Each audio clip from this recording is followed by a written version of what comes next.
Our hero, Shin Yu-sung, was the only one who brought back even the hopeless from the dead, the hands of God, the pinnacle of modern surgery. His motivation wasn't fame or money, but the joy of saving his patients. But his skill became a curse when patients poured in an endless stream, followed by the thugs, with whom he became a mere tool to be used whenever convenient. Colleagues gradually faded away, leaving him alone in this hell. And then he realized his life had finally gone downhill. But fate decided to finish him off. He was hit by a car, and in his final seconds, all the crap he'd been through flashed before his eyes. Suddenly, he abruptly woke up and saw his smiling parents, holding him in their arms, and at that moment it dawned on him, he had reincarnated in a new world, bringing with him all his experience and knowledge into this body. When his mother touched his hand and the scratch disappeared, without a scalpel, without anything, he realized magic was real, and his new world turned out to be a true fantasy, where the chosen few slaughter monsters, and people here are just fodder for the mobs. With these thoughts, the hero simply collapsed onto the bed. But that night, in his sleep, a stream of energy surged through him, mana flowed through his body, and he tried to subdue it, to make it obey. Years later, he finally mastered this thing. A fire spell flared in his palm, burning his fingers, and he began searching for new spells to level up further.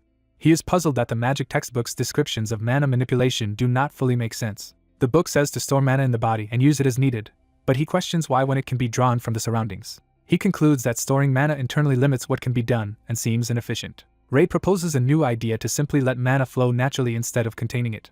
He reasons that directly drawing ambient mana would be easier, improve quality control, and remove the need for mana circles. Acknowledging that this unrecorded method might be dangerous, he nonetheless decides it is worth trying. After testing it, he is surprised that the results exceed expectations and resolves to keep experimenting. His mother happily tells his father how proud she is that Ray seizes every chance to read. She insists Ray is destined to be a magician, while his father argues that with his build he should become a swordsman.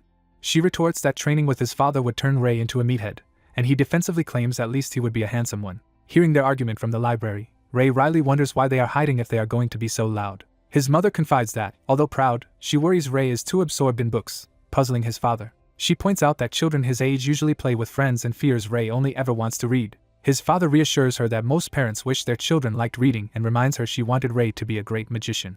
She falls silent, still troubled. Meanwhile, Ray decides that what he knows is insufficient. He resolves to design an almost perfectly efficient pathway for mana to travel through his body. A new day begins at their home, setting up the next development. Ray's energetic mother bursts in, calling out for her cute son. She finds him reading again and is both amused and exasperated. She admits she is proud of his diligence but wishes he could also make friends and play. Overhearing her thoughts, Ray realizes she feels guilty for not playing with him more. A close-up shows her anxiety as she steels herself. She cheerfully asks Ray if he would like to play with her today, surprising him. Ray immediately interprets this as an opportunity to learn more magic from her. Excited, he enthusiastically agrees to play. His mother softly calls his name, touched by his eagerness. Hugging him tightly, she thinks she should have invited him to play much sooner, while he is left confused by the affection. He nervously addresses her as Mom, unsure what she intends. As she leads him to the door instead of the library, he wonders where the books are and why they are going outside. He protests that he ought to study more, thinking to himself that practice is more important than playing. She smothers him proudly, marveling at how studious he is. She insists that, just for today, it is fine to take a break and asks if he wants to see the outside world. She encourages him to go out and have some fun. Ray reflects that since reincarnating he has actually never gone outdoors and has no idea what this world truly looks like. He finally concedes that taking one day off is acceptable and agrees to go outside and play. His mother happily seizes the chance and urges that they leave immediately. Ray steps out and his eyes widen at the sight before him. He sees a sprawling, sunlit town and open road, taking in his new world for the first time. He thinks back on the 3 years he spent only reading at home. He admits he had never even considered going outside during that time. Now, feeling the open sky, he realizes he had been trapping himself in a self-made cage. His mother calls to him as he stands outside, still awed. She gently suggests he go explore on his own. Ray takes his first determined step into the grass. He breaks into an excited run. Joyfully sprinting under the blue sky, he revels in the freedom. The image shows Ray running across the bright landscape, finally embracing life in this new world. His face shines with pure happiness as he experiences true play and freedom for the first time.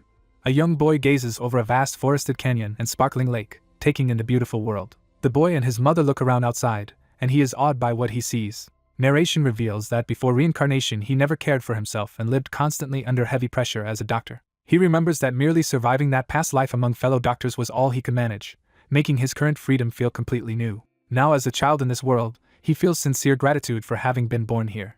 He happily calls to his mother, drawing her attention. He turns back to her with a gentle, thankful smile. He expresses heartfelt thanks to his mother for bringing him outdoors. He recalls the chaos of his old job, constantly dealing with incoming emergency patients. His memories continue of endlessly treating patients and operating in surgery after surgery. Exhausted, he remembers collapsing between operations while others urged him to continue despite reaching his limits. He suddenly wakes from this nightmare as a frightened child, calling out medical terms in his sleep. Resting on his mother's lap, he realizes it was only a bad dream and laments that such memories followed a pleasant day. Still lying down, he slowly regains his composure. The scene shifts to a peaceful medieval-style city where he now lives. He reminds himself that he was reincarnated into this world and vows not to repeat his previous life. The view narrows to the exterior of one particular building in the city. That building is shown as a cozy, well-kept house surrounded by greenery. Returning home with his mother, he greets his father, who welcomes them and asks if they had fun. The boy happily says they did. Remembering his resolve, the boy decides it is time to act on it. He tugs his mother's sleeve and calls to her. Brightly, he asks his mother to teach him magic. His mother is stunned and moved by his request. She mentally gushes over how adorable he is while his father supports her. Composing herself, she confirms he already wants to start training and cheerfully agrees to teach him. The boy laughs awkwardly, thinking he still is not used to his parents' overjoyed reactions. Since it is his request, his mother proposes that they begin magic lessons immediately. She demonstrates fire magic in front of him, conjuring a blazing flame in her hand. He watches the spell in genuine amazement. His unexpectedly calm reaction surprises his mother. She tries again, prompting him enthusiastically to see how interesting the fire is while he forces a more exaggerated response. Wondering if her spell lacked impact, she does not realize he has seen similar magic several times before. She suggests they sit down together to continue the lesson, and he eagerly agrees. She begins explaining the basic principles of magic. She tells him that imagined magic is converted into mana. She further explains that spells are invoked using a trigger word and action, making the process simple. The boy, now her eager student, raises his hand and says he has a question. He asks whether mana could be transformed using a different method, puzzling his mother. Clarifying, he uses fire as an example to explain what he means. He describes burning mana, gathering the mana to combust. Then he proposes adding friction to ignite it. He argues that transforming mana once instead of 3 times would be simpler, though he notes it might disperse faster. His mother is startled that he has asked such an advanced question. After thinking, she admits his idea is theoretically possible. She explains that if the 3 transformation steps are grouped and stabilized together, it might work. She adds that this combined process is currently only theoretical, and they both laugh. Later, the boy silently thinks more about stabilizing mana while looking around the room. He ponders what stabilization truly means. He reasons that once magic is in a complete state, additional attributes might be attached to it. He experimentally channels mana into his hand, which begins to sparkle. The mana bursts out in a powerful beam, shocking both him and his mother. Overjoyed, he exclaims that he successfully did it. His father runs in, demanding to know what just happened, while his mother admits she has no idea. She reflects that she had not even sensed mana flow before he released the spell. She recalls that magic always produces a detectable mana flow, making his unnoticed casting very strange. Comparing it to her repetitive old work with patience, she wonders how even she failed to sense it. Meanwhile, Ray analyzes mana like atoms and compounds, thinking such a model makes magic easier to understand. Watching her son deep in thought, his mother internally wonders what kind of extraordinary child he is. Realizing she has been staring, she snaps out of it while Ray notices her distraction. He asks if something is wrong, and she covers by saying she is simply proud he can already use magic. They laugh together, joking that he might be a genius and agreeing that their son is amazing. That night falls over the starry sky. Lying awake, Ray reflects that his situation has become serious. From the next room, his parents worry aloud that his talent might cause the academy to take him away while resolving to protect him. Hearing them, Ray suspects they are talking about him and realizes avoiding the academy will not be easy. His mother confides that Ray is an extremely rare genius who appears only once in centuries. She fears that if the academy notices him, they will claim him. Ray admits he does not know what the academy is like but understands he could be forced there. He decides that to avoid such a fate he will need real power, not just casual magic practice. He resolves to pursue overwhelming power instead of studying magic merely for fun. Morning arrives with birds chirping in the trees. Light streams through his window, signaling a new day. His desk, covered with notes and a magic book, shows he has been studying late into the night. Now older with white hair, he wakes up yawning. Seeing the daylight, he remarks that it is already morning. He notes that staying in bed like a hermit makes it hard to feel time passing. Revealed as 15-year-old Ray, he wonders aloud if it is finally time to go outside. Narration explains that his growing experiments and research into magic have steadily advanced. His exceptional grasp of mana deepens as he meditates and trains. This understanding becomes the foundation for his rapid magical development.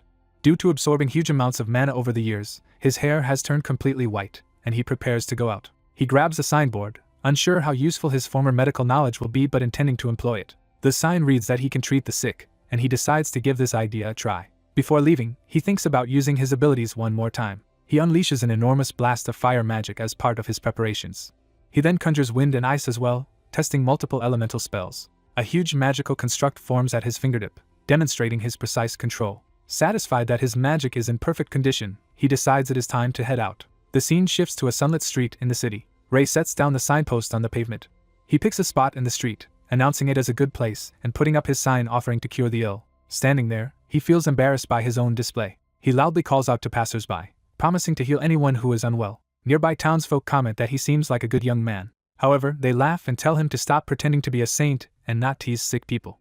Offended, Ray wonders how they can underestimate him so much. He calms himself, admitting he expected skepticism and deciding to wait patiently. As the sun sets, he is still waiting alone, unspeaking. When evening comes with no customers, he collapses in disbelief that nobody approached him. Resigned, he prepares to go home for the day. A girl suddenly asks if he can truly heal anyone who is sick, catching his attention. She asks if he means any patient at all, and he thinks this might be his first case. Excitedly she presses him, and he explains he must examine the patient first. She scrutinizes him in silence with a serious expression. Ray, frustrated, mutters that of course someone like him being able to heal anyone must sound unbelievable. Annoyed, he calls her short, provoking her outrage. She spins around, indignant at being called short. Ray insists that while he may look like a useless 15-year-old, that appearance is deceiving. He declares confidently that there is no patient in the world he cannot treat, and tells her not to judge by looks. Hearing this, she concedes he may be annoying but feels an odd sense of trust in him. She wonders why the seemingly obnoxious boy gives off such reliability. She steps closer and apologizes, acknowledging he is right. She formally introduces herself as Gade von Alicia, the Viscount's only daughter. She corrects him that her name is not Shorty, while he awkwardly introduces himself as Ray and realizes she is a noble. She tells him not to use stiff formal speech and to speak as casually as before. She explains that the patient she mentioned is her father, the Viscount. Alicia recounts that some time ago a red lump formed on her father's chest and swelled like a balloon. Ray suspects it may be a malignant tumor and says they should hurry to examine him. Internally he worries that if the tumor is really that large, it might already be too late. He rushes toward the Viscount's estate with Alicia, fearing they may be arriving after the critical moment. She hurries alongside him, her footsteps pounding. They reach the grand noble mansion, and she urges him inside while he notes its impressive size. Inside, the butler joyfully greets Alicia as she returns. Grabbing the butler, she urgently asks about her father's condition. The butler tearfully informs her that the Viscount's health suddenly worsened and he has just died, which she refuses to believe. Overwhelmed, she bolts away while the butler calls after her. She runs toward her father's room, crying out in denial. Bursting through the doors, she screams for her father. Inside, the Viscount lies motionless on the bed with a huge dark mass on his chest, while her mother grieves at his side. From above, we see the devastated family as Alicia begs her father not to die. Ray steps forward and gently asks if he may examine the body. He uncovers the corpse's chest to inspect the large black growth. A close view shows the grotesque tumor in vivid detail. Placing his glowing hand above it, Ray notes that the life force is faint but still detectable. He announces that the Viscount can still be saved, astonishing Alicia. The others in the room look on in confusion and surprise. Alicia clutches Ray's cloak, repeating that this is her father. Crying desperately, she begs Ray to save him. Ray smiles slightly, accepting the plea. With a confident grin, he tells her not to worry. Observers whisper, wondering who this mysterious boy is and how a commoner gained entry to the Viscount's estate. Some servants suspect he is a fraud, possibly planning to steal valuables while claiming he can revive the dead noble. The Viscount's wife says none of that matters right now and admits she just wants a shred of hope. She decides to cling to the possibility that this strange child might perform a miracle. Examining the decayed mass, Ray is stunned that the tumor has grown so large and necrotic. He resolves to focus his mana into the shape of a scalpel as the first step of treatment. The knight and butler react in shock when they see him manifesting this glowing blade. The knight yells at Ray, demanding to know what he thinks he is doing. Ray replies that he is trying to fix the Viscount, while the knight protests that such treatment is outrageous. Ray coolly says that if they do not trust him he can simply stop, implying he is willing to walk away despite the knight's anger. A servant cries out to the captain in alarm. The lady of the house orders the captain to trust the boy for now, and he reluctantly agrees. The captain, annoyed, tells the servant to stop yelling and leave, thinking the boy is arrogant. Ray observes that pus instead of blood comes from the mass he probed. Examining the wound, he realizes it is no longer just a tumor. He concludes the skin has died due to poison. Ray stands over the unconscious Viscount as magic circles light up. He steadies himself and prepares to act. Surrounded by glowing sigils, Ray decides to begin the operation. He thinks he must first cut away the necrotic tissue. Others watch in shock as Ray channels magic into the patient. He then makes an incision in the man's chest. Ray reacts with unease at what he sees inside. Noting the lungs are rotting as well, he wonders how long the condition has been neglected. Still operating, he reflects that the patient is oddly fortunate in one respect. Ray judges the damaged lung area small enough that removing it entirely will still allow recovery. He uses magic thread to begin suturing the cut area. He finishes closing the wound with a spell called Mana Stitch. The onlookers stand speechless at the scene. Someone remarks in awe about the mysterious child the young miss brought. The butler admits he is utterly astonished. Watching Ray's composure and dexterity, the butler notes the boy's unique charisma and skilled hands. Ray's glowing hands continue their precise work over the patient. He completes the sutures by magically tying them off. Observing Ray, the butler compares him to a master puppeteer controlling a doll. Upgrading his assessment, the butler feels the boy seems almost godlike. A maid whispers that the boy might actually perform a miracle. The maid can only stare silently, overwhelmed. She agrees with the butler's hopeful judgment of Ray. Ray, breathing hard, says the procedure is nearly finished. He notes that only restoring circulation remains on the now-stitched torso. Ray starts chest compressions, planning to use mana like an AED. He channels magical energy as he massages the man's heart. The heart is shown being shocked by Ray's mana. The heart surges back to life with a powerful beat. Ray happily announces that the patient is alive. He states that the surgery was successful. The onlookers, however, react with horror instead of relief. Ray wonders why everyone is responding so strangely. He realizes the sudden return of blood circulation is causing the corpse-like body to bleed. The captain, enraged, screams at Ray. Pointing at Ray, the captain accuses him of being a fraud. Ray nervously tries to explain, but the captain insists he is lying again. Ray points out the man is alive, while the captain keeps railing at him. The captain shouts that the bleeding body proves the Viscount cannot truly be alive. Ray insists it is fine and that the Viscount lives, but the captain condemns him for cutting open a noble and questions his humanity. Ray, exasperated, tries to get a word in. The young miss, distraught, reminds Ray that he promised he could definitely save her father. She cries that she trusted him, even as Ray protests that the Viscount truly is not dead. Looking at the still bloody patient, she says his condition looks like a corpse. In tears, she blames herself for bringing Ray and causing her father's supposed death. Ray assures her that her father is fully cured and asks everyone to wait and observe, internally baffled at their ignorance of surgery. The captain draws his sword and insults Ray as a lowly commoner. He further accuses Ray of both harming the Viscount and coveting the young lady. Brandishing his weapon, he rants that Ray has already disgraced the Viscount's body. Ray stares at the approaching blade in grim silence. He sighs that despite all his efforts to save the Viscount, this is how he is repaid. He notes that instead of thanks, he is being threatened at sword point. Turning serious, Ray asks the captain to repeat the accusation that he is a murderous con artist. Ray declares that they have picked the wrong person to antagonize. He pauses, reconsidering, and admits to himself their anger is understandable in this world's context. Accepting that perspective, he calmly reflects while surrounded by armed men. Ray reiterates firmly that the treatment succeeded. He says he will leave and asks them to wait for the Viscount's eventual improvement. Ray warns them not to obstruct him as he departs. The captain trembles in fear at Ray's intimidating aura. Nevertheless, the captain screams that Ray is arrogant and swings his sword. Ray's expression hardens as he prepares to retaliate. He casts a spell that binds the captain in glowing chains mid-attack. The restrained captain panics, wondering how Ray can use a powerful mana hold spell. The knights shout to their commander and are ordered to capture Ray quickly. The captain urges his men on, assuming Ray cannot maintain multiple spells at once. Ray coolly casts another hold spell. The armored knights are also chained and immobilized. The captain, stunned, realizes Ray is using dual magic. Watching Ray wreathed in mana, the captain is shocked that someone so young can already wield dual magic. He wonders in disbelief what sort of person this boy really is. Ray issues a final warning, telling everyone not to block him again. Night falls over the town. Walking under the stars, Ray complains that the medical gap between worlds is one thing, but this treatment is exhausting. He mutters that their reaction to him was too much. Feeling wrong, he grumbles about being treated like a clueless scammer. Remembering the Viscount as his first patient here, he opens his door deep in thought. Returning home, Ray remarks that his medical skills seemingly have no place in this world, while his sister notes, he is late. He realizes he was so lost in thought that he forgot the time. His sister sternly asks what time their mother told him to be home, and he sheepishly answers. She scolds him for being out late among dangerous people and grounds him for 2 days. Ray silently accepts his punishment. Looking at the house, he laments that he is treated like a child wherever he goes. Meanwhile, at the Viscount's mansion that night, events continue to unfold. Confused relatives and staff murmur about what just happened and who the mysterious boy was as the young miss calls for her father. The Viscount suddenly stirs and cries out from his bed. His daughter and wife gasp in shock at his movement. The captain exclaims that the Viscount is alive and struggles to comprehend it. Still holding his sword, he anxiously asks if the Viscount truly lives. The young miss recalls how Ray had begged her to trust him. She also remembers the captain's earlier insult toward Ray as a lowly commoner. The captain, ashamed, hesitates. Realizing they misjudged their savior, the lady admits she made a grave mistake. She orders the captain to take responsibility and find Ray at once, since their family's honor depends on it. The captain panics when he is personally tasked with locating the boy. He suddenly remembers the restraints and magic Ray used on him. The lady further commands him to apologize directly to Ray for his rudeness. He agrees reluctantly. The butler muses in amazement at how such a young boy accomplished something so incredible. He wonders aloud if Ray might actually be a saint. Another voice notes that saints usually cannot use magic, making Ray's abilities unprecedented. They point to the Viscount's calm, living expression and recall that everyone witnessed his death earlier. One person argues that only a saint who raises the dead could have made this happen. The narration explains that a saint is a being chosen by God and endowed with vast divine power. Saints are said to be selected by God, full of divine energy, and able to hear God's voice. They are loved by God and considered God's proxy and incarnation.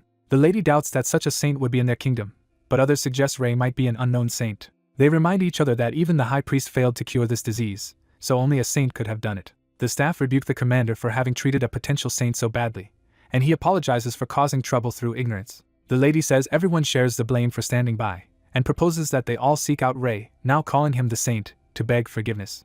The young miss, startled, questions what her mother is saying. The Viscount, now on his feet, asks if they are talking about a saint and demands to know what happened while he was unconscious. They explain awkwardly that a saint was the one who cured him. The Viscount quietly realizes he owes his life to this mysterious saint. Angrily, he scolds everyone for boasting about how rude they were to their benefactor. Cutting the lecture short, someone urges the Viscount to calm down. The Viscount instead orders that all available staff be mobilized to find Rei by any means. His emphatic command to locate Rei immediately echoes through the room. Elsewhere, Rei studies at home and wonders if someone is gossiping about him. The scene shifts to a peaceful forest path where he will train. His sister cheerfully sends him off, wishing him luck in practice. In the forest, Rei attempts the heal spell with a wand but nothing happens. His hand remains unchanged, confirming the spell failed again. A joking aside imagines someone teasing that his failure looks cute, leaving Rei confused. He tries a fire spell instead and is surprised when flames appear easily. He also succeeds in casting light, to his sister's amused enjoyment. A contrasting image shows a powerful heal being used elsewhere as Rei fails once more. Again his practice on a twig fizzles, confusing him. His sister laughs at his frustration and tells him to listen as she explains properly. She teaches that heal channels mana to boost the target's vitality, though Rei thinks this explanation is overly simple. She advises him to picture his mana forming a layer around the target. Demonstrating, she lightly touches the twig and casts heal correctly. Encouraging him, she tells Rei to try again, insisting it is not too difficult. Suddenly she hears a rustling noise nearby. They spot a deer emerging from the bushes. Noticing its badly injured leg, they comment on its misfortune. Seeing a perfect opportunity, his sister tells Rei to try healing the deer. She urges him to treat it as practice since the animal needs help anyway, and he agrees it beats using a twig. She suggests he approach the deer slowly so he does not startle it, while Rei suspects she is enjoying this too much. Rei cautiously edges toward the deer as his sister watches expectantly. He missteps, startling the deer. The frightened animal bolts, and his sister cries out that it is escaping. She excitedly urges Rei to chase after it. Rei runs after the deer, wondering why he has to go this far. Panting as he sprints, Rei grumbles inwardly about whether someone called the Hand of God really needs to work this hard just to learn healing magic. The protagonist, while chasing a deer, resolves to do everything possible to save lives. He begins casting magic, reflecting on past events that led him here. He recalls how the people around him reacted nervously to his unusual abilities. He realizes the townspeople fear his knowledge of modern medicine instead of understanding it. He snares the running deer with glowing chains, catching it. Watching the captured animal, he notes how well it runs despite its injured leg. He gently restrains the deer, promising to treat its injury. Determined to match locals' expectations, he decides to make his magic-based treatment succeed. A woman senses an overwhelming surge of mana and gasps. She wonders in shock how such incredible mana is even possible. The boy unleashes a powerful spell, swearing on his honor as a doctor. He casts heal with full resolve, vowing to move forward. The deer screams in agony as the magic overwhelms it. The boy ends up kneeling by the now dead deer as the woman approaches. Both stare in stunned silence at the unexpected result. They shout in horror as they realize the healing attempt has killed the deer. They panic, questioning how the animal died instantly when it should have been healed. The boy laments that, as a doctor, he has just failed to save a life. He reviews the healing mage's explanation about using mana to bolster vitality, and wonders what he misunderstood. The woman, doubting herself, wonders why she alone cannot grasp healing magic when other magicians can. The boy suspects his unique mana road may be the source of the problem. He imagines casting heal on a person, optimistically agreeing to treat an old man. In his scenario, the old man initially thanks him, then suddenly coughs blood. He envisions the outcome ending at a grave, reinforcing his fear. Concluding he is too dangerous, he decides to avoid using healing magic on others for now. Time passes peacefully in the forest after this resolution. Night falls on his family's house as life goes on. At dinner, he excitedly reacts to a special steak meal and wonders what occasion it celebrates. His mother laughs, about to explain the reason. His parents teasingly repeat how their supposedly genius son cannot even heal, finding it amusing. Irritated, he fumes internally while they keep joking about it. In frustration, he vows never again to study healing magic. Far away in the Holy Empire Gaia, a grand cathedral stands as the church's center. Before a statue of the goddess Aya, a divine voice calls out her name. The Pope kneels, confused as he hears his deity speak to him. He trembles, wondering if his lord is truly calling, and he is identified as the Pope of the Holy Empire. The goddess commands him to find a particular person. She describes this target as a newly risen white-haired constellation. As a holy procession marches, knights discuss rumors that a new male saint has appeared. They mention the new saint is quite young but note that age is irrelevant to someone chosen by God.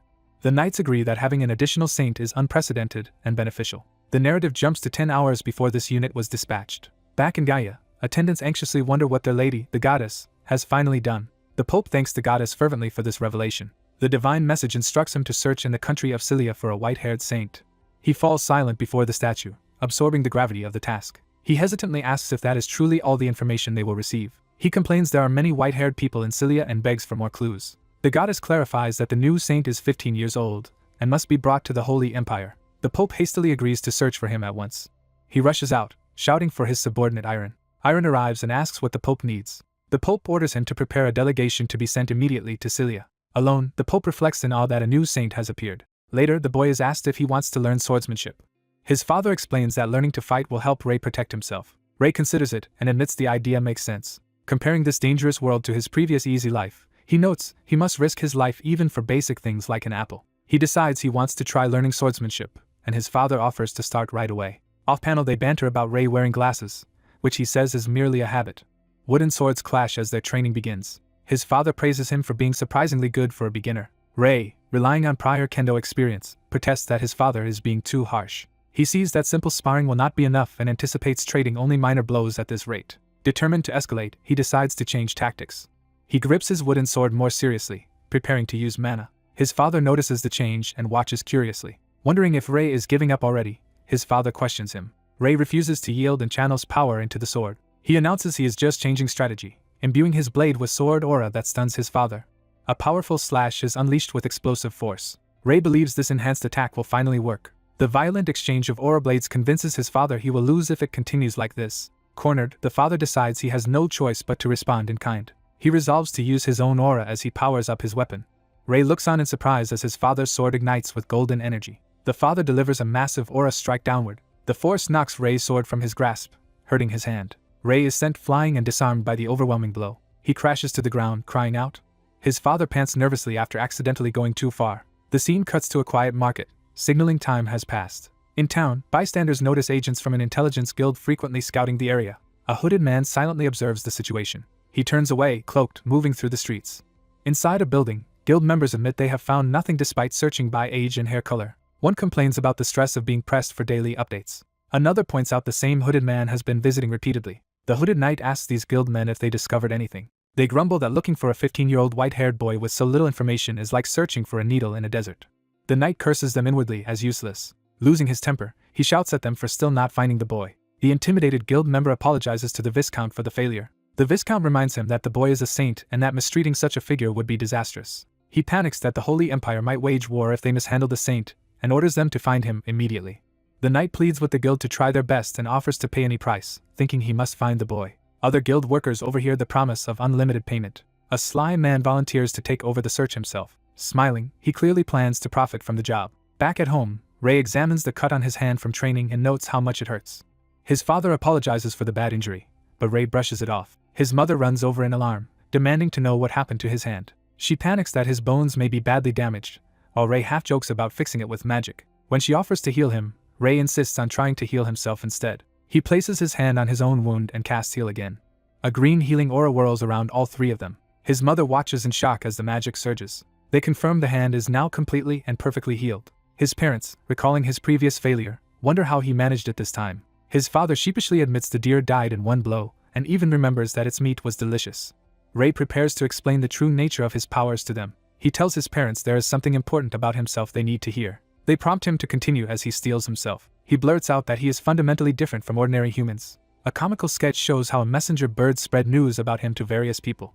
His parents instead focus on reassuring him, hinting at another interpretation of his uniqueness. They tell Ray they will support him no matter what he chooses. His mother even says that, as long as he is happy, they would accept any partner he brings home, which Ray thinks is going too far. Off-screen they reveal they had assumed the issue was his special mana vessels. Ray then explains how his mana vessels let him draw endless natural pure mana instead of storing purified mana in a circle. His mother realizes pure mana is far stronger, which explains why his spells are overwhelming. Ray concludes that if he casts heal on someone who cannot withstand pure mana, it can kill them. All three think uneasily of the deer reduced to cooked meat by his heal. His father remarks that Ray used their family's secret techniques just to roast venison, and notes, such power cannot be used on normal people. Ray accepts that he cannot use magic to save ordinary people and must think carefully about how to help others as a doctor.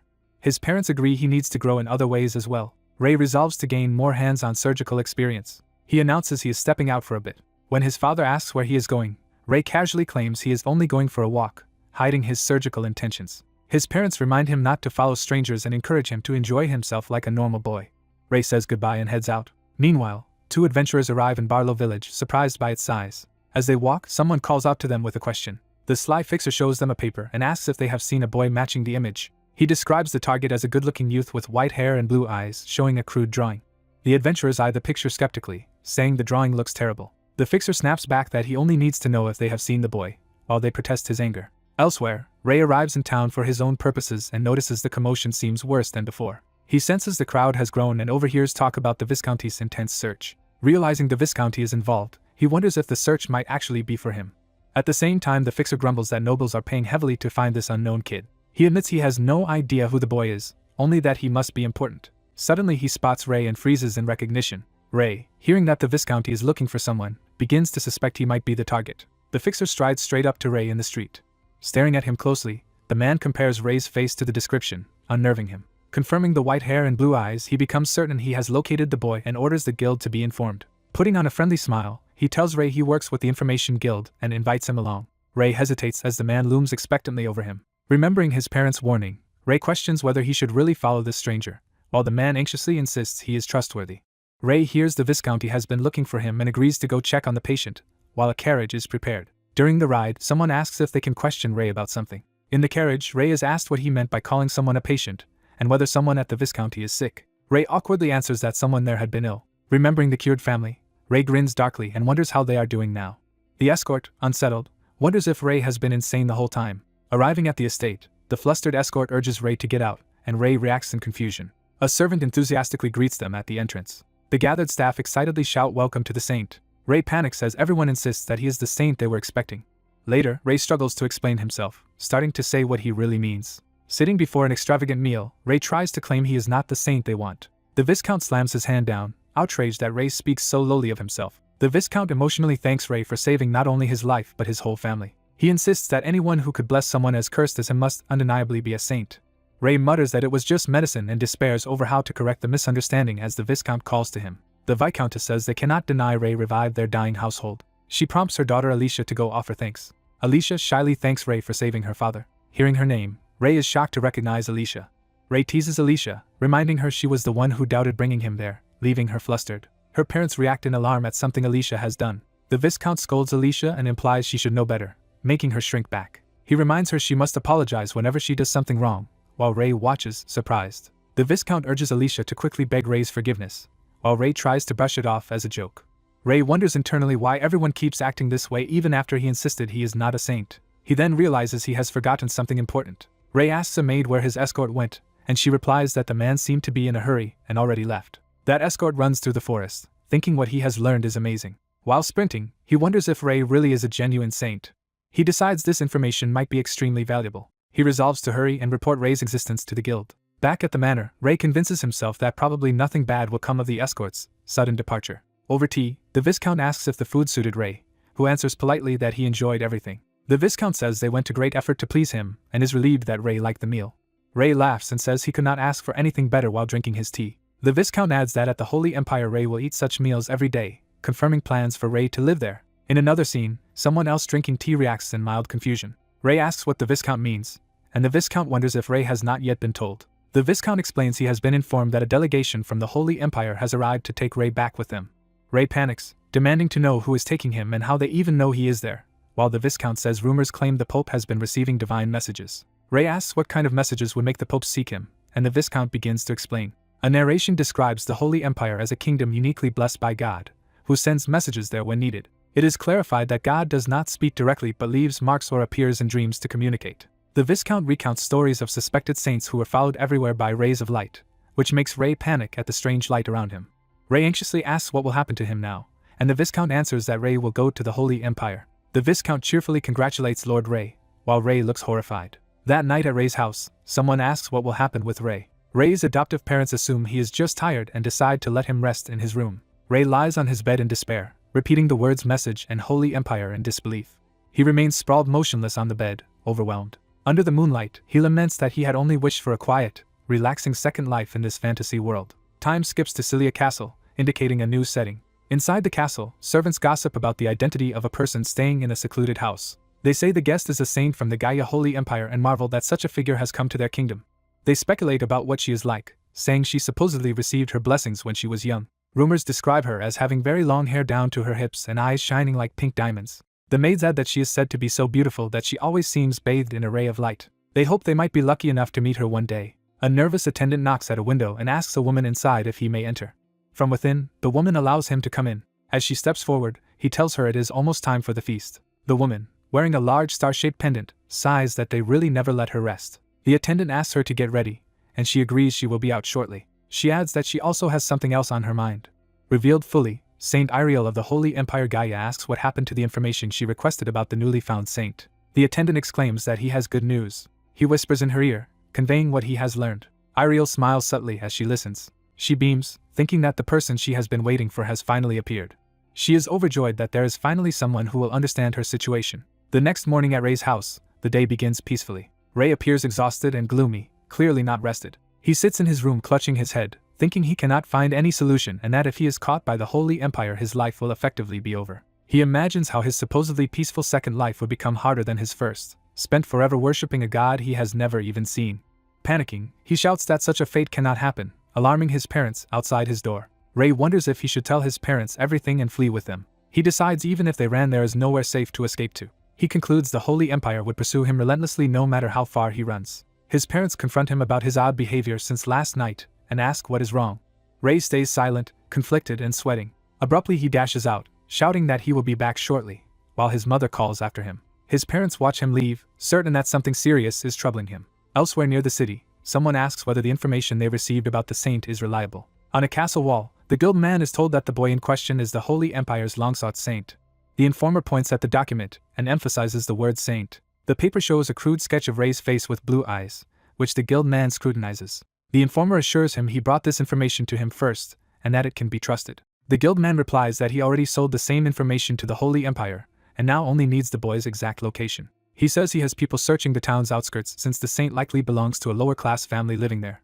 He boasts to the informer that unlike others who search randomly, their good intel lets them save time. The informer agrees to return once the Holy Empire pays them, confirming their arrangement. Later, the informer looks out over the fields, pondering something. His partner asks what he is thinking.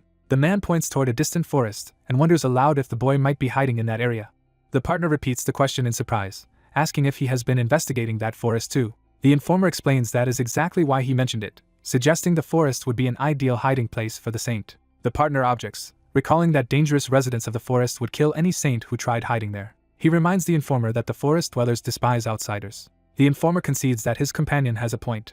They decide that the boy likely is not there after all. Meanwhile, the quiet forest is shown, peaceful and full of life. Ray walks through the woods, hoping a stroll will help him think of a good solution. He admits that no matter how much he thinks, he cannot find any way to avoid the Holy Empire. He wonders if running away is truly his only option. He realizes that would condemn him to a life of constant flight, something he absolutely does not want. Tired, he sits on a large stone and decides to cool his head for a while. Suddenly a strange green light catches his attention. He stands tensely, sensing something and looking around in alarm. The forest rustles, and Ray feels that something is approaching.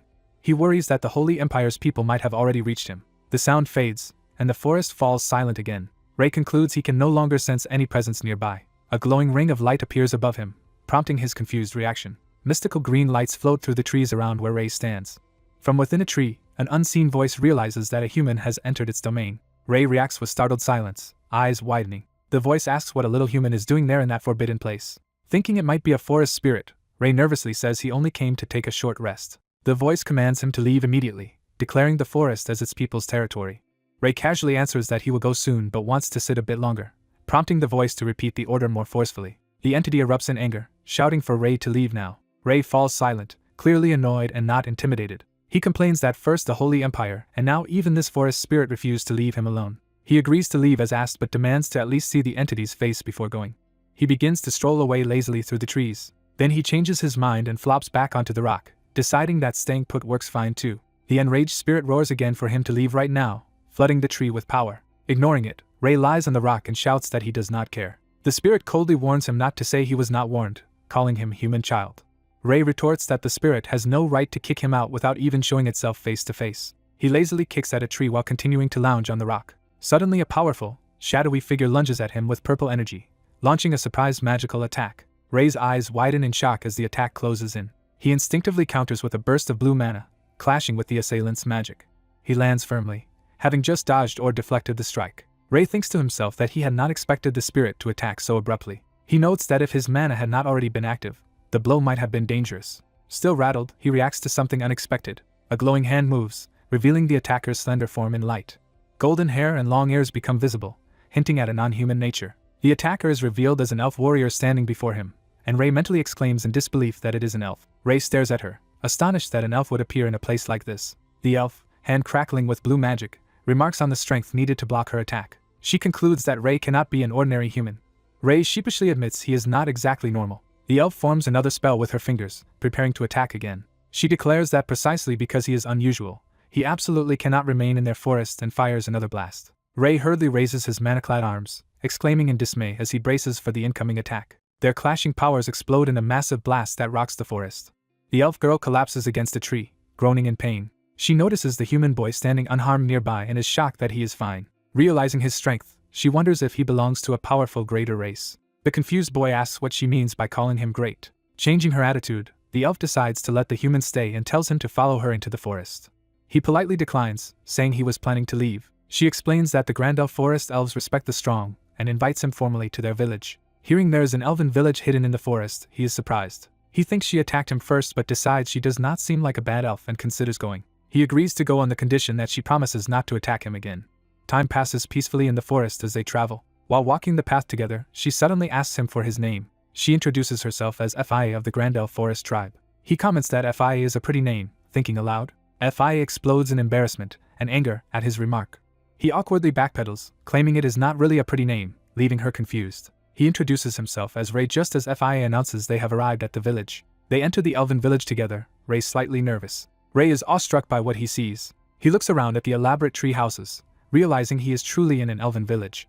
Ray marvels that such a village was hidden inside the forest, noting he has never been here before. As they walk in, nearby elves notice Ray and murmur about a human entering the village. The elves whisper among themselves, surprised that Fia has brought a human with her. Sensing the wary atmosphere, Ray notes internally that the elves are on guard against him. Another elf girl, Celie, happily greets Fia's return. Celie asks who the human child is, and Fia answers that she brought him because he seemed suitable as an assistant. Other elves curiously surround Ray, examining him. Celie doubts Ray's capability, saying he does not look able to protect himself despite being called an assistant. Fia remembers trying to drive him out with attacks that all failed and admits to herself that he is stronger than she thought. She tells Celie that she checked whether he was of a greater race but concluded that was not the reason his defenses worked. Hearing this, Celie looks again at Ray with mixed suspicion and curiosity. Fia suddenly asks Celie how their leader, Miss Era, is doing. They look up toward a tall tree where Era's residence sits high above. The scene shows Era's grand treehouse perched atop the massive trunk. Celie reports that Era still has not awakened from her condition, which Fia somberly acknowledges. Celie remembers that the village elder has been looking for Fia, and Fia decides to go meet her immediately. Fia calls to Ray and tells him to come along. As they walk, Ray comments that he expected elves to be hostile toward an outsider but notes that does not seem entirely true. Fia replies that of course he is accepted to some degree, reminding him that she is the one who brought him here. Ray infers that means Fia is highly trusted in the village. They approach a large building on a wooden platform where the elder resides. Ray knocks on the elder's door. Fia announces herself outside the room with Ray waiting beside her. The elven elder warmly welcomes Fia inside. She remarks that it has been a while and invites Fia and Ray to come in. Fia responds politely and asks if the elder has been well. The elder notices Ray and is momentarily taken aback. She asks Fia to confirm that the child with her is human, and Fia explains she brought him as a potential assistant. Ray hurriedly objects, saying he never agreed to be anyone's assistant. Tea is poured, and Ray reaches for his cup. Over tea, Fia explains to Ray that becoming an assistant of the elves has many benefits, including being recognized as a friend and moving in and out of the village freely. Ray tries to explain that he does not really need those benefits. The elder then turns serious, saying she called Fia because she has something important to tell her, and asks Fia to keep it secret from the other elves. Fia is startled and listens closely. She agrees earnestly to the elder's request. The elder asks Ray, whom she calls human child, to leave them alone for a while. Ray steps outside, leaving the two elves to talk privately. Leaning on the balcony, he grumbles that they treat him like he can be summoned and dismissed at their convenience. He reflects that his choices now are between becoming the Holy Empire's saint or an elf's assistant, both heavy roles. He concludes wryly that his life is full of dramatic ups and downs. Far away at a seaside holy city, church officials discuss news about the missing saint. 2 priests admit they have found no trace of the saint yet, though they insist that locating him is God's will. Their superior, a stern woman in ornate church garb, coldly asks if their lack of results means they are lazy. The priests protest that they are doing their best. She retorts that effort without results is useless and calls them ineffective. Terrified, the priests beg for more time, promising they will definitely find the saint. The woman silently regards them, unimpressed. At last she says she will trust them once more. She warns that her patience is not as great as God's and hopes they keep their promise. Back in the forest, Fia shouts in disbelief as she learns from the elder that the revered Lord Era's condition is caused by mana and could lead to death. The elder explains that Era's breathing has changed and that she is either cured or near death, but since she still does not wake, the latter seems likely. Fia is left speechless and distressed by this grim prognosis. The door to the elder's house creaks open after their talk. Fia steps out looking exhausted, where Ray is waiting for her. She gazes sadly up toward Era's treehouse. The treehouse is shown again, emphasizing Era's isolation above the village. Inside another building, Fia confirms to Ray that the person living there is very sick. She realizes Ray overheard the conversation and asks if he heard everything. He apologizes for unintentionally eavesdropping. Ray responds with mild confusion, not understanding why she is flustered. Fia questions why he is worried about them at all when they are of different species. Ray agrees that they are different but notes that people often fail to understand even their own kind, so differences should not prevent concern. He tenses, gripping the railing as he prepares to say more. Ray declares that being different species does not stop him from worrying about someone. Whom he chooses to care about is his own decision. Fia is quietly moved, left without words. Time passes and the scene shifts back to the house, suggesting she continues to think about his words. Inside, she watches Ray drink tea, still contemplative. Ray drinks in a refined, almost princely manner, which impresses her. Fia blushes slightly, unexpectedly charmed. Realizing her reaction, she panics internally, wondering what is wrong with her. While she frets, Ray says he has a question for her. Startled, Fia asks what it is, and Ray brings up the elf Era whom she had said was effectively dead. Ray asks straightforwardly if he can try to heal Era. Fia is stunned by his proposal. He explains that he simply wants to help the sick, regardless of species. Fia challenges him, asking if he truly believes he has the ability to do such a thing. Ray admits he cannot guarantee success but insists he is still their best chance at helping Era. Fia says his argument is meaningless unless the elder approves. Ray falls silent, realizing the obstacle. Determined, he quietly decides on another approach. He manifests a bright blade of mana from his hand, shocking Fia. Fia reacts instinctively, drawing her sword in alarm. Ray firmly grips the glowing blade. He then thrusts the mana blade into his own thigh, deliberately wounding himself. Gritting his teeth in pain, he calls out the healing spell Ghana as blood spurts. Fia yells at him, demanding to know what he thinks he is doing. She panics as she sees the serious wound in his leg, unsure how to respond. Ray casts a powerful healing spell on himself, glowing energy surrounding the injury. The healing magic surges through the room, forming a vortex of mana around Ray and Fia. Elsewhere, a blue-haired elf lying unconscious suddenly reacts, sensing the mana. Ray channels a different colored energy into his wound, focusing intensely. He grimaces with effort as he maintains the spell. Outside, other elves feel the mana disturbance, and wonder aloud what is happening. Streams of blue mana swirl around the elder's house, visible to the entire village. When the light fades, Ray sits with his leg healed, sighing in relief. Fia discovers that the grievous wound has completely closed. She exclaims in disbelief that the wound is gone. Standing, Ray tells her that if anyone can help Era, it is probably him. He confidently affirms that he is most likely the one capable of saving her. The elder, however, flatly states she cannot allow his attempt. Fia asks why, and the elder explains that tampering with Era would be seen as disrespectful to the revered lord's name. The elder describes how Lord Era is universally admired and implies that experimental methods, even with good intentions, are unacceptable. She repeats that she cannot let such a thing be done to Era, despite Fia's protest that Ray might truly save her, and ends the discussion. The elder dismisses them, ordering Ray to leave and go back. Fia falls silent, clearly struggling with the order. Ray silently questions the value of admiration if it means letting Era die. The scene shifts to Era's secluded treehouse at sunset, underscoring the unresolved situation. Later, Ray and Fia walk outside, and he remarks that his attempt failed, calling it unfortunate. Fia admits she had hoped it would work. Ray tells her not to worry, suggesting that the situation might somehow resolve on its own. She gives a small, conflicted smile, saying nothing. Ray cheerfully asks if it is alright for him to keep visiting the village. Fia agrees, saying he may stay and that the other elves already seem to accept him. Ray thanks her with a smile. He then says he will be heading out for now, surprising Fia that he is leaving so soon. Ray explains that he has something he needs to do elsewhere. He reassures her that he will return tomorrow and tells her not to be too disappointed. FIA, flustered, denies being disappointed and orders him to go before she changes her mind. Ray agrees to see her the next day. After he leaves, FIA softly agrees to his plan, clearly looking forward to his return. Ray walks alone along the forest path beneath the setting sun. FIA watches him go with a thoughtful, emotional expression. She turns away as he disappears into the forest, still thinking about him. Ray begins running through the woods with renewed determination. His boot strikes the ground as he sprints. He reaches the area overlooking Era's lofty treehouse, gazing up at it. Leaning against a tree, Ray resolves himself. The camera lingers on Era's bright treehouse, the place he intends to reach. Ray vows that he cannot abandon a patient without trying everything possible. He secretly opens a door, slipping back inside Era's residence. Entering, he is amazed by the vast, flower-filled interior of the magically expanded space. Looking around in wonder, Ray notes that he expected an ordinary treehouse inside, not this magnificent space. Ray enters the grand building through its large doors. He peeks inside nervously, eyes wide. He sees a sunlit hall with a flower-covered stone bed holding a body. Realizing the beautiful elf lying there is Era, he is stunned. His gaze lingers on her peacefully folded hands and white dress. He notices her slender legs beneath the draped cloth. He takes in the full sight of Era's seemingly sleeping form among flowers. Ray is left speechless by her beauty. Flustered, he reminds himself not to be swayed by her looks and to stay professional. He begins a physical examination by feeling her wrist. Ray leans close, scrutinizing her condition. He concludes her pulse and breathing are normal but decides he must look for other issues. He adjusts his grip on her hand to continue the check. He decides to use mana to inspect her body internally. His mana flares, forming a glowing network as he scans her. Finding no physical abnormalities, he wonders if she is simply nearing the end of her life. Frustrated at his helplessness, he blames his lack of knowledge about this world's illnesses. A sinister purple aura begins to spread overhead. Sensing something, Ray suddenly pauses and focuses. He smells something strange near Era as purple energy gathers around her.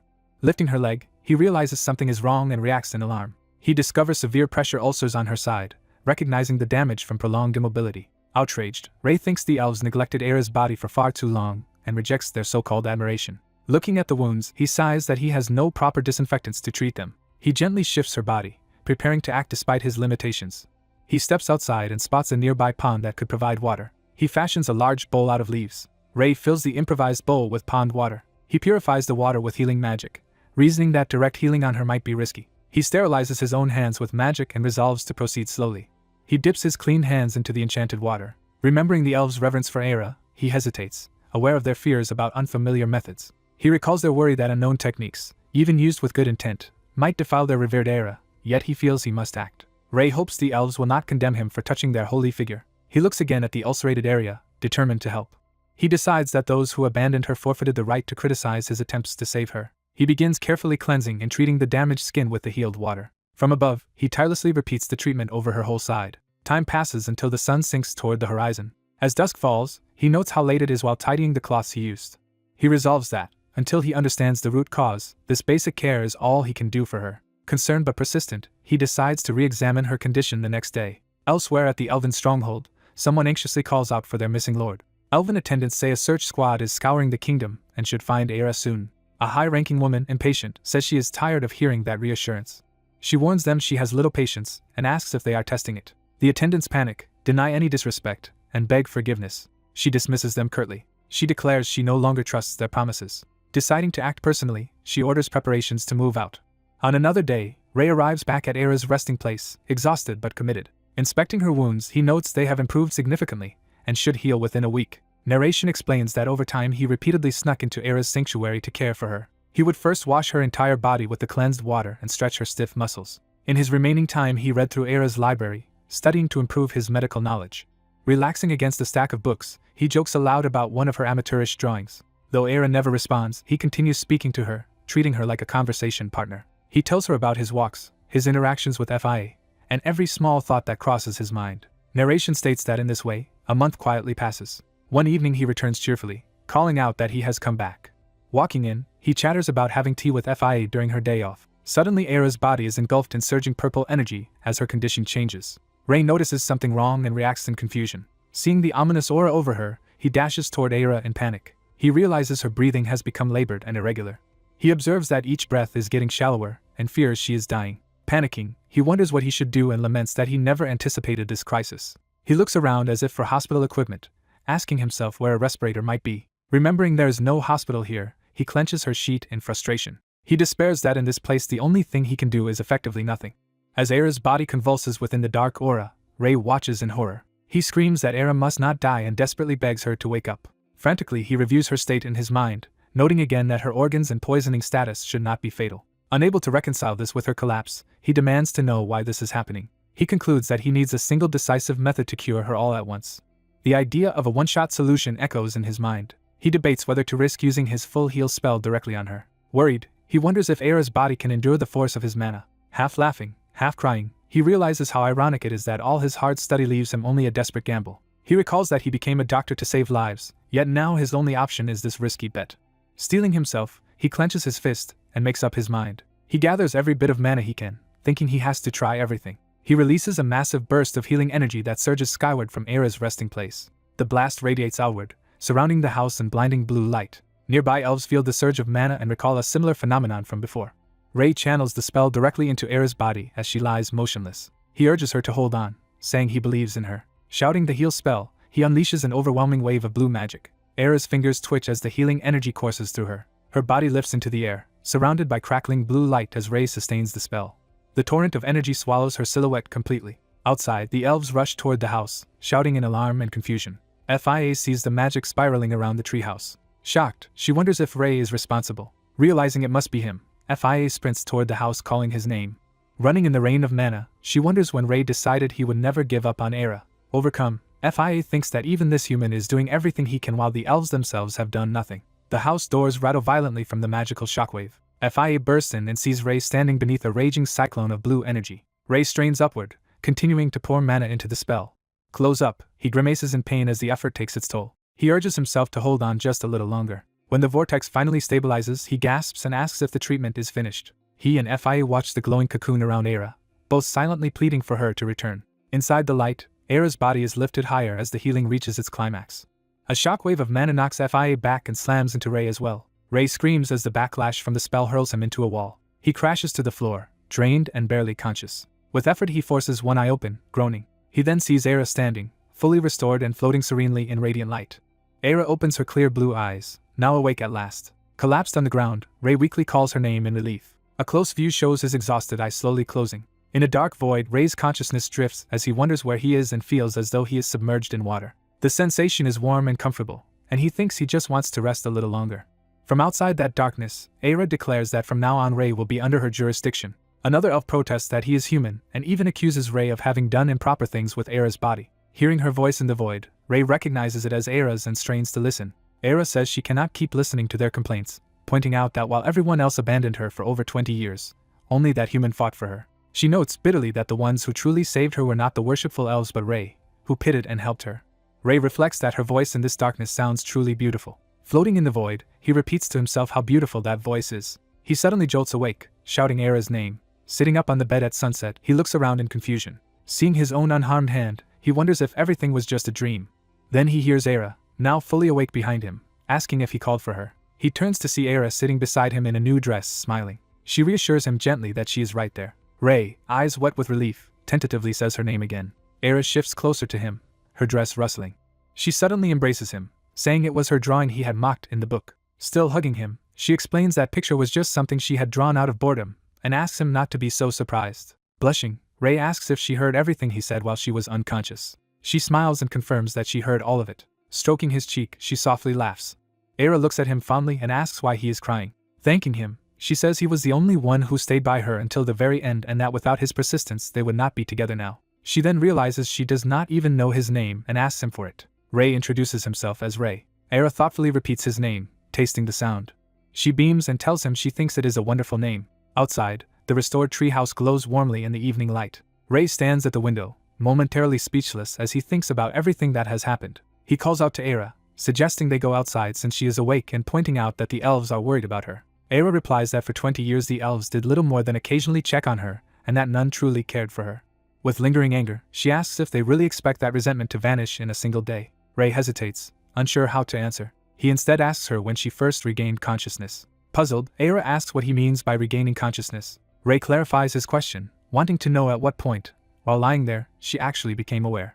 Era calmly reveals that she was actually conscious the entire time she seemed unconscious. Ray reacts in shock to Era's revelation. Ray confirms in disbelief that Era stayed conscious ever since she first collapsed. Imagining her chained and immobile, Ray realizes she lay there fully aware, simply waiting.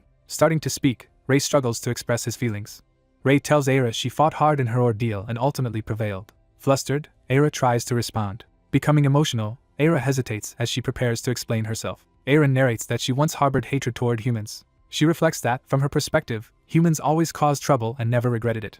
Because of that history, she says, she despised humanity. Yet the memory of a warm hand taking hers begins to change that feeling. Ray recalls examining her and noting her body was healthy, puzzled why she died early. Aira remembers how the human who claimed he would heal her touched her, angering her at first, but notes that Ray was different. She explains that Ray expected nothing in return and gave her more care and affection than anyone ever had.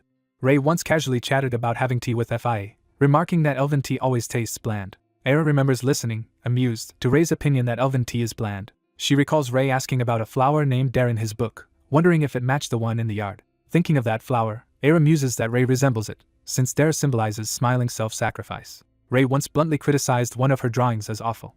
Aira remembers feeling awkwardly hurt hearing out loud that her drawing skills were bad. She pictures Ray's surprised face from that moment. She cherishes the idea that she might someday answer Ray directly. Aira concludes that being able to respond to him is now the only thing she truly desires. Overwhelmed, Aira bursts into tears.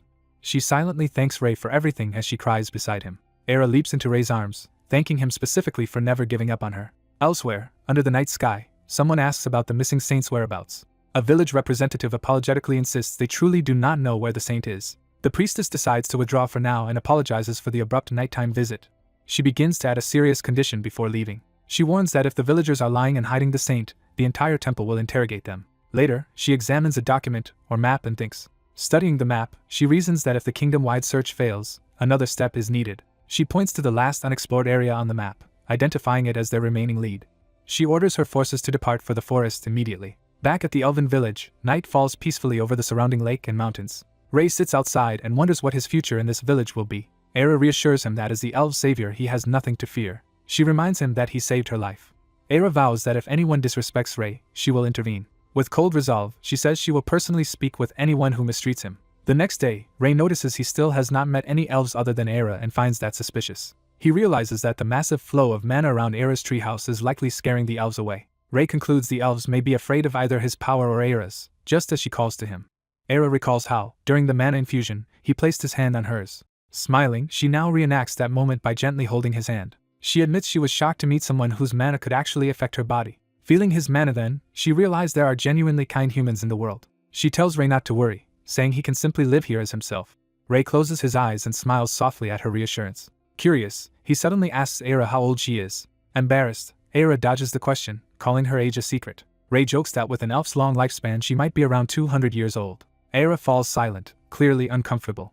He pushes further, guessing 500 years, and she continues to wordlessly sweat. When he wonders if she could be 1,000, Aira yells that she is nowhere near that old. She scolds him for his wild guesses while he laughs and insists he was joking. Her irritation fades into a quiet laugh. Looking at the moon, Aira thinks the whole exchange is amusing. She confides she has never felt this warm, unfamiliar emotion before and wonders if it is happiness. Ray teases that it is odd to feel happy while being made fun of, but she insists she truly is. Aira reflects that she never knew happiness because she had never bothered to care about anything. Ray then asks if she thinks she can finally be happy from now on. She answers that she can, as long as Ray stays by her side. Ray remembers, when healing her, feeling deeply dissatisfied with his own limitations. He realized his overwhelming feeling back then was frustration at his lack of ability. Though once the best doctor in his previous life, he now feels helpless and reliant on luck. Determined, he decides that gaining medical experience in this world is essential. Knowing the Holy Empire is medically advanced and already seeking him, he resolves on a course of action. Ray sets his goal to become a saint and obtain all of the Holy Empire's medical knowledge. He regrets he may not be able to spend much time with Aira but accepts it as necessary. Aira remarks that the commotion outside suggests something is happening in the village. Down below, elves clamor around the elder, asking him to address their grievances, as the noise grows. Watching from above, Ray wonders if they should intervene. The gathered elves angrily demand to know why the elder hid how close to death Aira had been and their potential danger from humans. The elder humbly apologizes, taking responsibility for the secrecy. Ray notes the crowd's accusations are becoming harsher and suggests they wait. Aira scoffs, recalling that none of these elves visited her while she lay bedridden. Calling their behavior disgusting, she strides away while Ray calls after her. She rises into the air on a surge of wind and mana, heading toward the assembly. Surrounded by swirling light, Aira descends majestically before the crowd. The elder is stunned to see Aira suddenly appear among the arguing elves. With a stern expression, she orders everyone to stop. The assembled elves cry out her name in relief and awe. She declares she will hear no more complaints and asks whether any of them had visited her before. The elves look away in guilty silence. Era scoffs again at their lack of response. She rebukes them for having done nothing for her yet daring to question the elder. Some elves kneel and begin to stammer an apology. Era presses them to justify themselves. One elf argues that if the elder had told them, they would have gone to her, and suggests Era herself ordered the secrecy. The elder is shocked and protests this accusation. From the sidelines, Ray worries that the argument is only becoming more complex. Era's eyes blaze with anger as she mentally condemns the elf for saying something so outrageous. Mana storms around her as she demands how he dares voice such an atrocious claim. The unleashed magic surges, overwhelming the crowd as they face her wrath. Elves are blasted back by her power, screaming in pain. The outspoken elf convulses, shocked by crackling energy. He collapses unconscious at Era's feet as the magical assault ends. Era coldly calls the villagers ungrateful brats. She declares that if they insist on blaming her, she will simply leave the forest. The elder desperately shouts her name, trying to stop her. Terrified villagers fall to their knees, begging Era to forgive them and blaming the unconscious elf for provoking her. Later, Ray watches Era return to the treehouse and worries about her emotional state. He realizes that without a high elf protecting this place, the village would be defenseless. Thinking of that, he anxiously calls Era's name. From outside, Era quietly asks Ray if he truly meant to leave for the Holy Empire. Inside, Ray grumbles about her attitude as the high elf, clearly frustrated. Era fumes that the authority of a high elf has fallen shockingly low. Ray gently asks if she really intends to abandon the village. She sighs that leaving might be better than watching her people fight among themselves. Looking down, Era admits nobody had ever sought her out before all this. Ray asks where she intends to go if she does leave. She says there is somewhere she has always wanted to visit. Reflecting on the chaos after just 20 years without her guidance, she laments how unruly the elves have become. Ray jokes that for her to call 20 years brief she really must be 1,000 years old, prompting an indignant denial. From outside, the villagers cry for Era to come out and forgive them. Inside, Ray watches Era sigh heavily at their pleas. He suggests that her vow to leave was said in anger rather than as a real intention. Era insists that elves do not lie and that she genuinely meant what she said. Ray acknowledges they treated her badly but reminds her that they still rely on her protection. She quietly agrees, accepting that they do need her. Ray's words help her reaffirm that responsibility. Seeing this, Ray smiles and says he is glad she realizes it. Era begins to say that if Ray is willing. She then asks him if he would like to stay in the village with her. Ray blushes in surprise as she suggests it would be joyful for them to remain together. He thanks her for the offer but says he cannot accept. Ray explains that he must go to the Holy Empire. Era, alarmed, repeats the destination and hears that the Holy Empire is actively searching for him. Ray elaborates that they believe he is a saint according to some prophecy. Era is stunned that a prophecy claims he is a saint even though he uses mana instead of divine power. Ray shrugs that the temple told him his lack of divine power is due to not being baptized, which he does not fully understand either. Era is shaken by the idea of a saint without divine power, noting that such power normally distinguishes saints from normal humans. She confirms that Ray used magic rather than holy power to heal her because the situation was urgent. Era recalls that her mysterious illness prevented her from using mana yet left her mind intact, making it feel like a curse. She realizes Ray cured that curse with only the basic first circle healing spell heal, defying all known magical theory. She also grasps that he is supposedly a saint despite lacking divine powers at all. Era wonders if Ray might become the most extraordinary saint in history.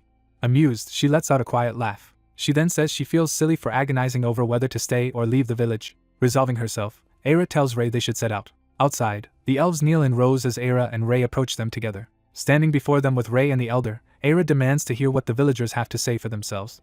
The elves admit they were arrogant and apologize for taking her protection for granted. They collectively beg her forgiveness and ask her not to remain angry. Hearing their remorse, Era declares she will retract her statement about leaving the village. She tells them she understands their anger toward the elder but explains he only acted to protect them. Ray adds that if news spread that Era could die, it might invite human aggression, so the elder's secrecy was meant to keep them all safe.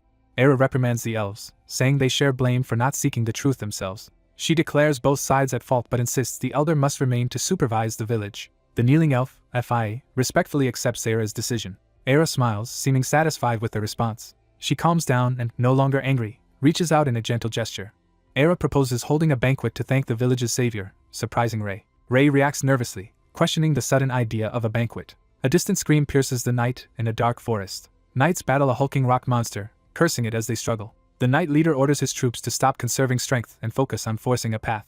The priestess powers up with holy light, declaring they will break through the monster-filled area today. A voice calls out to Lord Iriel from within the forest. A priest reports they should reach the elven village by the end of the day. Their commander, Iriel, sipping tea, comments that progress feels slow despite the small dispatch force. She asks her subordinate's opinion on their pace. He explains that heavy monster presence slows them, though he believes their rate is acceptable. Iriel remarks that traveling alone would be much faster. The subordinate apologizes tearfully for being a burden. Ariel abruptly sets down her teacup. She ends the break and orders everyone to resume marching. Decorations signal the elven village preparing for the banquet. Ray, awkward, tries to speak as the festivities begin. The whole village is lavishly decorated with banners and balloons. Looking over the village square, Ray wonders what all the preparations are for. Elves gather cheerfully under the great tree, the festival in full swing. Someone calls out to Ray, drawing his attention. Fia runs up happily, saying everyone has been waiting for him. She urges Ray to join the festivities, while he notes he expected a small party. Fia reminds him he is the village's savior, implying such celebration is natural. She says she has errands and cannot accompany him, but trusts he can attend alone. Ray asks Fia where she is going. Fia grips her weapon, saying festivals lower the village's guard and she must work. She tells Ray to enjoy the festival and promises to see him later. Watching her leave, Ray hopes everything goes well. Ray suddenly shouts Fia's name to stop her. He calls after her, suggesting they meet that night to eat together. Fia explodes in flustered shock at his casual invite. Grabbing his collar, she demands to know if he is serious. Blushing, she admits no one has ever invited her like that before. Realizing she got carried away, she hurriedly excuses herself and runs off. As she dashes away, Fia makes Ray promise to come get her later. Ray, lying on the ground from her tackle, thinks he is fine as long as Fia is happy. Ray then decides he should head into the main festivities as well. Nearby elves dance and socialize as the banquet continues. Female elves excitedly pull Ray into their group and invite him to join them. Male elves crowd around Ray at the food table, urging him to try various dishes. Though grateful, Ray privately finds the constant attention exhausting. Elsewhere, Era's house stands high in the great tree, away from the celebration. The door to Era's residence opens. Inside, beside a teacup, someone wonders aloud what is going on outside. Era, drinking tea, asks why the center of attention, Ray, is hiding with her. Ray says he is tired and that her place is the only quiet spot to relax. Era gently tells him to rest if he wishes. As they sit, Ray notices and comments on a strange scent in the room. He recognizes it as the fragrance of dirt flowers.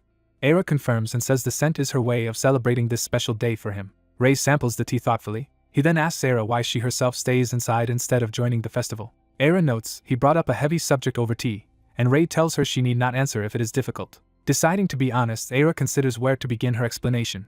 She starts by saying that long ago an incident occurred between an elf and a high elf. Era explains that high elves are born into privileged status and revered above normal elves. She says one elf clashed with a young high elf, prompting that high elf to leave the village. Era implies Ray now understands why she isolates herself. Ray realizes she stays inside to prevent similar conflict from arising again. As she continues, she is suddenly interrupted. A close-up shows an arrow streaking toward Era's head. Era dodges in shock, reacting to the sudden attack. Ray anxiously asks her what is wrong. Era senses trouble on the village outskirts. She grimly states that unwanted visitors have arrived. Ray repeats the phrase in confusion, realizing intruders are present. He panics at the implication, suspecting the worst. The scene shifts to the forest's edge, bathed in ominous light. There, Fia confronts armed humans, demanding to know why they are in elven territory. She notices they have brought a full armed force with them. The human knights line up as their leader insists they are not here to fight. The commander smiles, saying they only wish to meet the saint. Fia eyes them suspiciously, remaining silent. Hidden observers wonder what has happened with these humans. Fia recognizes among them an elf she had only heard of in rumors. That elf leader begins answering Fia's earlier question about why they came. She states that their purpose is to find the saint. Fia coldly replies that no such person exists here and orders them to leave. The elf commander asks to speak further and inquires whether Fia has seen a white-haired boy. A cut shows Ray's distinctive white hair, connecting him to the question. Fia repeats the description in alarm, clearly thinking of Ray. The commander smirks, saying this reaction confirms her suspicion. She states that Fia has already seen the saint. Fia denies knowing who the saint is, while the commander presses, asking if she at least knows the white-haired person. Fia's silence betrays her concern. The commander reiterates they do not wish for battle, only to escort the saint. She promises to withdraw once their business is done and even offers repayment if Fia cooperates. Fia, injured but stubborn, prepares to stand again. Alarmed knights draw their swords as tensions spike. The commander laments that bloodshed is now inevitable unless they hand over that one person. Fia declares that the boy already saved their village once and that everyone will gladly fight to protect him. The commander pauses, then darkly offers an alternative. She warns that opposing them will trigger a holy war. She asks Fia if she is willing to accept that consequence. Fia reels at the threat of a holy war. She realizes the invaders are agents of the Holy Empire. A stone is kicked or tossed, signaling the start of combat. Fia unleashes a glowing aura blade, charging into battle. The commander asks if Fia is truly choosing war. Fia retorts that war is what humans always seem to desire. A commanding finger points forward, giving an order. The commander orders her knights to open a path, and they roar their assent. Knights advance with blades drawn toward Fia. Fia rushes forward at blinding speed. The knights panic as she vanishes from sight. She reappears within their ranks, slashing one knight's neck. Fia continues her assault, cutting through the formation with deadly strikes. Watching, the commander judges FIA's power weaker than she had expected. She concludes FIA's aura blade is only at a beginner level. Priests in the rear cast buffing and protection spells on their allies. They also heal wounded knights, rapidly restoring their strength. FIA cuts down one of the supporting priests. A knight shouts that the enemy is faster than anticipated and orders a defensive formation. Another knight swings his sword with a battle cry as the melee intensifies. A cleric frantically casts healing magic on the injured. Even after being slashed, the priest continues to heal comrades through the pain. FIA notes that their numbers and healing magic prevent them from falling, meaning the line will eventually break. She steels herself, realizing the situation is turning dire. She then identifies the commander as the key threat. FIA vaults over a knight, aiming a kick and strike deeper into the enemy line. As a knight cries out to protect Ariel, FIA lunges directly at the commander. The clash sends shockwaves across the forest. Wincing, FIA grits her teeth from the impact. Ariel easily blocks and counters, revealing their vast difference in strength. Smirking, she declares that the power gap between them is overwhelming. She channels bright energy into her fist. Ariel drives the glowing punch toward FIA. The blow explodes against FIA's torso, sending her flying with a scream. FIA is launched high into the air before crashing back down. She tumbles violently across the ground. Standing over her, Ariel casually asks if FIA still wants to continue fighting. From FIA's viewpoint, Ariel looms unconcerned as FIA struggles to move. Clutching her wound, FIA insists she cannot let them pass. Ariel calls her persistence pointless, and says they only need the saint handed over. She repeats that there is no reason for FIA to keep resisting if she just surrenders the boy. Bleeding, FIA's hand tightens around her sword as she whispers refusal. She reforges her aura, the blade glowing with renewed blue light. With fierce determination, FIA vows she will never hand Ray over. Meanwhile, in the forest, someone asks how much farther they must run.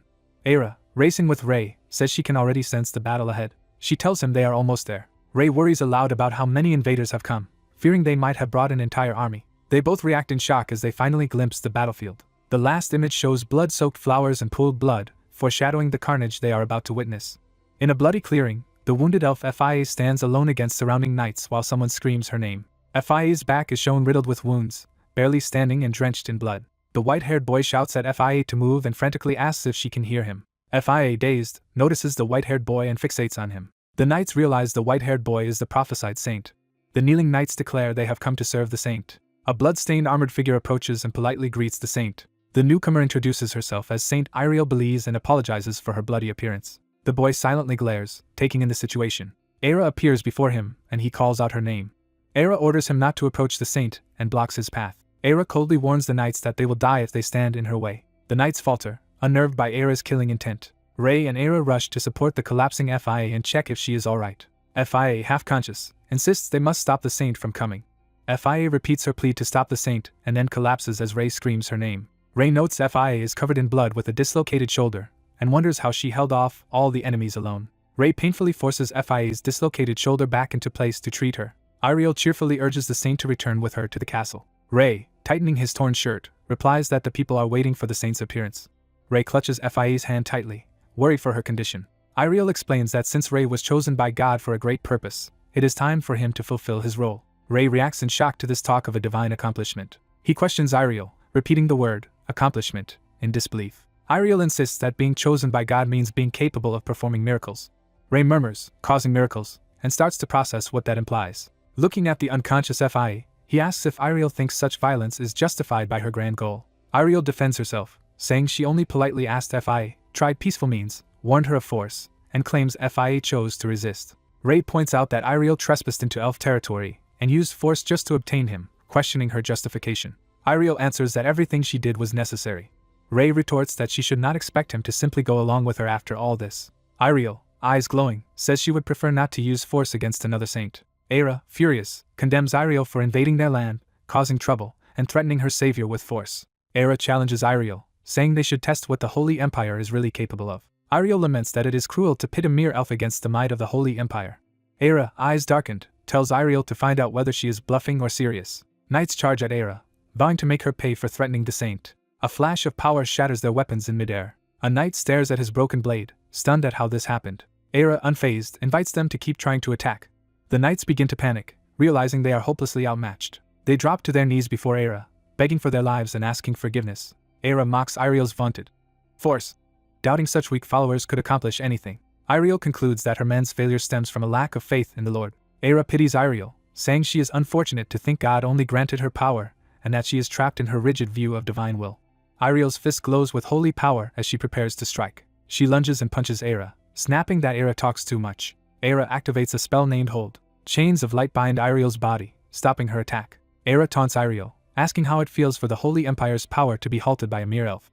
Ariel, straining against the chains, insists this is not the full might of the Holy Empire. She screams that she will do anything to bring the saint back, even if it means cutting him into pieces. The forest trembles as tension peaks.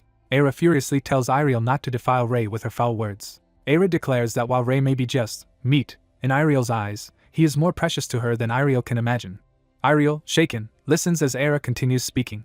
Era threatens that she could wipe the entire Holy Empire from the map with a snap of her fingers, when Rei suddenly commands her to stop. Rei tells them he is willing to go to the Holy Empire after all. Ariel lights up with hope, but Rei says he still has a caveat. Rei states that he will go under one condition. He repeats that he will go to the Holy Empire, but only if certain conditions are met. Ariel nervously asks what conditions he wants. Rei's first condition is that he will not be a saint for God. He clarifies that he will become a saint only by his own choice and must be free to quit whenever he wishes. Ariel is horrified that he would even think of resigning from being a saint. Rei raises 2 fingers and moves on to his second condition. He warns that if anything like this attack happens again, he does not know how he will react. Ariel anxiously asks what will happen if they repeat their actions. Rei threatens that in such a case he might simply leave the Holy Empire and become a saint for one of its enemies. Ariel reassures herself that even if he betrayed God he would lose his holy powers, trying to rationalize the threat. Rei asks if there is anything else to discuss. Ariel says yes. His third condition is that he be granted authority to access every library within the Holy Empire. Ariel, relieved by this reasonable demand, says that part will be easy to grant. Rei announces a fourth condition, astonishing Ariel that there is more. He demands proper compensation for his work as saint, including food, clothing, and housing. Ariel, still reeling, asks what specific compensation he wants. Rei answers that of course he means money. Ariel is left speechless and mentally overwhelmed. A priest urges Ariel to abandon this recruitment, saying the saint's position should not accept such conditions. Another priest agrees and questions a saint who wants to be paid, suspecting God made a mistake.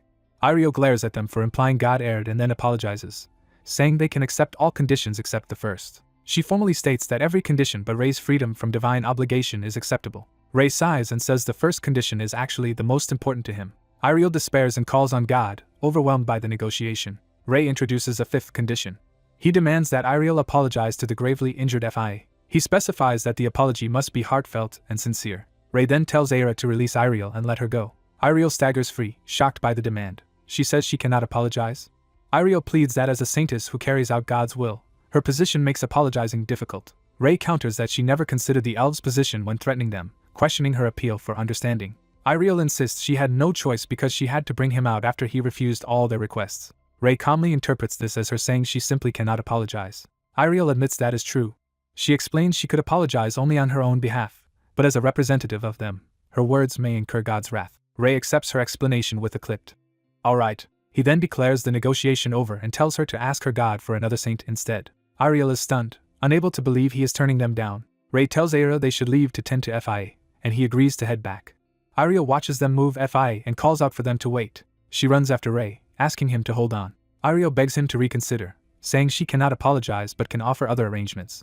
Rei firmly says he does not need alternatives and repeats that all he wants is an apology. Ariel is left trembling in silence, torn between duty and conscience. Rei hoists FIA on his back and tells Era they should go home. As they walk under a fiery sky, Era asks Rei if he is sure he should have refused the offer. She says it is still not too late to return and that the Holy Empire would gladly welcome him if he agreed. Rei answers that he has no regrets and that if they cannot apologize after what they did, he would rather not follow them. Era wonders why he went so far for elves of another race. Rei smiles and says he simply wants to do what he wants to do. When Era asks what he ultimately wants, Rei answers that he wants a happy life. Era replies that wanting happiness is all the more reason he should become a saint. Rei muses that living as a saint who grumbles over trivial things while healing the sick and injured might not be such a bad life. He concludes that he would be content just being happy in a small place. Era smiles warmly at his simple wish. Watching the sunset, she tells him he is truly unique. The sun sets over the forest, closing this turbulent day. Ariel stands alone in the bloody clearing, silently replaying Rei's rejection in her mind. Rei's words about the matter being over if she refuses to apologize echo in her thoughts. She broods, speechless and conflicted. A priest nervously asks if perhaps God made a mistake in choosing this saint. Ariel repeats the word mistake, clearly troubled by the idea. She drops her blood-stained armor and cloak to the ground, startling the priest. Ariel tells her entourage to return to the Holy Empire without her. She announces that she herself is going to the elf village. Elsewhere, 2 elves worry about FIA's condition, noting how badly hurt she was. They are startled when Iriel appears alone on the forest path. They aim weapons at her and order the human to stop and not approach. Iriel raises her hands, saying she did not come to fight but to visit the saint in their village. The elves are shocked to hear there is supposedly a saint living among them. They insist that no human can enter the village, and warn her to leave or be treated as an enemy. Iriel then politely asks them to at least inform the saint that she is waiting nearby. The lead elf refuses and orders her to go back where she came from. Iriel instead asks permission to simply remain outside the village. She promises she will not cause them any harm. The elves begrudgingly tell her she may stay far away but warn that any sudden movement will be met with retaliation. Iriel bows deeply, thanking them and assuring them she will not approach at all. The elves lower their weapons slightly, watching her warily. One elf wonders if the saint she mentioned is really Ray. Iriel sets down her pack near the forest edge to camp there. She kneels on the ground, preparing to pray. Iriel begins a solemn prayer, surrounded by golden light. She resolves, at least for now, to wait patiently. The elves decide they should report this situation to Ray. Evening falls over the elf village as festivities and lights flicker. Fia lies bandaged in bed, murmuring, for now, in her sleep. Ray, exhausted, notes that they have managed to extinguish most of the fires in the village. Later he knocks on a door, calling out to Ray, revealing this is his own name being summoned by someone else. An elf informs Ray that someone is waiting for him just outside the village, looking specifically for him. Ray realizes the people he was expecting have finally arrived. He anxiously asks how many enemies are coming and is surprised to hear it is only one person. Ray, confused, confirms that they really said only one person is approaching. Night falls over the forest as something approaches through the trees. An elf announces his arrival, and Ray happily greets him as Ray. Ray's elf friend jokes that Ray has been the festival's center of attention and says it looked like they did not need his help. Ray asks who has been looking for him, prompting his friend to start to explain. The elf points out that the person looking for Ray is a girl standing nearby. Ray sees the saintly girl praying alone in a glowing aura and wonders why she is out there. Ray walks up to the praying girl, surrounded by holy light. Ray addresses the girl as Saint and says he heard she was looking for him, but she remains silently praying. An elf tells Ray to forget it because she has remained like that in prayer since sunset, for about 3 hours. Ray silently studies her, concerned. Deciding to wait, Ray says he is sure she will wake soon and settles in nearby. Time passes to the next morning as the forest brightens. At dawn the girl finally exhales as her long prayer ends. She stretches awake from her praying posture, and Ray internally wonders what kind of prayer lasts all day. Ray is stunned that her prayer took an entire day to complete. A flashback shows Ray finding the saint gravely wounded out in the forest, and questioning what she is doing there. The wounded saint says there is something she must tell him. Ray bluntly asks if she has come to apologize. She says she cannot apologize directly but wants to show respect for the elves' forest through her actions. Ray paraphrases her reasoning, accusing her of thinking her mere presence should satisfy them. She panics and insists that is not what she meant, so Ray demands she clarify. She explains that, due to her circumstances, she cannot verbally apologize but intends to repent through prayer until the elves accept it. Ray warns her that if she leaves her official position, the Holy Empire will come searching for her. He continues that her disappearance would provoke the Holy Empire into another conflict with the elves. She replies that this is exactly why she is praying, claiming her talks with her god will keep the Holy Empire from acting rashly. Ray doubts her and asks how he can believe her, so she says his elf friend who detects lies can verify her sincerity. Era, the high elf, is shown as the one capable of checking the saint's words and protecting her. Ray weighs whether to trust the saint. The saint accepts his tentative decision with a simple acknowledgement. Ray tells her she can continue as she wishes for now but warns he will not protect her if the elves reject her. Overjoyed, she thanks him enthusiastically. As Ray turns away, she calls out to him again. Annoyed, he asks what she wants now. She hesitates nervously, thinking of a request. Shyly, she asks where she can go to freshen up, clearly self-conscious about her dirty state. Ray, irritated, thinks to himself that she is getting on his nerves. Time passes again, shown by a calm sky through the forest canopy. Later, the saint resumes long hours of glowing prayer in another clearing. 2 elves watch from a distance, humming thoughtfully as they observe her. They comment that, like yesterday, she has been praying non-stop all day and wonder why she is not exhausted. Ray arrives and is asked if he is heading home, agreeing that standing guard must be tiring. One elf asks Ray if it is really okay to leave the human girl like this. Ray falls silent, considering the question. He reflects on the saint's intense devotion and wonders about the god she serves. A gruesome memory flashes of the saint once undergoing brutal torture while still holding to her faith. Evening falls over Ray's home village. Ray returns home and calls out that he is back. His parents, caught hugging on the stairs, awkwardly greet their son. Ray, deadpan, tells them they can resume what they were doing. They protest as he slams the door, and his father calls after him. Ray drops his bag and heads straight for his room. Collapsing onto his bed, he mutters that the day was exhausting. Lying there, he exhales and grows thoughtful. He remembers Era telling him that it would help if he went to the Holy Empire. The memory continues with Ray asking what she means while sitting beside an unconscious elf. Era explains she knows he wants to go to the Holy Empire, and encourages him to seize the opportunity. Ray reflects that Era is right, recalling his vow to study medicine in the Holy Empire so there will be no illness he cannot heal. Resolute, he sits up from bed. He begins packing books into his bag, confirming to himself that this is the right decision. With determination, he decides he cannot let this chance go to waste. A sudden exclamation from someone else interrupts, reacting to his decision. Cutlery clatters as his parents, shocked, ask what he just said. At the table, they repeat back his revelation that he is a saint who must go to the Holy Empire. Ray silently braces himself for their reaction. His parents, distressed, ask if he is serious and whether he will ever return. Ray says he plans to leave tomorrow, admits he does not know what will happen in the coming years, but vows to come home eventually. His mother breaks down crying, while his father laments that saints are supposed to remain in the Holy Empire for life. Ray gently reassures them that he will return and promises it. His mother hugs him tightly, wailing over the news that he must leave as a saint. His father scolds her for making it harder on Ray by crying so much. Through his own tears, Ray's father promises to keep Ray's mother and himself safe until Ray returns and urges him to stay safe. Ray and his parents share a choked, emotional moment together. Ray smiles and promises he will take care of himself. That night, from outside the house, his mother marvels that her boy is grown up and not even crying, while Ray protests faintly from inside. A new day dawns over the forest. The saint, exhausted from her ordeal, sighs while resting on the grass. She clutches her stomach in discomfort, feeling the effects of her Spartan lifestyle. She looks queasy as ominous sounds echo from her belly. Ray leads her into a field and tells her everything growing there is edible, inviting her to eat. Walking away, he tells her she can do whatever she wants now, which she finds off-putting. She stares at a gnarly plant and wonders how she is supposed to eat it. Grimacing, she picks up some slimy, bitter herbs. Forcing herself, she steels her nerves while holding the awful-looking plant. A chibi image shows her trying not to gag as she prepares to eat it. Her eyes widen in shock once she tastes it. She screams that it is incredibly bitter and spicy, while the elves stare in disbelief. Her stomach clenches painfully. She doubles over with cramps, panicking as the pain intensifies. The elves whisper to each other, wondering if she really just ate the plant raw and if this strange behavior is how humans enjoy change. Desperate, she cries out for water. A sparkling river is shown as her salvation. She sprints toward the water, frantic. She dives in headfirst, splashing loudly. She keeps her face submerged, guzzling water to soothe her mouth. From the riverbank, Ray calls out to the saint and internally wonders how he will live with the memory of this ridiculous scene. Time shifts again to another bright day. The saint collapses on the grass, sighing after all her trials. Lying there, she thinks maybe she should give up and return home. She stares up at the sky, sighing again. She resolves that this hardship is another trial she must endure. Ray appears above her and tells the saint to get up. He tells her to prepare herself because they are heading to the Holy Empire. She sits up, surprised, and asks for confirmation. Ray repeats that they are departing for the Holy Empire, and she timidly asks if that means he forgives her. He answers that he does not forgive her, which she admits she expected. Ray says she should simply get ready while he goes to say his goodbyes before they leave. Outside, another elf greets Ray and asks how FIA is doing. The elf says they have been waiting for him and tells him that FIA has just woken up. Ray rushes to FIA's house, calling her name. He bursts inside, happily shouting for FIA. FIA, bandaged and sitting up in bed, is stunned but glad to see him. Ray smiles and tells her he is relieved she is finally awake.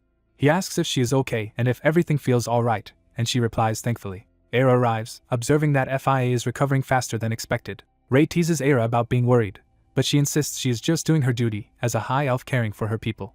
FIA tries to sit up to apologize to Era, but Era tells her not to move because she is not fully healed yet. Ray's packed bag catches Era's eye, signaling his imminent departure. Era remarks that his readiness shows he has made up his mind. Ray confirms he is going to the Holy Empire and wants to make the most of this once-in-a-lifetime chance. Era smiles, saying he made the right decision and will be leaving soon. FIA, alarmed, cries out in shock at the news. She apologizes for yelling in front of Era, but Era tells her not to worry. Ray jokingly addresses FIA as a child and offers to answer any questions she has. Era, annoyed, asks if he was just mimicking her way of speaking, and he sheepishly apologizes. FIA, still confused, asks where he is going and thought he planned to stay with the elves. She presses him, asking if he is really going to follow the humans back to the Holy Empire. Ray explains he already intended to go there anyway and admits she is right that he will be heading to the Holy Empire. When she asks how long he will be gone, he guesses it will be at least a few years. They both fall silent, staring at each other with mixed feelings. FIA forces a cheerful smile and tells him not to worry and to travel safely, while he replies that he will come back. Ray laughs to himself, remembering that elves perceive time very differently from humans. As he leaves FIA's room, Era asks if that is all he wanted to say and requests to talk with him a bit more before he departs. He agrees. Ray bids FIA a casual goodbye, saying he will see her soon, and she waves from her bed. The scene shifts to Era's house, bathed in warm sunlight. Inside, Era tells Ray there is something she wants to give him, and asks him to accept it. Curious, Ray asks what the gift is, and she tells him to give her his hand. He places his hand in hers, following her instruction. Era channels magic into his hand, explaining that she is placing her personal seal on him. She says the seal will serve as proof that she is always with him. Her glowing magic fully imprints the seal as their hands remain clasped. Ray stares at his now glowing hand in astonishment. He sees a shining symbol appear on the back of his hand and asks if that is what she meant. Aira answers that the mark is essentially her. Ray silently processes this, looking puzzled at her. Panicking internally, he wonders if it is a slave-like contract seal that binds humans to elves. But Aira hurriedly assures him it is nothing like that. She explains from off-panel that it is simply her seal and nothing to worry about, while Ray repeats the word uncertainly. Aira clarifies that the mark is magic she placed on him, joking that she has basically given him herself as a present, like humans saying they called dibs on someone. The elf woman promises to always stay by his side and hopes her gift will protect him on his travels. The young man looks at his glowing hand, surprised by her magic. He smirks slightly, accepting the situation. Smiling brightly, he thanks her and says they will meet again soon. Time passes as the two companions walk through the forest. The female companion beams with happiness. She cheerfully follows while he walks ahead, a bit exasperated. He turns and asks if she is really that happy. She explains she is overjoyed to finally be going back to her lord, and he thinks life in the wild must have worn her out. They agree to set off together, with him addressing her as Saint. He gazes at the glowing sky as they leave. The sun sets over the forest as their journey begins. Watching the light, he grows thoughtful. She asks if he has any regrets about leaving. He says he will be back here anyway, so he has none. He confirms the Saintess will still honor the conditions he requested. She says they may need to renegotiate the first condition but the others should stand. He glares, clearly displeased by her hedging. Grumbling, he urges her to get going while she laughs. Narration notes that their long journey has just begun. The scene shifts to a town at sunset, marking their arrival. Looking at a map in town, he recalls Iriel mentioning a place to visit before the Holy Empire. She clarifies they must first head along the Royal Road, not directly to the Holy Empire. A map explains they will travel from Celia to Cilia along the Royal Road, meet a dispatch squad there, then proceed to the Holy Empire. She says they should start moving in earnest, while he wonders why she is so excited. He calculates that the Royal Road is 4 days away but wonders if man-enhanced running could shorten it to 1 day, though he dislikes detours. Preparing to sprint all day, he stretches, prompting her to ask what he is doing. She appears with a horse, shocked that he intended to run the entire way. He innocently insists running would be faster, confusing her. She explains that even with her holy power the distance is extreme, so with only his mana he would never make it by running alone. He thinks he could manage with his mana vessels and would be faster than riding, but feels it rude to refuse her effort in securing a horse. Relenting, he agrees to travel by horse instead of exhausting himself. She admits she bought only one horse to save money and warns riding together may be cramped, but he says he cannot ride anyway so it is fine. She spurs the horse into a gallop. They ride off enthusiastically towards Cilia. That night, they decide to rest in the forest, and he volunteers to cook. He ignites their campfire with a simple fire spell. The flames burst up, impressing his companion. She marvels that he can cast magic with only a trigger word and estimates his skill near a 2-circle mage. He downplays his ability while tending the pot. He conjures water into the pot with another spell. With the container and water ready, he thinks all he needs now are ingredients. When he tries to add a strange plant, she panics and yells for him not to put it in. He insists the spicy, bitter plant tastes good and reminds her she has eaten it before, which horrifies her. He realizes she previously ate the raw leaves instead of the edible roots. Chiding her gently, he explains only the roots should be eaten, though the more nutritious leaves are extremely bitter. She is disturbed that he never told her this earlier. To apologize, he offers her a freshly cooked bowl, saying it will taste completely different. She shyly accepts the bowl. She examines the creamy stew with bits of ingredients mixed in. Smelling and seeing how appetizing it is, she is surprised. She scoops up a spoonful. She tastes the dish. Overwhelmed, she exclaims that it is delicious. He watches in disbelief as she devours the food, wondering if the Holy Empire starves its people. Concluding she is stranger than he thought, he tells her to slow down while she keeps eating by the fire. The next day they finally see Cilia, and she points out the massive castle dominating the city. Riding through the bustling marketplace, she notes its size and asks if he is glad he came with her. Arriving at Cilia Castle, she says the dispatch squad should be there as well. He thinks to himself that it is his first time there, and hopes nothing goes wrong. They ride up to the castle gate guarded by soldiers. A guard bows and warmly welcomes the Saintess back. The guard then asks who the young man riding behind her is. She introduces him as a saint. She teasingly presses him to confirm his new title, making him uncomfortable.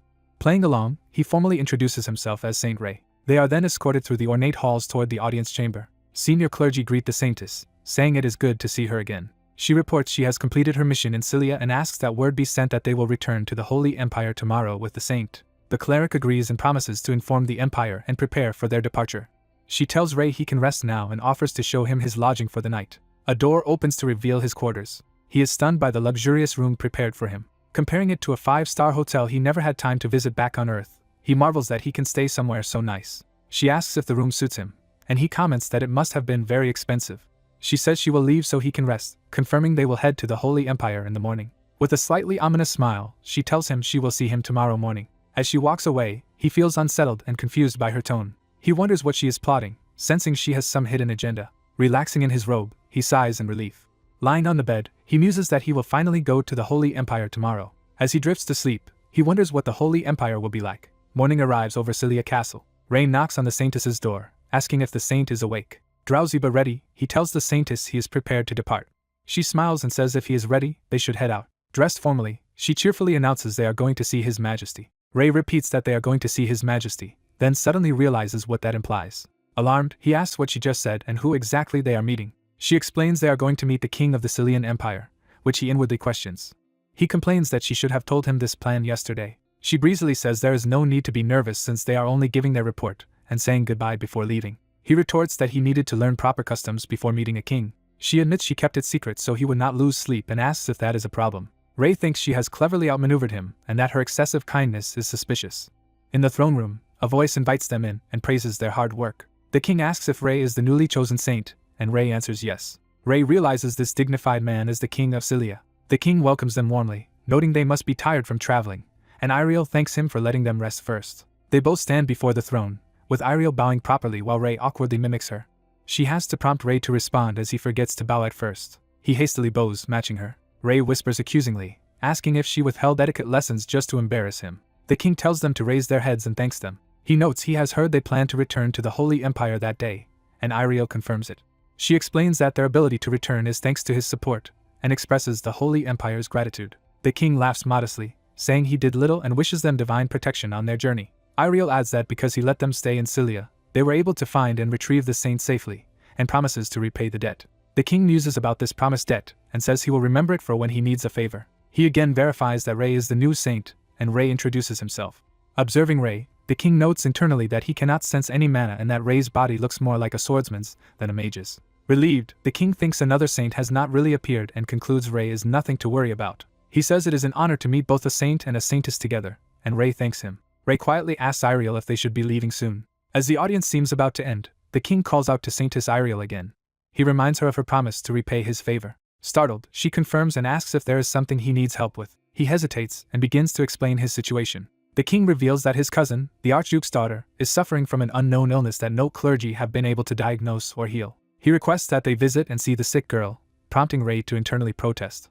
Ray, thinking they already have a long trip ahead, wants her to decline, but she instead agrees. Ray shouts in shock as she says there is no way she could refuse a personal request from the king. The king happily thanks her, trusting that with a saint present they will be able to handle everything.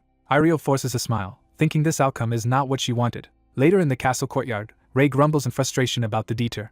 He complains that the journey to the Holy Empire keeps being delayed, while she nervously begins to explain. She says the delay is because he is now part of the Holy Empire, and should see how to use his divine powers for the good of the world by accompanying her. Ray points out that detouring to the Archduke's territory before the Holy Empire will only lengthen their trip, and she reluctantly admits it will. He reluctantly gives in, accepting the plan. Ray reasons that since someone is sick, they should help as soon as possible, as a doctor's duty is to go wherever patients need him. Narration reflects his belief that helping patients wherever they are is the true duty of a doctor. Meanwhile, a knight apologizes to the saintess as preparations for departure are underway. A senior priest says they already reported to the Holy Empire that they were returning, so he cannot easily approve a visit to the Archduke.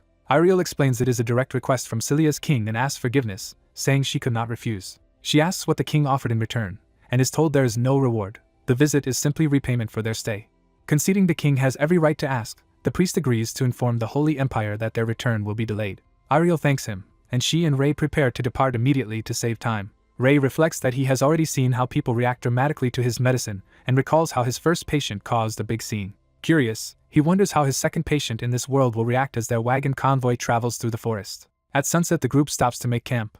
Clergy and knights set up tents and invite the saintess and saint to a prepared area. From another tent, onlookers whisper and point out Ray by the campfire as the saint. They comment that he looks better than rumors suggested and decide to approach him. One of the sisters shyly addresses Ray, asking for his attention. She offers to help him with anything, but he politely declines.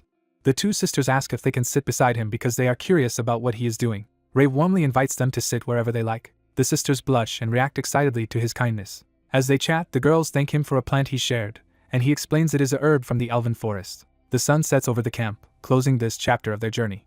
The young man leaves some energetic kids behind, thinking about the new saint. Hiding behind a tree, he overhears priests question whether they should follow such a young saint. The priests criticize the saint as a selfish child who makes demands and recall the saintess once being slapped by an elf. Listening, the boy is irritated that they are gossiping behind people's backs. The priests conclude that once they reach the Holy Empire, everyone will see the young saint is only a figurehead. Someone sharply asks what was just said about them and the saintess appears before the gossiping priests and demands they repeat what they said. Smiling ominously, she echoes their insult about the saint being a mere figurehead. She asks if she misheard their disparaging remarks. Still smiling, she presses them on why they were talking about her and the saint and urges them to continue.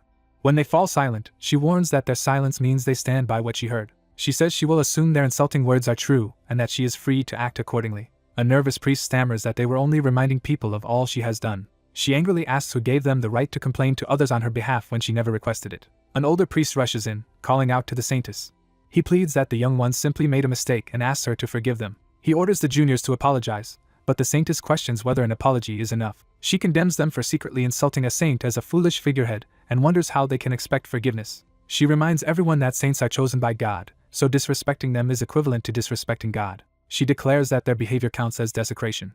The boy hidden nearby hears her say that a mere apology cannot fix this unless they can justify themselves. An ominous thought follows that if they cannot justify themselves, something unpredictable might happen. The boy repeats that if their reasoning fails, he has no idea what might occur. One of the gossiping priests breaks down crying and begs Lord Iriel for forgiveness for saying such things. The saintess yells that he is apologizing to the wrong person and scolds him for failing to apologize properly to a God-chosen saint. Quietly, she reflects that some people cannot apologize at all even if they want to. The boy wonders if he heard her mutter something about herself. He recalls how heavy the title of saint must be for someone her age, and how seriously she takes the weight of her words. He relates, remembering how in his past life he was called a genius surgeon and knew similar pressure. Deciding it is time to step in, he prepares to reveal himself and asks if the conversation is over. Stepping from behind the tree, he says listening any longer was difficult, and the priests react to the saint's appearance. He notes aloud that everyone seems to see him as just a child and nominal saint. The gossipers insist they did not mean it that way and try to explain themselves. He admits they are not entirely wrong, since if he did nothing he would indeed become a figurehead saint, which shocks the saintess. He explains that without divine powers, had he simply arrived at the Holy Empire he would have been an ideal puppet, even if chosen by God. He points out that this is likely what many people are thinking as the onlookers avert their eyes. The saintess vehemently denies that anyone thinks that and insists God must have a reason for selecting him. He clarifies that he only means many in the Empire probably see him that way and that even if not, he could do little about it. He then asks if, since these people slandered him, he may judge them himself and wonders what would happen if he desired their punishment. Others explain fearfully that heretic inquisitors could seize and even kill them in the worst case, which horrifies the culprits. Terrified, the priests beg the saint for forgiveness and mercy. The boy pauses thoughtfully as everyone watches him. He says there are likely many more who mocked him as a figurehead, arrogant child, or someone with no right to be saint. Addressing the crowd, he admits their criticism is not wrong. He is young, without power, trust, connections, or proven ability among them. He explains that is why he plans to spend several years in the Holy Empire to prove himself to everyone. Knights and priests ask what exactly he is trying to prove. He vows that all who talked behind his back will regret it, and that everyone who disrespected him will remember this moment as his promise. As proof of that promise, he announces that he will not punish the people here, stunning the guilty pair. The priests tearfully admit they were wrong to speak about him, promising to repent and learn from their mistake. He calmly says he hopes they come to regret their decision even more in the future, and that he will strive to restore honor to the Holy Empire. Under the moon, he reflects that fulfilling this resolve may take many years. Yet he is determined to do everything he can. He resolves to make sure everyone regrets the choices they made about him today. The onlookers watch in awe as glowing sigils appear above them, marking the gravity of his vow. The entire camp kneels before him under the night sky, fully recognizing his presence. Later by the campfire, someone approaches and remarks that his speech was impressive, addressing him as Iriel. The saintess teases him by quoting his dramatic line about making them regret today's decisions, and he tells her to go ahead and tease him. She notices he is reheating leftover stew from before, and he says the priest even ate his share back then. He says the ordeal has made him hungry and offers her some stew while it is still warm. Smiling brightly, she gladly accepts the offer. They then spot a shooting star streaking across the night sky. The saintess happily says she has not watched the night sky in a long time and thinks seeing a shooting star is good luck. The boy muses that in his past life his name meant shooting star, connecting it to what they see. He reflects that he has become used to the name Ray, recalls that in his old world wishes on shooting stars were said to come true, and the saintess reacts excitedly. She clasps her hands as if praying, leading him to wonder why a saintess is believing such myths. She remembers a local tale that seeing a shooting star with someone means you can one day die happily with them. Ray questions the idea of a happy death, saying he does not believe any death can be happy. She agrees she does not really believe it either but still wonders what a happy death would look like as they watch the sky full of falling stars. The next morning dawns bright over the forested road. Their carriage approaches the Silos Duchy, and a rider announces its sighting to the saintess and saint. Inside the coach, Ariel notes they will soon enter Silo's territory. When asked their first destination, she replies they must hurry to meet the Duke as soon as they arrive. She considers the limited time they have there. She decides they will treat the Duke's family quickly and then depart immediately for the Holy Empire so they are not late for the baptism. At the duchy, the Duke greets them warmly, saying he has been eagerly waiting since he heard of their visit. Introducing himself as the Duke of Silos, he expresses deep gratitude that they came so far for his daughter. Ariel humbly says their role as saints is to give God's blessings to those in pain, so he should rest easy. The Duke, worried, asks if they can quickly examine his daughter, saying he cannot bear the thought of losing her after seeing her suffer so long. Ariel agrees to check the girl's condition immediately, and the Duke vows he will do anything if they can help. Watching this trust, Ray thinks the duchy must hold Ariel in extremely high regard both as saint and as a person.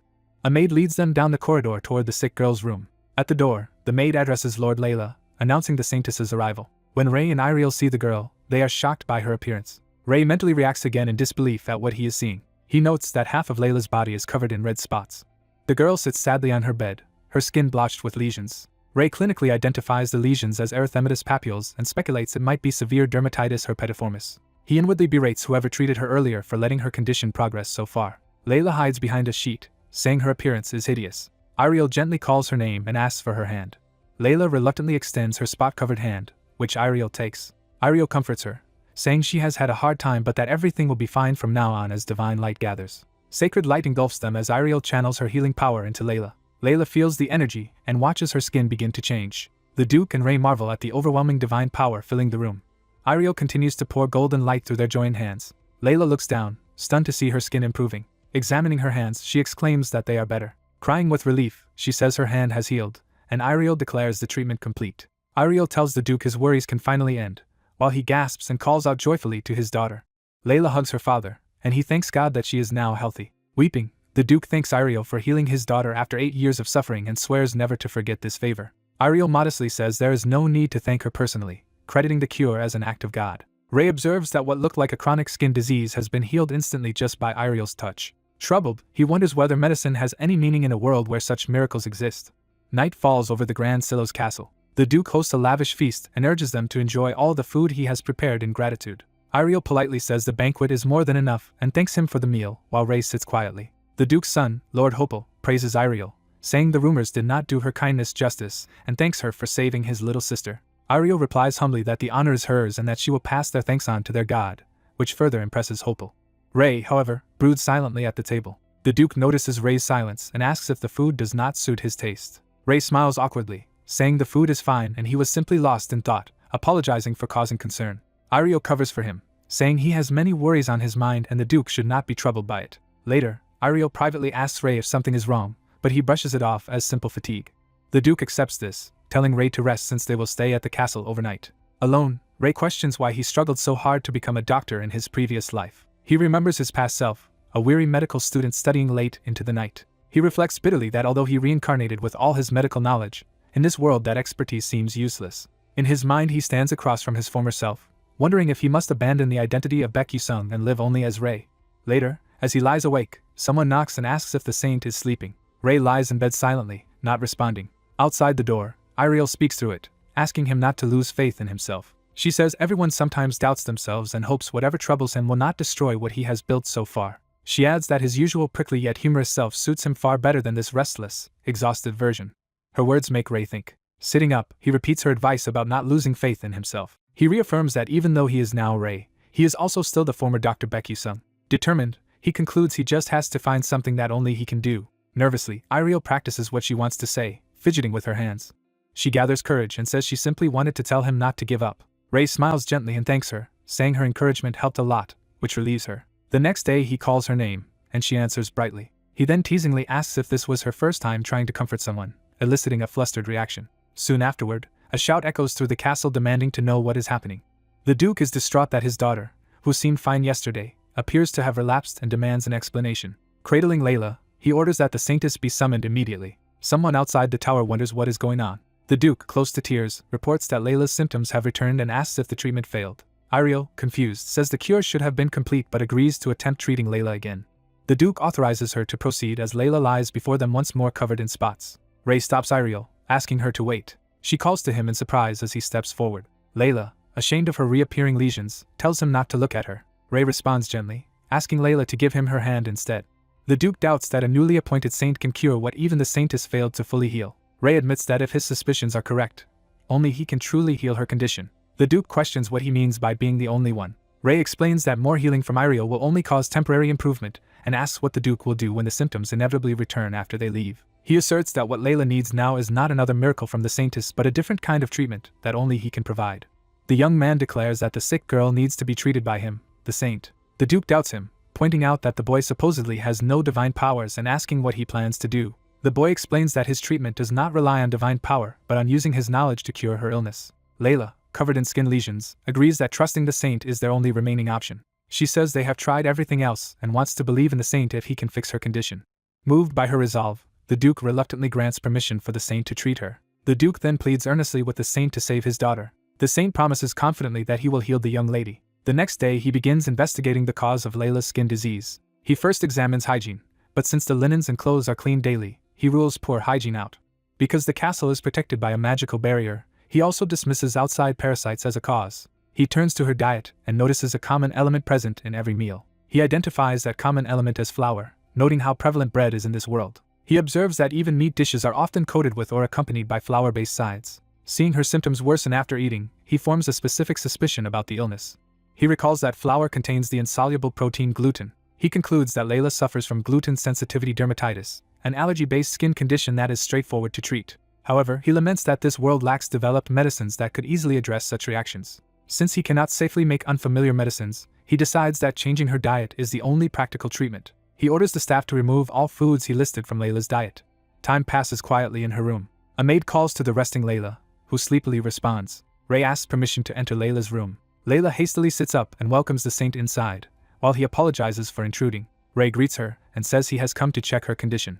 Observing that her rash has worsened, he confirms internally that her diet is the cause. He tells her there are important precautions he needs to explain. He instructs her to avoid all flour foods such as bread and to refrain from scratching even if she feels itchy. Surprised at being told to avoid bread, she hears him say that this is all he can do for her now. Layla, who loves bread, struggles with the idea of giving it up and briefly wonders if he is deceiving her.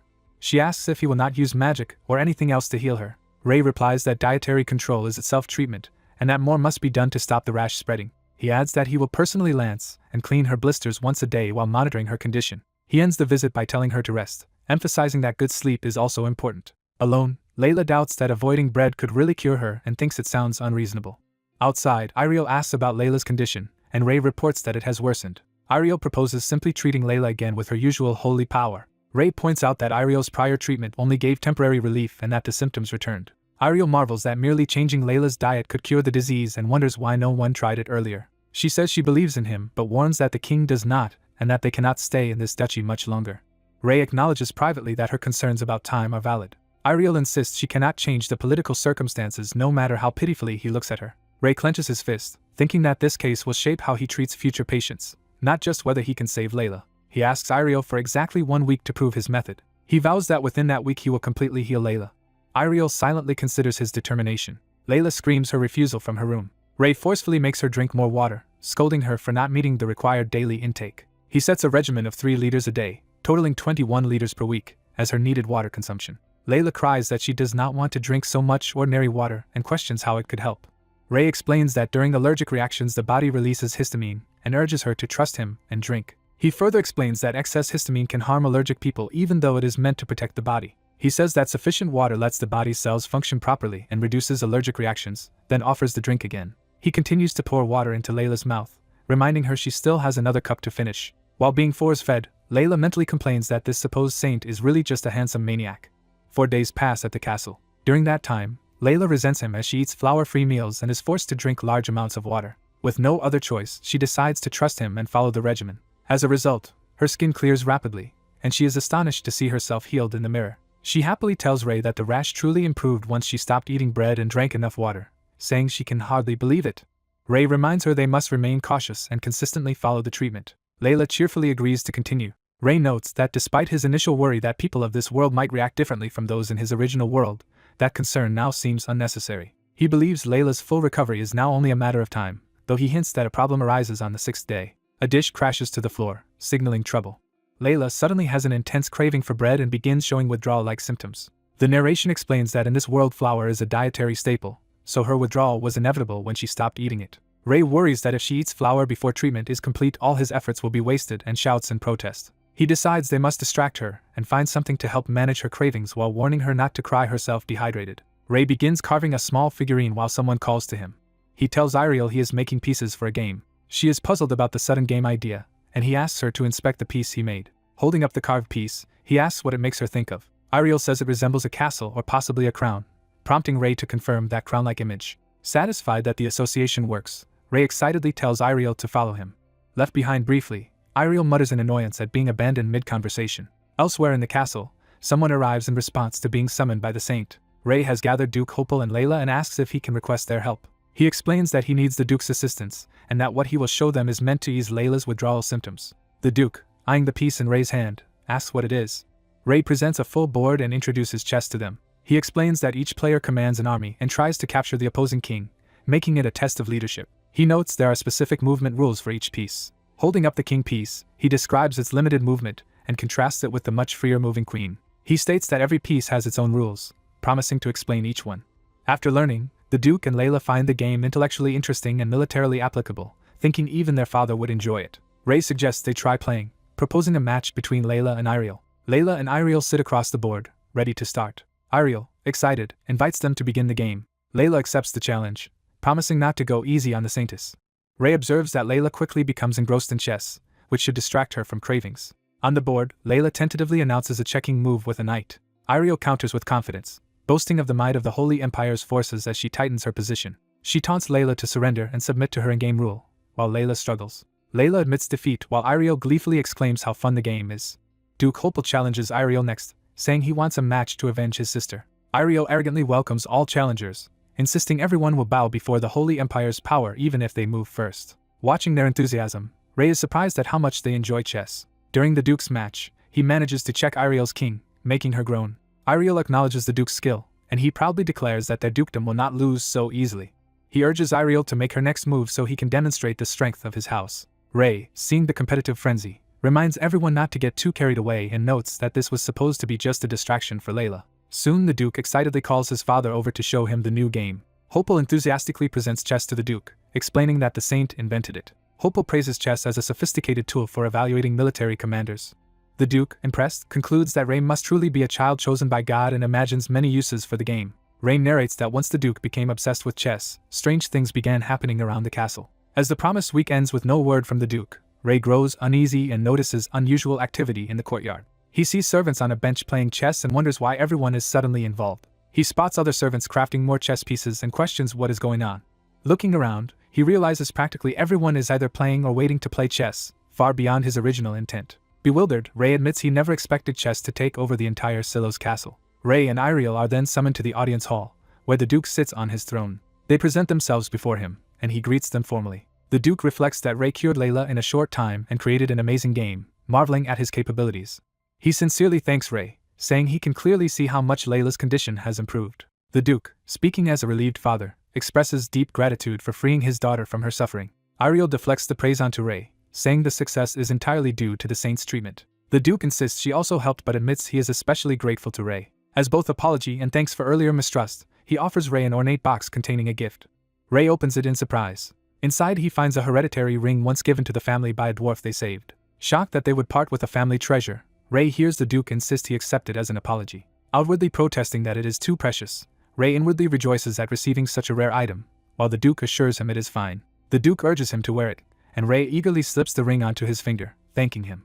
Ray notes that it feels a bit large for constant wear. To his amazement, the ring magically shrinks to fit perfectly, and the Duke hints that dwarven craftsmanship grants it further powers. Ray sincerely thanks the Duke again, saying even the dwarf who forged it would be glad a saint now wears it. The Duke remembers they are departing for the Holy Empire tomorrow and confirms this plan. He offers to sponsor their journey to make it as comfortable as possible and advises them to rest beforehand.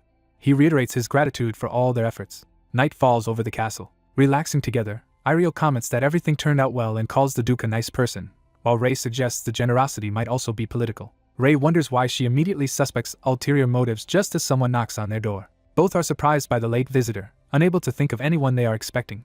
As the door slowly opens, Ray wonders who could be coming at this hour. Duke Hopel and Layla enter, apologizing for the late call after hearing of the saint's impending departure.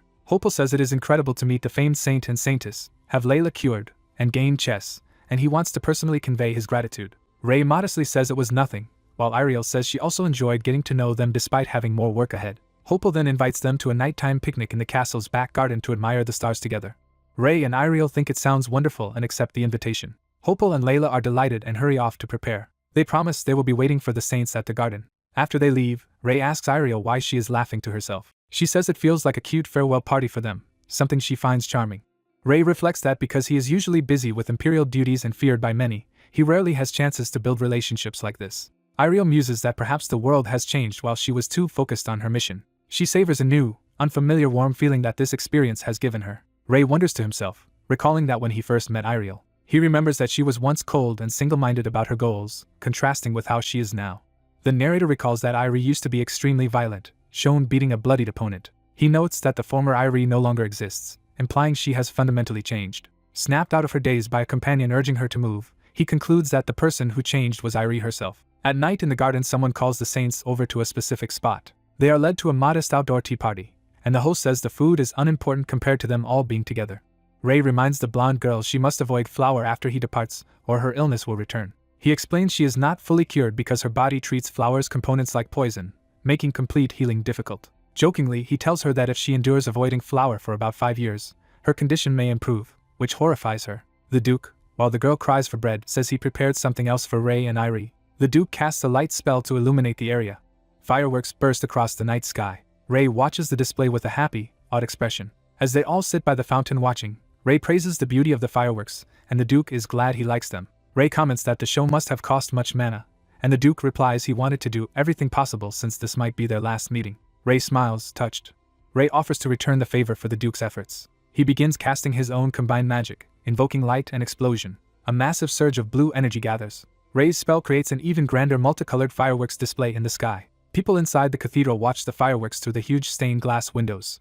The old Duke watches the spectacle from his library window, clearly pleased. The blonde girl exclaims that Ray's magical flames are amazingly beautiful. The Duke marvels at Ray's extraordinary understanding of magic, and says he will never forget this night. Ray says he is glad to have made such good memories with everyone, while narrating that he once felt shaken. Reflecting as they lie on the picnic blanket, Ray admits he once denied his own aspirations for the convenience of magic but has now confirmed his medicine truly works.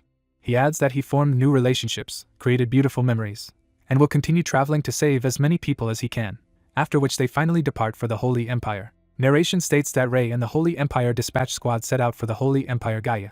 Despite the long distance, the journey goes smoothly thanks to the Duke's financial support. The dispatch squad knows this support is due to Ray and gratefully enjoys good meals. Over time, his status within the group rises. After many days of camping, Ray thinks he has grown used to it when someone calls out to him. Ray turns, surprised by the greeting. A nun explains they were inspired by the chess game he invented and formed a group to study and strategize about it. She and a large group of priests and nuns ask if he would teach them some chess moves, and Ray is surprised at how many are interested. Ray agrees, saying he was bored anyway, and they enthusiastically thank him. However, he inwardly decides he will not go easy on any of them even if they are beginners. The nervous group agrees to start, thinking it may be a bad idea, and narration says this begins the dispatch squad chess tournament. Ray swiftly checkmates one nun in only 4 moves, shocking her. He then checkmates a knight just as quickly, leaving him exclaiming how it was done in 4 turns. Narration reveals the squad does not know Ray once played in world chess tournaments, and everyone loses to him within 7 turns, some in only 4. Ray goes undefeated in the tournament, and leaves a strong impression on everyone. The squad members are stunned by his perfect record, and their opinion of him improves even further. Narration notes that another day passes at the camp. The next day dawns peacefully as hoofbeats sound through the forest. Ray complains that it feels like they are making no progress, wondering if the path is too rough. Irie reassures him the road will improve soon and that the Holy Empire is not much farther, which relieves him. Suddenly the carriage jolts violently, throwing Ray forward onto Irie as he shouts in alarm. A knight notices the disturbance and begins to react. Scouts report that a horde of ogres has appeared and order everyone to prepare for battle. Ray, hearing monsters outside, asks if they should help, but Irie believes the knights can handle it. A knight proposes helping so the group can resume traveling quickly, assuming there are only a few ogres. Irie explains that if they moved, the knights would have to rearrange their formation to protect them, causing confusion and more problems. She tells Ray to trust the Holy Empire knights. Ray concedes she has a point but still feels uneasy. An ogre hefts a huge boulder, preparing a powerful attack. The ogre hurls the boulder at the knights, who rush to meet it. A veteran knight slashes with a powerful sword strike. He remarks that this ogre is far tougher than expected, and that they still have a long way to go. The knight commander Hario orders the middle unit to readjust formation to better protect the priests and priestesses, including the saint and saintess. He instructs his men to prevent any ogres from approaching the holy pair, just as someone warns him to look out for an incoming attack. Haruo realizes the danger too late, shocked. An ogre's massive fist hurtles toward him. Rei intervenes, blocking the blow with a large magical shield bearing a cross before the ogre can crush Haruo. Smiling, Rei says he knew stepping out to help was a good idea and scolds Haruo for nearly getting himself killed. Haruo panics at the saint's presence on the battlefield, saying it is too dangerous. Rei insists his intervention is sufficient, noting that the ogre is actually stronger than Haruo. He then gathers a powerful spell as the enraged ogres charge him.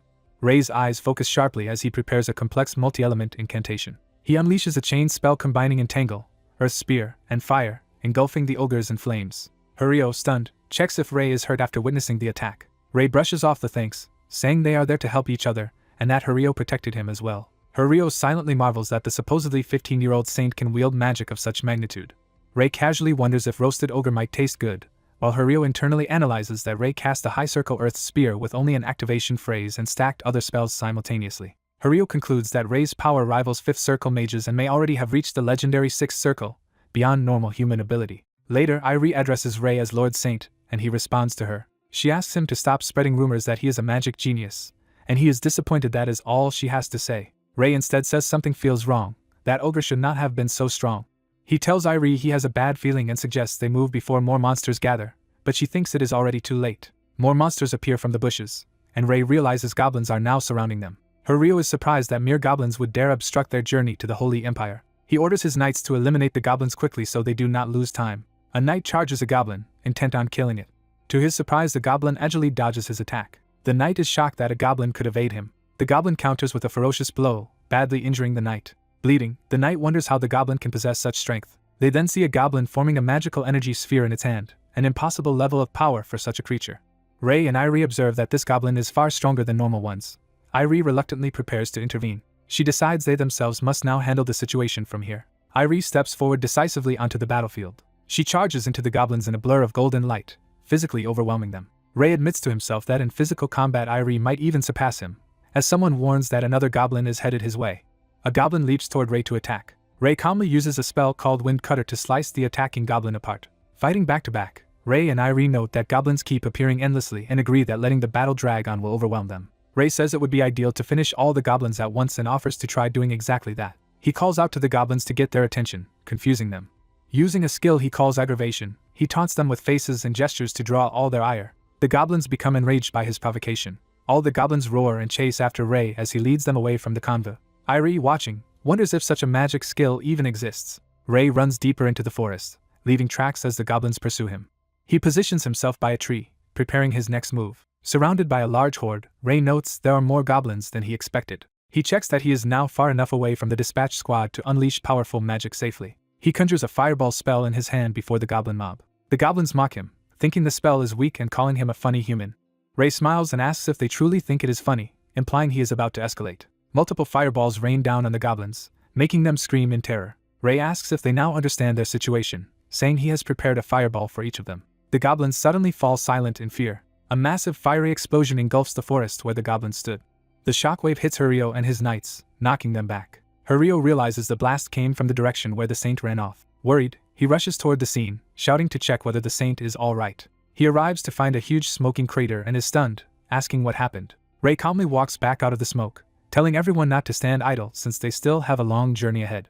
Smiling, Rei urges the group to hurry out of the forest, hoping they will not encounter any more monsters, and the others agree to prepare right away. That night, Rei tells Irie there is something he is curious about. He asks whether monsters are normally as strong as those they fought, and she says they usually are not, which is why the squad struggled so much today. Irie then cautiously brings up a concern about Rei's mana. She explains that undergoing the Holy Empire's baptism will cause all of his mana to disappear, shocking Rei, who asks if it would vanish completely. Irie clarifies that during baptism God grants holy power, but since a human body can store only one type of mana and holy power functions as mana, the existing mana must be removed. She warns that if holy power enters a body still containing mana, the conflict would cause the body to explode. Therefore, before being filled with holy power, a person's mana is gradually removed and replaced through the process. Rei asks what happens to people born without mana, and Irie says holy power can enter them without any issues. Rei reasons that mages have circles to store power but ordinary people do not. Irie calls it a good question. She explains that for those without circles, God creates mana vessels in their bodies during baptism so they can use holy power. Once those vessels exist, A system they call taboos manages all mana circulating through the body. When Rei asks about taboos, Irie says it is a term other saints use. She explains that, like divine commandments, taboos forbid saying or doing anything that violates their faith. Irie bitterly notes that it is strange they cannot even speak their minds, and Rei presses her to elaborate. Rei asks what happens if someone commits an act against these taboos or their faith. Irie answers that because taboos govern a person's mana, breaking them will cause all mana in the body to vanish. She adds that the person themselves will disappear along with their mana. Smiling ominously, Irie says such a person would vanish from the world forever. Rei summarizes that a single wrong word could erase someone from existence, seeing it as a warning against speaking out.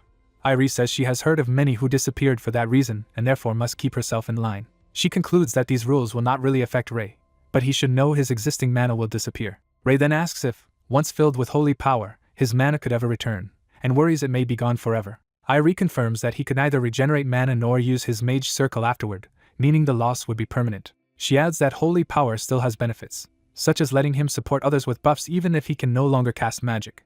She notes, he would still be able to contribute in battle that way. Rei inwardly thinks he would love to use holy power if it did not cost him his mana and resolves to search for another solution.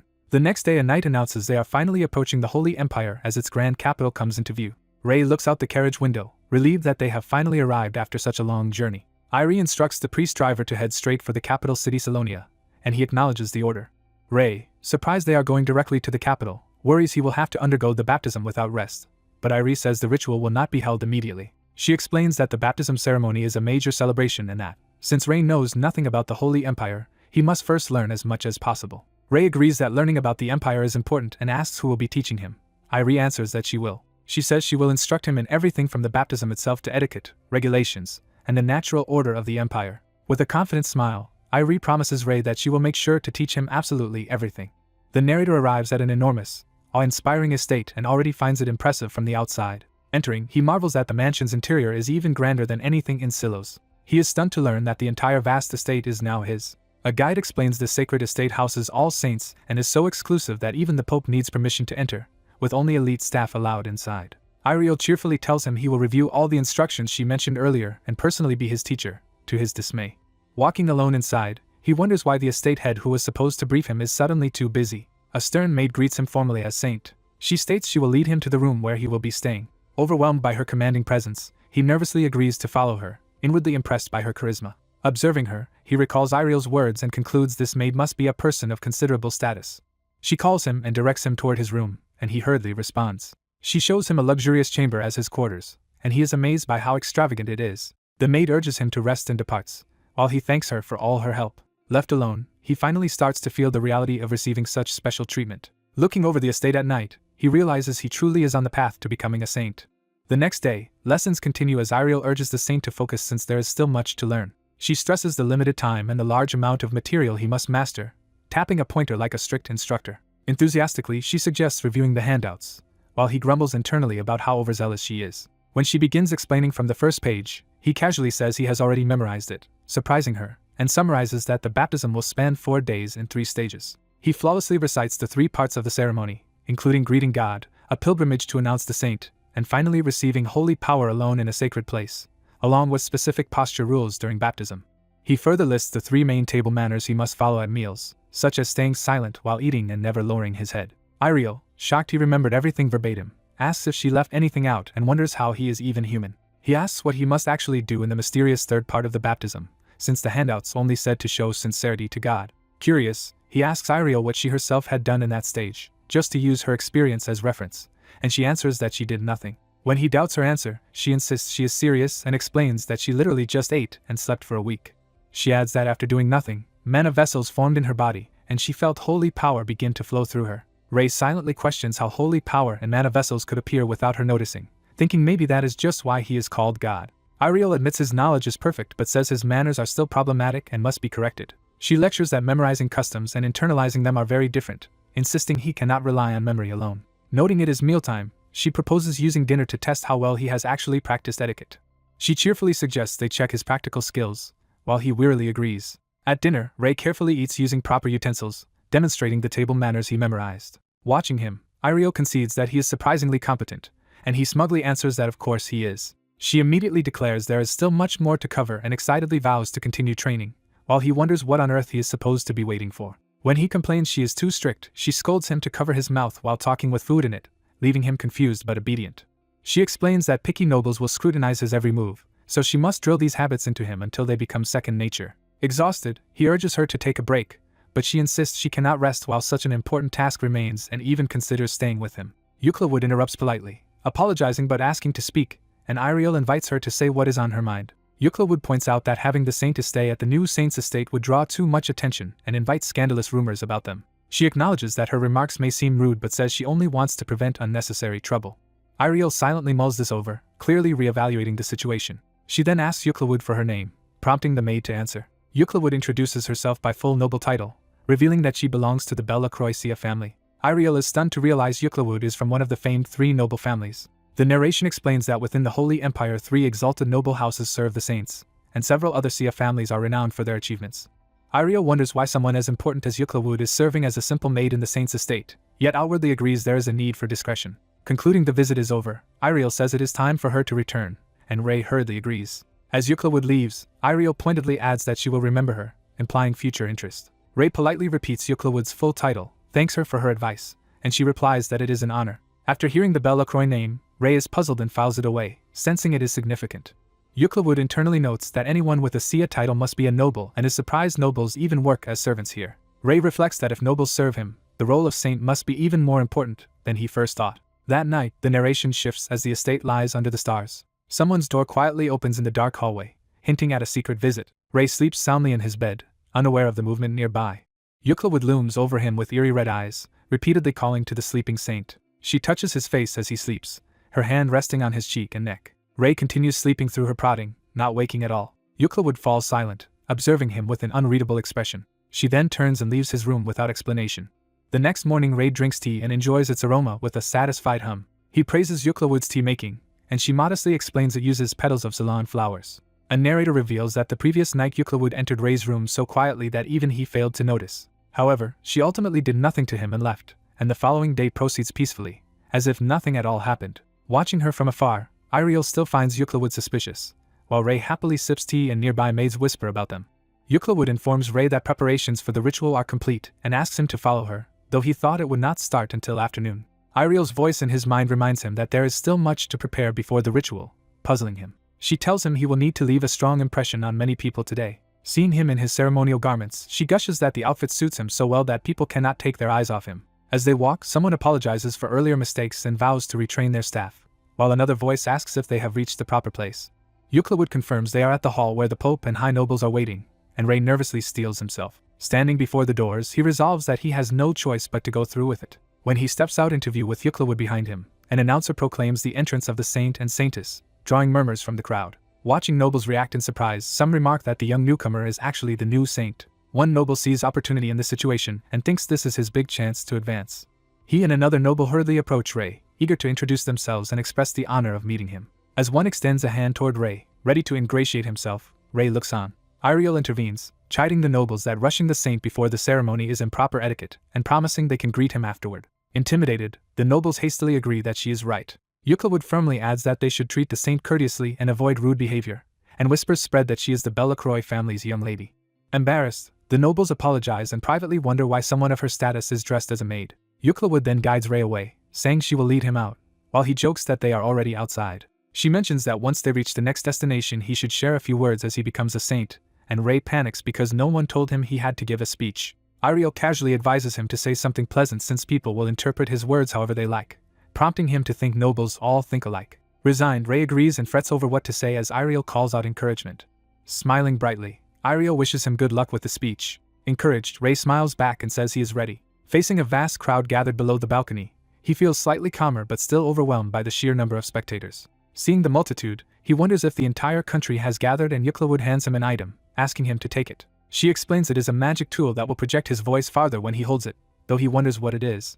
Ray declines the tool, saying he does not need it as blue energy begins to glow around his hand, while Euclid worries the people might not hear him. He instead unleashes his own powerful magic, sending a brilliant blast of blue light over the city. Euclid is stunned by this display of magic as Ray begins speaking, greeting the people through magically amplified voice. He introduces himself as Ray, the newly chosen saint, and humbly admits he is young and unsure what to say. He tells the crowd he grew up as an ordinary countryside boy yet was still selected to be the saint. He reminds them that he previously made a promise to a few individuals and now plans to uphold it publicly. The promise, he declares, is to ensure the Holy Empire rises to the very pinnacle of power on the continent. He proclaims this vow as a pledge to all the people listening. Rei announces that he will make the Holy Empire Gaia the strongest power on the continent. Acknowledging that such bold words from someone so young might sound ridiculous, he continues his speech regardless. With a dramatic gesture and surging magic, he shouts that despite that, he will prove those words true. The people below react emotionally, awed and moved by his presence. He concludes that as long as they believe in and support him, his promise can be fulfilled. To show his resolve, he calls down a towering meteor-like spell far above the city, astounding everyone with magic said to be possible only for grand magicians. The crowd erupts in cheers, shouting praises and hailing the saint as Rei smiles calmly. With a snap, he cancels the meteor spell before it can cause harm. As the cheers continue, Rei casually asks Yuklawood where he must go next, and she hurriedly offers to guide him. She then gently suggests that next time he speak a little more quietly, since his magically amplified voice was almost too loud. The scene shifts to a majestic ancient-looking temple where the next stage of the ritual will occur. Yuklawood indicates a flower-ringed stone platform and instructs him to lie down in its center.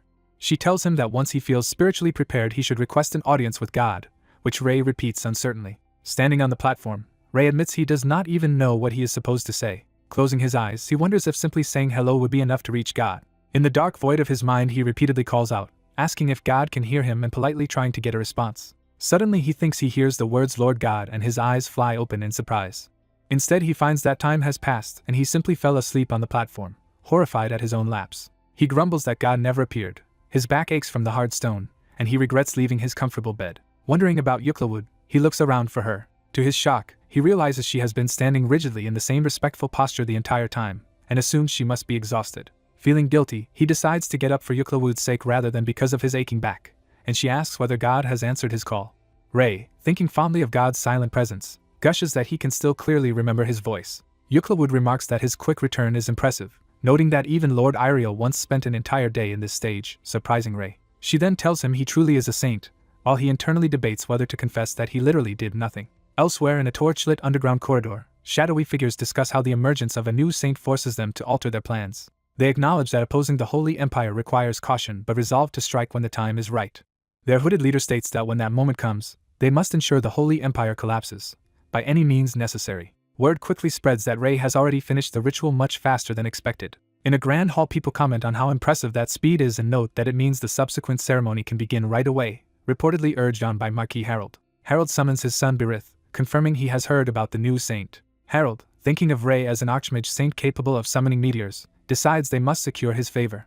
Birith sees this as an opportunity and signals that the time to act has come. Walking with his father, he notes they lost their chance with the strict saintess but believes gaining the saint's favor could still benefit them. Birith, introduced as Harold's eldest son, reasons that befriending the saint will strengthen their family's influence, and Harold tells him to cultivate that relationship during the banquet. Harold warns Birith to treat the saint with absolute respect regardless of apparent age and to avoid angering him. Birith agrees. Once alone, Birith scoffs that his father worries too much, having heard the saint is just an unsophisticated country boy. Looking at the night sky over the estate, Birith wonders mischievously how he should toy with this new saint. At the banquet hall nobles gossip about the new saint, and rumors spread that he is actually a commoner. Some nobles comment that Rei is lucky to have risen in rank and debate whether they should use the occasion to teach him proper manners. Count Grain's family hears this and one member suddenly notices someone entering. He recognizes the newcomer and points him out, startling Birith. Birith panics internally, realizing that the man, who has never attended previous banquets, has unexpectedly come to this one. The announcer introduces the newcomer as Zeke of the Trade Duchy. Birith greets Zeke with forced politeness, welcoming him. Trying to be sociable, Birith says he did not expect anyone from the powerful Trey family to appear here. Zeke curtly laughs, clearly unimpressed. Lady Sereth of Marquis Krelian's family interjects that Zeke did not come just to see Birith, and teasingly asks whom he is actually seeking. Zeke asks if the saint has arrived yet, and Sereth realizes he has not met Rei either. Birith nervously claims the saint will be there soon and suggests they wait together, but Zeke abruptly turns and walks off. Forced to improvise, Birith laughs that Zeke must have urgent business and pretends everything is fine. Once Zeke is gone, Birith inwardly curses him as a shameless bastard for walking away and undermining his plans. Someone wonders if the ornate room has been specially prepared for them. The new outfit feels perfectly tailored, and the wearer is delighted. The attendant explains she estimated his measurements on arrival, astonishing him with her accuracy. She calmly says practice makes estimating easy while he praises her as even more amazing than he thought. She thanks him and offers to guide him to the banquet hall. She tells him to follow, and he notes inwardly that she reacts like a machine. The scene shifts to the grand, bustling banquet hall. Guests remark that the saint is late, and start gossiping about what happened during the ritual. They say they heard the new saint gave a very impressive speech. A noble scoffs that the saint is just a commoner, then calls for everyone's attention. The saint's arrival is announced to the eagerly waiting guests. Rei enters in full regalia, and onlookers are surprised that this is the saint. The crowd thinks he is completely different from expectations, admiring his confidence and composure. Birith Harold introduces himself to Rei, who politely acknowledges meeting a member of the Harold family. Birith sees internally that Rei seems flawless as Rei greets other nobles. Worried his schemes will fail, Birith decides he must act first. He confirms aloud that Rei used to be a commoner while thinking he needs to seize the upper hand. Rei answers that he is from a small village, and Birith insinuates it must be his first noble banquet, since commoners are normally excluded. Rei inwardly mocks Birith's attitude but calmly agrees this is his first banquet where commoners are barred. Another noblewoman defends Rei, saying he is no longer a commoner, and that ignoramuses do not belong at such events. Rei reflects that people like this always exist. He muses that such people cannot compete on merit yet meddle in politics from the sidelines. He concludes that people like that are worse than trash. Rei points out that Birith equates status with worth and decides to let him talk himself into trouble. Pretending naivety, Rei says he does not understand that worldview, prompting Birith to backpedal nervously. Rei braces himself, signaling that he is ready to proceed. Birith, sweating, presses the point that Rei was once a commoner. Someone suddenly seizes Birith's sword arm as he moves to draw a blade. Rei is shocked as he notices the attempted attack. A blur of movement streaks overhead in the banquet hall.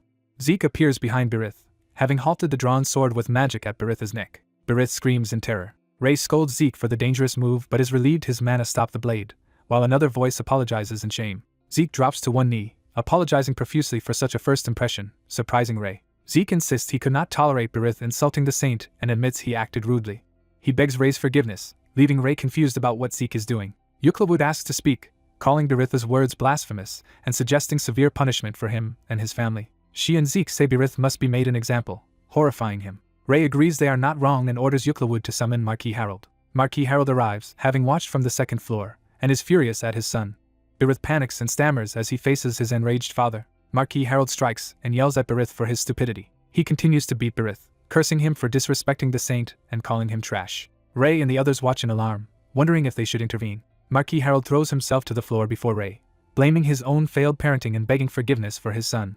He orders Birith to apologize as well, and the terrified son does so. Yuklawud and Zeke offer to deal with the offenders, but Rei tells them to calm down. Rei ponders how best to handle the situation, while his two protectors still seethe behind him. Rei asks Marquis Harold what punishment he considers appropriate for his own actions. Struggling, Harold begins to speak of his son Birith. He reflects that Birith lost his mother young and that he has always felt guilty as a father. He recalls vowing to give his son a comfortable life lacking nothing, though he has failed that promise. Kneeling, Harold offers to renounce his title and donate his fortune to the temple if Rei will forgive his son. Rei and Yuklawud debate whether punishing only Birith would suffice, while Harold insists parents share blame for their children's sins. Rei thinks it remarkable that Harold would give up his title for his child and recalls the saying that clean water must come from a pure source.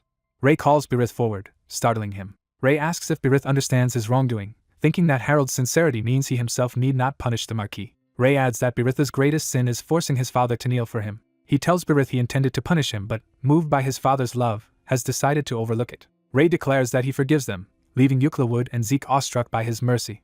Father and son, in tears, confirm that Rei is truly letting them go, while Rei wonders if doing nothing is too lenient. Rei suggests they simply make a generous donation as Harold proposed, which Harold eagerly agrees to. Harold's wife also promises to donate any amount asked, marveling at such a mild sentence for blasphemy. She thinks to herself that Rei resolved the matter just as she expected. Later, outside the manor at night, Zeke apologizes to Rei and asks if he is truly okay with the outcome.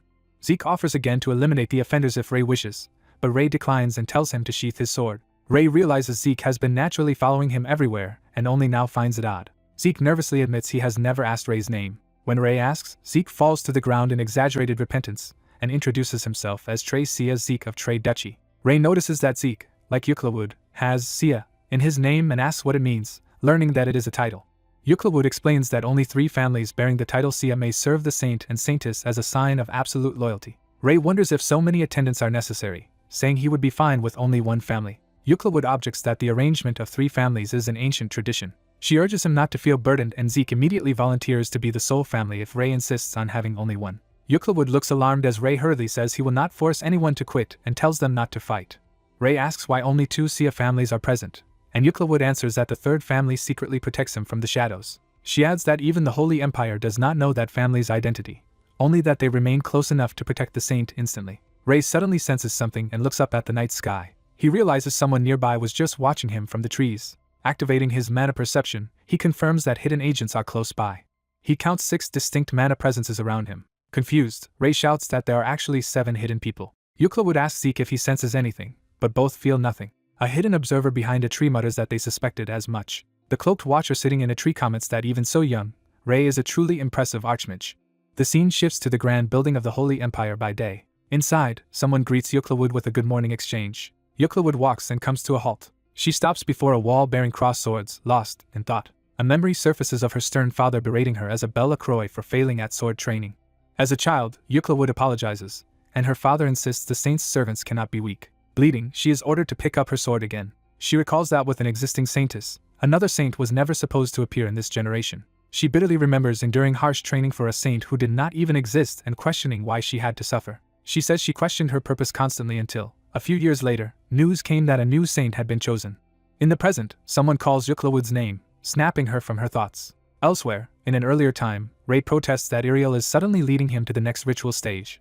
While she jokes that the prettiest person should guide the saint, Yuklawood internally calls Ray her saint and asks to explain the situation. She clarifies that only saints may normally enter the ritual site, and that this has nothing to do with appearance. Ray, annoyed, asks if Ariel finds the misunderstanding funny.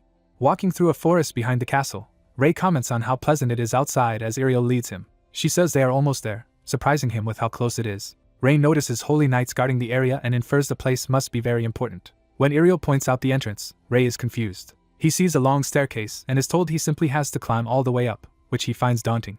Ariel adds that, to show respect to God, he must not use mana during this climb. After a long ascent under a vivid sky, Ray yells for Ariel to wait.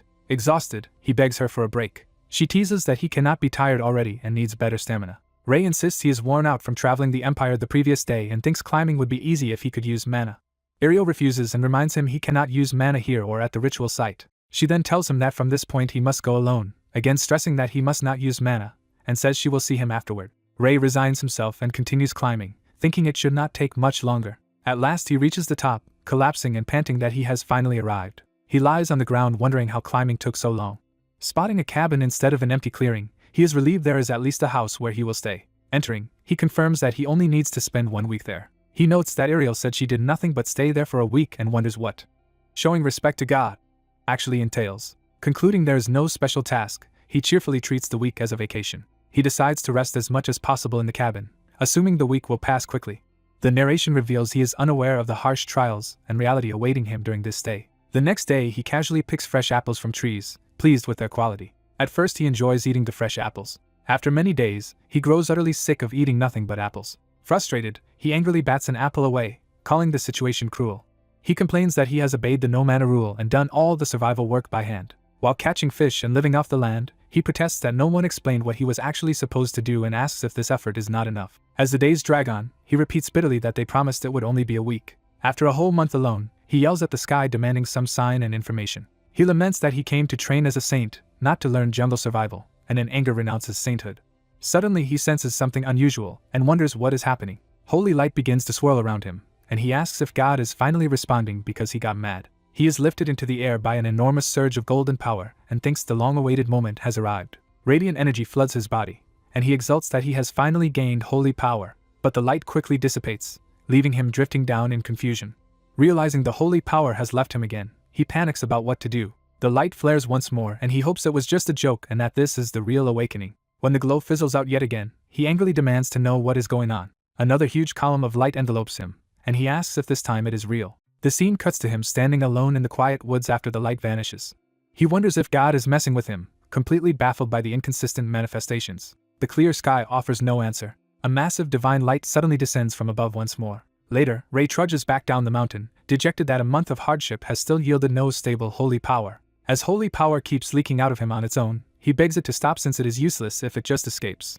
He complains that the ambient air improves thanks to the holy power while he gains nothing and wonders who will help him now. Ariel arrives, shocked by what she senses and exclaiming his name. Ray, moved to see another person after a month alone, is grateful even if it is just Ariel. From Ariel's perspective, she recalls seeing his silhouette blazing with holy light on the staircase and being startled when he asked what was wrong. Back in the forest, Yuklawood confirms that Ray currently cannot properly use either holy power or mana, and Ariel suggests he try using mana again now that the ritual is over. Ray asks why Irie's clothes are so dirty, and she explains she rushed over after sensing holy power. Ray uses a spell to magically clean Irie's clothes. Seeing the spell work, Ray is relieved he can still use mana. Ray notes he can use ambient mana and wonders why he has lost access to holy power. Irie tells him it is unfortunate he cannot use holy power but says he is still a chosen, amazing mage who can silence critics with magic.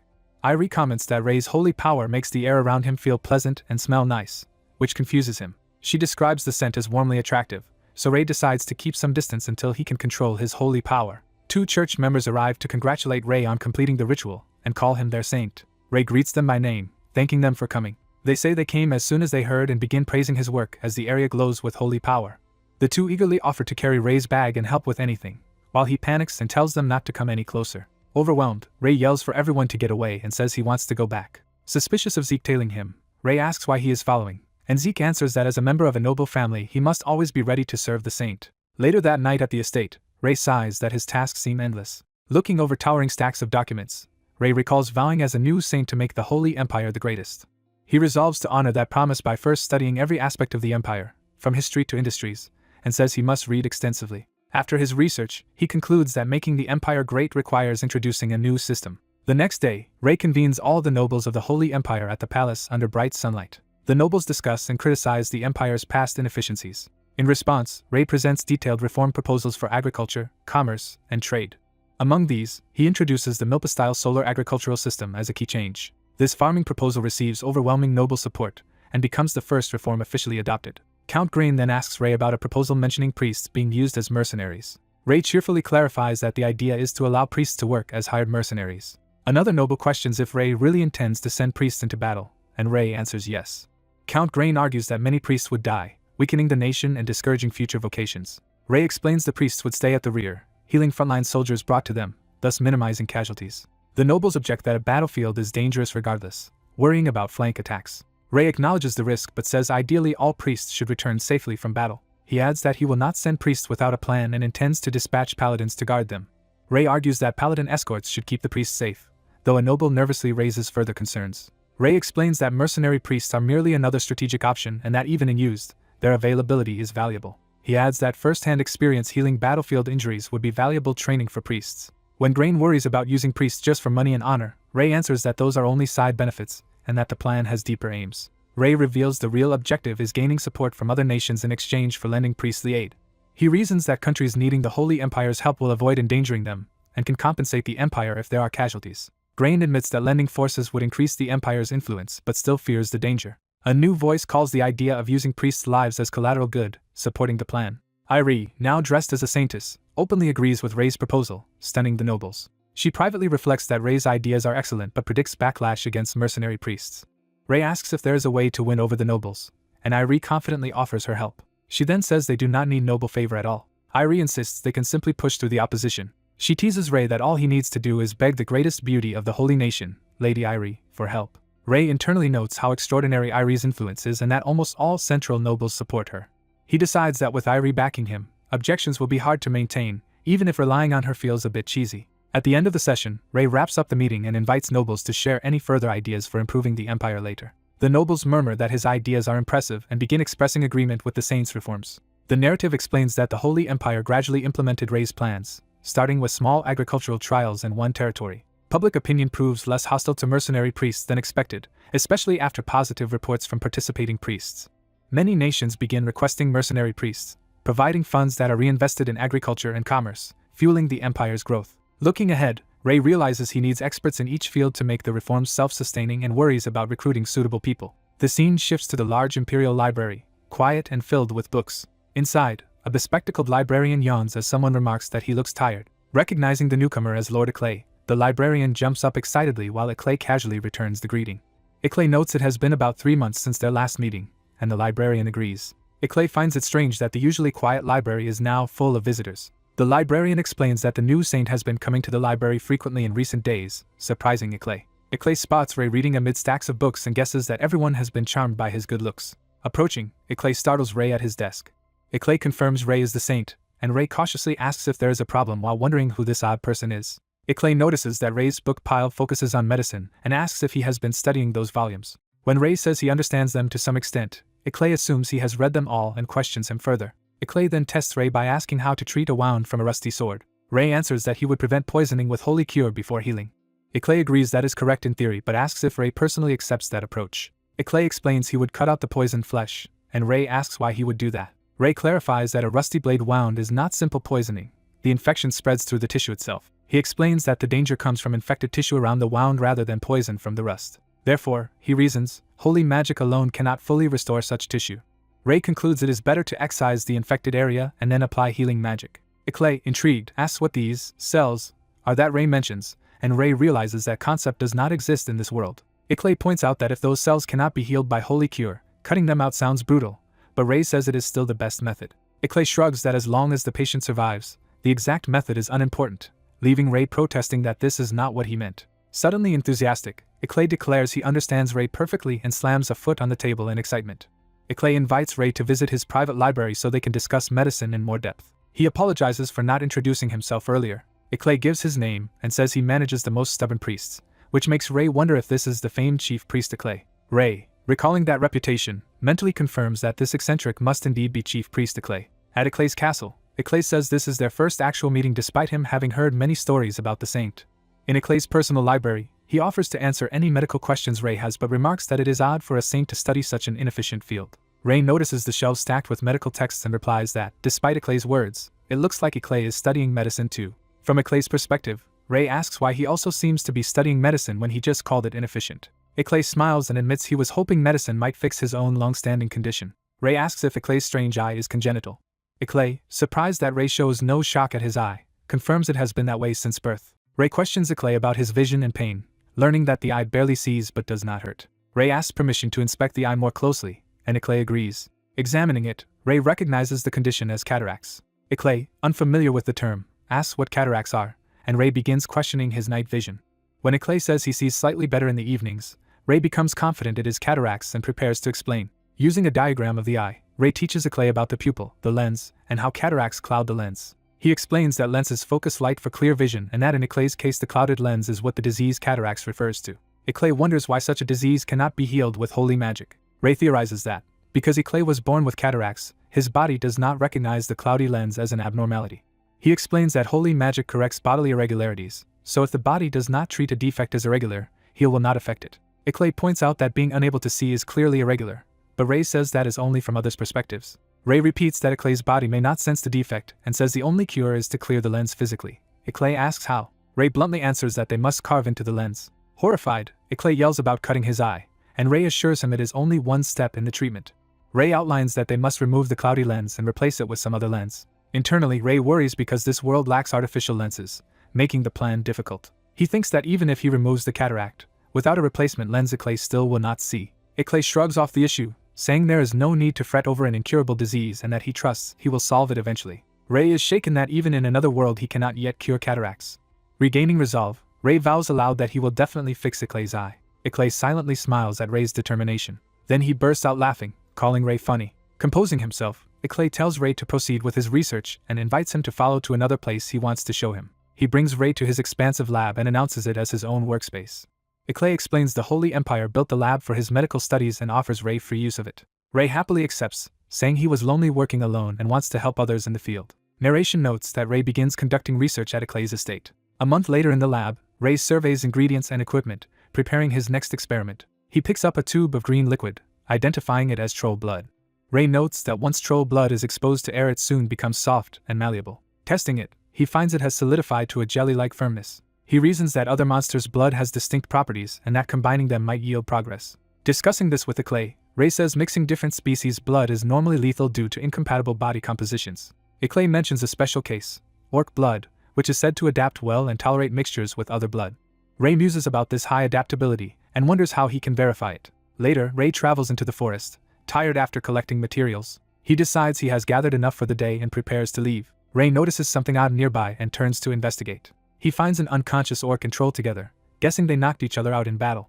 Approaching the orc, he discovers it is still alive despite a huge gash in its chest. Observing the grievous wound, Ray concludes the orc is in shock from blood loss and that surviving a fight with a larger troll is miraculous. He then checks the troll's body, pondering his earlier conversation about orc adaptability. He recalls Clay's statement that orc blood can safely mix with other species' blood because of its adaptability. Excited, Ray realizes this is a perfect opportunity to test his theory and resolve to save the orc.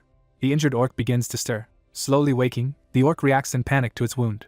As it panics against the tree, Ray remarks that it has already regained consciousness. The orc screams and struggles, and Ray yells for it not to move. Ray restrains the orc with magic, invoking a spell to hold it still. He calms it, saying he is trying to save it by transfusing the troll's blood to replace what it lost. Noting the rush treatment, Ray sees something strange happening at the wound. He notices that the mixed blood on his hand has turned clear rather than green or red. Realizing the significance, Ray exclaims that this perfect result should let him carry out his plan. Later, at sunset, Ray arrives at the forest site Clay had directed him to.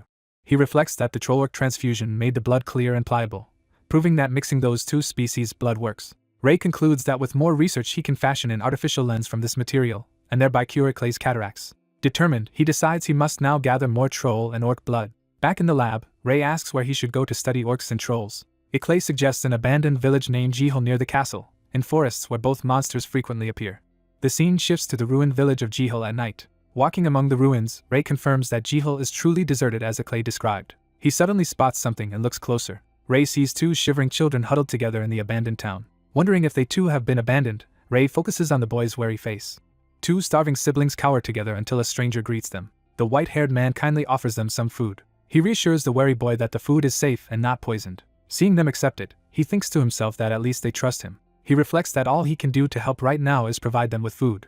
The boy shares the given food with his exhausted little sister. The boy is shocked to find a bag full of coins handed to him. The man tells them to take the money, go to Salonia, and use it for lodging and food, prompting the boy to ask why he helps strangers. Smiling, the man answers that he is helping them for no particular reason. The boy realizes the man truly has no ulterior motive. Walking away, the man muses that this crisis started just after he left the capital and that current laws cannot address it, so he must investigate. He vows to one day restore glory to this place and build the best version of the Holy Empire. Time passes, and the scene shifts to peaceful mountains and forests. The man arrives before a cave in the mountains. Inside, he wonders if he has found a troll's lair. Seeing the sleeping troll, he thinks he must be careful not to wake it. He approaches the slumbering creature from behind. He pulls a syringe from his bag, apologizing inwardly for barging in. Grinning, he announces that he is just going to borrow some of the troll's blood. Later, a peaceful orc camp stands among the trees. Two orcs turn at a shout of hey. The man approaches and says he has come to ask them for a favor. The orcs glare and growl angrily at him. They charge at him, ignoring his attempt to talk. He casts a spell that binds them with chains and orders them to stop. He reminds one orc that he once saved its life and asks if it remembers. He explains he needs a favor and will pay for their work if they help him. Sometime later, the city of the Holy Empire is shown in daylight. Returning home, he thanks the orcs in his thoughts for letting him successfully test his ideas and plans to organize his findings. As he walks, another set of footsteps comes up behind him. He turns and recognizes the boy he had once helped. The younger sister, crying, tugs his clothes and asks if something bad is happening nearby. The boy is thrown to the ground after being beaten. A thug holding a club taunts him for not handing something over earlier, while the boy weakly demands it back. The boy yells for his stolen money to be returned. Surrounded and seething with dark emotion, he repeats his demand, angering the thugs. The leader, enraged, raises his weapon to punish the boy for talking back. The man intervenes, grabbing the attacker's arm and asking what he thinks he is doing. The thug yells back, demanding to know who the man is. The man silently studies the situation. He notices the pouch in the thug's hand and wonders if it is the boy's stolen money. The thugs, seeing his appearance, assume he is a rich kid alone and threaten to teach him a lesson. Their scarred leader orders everyone to attack him. One thug tries to punch him from behind. The man calmly knocks the attacker out with a single punch. The leader is stunned that his subordinate was defeated so easily. The man asks if they still think things will go their way and suggests continuing. The leader rallies the others and they all rush him with weapons drawn. After a brief clash, the thugs lie unconscious on the ground while smoke and dust clear. The boy hugs his sister and asks if she is okay as the man watches. The man apologizes that such an incident occurred and says he knows a safe place for them to stay. At the Grand Church estate, a voice refuses his request to house the children. A nun explains that this holy residence is reserved for previous saints and their staff and that children of unknown origin cannot live there. He argues that surely such a large estate can accommodate 2 children if the current saint agrees, but she still insists it is impossible. Surprised, he remarks that he never knew such a strict rule existed. He reassures the children not to worry and promises to find them another place to live. He leads them to a neighborhood and asks if the place he is showing them will be acceptable. Revealing a freshly bought house, he tells them this will be their new home and asks their names. Outside the house, they admit they have never had names, surprising him. He thinks about giving them good names. Remembering his own world, he proposes calling the boy Mary and the girl Chris. Words, he says, hold great meaning where he comes from. The siblings are speechless, and he nervously wonders if they dislike the names. The girl says that is not the case. The boy explains he is simply overwhelmed with gratitude for everything the man has done. The man looks at them warmly as they bow their heads. Together with a nun, they thank him sincerely in front of their new home. Time shifts to the imposing palace of the Holy Empire. In a laboratory, he carefully molds a glowing blue ring-like object while someone calls his name. His assistant Eckley asks if he is still working on that project. Surrounded by books and equipment, Eckley asks what he is trying to do, and the man says to wait because he is doing all this for Eckley. He finally completes the glowing implant and declares it finished. Eckley realizes the project is meant to fix his damaged eye and is surprised the man is still pursuing that idea. The man confirms that he is. The man proudly says he has finally found a way to help Eckley and asks him to take a look. He explains that the vial contains ingredients to cure Eckley's eye, which shocks Eckley. When asked what it is and where he acquired it, the man reveals it is Troll's blood.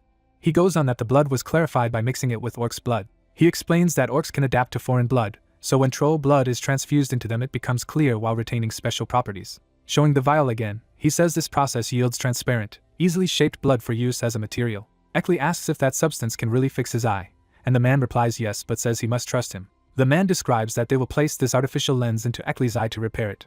Eckley reacts in alarm at the idea. The man clarifies they will remove the cataract-damaged parts of the lens and insert the modified blood lens as a replacement. Eckley is stunned, thinking such a procedure could not even exist and needing time to process it. The man looks at him seriously, waiting for his answer. He bows deeply before Eckley.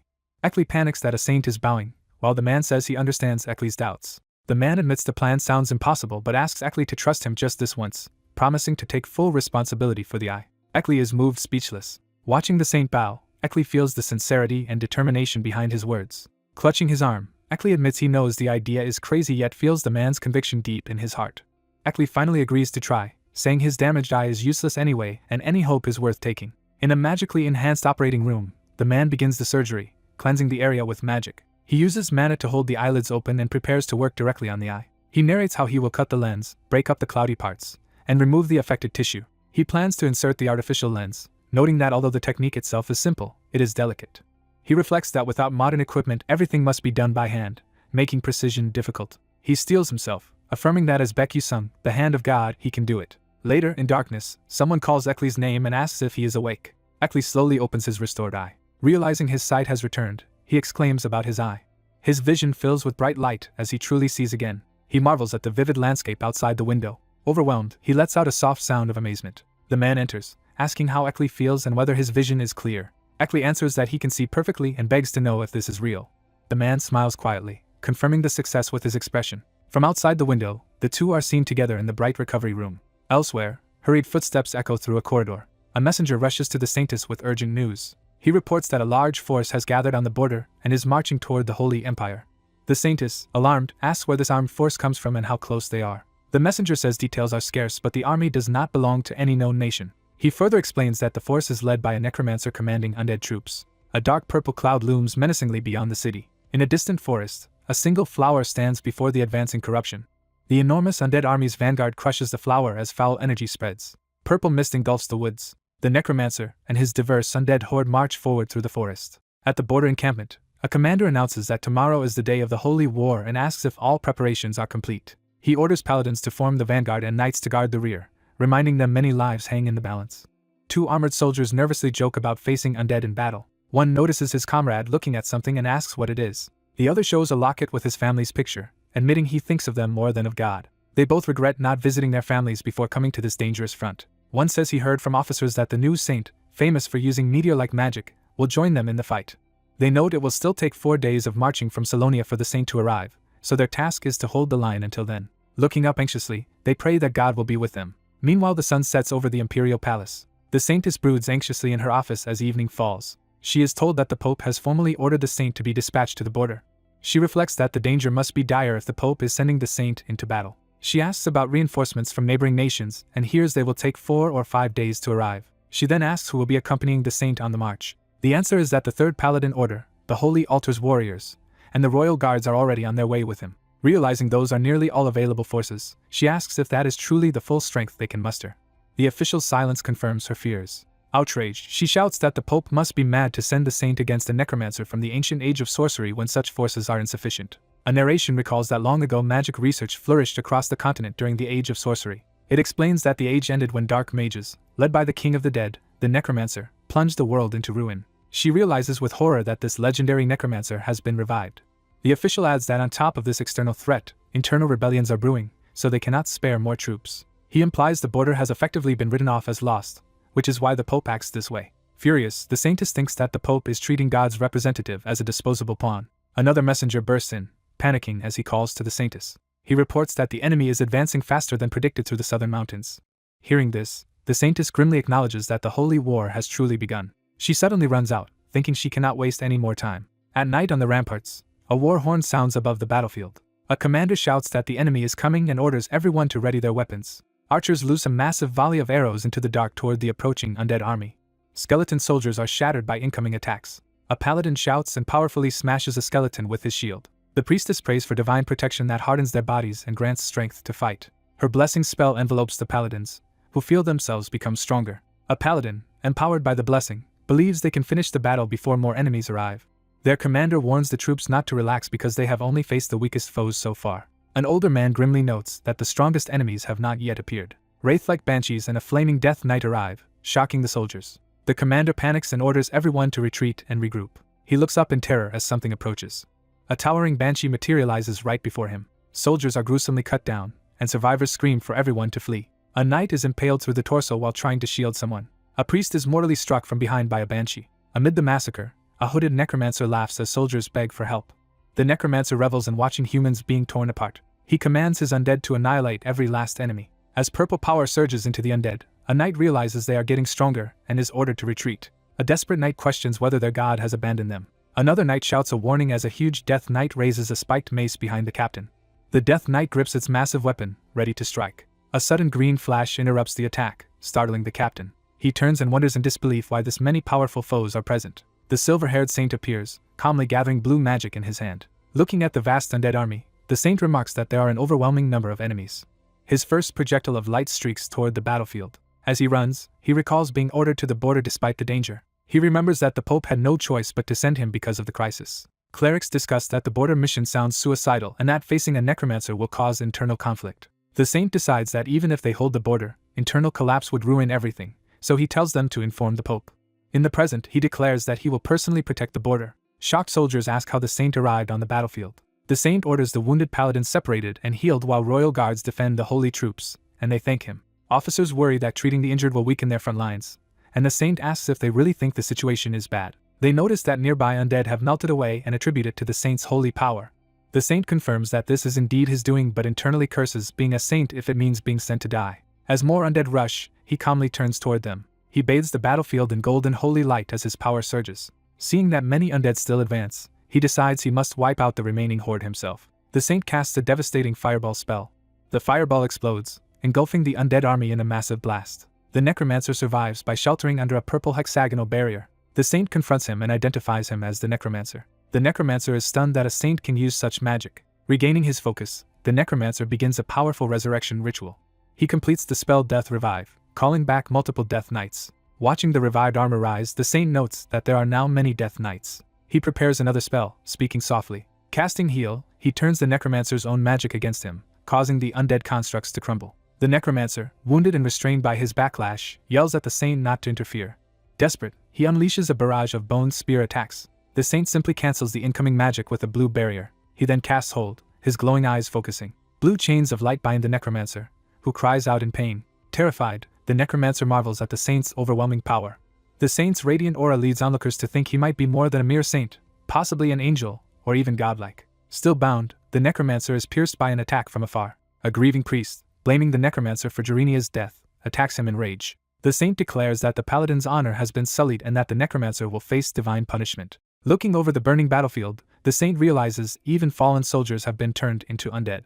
He reflects sorrowfully that these undead were once beloved family and friends. Determined, he gathers blue holy light in his hand to let them finally rest. He announces he will give them a final send-off and cast extensive cure. Blue healing light rains down on the undead corpses. The reanimated bodies dissolve peacefully under the purifying light.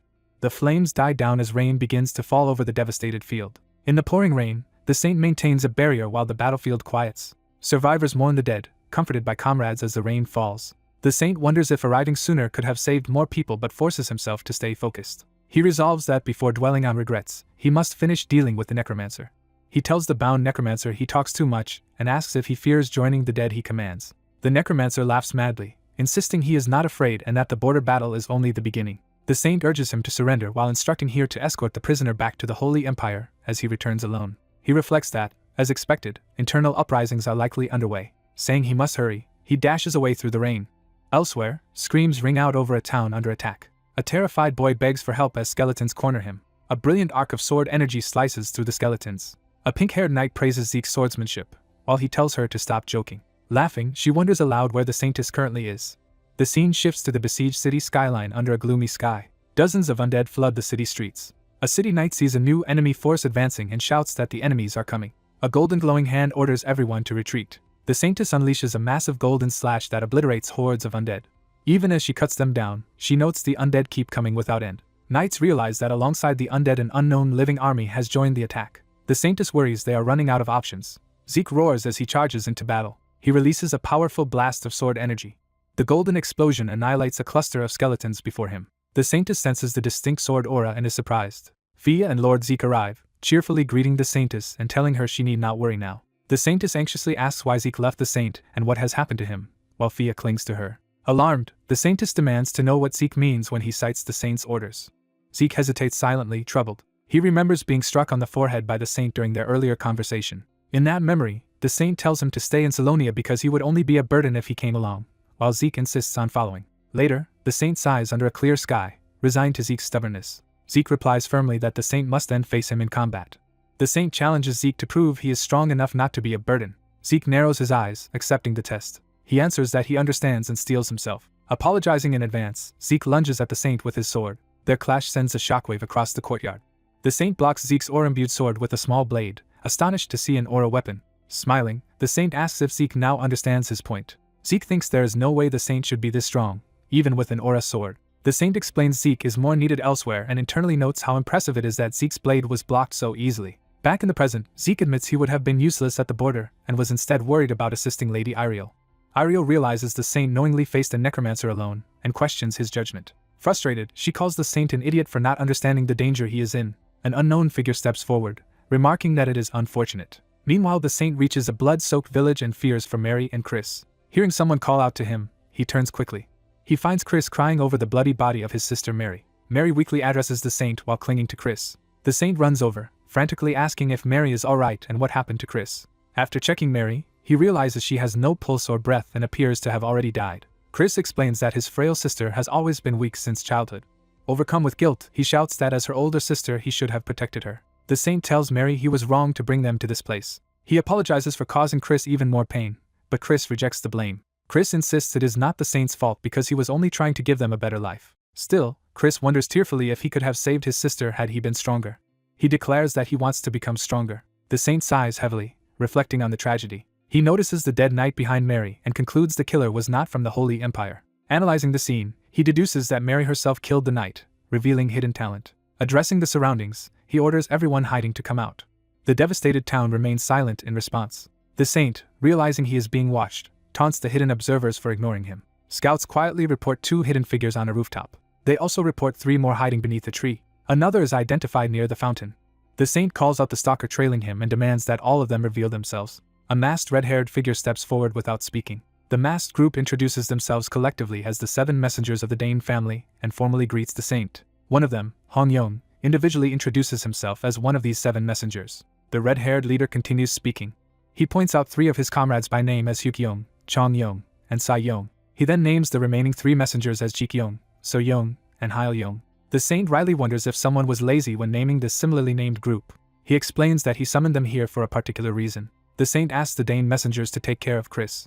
When they clarify if he means the grieving child, the Saint replies that Chris has the potential to become an assassin. The red-haired assassin agrees that he can already sense that potential. They note that surviving in this slaughtered area proves Chris's remarkable aptitude. The assassin says that even if Chris ends up trained as an assassin, the Saint only wants to give the child a chance to grow stronger. Another messenger confirms that the Saint wants them to teach Chris their techniques, and he praises her for understanding his request. The masked guard refuses to train anyone, explaining they must focus entirely on protecting their charge. Another guard adds that some of their identities must remain secret to prevent information leaks that could endanger their lord. The silver-haired boy realizes convincing them will be difficult, and notes how stubborn they are. He nervously asks if they would still refuse even if he issued a direct command. Noticing their startled reaction to the word command, he wonders if it triggered something. He thinks that if command affects them, he might be able to exploit that. He formally commands the assassins to take Mary and train her in assassination skills. Bound by the order, The assassins reluctantly agree to obey and listen for more instructions. Someone quietly asks that the fallen child be given a proper funeral. The boy tells Mary to trust the assassins, follow them, and learn from them, while Mary anxiously asks what will happen to him. He says he must go help others before it is too late, reassuring Mary that things will be alright. Determined, he insists his next task will not take long. He casts a powerful holy spell called Blessing. The knights exclaim that they have received the blessing and pray for divine support. The saintess rallies the troops to march forward and win the battle. A companion worries she overused holy energy, asking if she is alright. The saintess insists she can still fight and sends Fia to guard the army's left flank. The saintess privately admits she is only pretending to be weak. She reasons that instead of repeatedly buffing allies without a plan, she should use her power to crush enemy morale and force a retreat. Worrying about the enemy Grand Archmagician, she vows to hurry to the front. Suddenly a huge attack slams into the saintess. She looks up in shock at the unexpected strike. The blow sends her crashing to the ground. An imposing man greets her mockingly as the saintess. She recognizes him as Duke Zahard, a famed sword master, while he jokes that she disliked his greeting. Zeke rushes to the saintess's side and checks on her condition. Zahard taunts Zeke as the little Duke of Trey, while Zeke accuses him of betraying God. Laughing, Zahard says the Holy Empire is doomed and too small to control superhumans like them. The saintess admits Zahard infuriates her but forces herself to stay calm. She sees no opening in Zahard's stance and respects his strength as a sword master. She judges that even at full strength she might not defeat him, especially now that she is drained of holy power. Zahard unexpectedly suggests that both sides withdraw from the fight, making her wonder about his true intentions. She suspects he is either overestimating them or hiding something important. Narration explains that despite Iriel's worries, her heavy use of holy energy has actually put the church's side ahead. The blessing has boosted allied morale and shattered that of the enemy. Zahard observes grimly that his troops are being pushed back. Zeke concludes that in his current state it will be hard to handle both Zahard and the saintess, so retreating is wiser. Narration notes that this retreat plan is what Zahard himself is thinking. The saintess considers Zahard's proposal advantageous, planning to wait for reinforcements. She agrees aloud that both sides should back off. Zahard calls her decision wise and prepares to depart. A new voice challenges him, asking where he thinks he is going. Zahard reacts sharply, realizing someone unexpected has arrived. The saintess and Zeke recognize the voice with surprise and dread. The boy saint appears wreathed in blue energy, demanding that the invaders pay for the havoc they caused. Power surges around him as he calls out multiple spells like Rockstorm, Psychokinesis, and Fire. He reflects that because this fight is serious, he cannot afford to lose concentration for even a moment. He forms a massive flaming meteor overhead and warns that Zahard's safety is no longer guaranteed. Narration explains that normal humans can hold only one kind of magic and that saints usually have all their magic converted into holy energy, losing access to other spells. Zahard panics, realizing this saint somehow wields both holy energy and conventional magic, breaking the usual rules. With the meteor poised above, the saint casually offers Zahard a chance to say final words. Zahard stares at the fiery sphere and gasps in disbelief. He suggests settling things with a duel between representatives instead of annihilating everyone. The saint is puzzled by the idea of representatives. Zahard argues that killing everyone here would cause long-term political headaches for the saint, so a duel benefits him. Zeke urges the saint not to trust Zahard, but the saint admits it would be ideal to wipe them all out while still considering the offer. Impressed by Zahard's courage, the saint disperses the meteor. Zahard assumes the boy foolishly accepted and internally mocks him. In response, the saint flips him off. He invites Zahard to come at him, clearly unafraid. Zahard thinks the boy is naive and underestimates him. The saint, seeing numerous flaws in Zahard's stance, believes he has a real chance. Zahard reasons that even a meteor-summoning archmage is helpless if he cannot chant spells and plans to exploit that. Deciding on a quick finish, Zahard charges in. He leaps to strike, declaring he will end things swiftly. The saint calmly gathers blue energy in his hand. Their weapons clash violently as the saint's aura blade meets Zahard's giant sword. Zahard is stunned to realize the saint can form an aura sword like a sword master. The saint's slashes drive Zahard back, carving up the battlefield. Zahard checks his weapon in shock as the saint remarks that the blade is still intact.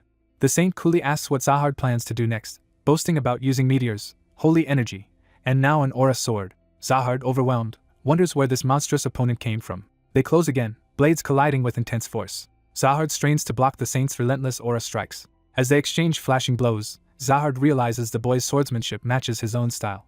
The saint says he finally understands Zahard's technique. He then demonstrates a perfected version of Zahard's style, astonishing Zahard with how completely he has copied it. Realizing his miscalculation, Zahard knows even a one-on-one duel against this opponent is hopeless. The saint asks if Zahard understands now why he accepted the duel. He explains that for villains who toy with human lives, he makes sure their deaths are anything but peaceful.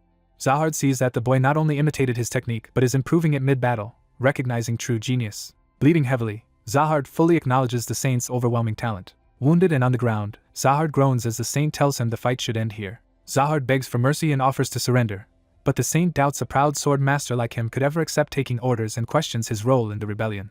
Zahard begins to justify himself, saying all he wanted was something more.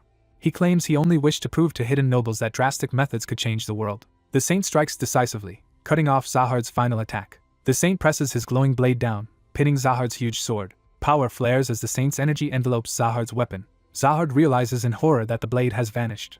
We see Zahard's silhouette collapsing in the distance as the saint turns away with his glowing sword. Elsewhere, Zeke witnesses the saint's technique and calls his attack an unblockable blade. At a fortress, commanders react to reports about the new saint's feats. Two knight commanders, Gaiman and Klein, describe how the saint hurled thousands of fireballs and routed an undead army. They add that he even captured the necromancer alive. Mage Commander Philia confirms the bound prisoner radiates demonic energy, and is indeed the necromancer, while saying the situation is under control. A messenger rushes in with urgent news from the saint, prompting concern. They hear that the saint's group has nearly crushed the rebel forces already. One of them asks Ariel for permission to leave early to handle another task, and she agrees. Back on the battlefield, Ariel notes they have mostly cleared the area, and her comrades praise her efforts. Fia wonders aloud what the saint was in his previous life, prompting Zeke to scold her for being disrespectful. Ariel tells them to calm down and offers to explain more about the saint. A sudden surge of purple energy erupts nearby. Fia panics and asks what is happening as Zeke senses grave danger. He recognizes the sinister power as demonic energy and worries about its source. The air grows freezing, and Zeke warns the saintess to be careful. The purple energy expands ominously over the town. Ariel stares upward in disbelief at the phenomenon. A massive skeletal dragon wreathed in purple flames appears, identified as a bone dragon. Lightning flashes above the city as the crisis escalates. Inside the palace, the maid tells the saint she felt the ominous disturbance, and he agrees he should head out again. He asks her to manage things in his absence, especially watching over Mary, assuring her the messengers will also protect the child. She does not recognize who these messengers are but tells him to be careful. Alone, she wonders if he means the secretive Dane family. The bone dragon roars, unleashing more dark energy. A vortex of icy power scatters knights who are fighting nearby. The ground and corpses writhe with purple energy as more undead stir. Ariel gathers holy power, praying intensely. She unleashes massive holy spells, healing and shielding her allies. Even so, she laments that there are too many undead for her holy magic to fully contain. The dragon's colossal skeletal hand crashes down. The creature looms over Ariel, preparing a devastating attack. She realizes the aura she feels is dragon fear, a terror that shakes her to the core. Overwhelmed, she feels her consciousness slipping under the crushing fear. Someone's armored step interrupts as help arrives. Zeke appears beside her, moving despite the dragon's oppressive aura. Ariel notices that the fear effect around her has weakened. Zeke and Fia explain that the dragon's fear has been partially transferred onto them instead. Grateful, Ariel thanks them while Fia admits even a skeletal dragon is terrifying. Fia hears a sound behind her and dreads what it might be. A skeleton warrior suddenly swings at her from behind. Zeke intercepts and destroys the attacker with a fiery slash. Fia is shocked that Zeke can still move under dragon fear, and he says he can manage to a limited degree. He explains he can move but not fight at full strength while under such fear. Knowing his limits, Zeke resolves to simply buy time. He steels himself to do his best while holding off the skeleton horde. Zeke narrows his eyes, focusing his resolve. He fully opens them, determination burning. Swearing to serve the saintess with everything he has, Zeke charges and cuts down undead. He carves through multiple skeletons with sweeping attacks. A grotesque, multi-eyed monster lunges at him from the shadows. Zeke slashes through that creature as well. Momentarily catching his breath, he senses that the situation is still dire. A new wave of skeletons surges toward him as he cries out in pain. Fia panics, begging God to help as she fears Zeke will die if nothing changes. Ariel tries to muster holy energy but finds her body paralyzed and unable to support Zeke. Nearby, a mound of bones begins to stir ominously. A huge explosion of light obliterates another cluster of skeletons. Bloodied and exhausted, Zeke staggers but stays standing. Fia rushes toward him in tears, asking if he is alright, while he insists she stop overreacting and claims he is fine. Zeke, the young sword master, feels true exhaustion for the first time. He analyzes the bone dragon and realizes it only projects overwhelming fear. While attacking, Zeke doubts his training despite being hailed as a sword prodigy. A powerful force suddenly strikes his hand. Pushing himself, Zeke wonders if this is all he is capable of. He regrets that someone stronger than him was not chosen for this fight. He wishes he were as strong as Zahard while being overwhelmed by skeletons. Bleeding, Zeke believes he is unworthy to serve his lord. Collapsing in blood, he weakly calls out to the saint. He apologizes in his thoughts for not being able to stay by the saint's side. The saint, Ray, arrives, praises Zeke for holding out, and begins casting magic. Ray unleashes an extensive healing spell that wipes out the surrounding undead. Seeing the bone dragon, Ray identifies it as the root cause of the calamity. Ray gathers a dense orb of blue mana in his hand. He confronts the airborne bone dragon, preparing to attack. Ray recalls reading about dark magic and a great weapon that nullifies most magic and creates an undead even aura blades cannot cut. He reasons that a demon of this level implies another necromancer is nearby. Ray cannot locate the necromancer because of the bone dragon's interference. He promises to search for the necromancer later, and casts a heal spell offensively. The healing magic engulfs and crushes the bone dragon. Onlookers are shocked that Ray destroyed the bone dragon with a single healing spell and feel the oppressive fear vanish. The bone dragon's skull glows as it is overwhelmed by holy power. The dragon's core flares again, surprising everyone. Zeke warns the others that the bone dragon is about to unleash its breath. The dragon fires a devastating purple beam toward the town. Ray's mana shield cracks under the blast, and he acknowledges the weapon's power. He resolves not to let the town suffer further damage. Ray casts heal again, flooding the dragon's heart with holy energy. The unleashed power expands outward, covering the town. As the afterglow fades, Ray realizes the necromancer has already escaped his detection. Zeke lies mortally wounded while a restoration spell desperately works on him. Ray's companions see that Zeke's demonic contamination is rejecting holy magic. Ray concludes that continuous holy energy might heal Zeke but is unsure how long he can survive like this. Observing Zeke's condition, Ray notes how dangerous his state is. Examining the injuries, Ray judges Zeke's lower abdomen and intestines to be shredded, with only his lungs relatively intact. Ray vows to do everything he can to save Zeke despite the severity of the wounds. He cleans the area and prepares an extensive healing procedure despite the poor environment. Ray knows he must operate within the critical golden hour to save Zeke. He orders Iriel to block any miasma or demonic energy from reaching him during the operation. Fia panics at Ray's intentions while he calmly calls her name. Iriel steels herself, clearly anxious about what Ray is about to do. Fia, in tears, can only watch silently. Ray decides he must quickly reconnect Zeke's torn organs despite lacking equipment or donor parts. He identifies the demonic energy as the main obstacle and considers how to deal with it. Ray resolves to absorb the demonic energy himself and places his hand on Zeke's corrupted abdomen. The demonic miasma surges into Ray's arm, causing him pain. He realizes demonic power is still a form of mana that can be manipulated. Ray plans to exploit mana's tendency toward low-density areas by clearing the mana pathways in his left hand. He begins absorbing the demonic energy from Zeke's body, shocked by how much corruption there is. After extracting it all, Ray cleanses himself and immediately proceeds to the main surgery.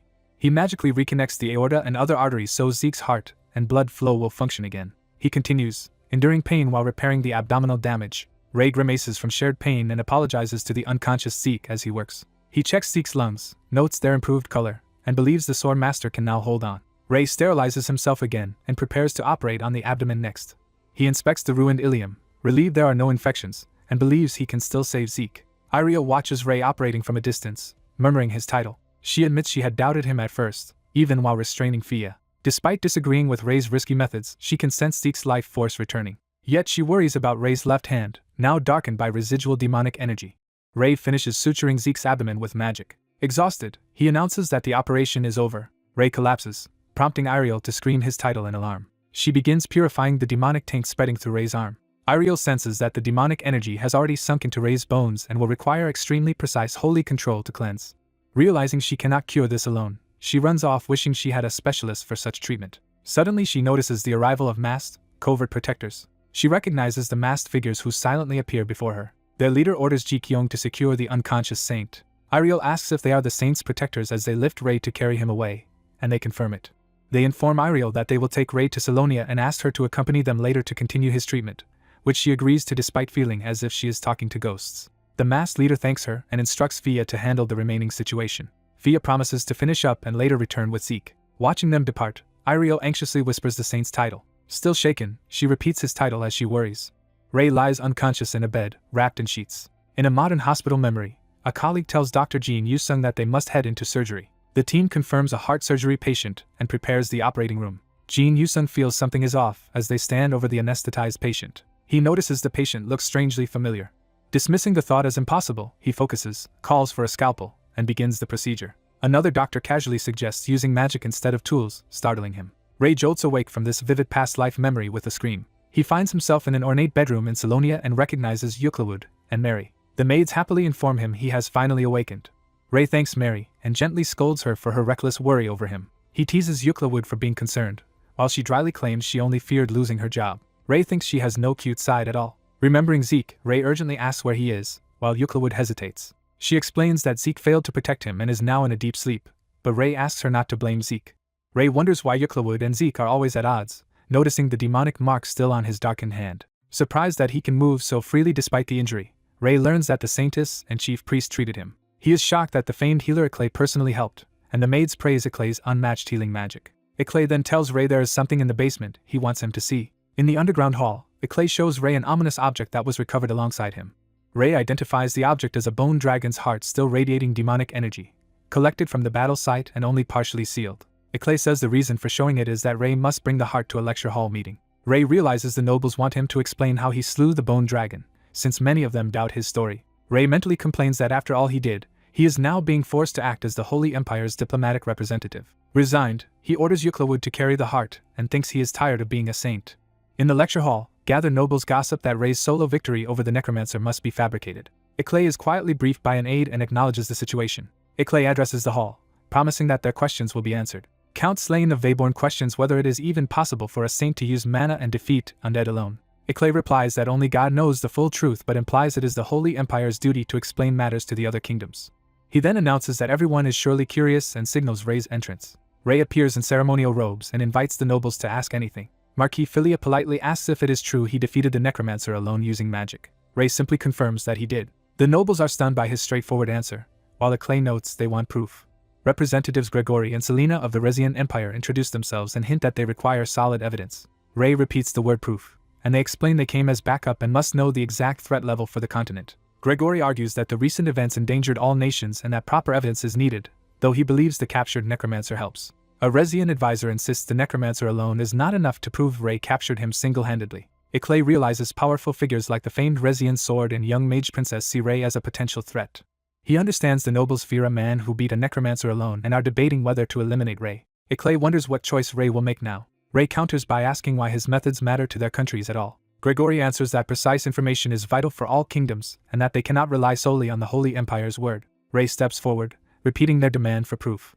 He instantly draws an aura sword to Gregory's neck, asking if that satisfies them. Selena nervously asks if such aggression represents the Holy Empire's official stance toward Regia. Ray dismisses the concern and has Euclid bring him the prepared item. He dramatically whips off the cloth covering it. Revealing the pulsing bone dragon heart, he offers it as tangible evidence of his feat. He invites them to examine it themselves if they still doubt him. Selena reluctantly takes the heart, overwhelmed by its weight and sinister aura. The heart pulses ominously in her hands. A surge of demonic energy erupts from it, engulfing Selena, Gregory, and Ray. Choking on the miasma, Selena panics while Ray calmly reminds her that they already have full rights to question the captured necromancer. Ray states that regardless of who landed the final blow, the Holy Empire has the power to defeat a bone dragon. He then pointedly asks whether Regia's earlier accusations were an official imperial position. Terrified, Gregory and Selena are left speechless. Clay inwardly notes that the Regians clearly jumped to conclusions. Gregory and Selena formally apologize for disrespecting the holy nation, acknowledging how dangerous careless words between nations can be. Ray replies that while he does not care about their personal titles, they must remember they represent their entire kingdoms when confronting him. Finished, Ray asks if his demonstration was sufficient and requests to leave, which Clay gratefully permits. Smiling, Clay turns back to the hall and asks if anyone else has questions. Time passes peacefully over the Holy Empire's capital. Outside under a clear sky, Ray considers going to visit the recovering Zeke.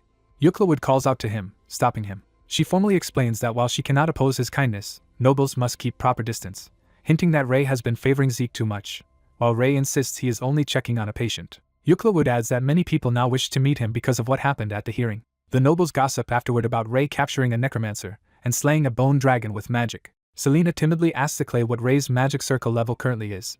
Clay admits even the Holy Empire does not know Ray's exact level. He speculates publicly that Ray is at least an 8th circle mage or higher. Narration clarifies his estimate was only speculation based on Ray's baptism magic, but it deeply impressed those present. Further narration compares this to known standards.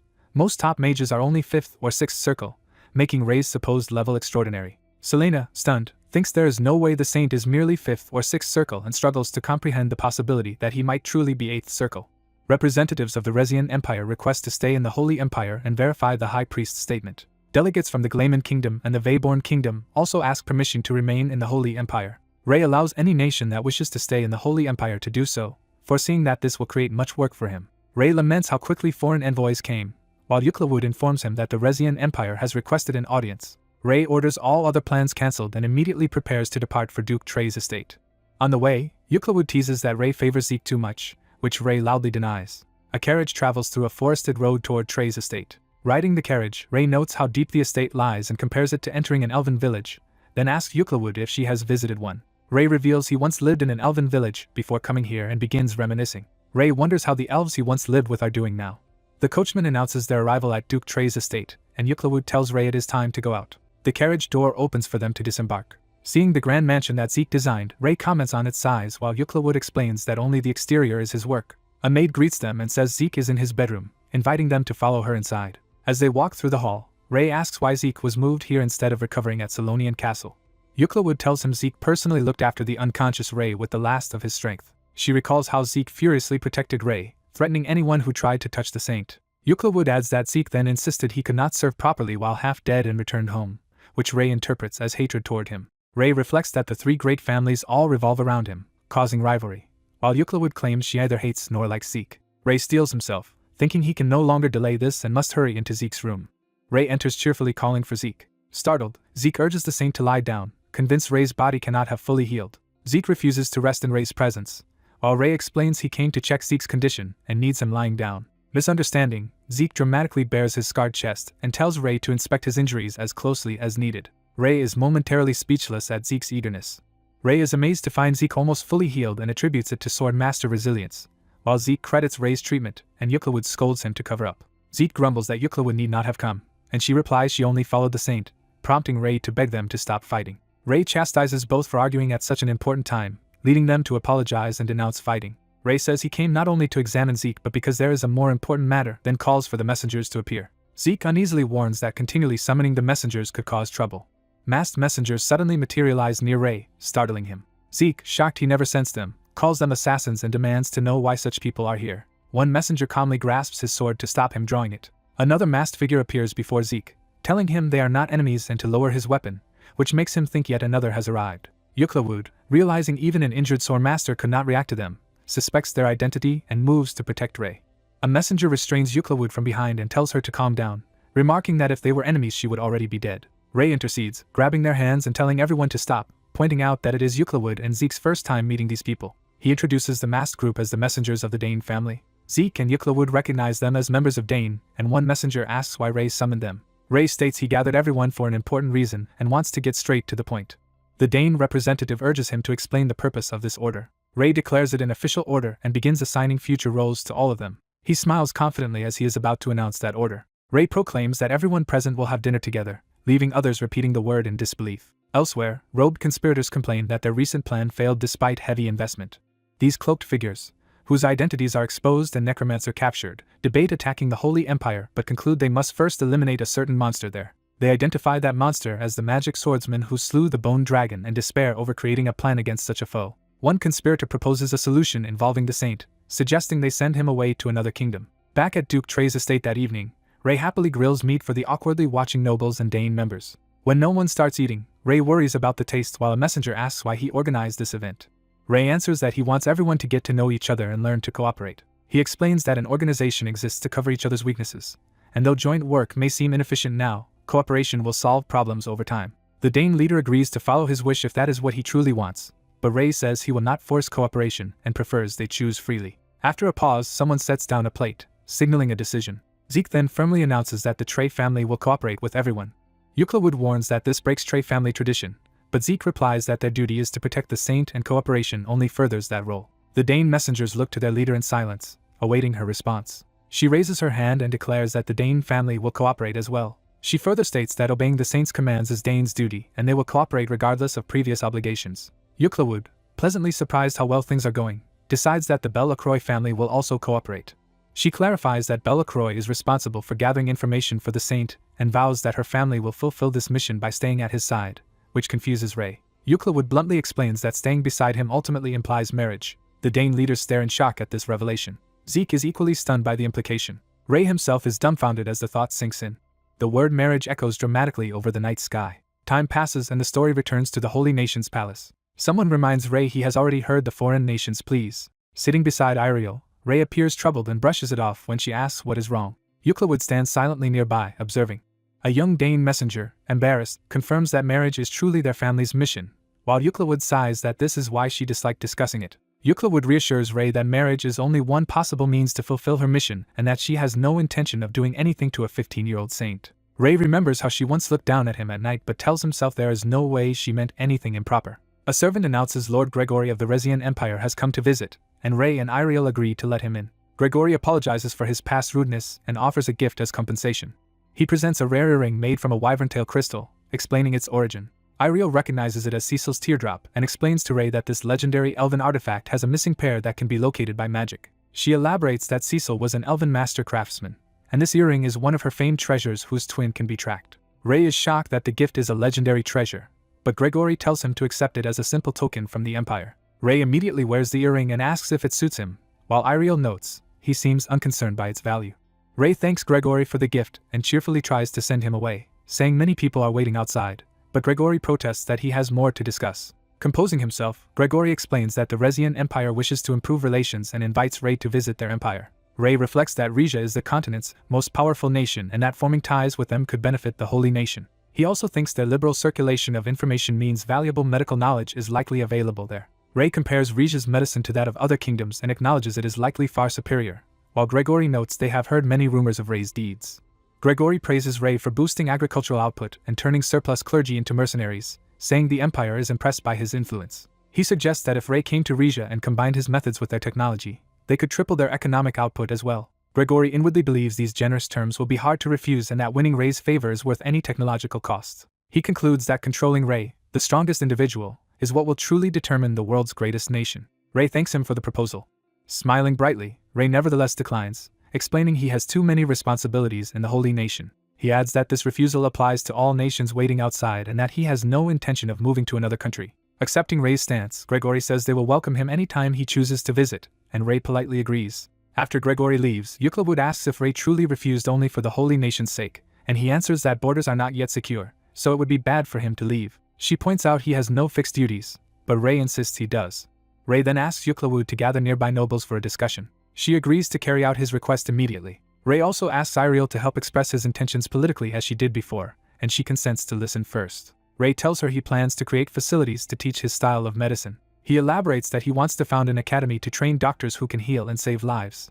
Ray recalls how many people, like Zeke, could not be saved solely by holy power or magic on the battlefield. Iriel says she understands and is willing to help with such a project. Ray happily thanks her for her support. Iriel downplays her role, unsure if her help is even necessary. She reminds Ray that, whether he realizes it or not, he is viewed as a hero within the Holy Nation.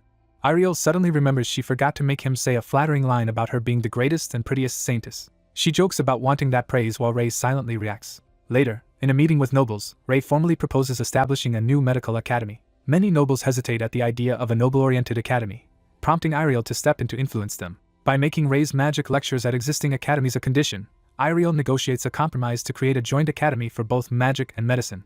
As a result, Ray becomes a professor at the newly formed academy. He begins his career teaching there. From his classroom, Ray greets his first audience. He introduces himself as Professor Ray, primarily a medical expert who will also deliver weekly magic lectures. He concludes his introduction, hoping the lectures will benefit everyone.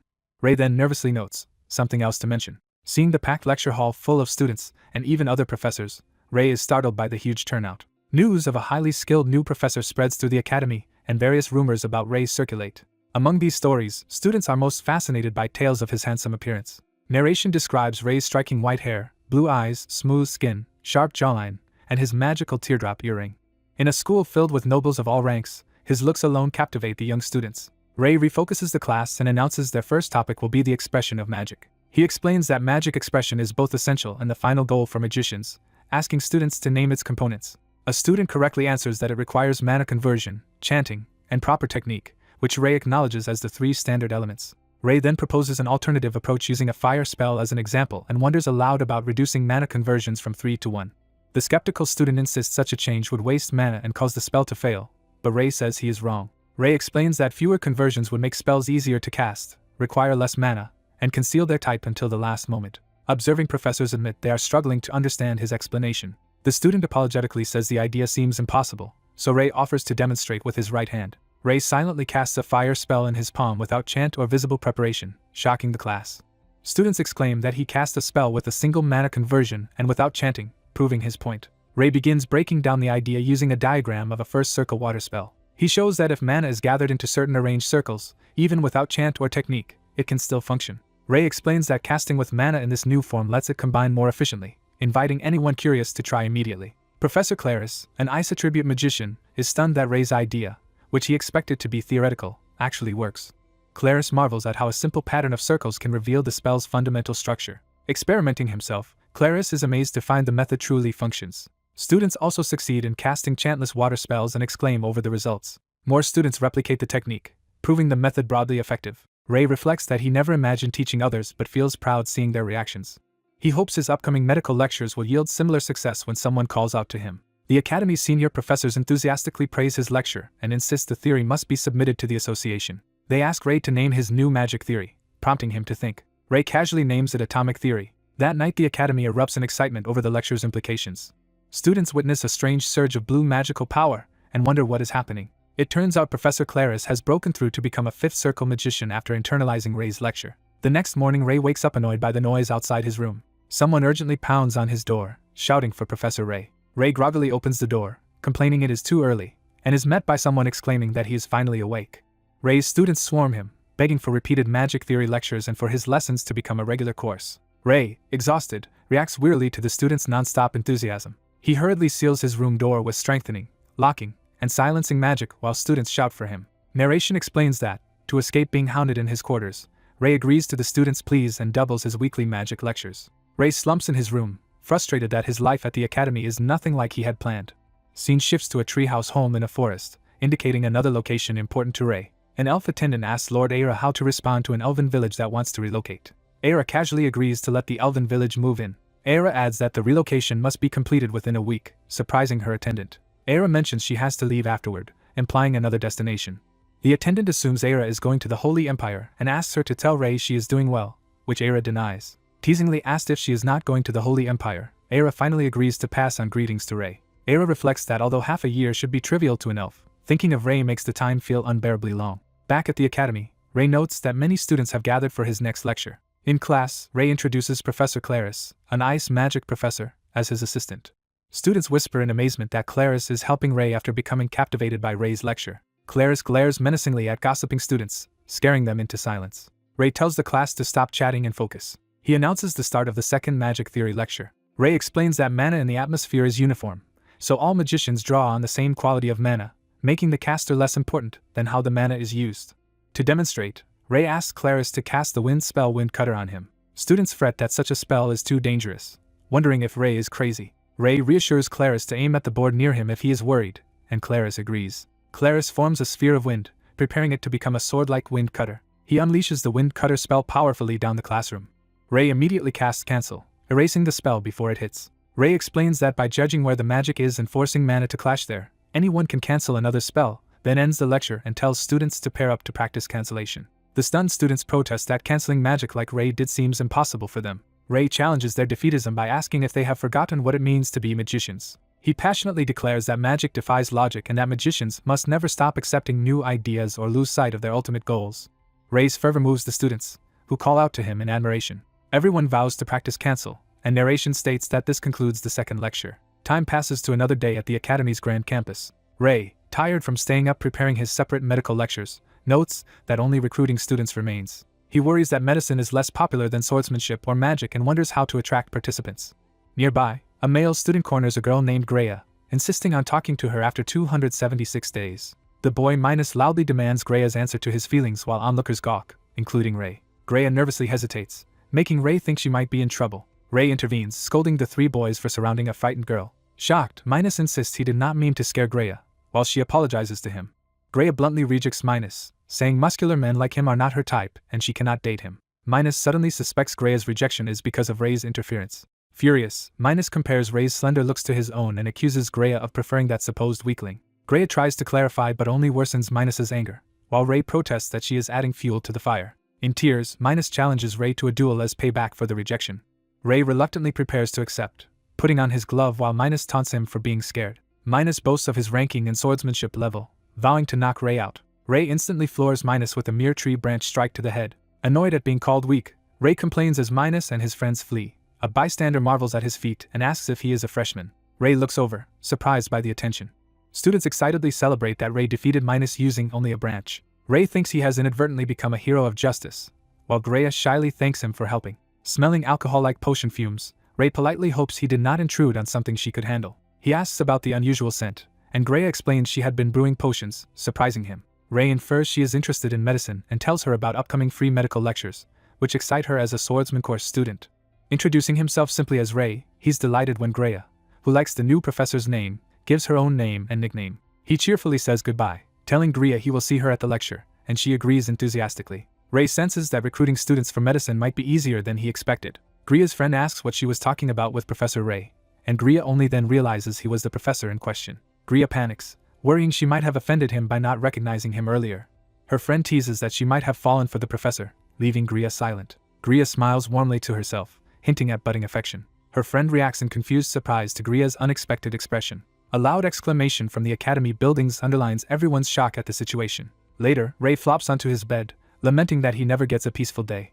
He frets over what exactly to cover in his upcoming medicine lectures for different year levels. Overwhelmed by mounting problems, he internally calls out for Saint Iriel. Iriel suddenly appears from under his bed, complaining that his wandering outside made it hard for her to hide. Startled, Ray asks why she is here instead of in the Holy Empire, and she boasts that she settled matters before coming. Ray asks if something is wrong, but Iriel says she only came to check on his academy life.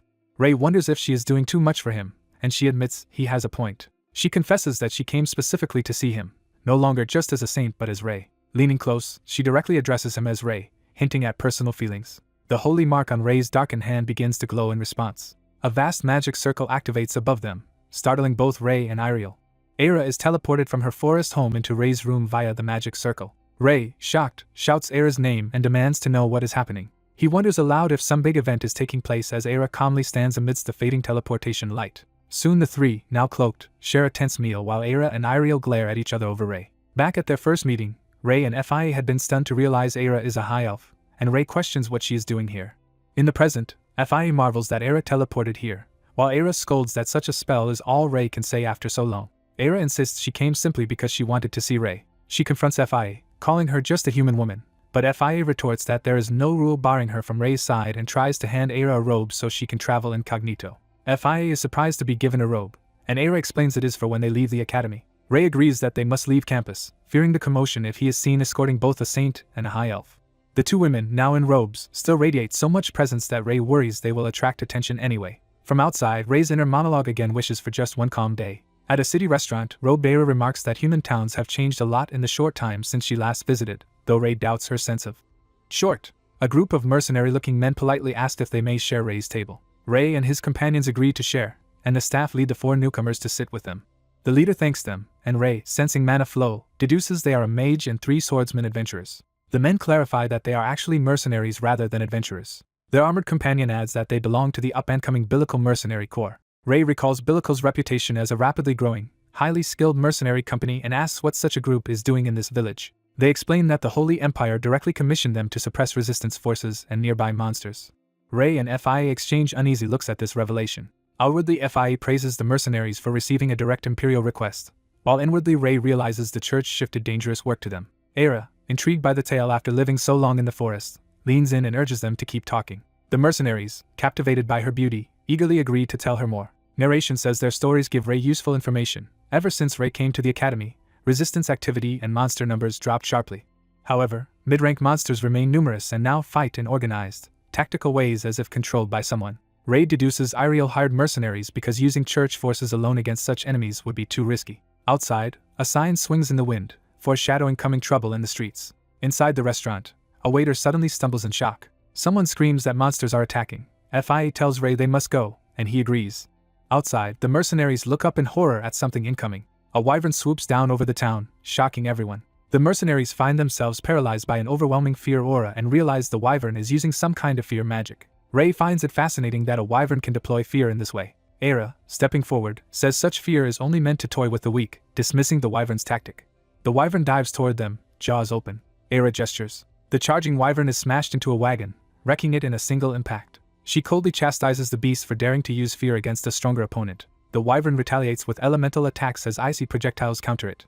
Ray adds his own magic, canceling the wyvern's spell and binding it with hold. He notes that the creature managed to cast the spell after feeling Aira's fear effect, and Aira points out it seems to lack its own will, hinting at external control.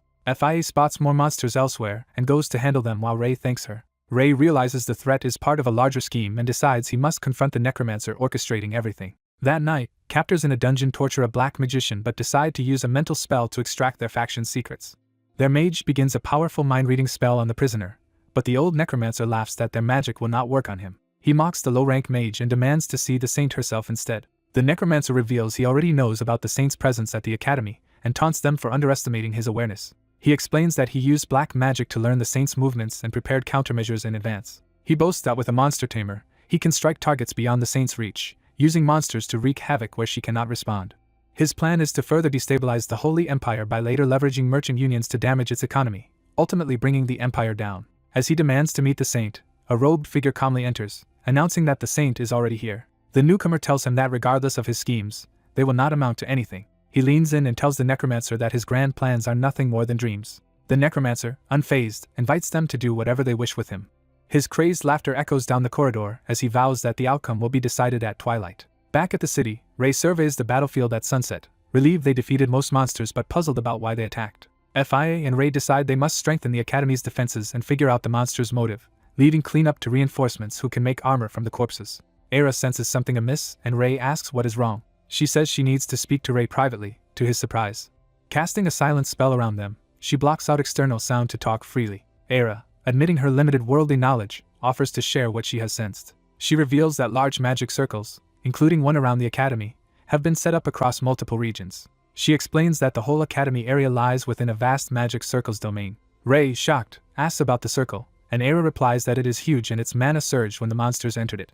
She questions what type of magic circle it is, concluding Ray does not yet know, she can only feel its faint power. Ray hears that dismantling a circle of this scale would require erasing at least 30% of it, and without knowing the medium used to draw it, that's nearly impossible. Era elaborates that because they do not know how the circle was inscribed, undoing it is virtually impossible, something that would normally have been erased if made of chalk or bone dust. Ray realizes that since the circle persists it is being constantly maintained, and given his own limits he probably cannot cancel it, so he decides their priority must be evacuating everyone. Narration states that Ray immediately begins preparing an evacuation order. FIA, on hearing this, calmly studies maps to plan evacuation routes. She identifies the Academy's north and south divisions and suggests sending the north toward Geralt and the south toward Sulien, though noting the northern path is mountainous. Narration describes how Ray assigns FIA to guide northern evacuees, relying on her knowledge of the Holy Empire's geography, and entrusts southern protection to Era. Ray considers how to alert citizens from a high vantage point when Era tells him to just stand still. A massive pillar of light erupts beneath Ray, launching him upward so he can broadcast the evacuation message to everyone. Ray thanks Era before acting. Ray casts voice amplification magic. His amplified voice orders everyone to evacuate to Geralt, confusing townspeople who recognize it. Ray pulls off his cloak in preparation. He proclaims in the Holy Empire's name that the area is dangerous and commands everyone to leave, as people recognize him as Saint Ray yet question the order. Ray worries they lack time to convince the crowd through words alone. Deciding he has no choice, Ray triggers an explosion that startles and scatters people. He unleashes repeated blasts behind him, thinking there is no time to explain, so force is his only option. Watching the burning street, Ray wonders if this is enough, then decides to leave the rest to his companions and head to the outskirts. Ray leaps away from the scene. While sprinting, Ray vows that whoever caused this must not think they will escape safely. Elsewhere, a hooded figure races through the night. The hooded saint calculates that evacuating most people will take 3 days and that before panic starts they must request supplies for the city. While running, the saint notes that the northern route is long and more exposed to danger such as monsters. He senses that something similar to the enemies following him now might threaten evacuees. Detecting at least 5 strong mana sources, he judges them to be aura users or stronger. He stops at a chosen spot, deciding it will serve well for confronting them. Facing the pursuers, he calmly asks what business they have with a saintess as onlookers whisper in awe. 5 armed men appear. As some mock her, she analyzes them as 3 youths and 2 strong middle-aged aura users comparable to Zeke, making the fight troublesome. Surrounded, she remarks she would prefer fighting a saint over a saintess and demands to know which kingdom is behind the attack if she punishes them, while they warn her not to underestimate them.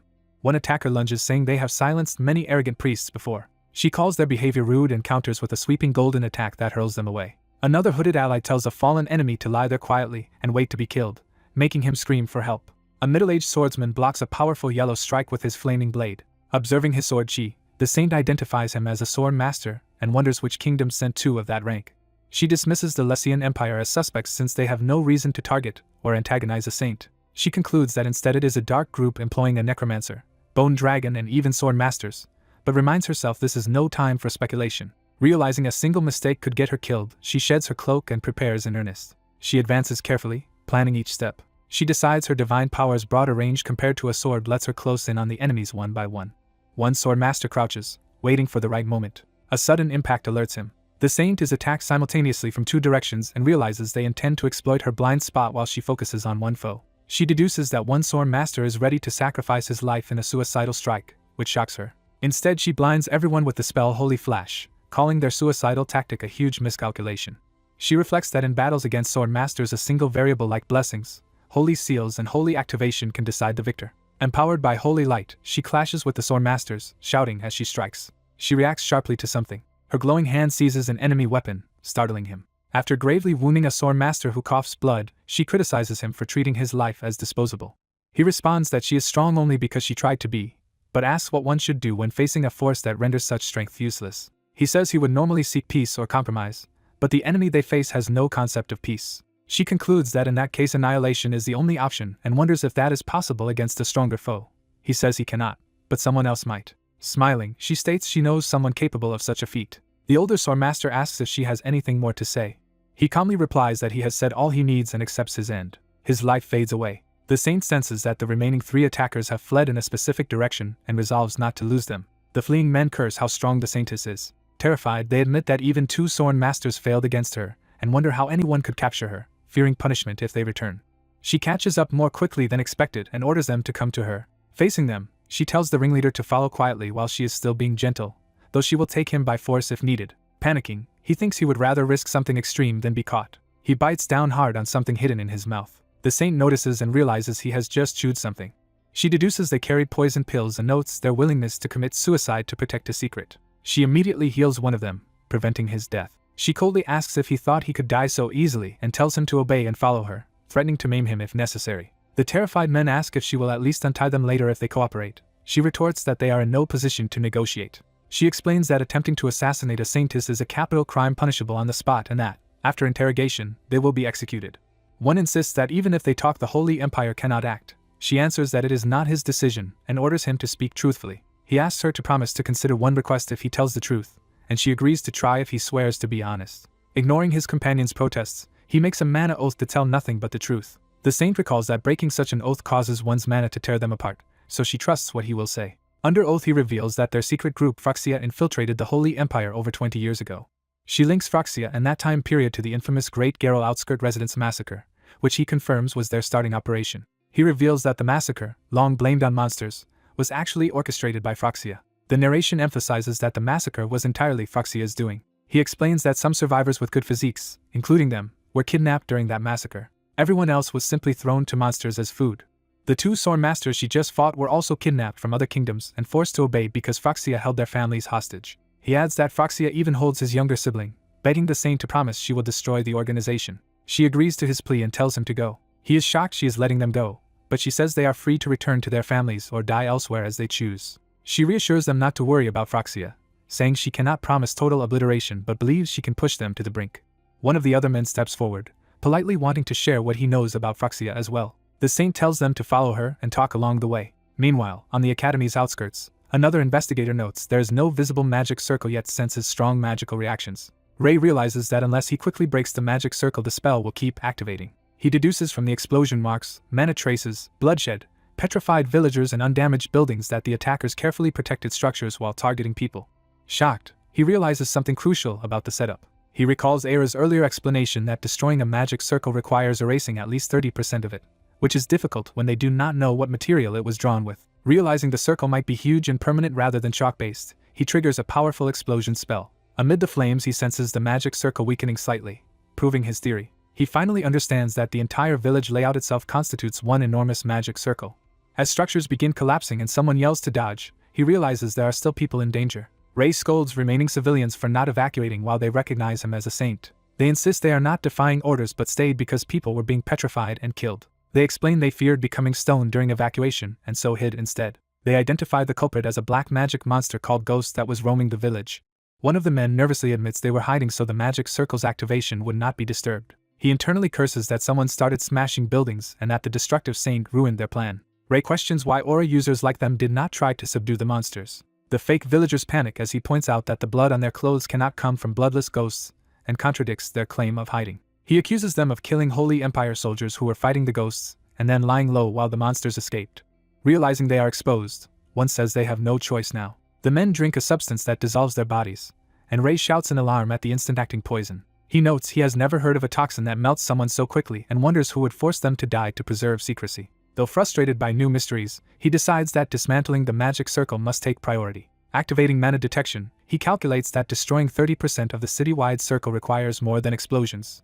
Sensing no civilians nearby and that the dead traitors were the last, he resolves to draw out as much mana as possible and end it quickly. He gathers a massive sphere of blue mana in his hands. He slams the condensed mana into the ground in a devastating attack. The resulting earthquake-like shockwave shatters buildings and ruptures the ground. Elsewhere, the former assassins finish telling the saint how Phryxia kidnapped them. One says they underwent harsh training and carried out many dirty missions, while the saint notes they still provided useful intelligence despite being low-ranking. From them she learns Phryxia's approximate size, capabilities and information network. She judges this knowledge a big improvement over her previous ignorance, then is asked how her own past was. The man guesses she grew up wealthy and asks about her childhood. She begins recalling her youth. The flashback shows a rural church where a man calls for Fi. A cheerful young girl answers her father. Narration explains that on a small imperial island stands a church for orphans. Among the orphans was the beautiful girl Iriel, noted for her noble features and golden hair. She stood out among the other children for her brilliance and kindness, seeming almost angelic. One day someone asks Iriel if she wants to see the outside world. Priest George comments on her curiosity, and wonders if she wishes to leave the village. Iriel says she is curious but would be sad to leave friends. He flatters her intelligence and offers to help. He tells her she has great potential wasted in the church and promises to support her until she finds a purpose outside. Assured she can always visit her friends, Iriel excitedly agrees to go out into the world. George suggests they leave immediately, insisting it is a rare opportunity she might never get again. Though uneasy about not saying goodbye, she accepts because he promised she could return anytime. Later, riding in a carriage, she laments not bidding friends farewell. He tells her letters will suffice. She optimistically believes everything will be fine. In the carriage she notices they already passed the nearby village and asks where they are going, and he says to the port. He explains they will board a ship to the big city of Jihul. He paints Jihul as a wonderful place far more amazing than their island. Iriel eagerly anticipates what Jihul will be like. A large sailing ship is shown, indicating their voyage. Arriving, George proudly shows Iriel the city of Jihul.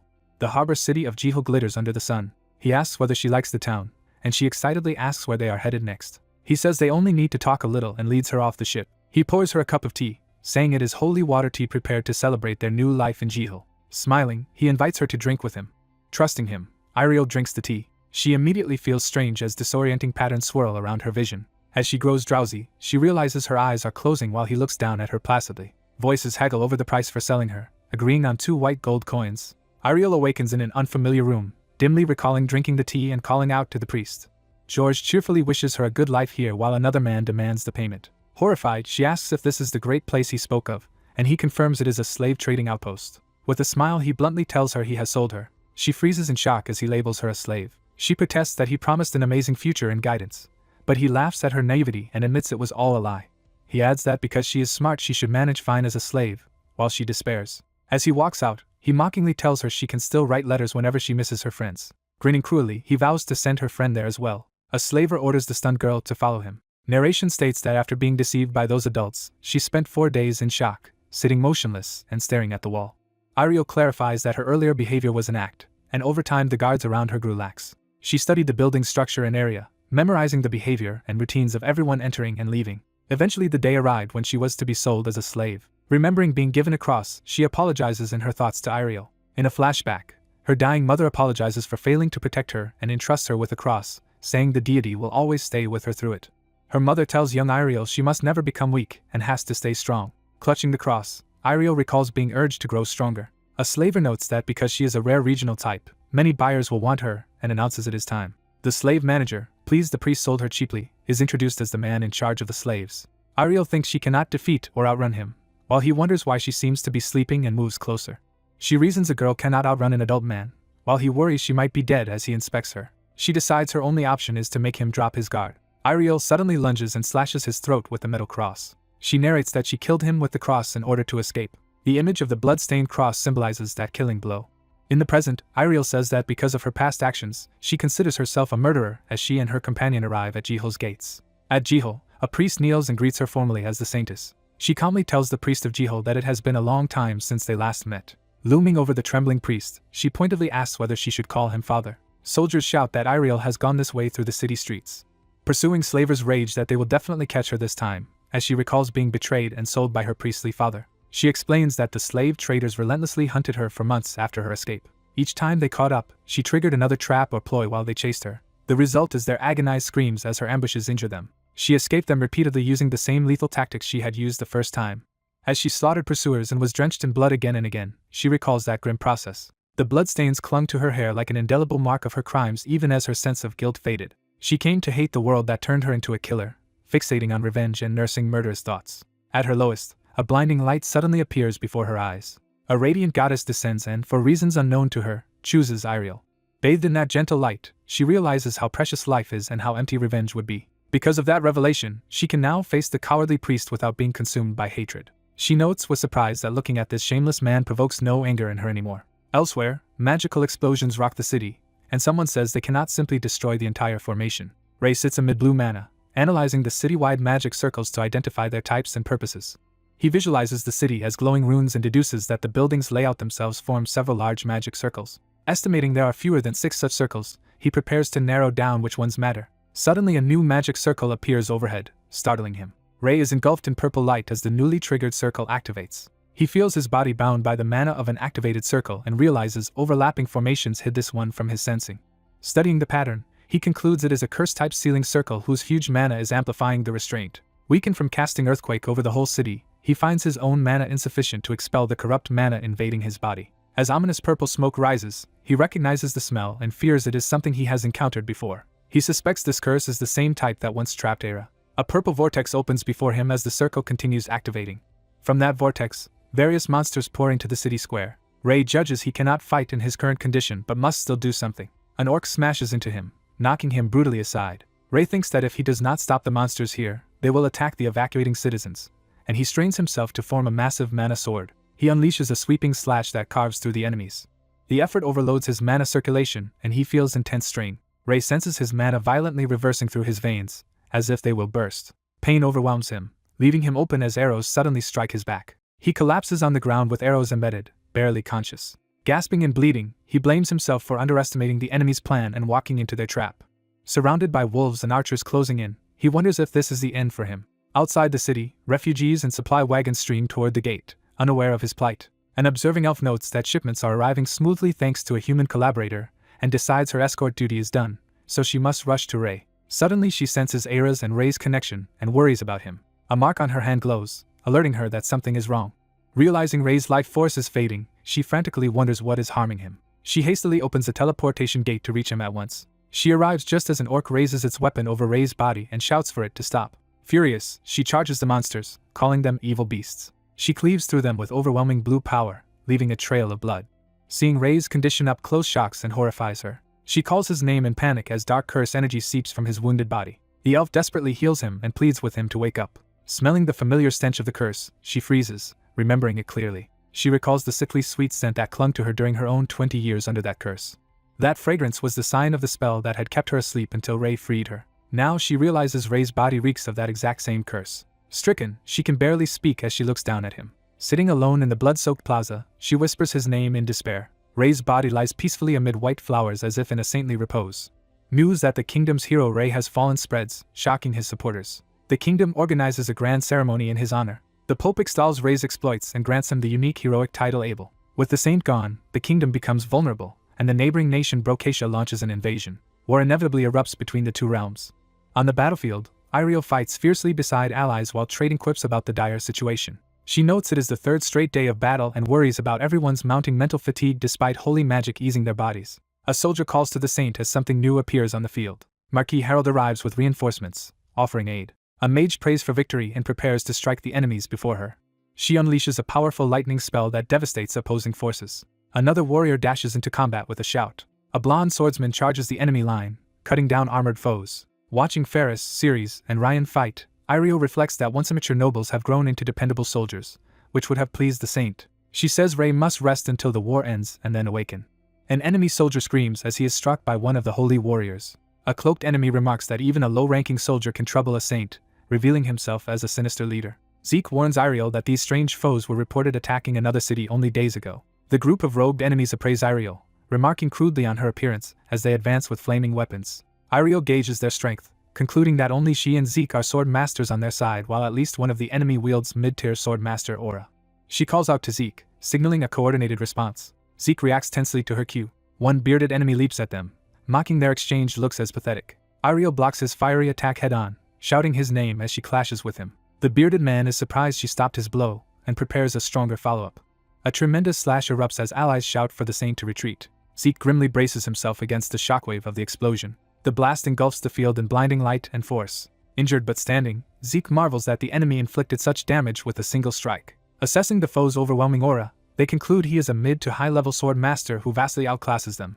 Ariel urgently orders a full retreat of their forces from the area. The enemy laughs and declares he will not allow them to withdraw. Ariel intercepts him at close range, placing her hand against him. She then releases her holy power at full strength, invoking the spell Kaya Light. The enemy staggers in the brilliant radiance, and wonders if she had been hiding such power. He reflects that in an instant her light erased his hostility altogether, and muses that she might even be borrowing divine power. Later, at camp, a commander outlines their strategy. The 7 holy knights will hold the front while Marquis Harold's cavalry hits the enemy rear. Another officer assigns saints and saints in training to coordinate the knights, specifying the coming clash will occur in the northwest forests. Ariel praises a young strategist named Greya for her excellent plan and resolves that if it works, they can reverse the war's momentum. She ends the war council and suggests they rest whenever the enemy shows no intent to fight. By the campfire, she exhales wearily. When asked if leading without the saint is difficult, she admits it is but says she now understands what Rey had been doing for them. Determined yet smiling, she says she cannot rely on Rey forever and must fulfill her own role as the kingdom's saint. Her companions agree and say it is time to repay the saint's kindness. Ferris, Ceres, and Ryan formally salute Ariel, pledging themselves to her command.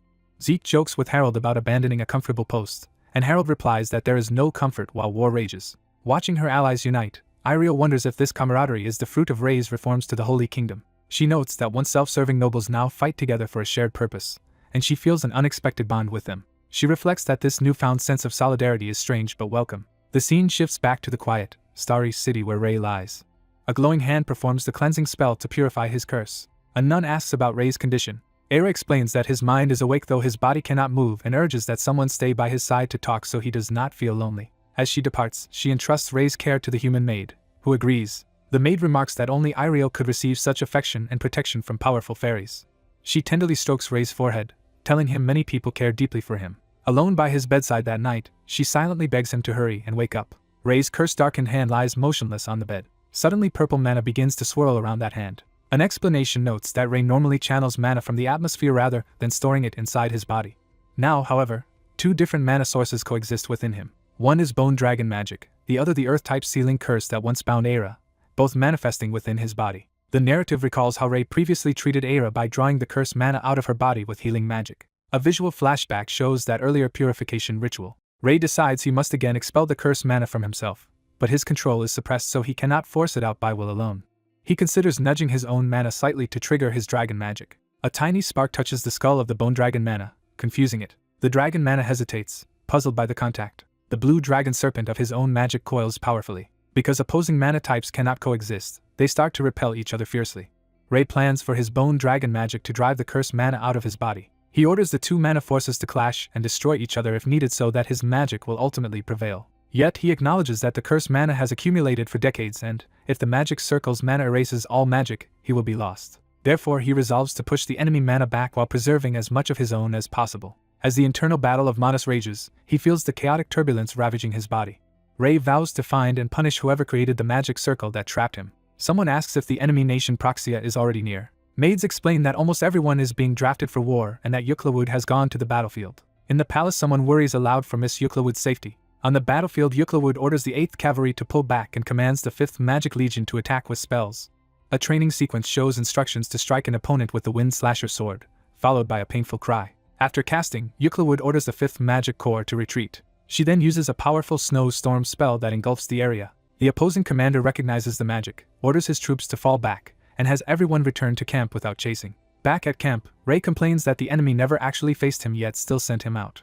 Lorraine and Galicia praise how Yuklawood's presence boosts troop morale and say they are proud to defend Selene, while their commander congratulates them. Yuklawood thinks that if the fighting continues like this, Selene, Gariel, and Selonia will all be in danger. She considers variables, noting that most enemy forces are concentrated in Garel and concluding that they need reinforcements. Yuklawood orders Lauren Glacia to go to Garel, and Lauren agrees enthusiastically. Yuklawood exhales wearily in the camp.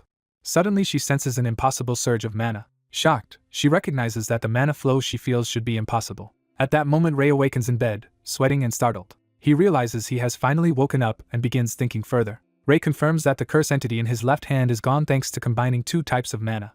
He notes that the cursed dragon magic has completely vanished but laments how much it had weakened him. Though his body still cannot move well, he discovers he can manipulate ambient mana in the room. Ray decides he needs far less mana than he once used to heal Era and only needs enough to expel the curse. As blue mana surrounds his body, he concentrates on maintaining focus despite the unusually large amount. He notices his left hand, filled with magic, now feels strangely light.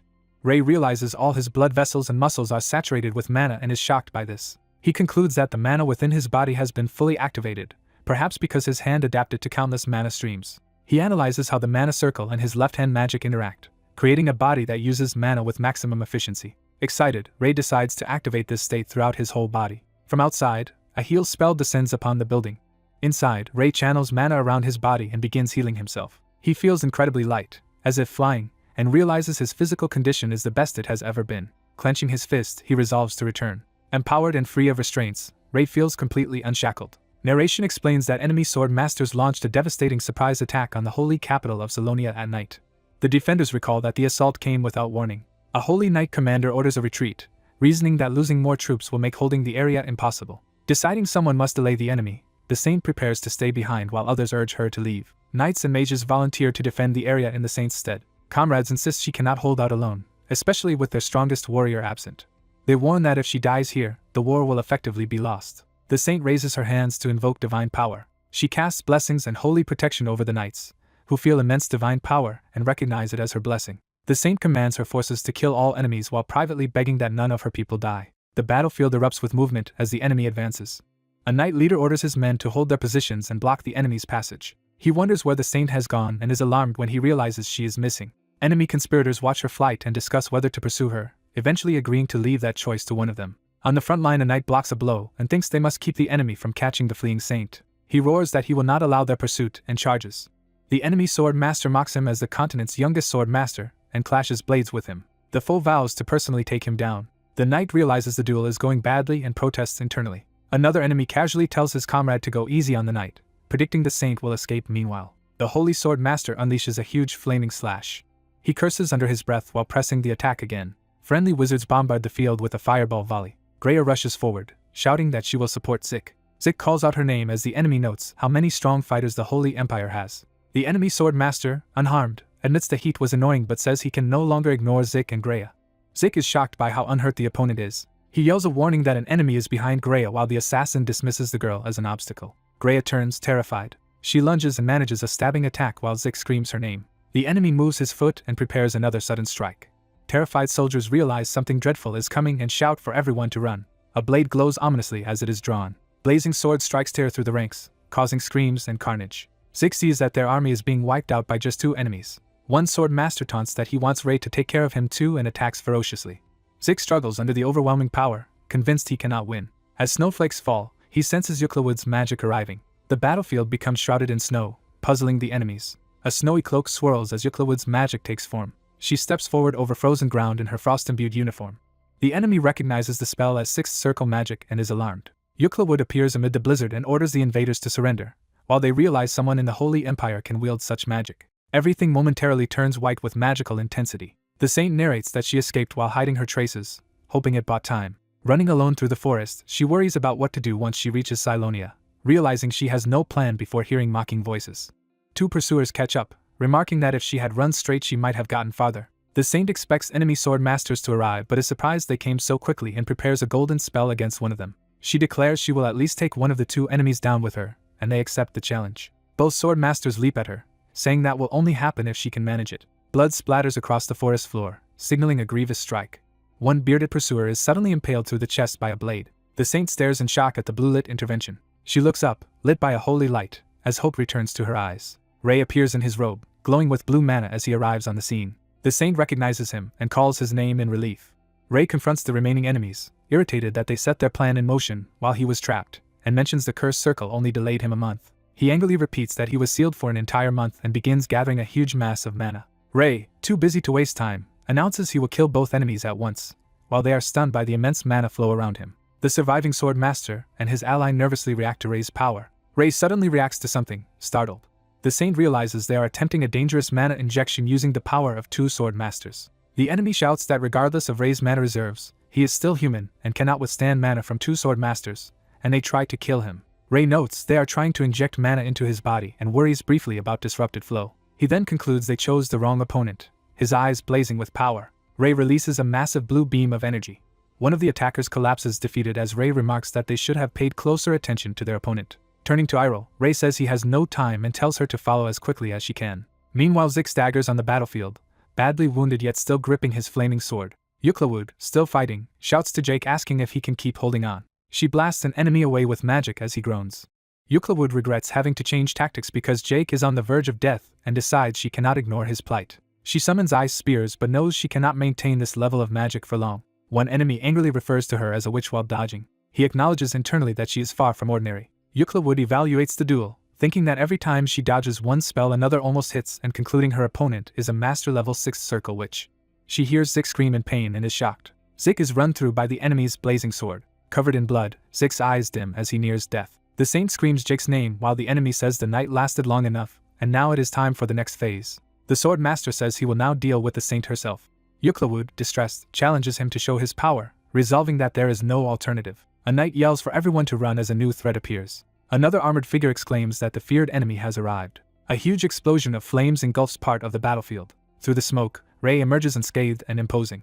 The sword master recognizes Rei as the terrifying opponent they had heard about. Soldiers see Rei surrounded by knights, standing like a beacon amid drawn swords. Zik's body lies motionless and bloodied on the ground. Rei kneels by him, feeling that Jake's body is already cold. He notes that Jake died only a few minutes earlier and demands answers.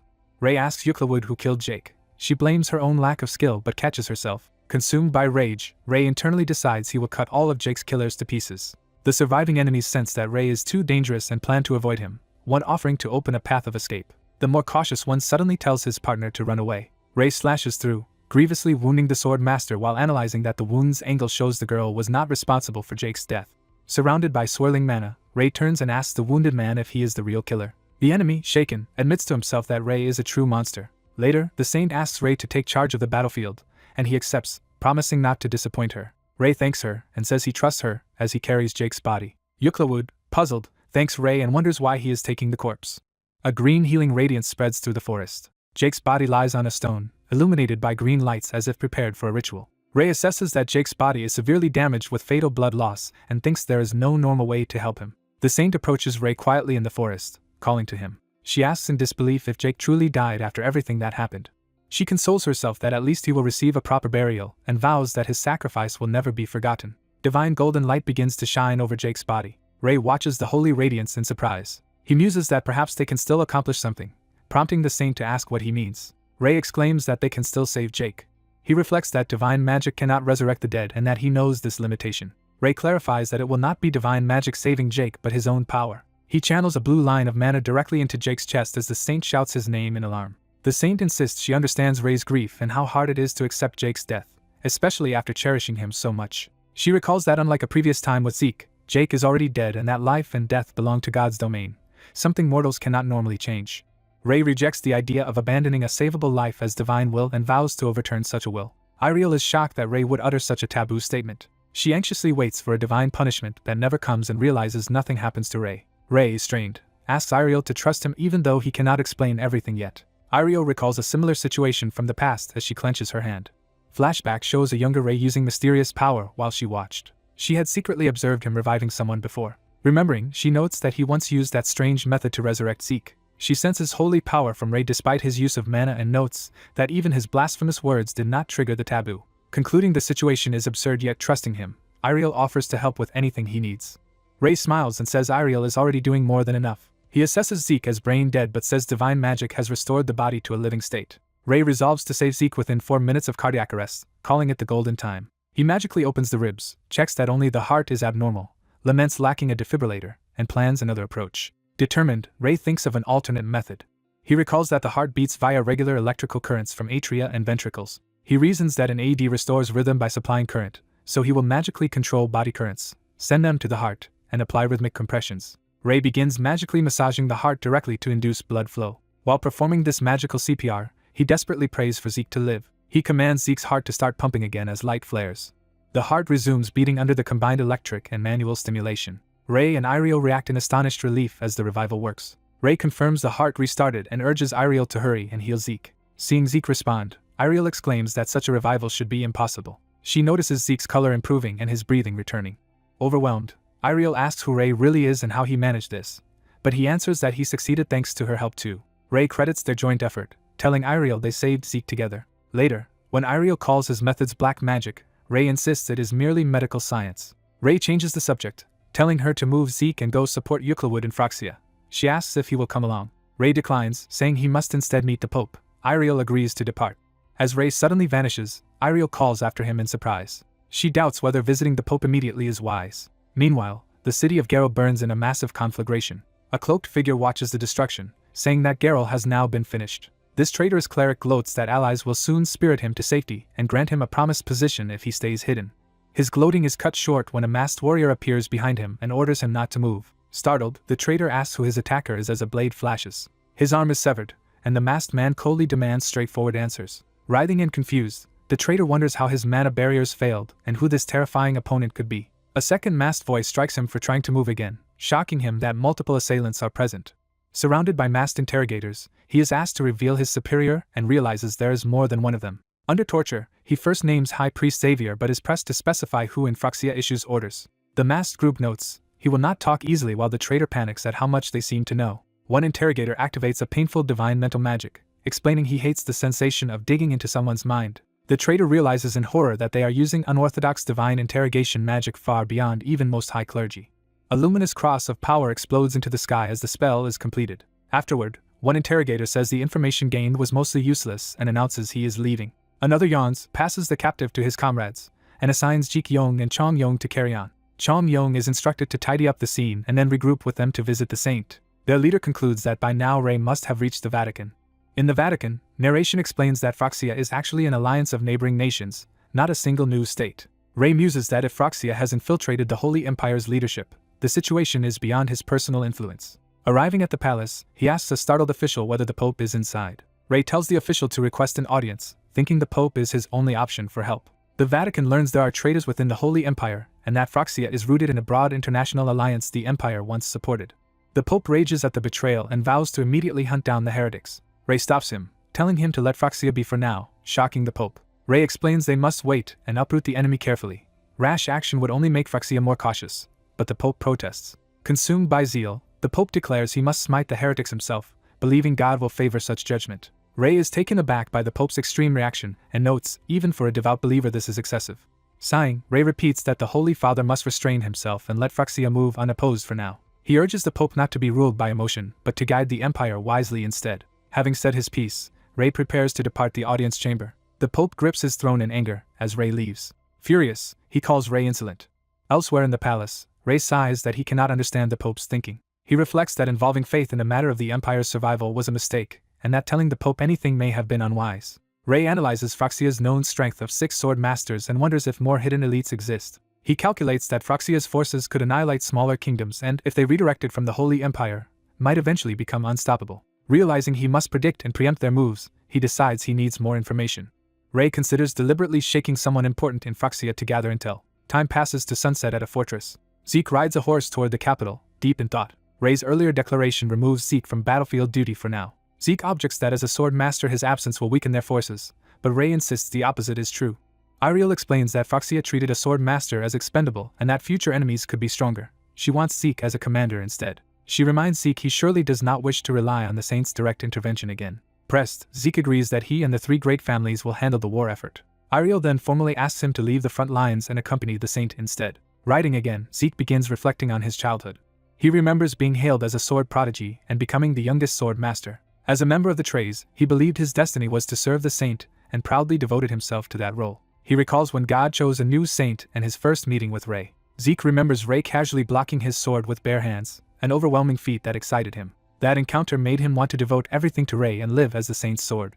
Yet now he laments that instead of being a reliable sword, he has become a burden to Rei. He thinks of the 2 times Rei had to rescue him on the battlefield. Spurring his horse, he screams in frustration at himself. Galloping through the fiery sunset, he questions what kind of guardian he has been. Back at headquarters, Iriel worries whether removing Zeke from the war was the right decision. She acknowledges she followed Rei's request but wonders what he is truly planning. Scene shifts to a prison corridor where someone approaches. Ray appears at a cell, greeting its hooded inhabitant after a long time. The imprisoned old man comments that the Holy Empire is in shambles because of Phryxia. Ray says he came to ask questions, while the prisoner scoffs that he will not talk easily. Ray smiles and assures him he never expected free answers. Using his medical knowledge, Ray outlines the old man's many age-related ailments in excruciating detail. He continues listing degenerative conditions and hints he could fix all of them. Brandishing surgical tools, Ray implies that in exchange for rejuvenation the prisoner would gladly divulge everything. Ray ominously muses about experimenting with troll or orc physiology on humans, terrifying the prisoner into begging him to wait. Narration notes that as a modern doctor, Ray knows countless ways to inflict pain, and the prisoner's screams echo through the dungeon. Broken by torment, the prisoner tearfully agrees to confess, revealing that Phryxia's true identity is the magic tower. Ray, disappointed the man cracked so early, nevertheless tells him to continue his story. The prisoner explains that 5 legendary magic towers once existed and regulated magical balance across nations. Fearing their power, the continent's armies attacked. The Black Tower answered by summoning a bone dragon and undead, devastating kingdoms and ending the age of magic. Surviving towers then united, vowing revenge and forming Phryxia, now boasting many sword masters and high-circle mages including the first 7th Circle Archmage. The prisoner warns Ray that even he cannot stand against such a force. Ray casually asks where their headquarters lies. The prisoner smirks before answering. He finally reveals that Phryxia is based in the Grentia Mountains. Narration describes Grentia as a neutral mountain range shared by elves and dwarves, unaffiliated with any state. It is rich in resources but marred by constant dwarf-elf conflict, making it inhospitable for humans. Ray realizes Grentia is an ideal hidden mustering point where Phryxia can gather troops away from other nations' eyes. He muses that dropping a meteor there would be easier, but he cannot involve innocent elves and dwarves. He reflects on Phryxia's massive elite force and the existence of a 7th Circle Archmage, acknowledging the threat. Ray understands why the necromancer was so confident and admits conquering the continent could be feasible with such power, making the coming fight harder than expected. He then calls out to Hong Yong, who appears ready to receive orders. Ray instructs Hong Yong's squad to disperse to neighboring countries, monitor Phryxia's movements, and report even minor changes. Hong Yong hesitates, prompting Ray to ask if he has something on his mind. Hong Yong vows obedience but says they had hoped to fight on the battlefield as well. Ray acknowledges their point yet insists intelligence gathering is more important given the enemy's advanced forces. Hong Yong agrees that acting faster than the enemy through intel is a higher priority than simply adding strength to battles. Ray adds that they can also create their own advanced forces, hinting at another plan. That night, Zeke steels himself and goes to Ray's room despite his shame. Waiting at the door, he wonders how he can face the Saint after his failures. A maid announces Zeke's arrival, and Ray invites him in. The door opens as Zeke prepares to enter. Zeke greets Ray formally, and Ray addresses him by name. Ray notes that Zeke seems deeply dispirited, which he finds understandable. Zeke braces himself as Ray approaches. Close up, Zeke struggles with his emotions. Ray unexpectedly tells him to come to the training grounds the next morning. Trembling, Zeke asks if Ray is not planning to dismiss him. Ray reacts in confusion, saying he has no intention of casting Zeke aside. Instead, Ray promises to make Zeke unbeatable over the next 10 days, telling him to focus solely on becoming stronger. Ray acknowledges how much Zeke has suffered trying to fill the void during Ray's long slumber. Zeke is told that if anyone has earned the right to stand behind Ray, it is him. Ray declares proudly that Zeke is his sword. Emotion wells up in Zeke as he hears this. Overcome, he drops to one knee before Ray. Zeke pledges obedience to Ray's command. The next morning, the palace courtyard assembles as soldiers salute the arriving saint. Ray notes Zeke's unusually early arrival. Zeke loudly introduces himself as the saint's sword, determined not to keep his lord waiting, which Ray finds a bit pressuring. Ray begins training by asking Zeke to form his usual aura blade. Once Zeke does, Ray stops him, saying they need to change his habits. Ray explains that aura blades are not just condensed mana but depend on correct habits and control. He states that aura blades are fundamentally about balance, intriguing Zeke. Using a diagram, Ray tells him to divide the sword into 3 sections and distribute mana evenly across them. Ray then takes Zeke's hands and says he will personally manipulate the mana in his body to demonstrate. As Ray does so, Zeke's aura blade transforms dramatically, radiating far greater power. Zeke feels that the aura now draws in the surrounding air, and is amazed that such harmony could so drastically enhance his blade. Zeke listens as Ray asks if he understands the technique and tells him to try again, and Zeke agrees. Concentrating on copying the exact sensation Ray used, Zeke channels aura and forms a glowing blade. The aura sword erupts powerfully, surprising the observers. Ray admits the task is difficult and explains that shaping and holding formless aura is hard but promises that mastering it will prevent Zeke's aura blade from breaking. Ray gives Zeke 3 days to master the control of his aura, and Zeke vows to do whatever it takes. Later Ray, relaxing indoors, thinks he gave Zeke 3 days but doubts he can refine aura that quickly. Ray reflects that his goal is to train Zeke until he can guard the Holy Kingdom, then Ray can depart for Grentia. Cheerful again, Ray wonders if it is now just a matter of waiting for Zeke to grow. Sensing a strange mana flow, Ray's attention is suddenly caught. Aura materializes through a glowing magic circle and appears before him. Overjoyed, Ray calls out to Aira as she fully arrives. Aira sees Ray awake and emotionally cries his name. She leaps into his arms, hugging him tightly as they reunite. Ray gently returns Aira's embrace, content at their reunion. When Ray mentions going to Grisha, Aira reacts as if she knows something and Ray asks if she does. Aira explains that Grisha is ruled by another high elf, not her, shocking Ray. Ray realizes the situation is more complicated and that any hunt for Proxia there will inevitably cause a disturbance. He notes that elves avoid outsiders and that armed foreigners will be especially unwelcome. Ray imagines that if they become hostile to that high elf, elves from the village and surrounding forests will all join the fight. Ray asks if that high elf is as strong as Aira, and she answers that all high elves are powerful though. Aira adds that she surpasses them because she is their guardian, making Ray think angering a high elf would be a huge risk. Ray reluctantly agrees to avoid conflict with elves, and Aira thanks him. Preparing a portal, Aira says it is time for her to leave and thanks Ray for visiting her despite his busy schedule. Ray replies that she has also cared for him and that he is the one who should be grateful. Aira tells him not to worry too much, saying Grisha is naturally careless and that if Ray stays discreet, he should be fine. After she calls Grisha careless, Ray grumbles that Proxia chose a troublesome place but decides he will understand once he goes there instead of overthinking. On another day, Ray wonders how Zeke is progressing and hopes his training does not take more than a week. 3 days later, the training ground is shown as someone shouts while practicing. Zeke stands before Ray, successfully forming a solid, blazing aura sword, leaving Ray speechless. Ray says he did not expect this result, while a flustered Zeke apologizes, unsure how it happened. Zeke explains that when Ray handled his aura before, something awakened inside him, and he tried to recreate that feeling. Ray realizes Zeke is maintaining not only the correct aura ratio, but also the sword's full shape purely with aura. Ray deduces that the prior mana activation must have sharpened Zeke's senses, and that achieving this in 3 days makes him worthy of being called the youngest sword master. Satisfied, Ray thinks Zeke is strong enough to entrust the kingdom to and then asks if Zeke wants to become even stronger, to which Zeke eagerly agrees. Ray announces it is time for them to spar around. Ray forms a blue aura sword and tells Zeke to block with all his might. Zeke readies his orange blade and accepts the challenge. Ray shifts his stance, preparing to move. Ray raises his sword, pausing as if gauging Zeke's readiness. Zeke thinks Ray is underestimating him and steals his resolve. Observing the incoming blue aura, Zeke notes that although it is refined like mana, its density seems similar to his own. Convinced he can block the strike, Zeke braces his orange aura blade against Ray's blue one. Mid-clash, Zeke suddenly senses something unexpected and reacts with alarm. Ray declares this will be Zeke's final lesson, asking how it feels to experience the technique head-on. Zeke realizes the strike is impossible for him to block as Ray's aura cleaves straight down. Afterwards, Zeke wonders if there really is no way to defend against that sword, while Ray tells him to ponder it until he returns. Ray then informs Zeke he is heading to Proxia's headquarters. Shocked, Zeke starts to insist on going with him. Ray promptly flicks Zeke on the head, cutting him off with a yelp. Ray reminds Zeke that he is the most qualified to protect the kingdom, and a chastened Zeke swears to guard it with his life, thanking Ray. Ray, noticing Zeke's condition, comments that he must have practiced a lot. Zeke earnestly admits that since receiving Ray's teachings he has done nothing but practice this aura technique. Ray is stunned that Zeke trained nonstop and anxiously asks if he has even been eating. Zeke passionately declares that with the grace of Ray's instruction, taking time off to eat is unthinkable, leaving Ray speechless. Ray decides to get him food and orders him to follow, and Zeke joyfully obeys, calling him master. At the cathedral, someone asks if preparations for Ray's discreet departure have been carried out. An aide confirms that Ray's leave is recorded as a prayer trip and that no guards are assigned, and the superior approves. The superior adds there is one more matter to discuss and prompts Eclay to listen. A messenger reports in alarm that the Inquisition has begun to move, shocking Eclay. Outraged, Eclay exclaims that they are acting without his approval and demands an explanation. He is told the Pope himself has taken action, leaving him dumbfounded. Eclay curses the Pope under his breath. Calling the Pope's interference needless trouble, Eclay orders the messenger to follow him, and the man agrees. Far away, wind howls over snowy ground. Ray now travels to a snow-covered forested mountain, bundled in winter gear. He sneezes and remarks how brutally cold these snow mountains are. Despite wearing magically warmed clothes, Ray marvels at how much colder the region has become, and how each step feels different from his past visit. With the blizzard worsening and visibility dropping, Ray wonders if he should camp where he is. He sets up camp and sits by a magical fire, trying to warm himself. Realizing he needs a stronger fire, he thinks about adding more fuel. Looking around for firewood, he searches for anything he can burn.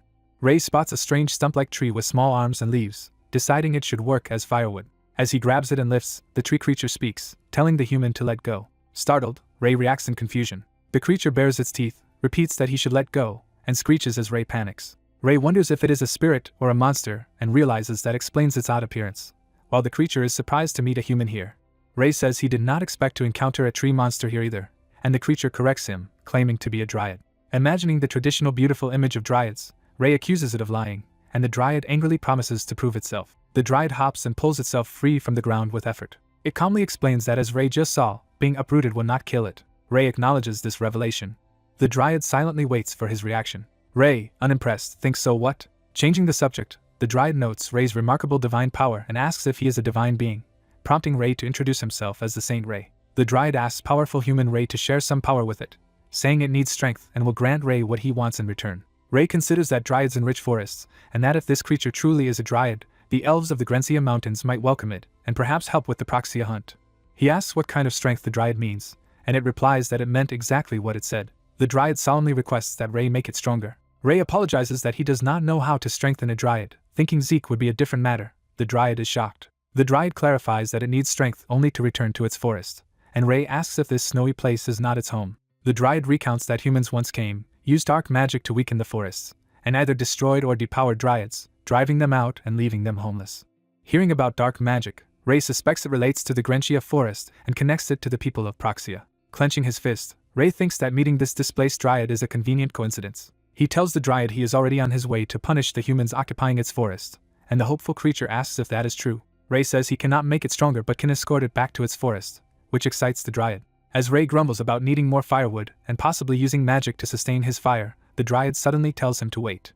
The Dryad tears off one of its own arms, shocking Ray. It explains that its body actually burns very well and for a long time, alarming Ray into silence. Seeing how eagerly the Dryad sacrifices itself for fuel, Ray resolves to get it back to the forest as soon as possible. The next day dawns over a green mountain range, indicating their progress. Enjoying the milder climate, Ray remarks that this is how mountains should feel.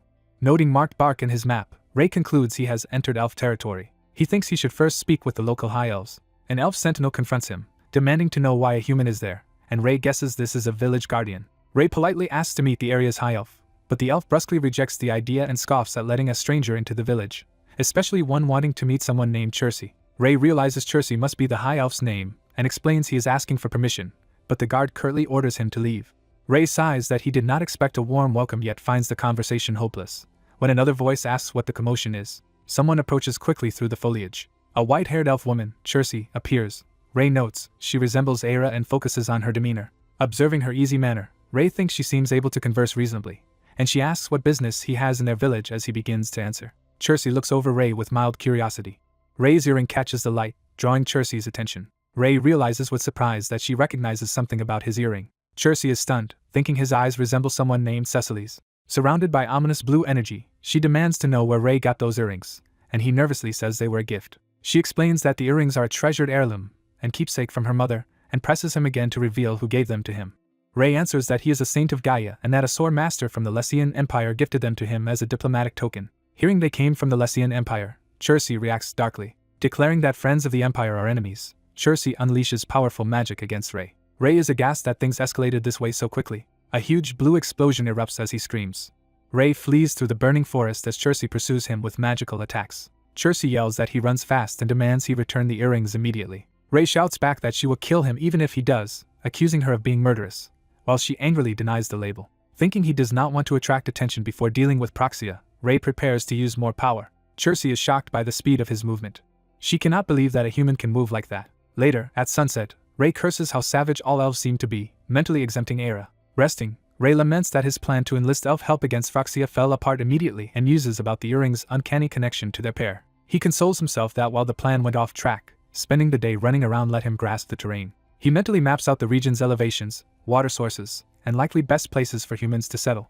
Factoring in distance from the elf village and other details, he estimates where Proxia's base is likely located. Ray decides he should investigate that spot first, but since it is late, will rest for now. He resolves to set up camp at his current location. Looking at his minimal impact campsite, Ray hopes the elves will not object since he tried to avoid harming the forest. He vows to hunt them all down once morning comes. The next day he checks his marked map and is pleased that things match his expectations. Ray thinks through the positions of the magic tower, troops, elf borders, and dwarf dwellings, believing he has them all figured out. He notes that the magic tower is protected by layered magic circles and that he must plan carefully to avoid repeating past mistakes. That night he notices figures ahead and wonders what they are. He sees injured elves and numerous dwarves together, and is dismayed by the sight.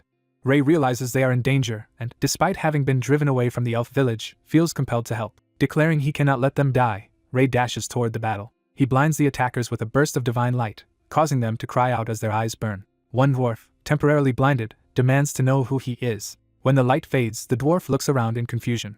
Ray, now by a campfire with survivors, prepares to examine their wounds. An injured elf angrily tells him to leave, but Ray jokes that his hostility just shows how much pain he is in. Ray cheerfully assures the elf he will heal him and presses a poultice onto the wound despite the elf's screams. Moments later the elf realizes his pain has eased, and Ray explains he made the medicine from local herbs. The elves gratefully apologize for their earlier rudeness, saying he saved their lives, and Ray downplays it while asking why they were fighting the dwarves. By the campfire, the elves explain that territorial conflicts are common and that dwarves covet a newly found mine near their village. They condemn the dwarves for ruthlessly destroying nature, calling them barbaric, while Ray thinks the races have completely different values. The male elf, introducing himself as Deaf, says he appreciates Ray's consideration compared to the dwarves. The female elf introduces herself as Sephia, interpreting Ray's shabby tent as proof he cherishes nature, and Ray gives his own name. Ray privately feels relieved that he set up his camp like this. Sephia asks why Ray has come, and he mentions that a human army has been stationed nearby for some time. Deaf confirms he knows of about 150 soldiers, which shocks Ray. Ray reasons that such a large force should not have been able to cross the distant snowy mountains and other kingdoms unless Phryxia already controls those realms. Ray reveals that this army intends to destroy the continent, leaving the elves stunned. He declares his mission is to stop the army, essentially to make it disappear. Ray reminds them their Eye of Truth can confirm he is not lying, and Deaf offers elven help out of gratitude for Ray saving them. When they insist on repaying him somehow, Ray asks if they can guide him to the elf village. He says he wants to speak with the high elf, but the two explain that such a decision is not theirs to make. They clarify that only the village elders can decide whether outsiders may enter, and Ray is inwardly frustrated. Accepting there is nothing to be done, Ray tells them to head back since it is late, and they apologize for being unable to help. Before parting, Ray hands Sephia an earring and asks her to deliver it to Chersi. Though surprised, Sephia agrees to pass the earring on. Watching them leave, Ray figures he has lost the chance to enter the elf village. He decides that, in that case, he must change plans. Ray relocates his observation point to a place near, but not too close to, Phryxia's camp.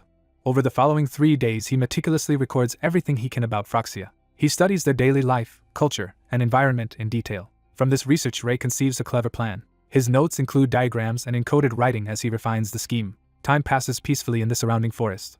A fat rat appears, part of what Ray has been preparing. Ray traps the rat with a barrel as it squeals. Watching the captured rat, he laughs ominously to himself. Meanwhile, night falls over the distant Holy Empire capital. In the city, masked operatives gather and begin sharing the intelligence they have collected. One agent reports that 3 nearby kingdoms show Phryxia's limited political meddling, confirming the main enemy lies within the Holy Empire. Another notes unusual internal movements and large capital flows among noble families linked to merchant companies. They observe that these nobles' territories frequently experience heresy investigations controlled personally by the Pope. A blue-haired agent suggests an internal investigation, but his leader, Chong Yong, is told to hold on. A girl with glowing eyes activates a sensing ability. She reports detecting unknown mana leaving the Vatican at high speed and counts 2 presences from within +8 outside. Their commander coldly orders them to pursue and permits killing some of the targets. Elsewhere in the Holy Empire, a grand building looms at night. Inside, the chief high priest complains to himself about how childish the Pope is. Sensing something, he turns and reacts in alarm. Hooded assassins silently enter his chamber. Trying to stay calm, he questions who sent them while wondering how they bypassed the guards. One assassin tells him he does not need to know because he will die soon. The assassin demands the high priest quietly surrender his life. The high priest finds a blade suddenly poised at his face. Before the killers can strike, Chong Yong bursts in and swiftly incapacitates one of them. Chong Yong checks on the high priest to ensure he is safe. Shocked, the high priest demands to know who his masked savior is. At his own camp, Ray senses that the time has come. He proclaims that it is time for the plague to return. An explanation describes plague as a historically deadliest acute infectious disease. The narrative details Yersinia pestis, spread by rat fleas, as the causative agent. It recounts how this disease once killed half the population of Asia and Europe. Then Ray compares those conditions to unsanitary Phryxia. Scenes show Phryxia's bustling camp where people live in medieval-like conditions. Ray notes that although this world has magic, its limited science makes it similar to medieval Europe. At that point, an idea strikes him. He wonders what would happen if Yersinia pestis spread under such primitive conditions. In a world without antibiotics like penicillin, he reasons the outcome would be catastrophic. He concludes that only divine magic can counter the plague here. Based on his observations, Ray notes that priests capable of using holy power are extremely rare in Phryxia, so infecting the camp should be easy. His plan is to induce the pathogen among rats, and then let infected fleas propagate it. Ray thinks this method will quietly wipe out all of Phryxia. He resolves to begin producing medicine in advance for treatment. Later, he happily notes how well his mold culture has grown. Looking at moldy bread, Ray is pleased that a large amount developed quickly. He discards brown molds and separates the rest. He carefully stores the white and blue molds apart. He singles out the green mold as the strain needed to produce penicillin. Ray explains that by moistening and incubating this sorted mold, he can convert it into a medicinal substance. His uncontrolled divine power suddenly flares, alarming him. He grumbles that these sacred powers nearly purified all his hard-grown mold. Soon after, people in Phryxia accuse the mages of the Black Tower of casting a curse. A soldier displays dark spots and severe symptoms as others argue that something unnatural is afflicting everyone. News spreads that soldiers are dying en masse while the Black Tower denies involvement. Watching from a tree, Ray notes that the enemy leader can hardly stand and that internal strife is worsening the chaos. He muses that magic or healing alone cannot fix environmental contamination, so the plague's spread will continue regardless. Observing the town, he concludes Phryxia will collapse on its own without him needing to interfere further. However, he still worries about the future threat posed by the rumored first 70H class human mage and decides it must be eliminated early. Ray also plans to raid the Black Tower's accumulated knowledge and magical artifacts for his own benefit. Dreaming of travel magic that would spare him another mountain crossing, he eagerly anticipates learning teleportation-type spells. His gaze fixes on Phryxia's central tower. As guards shout that someone has gone up the tower and order his capture, Ray dashes upward. He taunts the staggering guards, noting that infecting them made infiltrating the tower easy. Realizing the tower is protected by Swordmaster-level warriors, he infers that something very valuable is hidden at the top. Higher up, armored knights confront Ray, shocked he has made it this far. Ray blasts through them with magic, venting his frustration at all he has endured because of Phryxia. He resolves to treat anything expensive he finds as compensation. A hidden door opens deeper in the tower. Inside, Ray discovers a vast library packed with magic tools and books radiating power. Delighted, he wonders where to start exploring first. He then notices he has stepped on an unconscious robed figure and wonders who it is. The stranger stirs, beginning to rise. A pale young man with long dark hair awakens, confused and trying to speak. Both ask each other's identity, each claiming never to have seen the other. The mage realizes Ray must be the one who unleashed rats and plague throughout Phryxia, and his mana flares ominously. Ray senses that this mana matches that of the seal that once bound him, identifying the man as a powerful foe and remarking on his unexpected appearance. Ray recognizes that this is the 70H class Archmage and Chief of Phryxia, who in turn is amazed such a young man has reached 70H class. The Archmage wonders if Ray has even reached the rank of a lord. He lists Ray's feats, slaying the bone dragon, breaking mind-warping sealing magic, and wielding knowledge to exterminate cities with plague, and questions whether Ray is really human.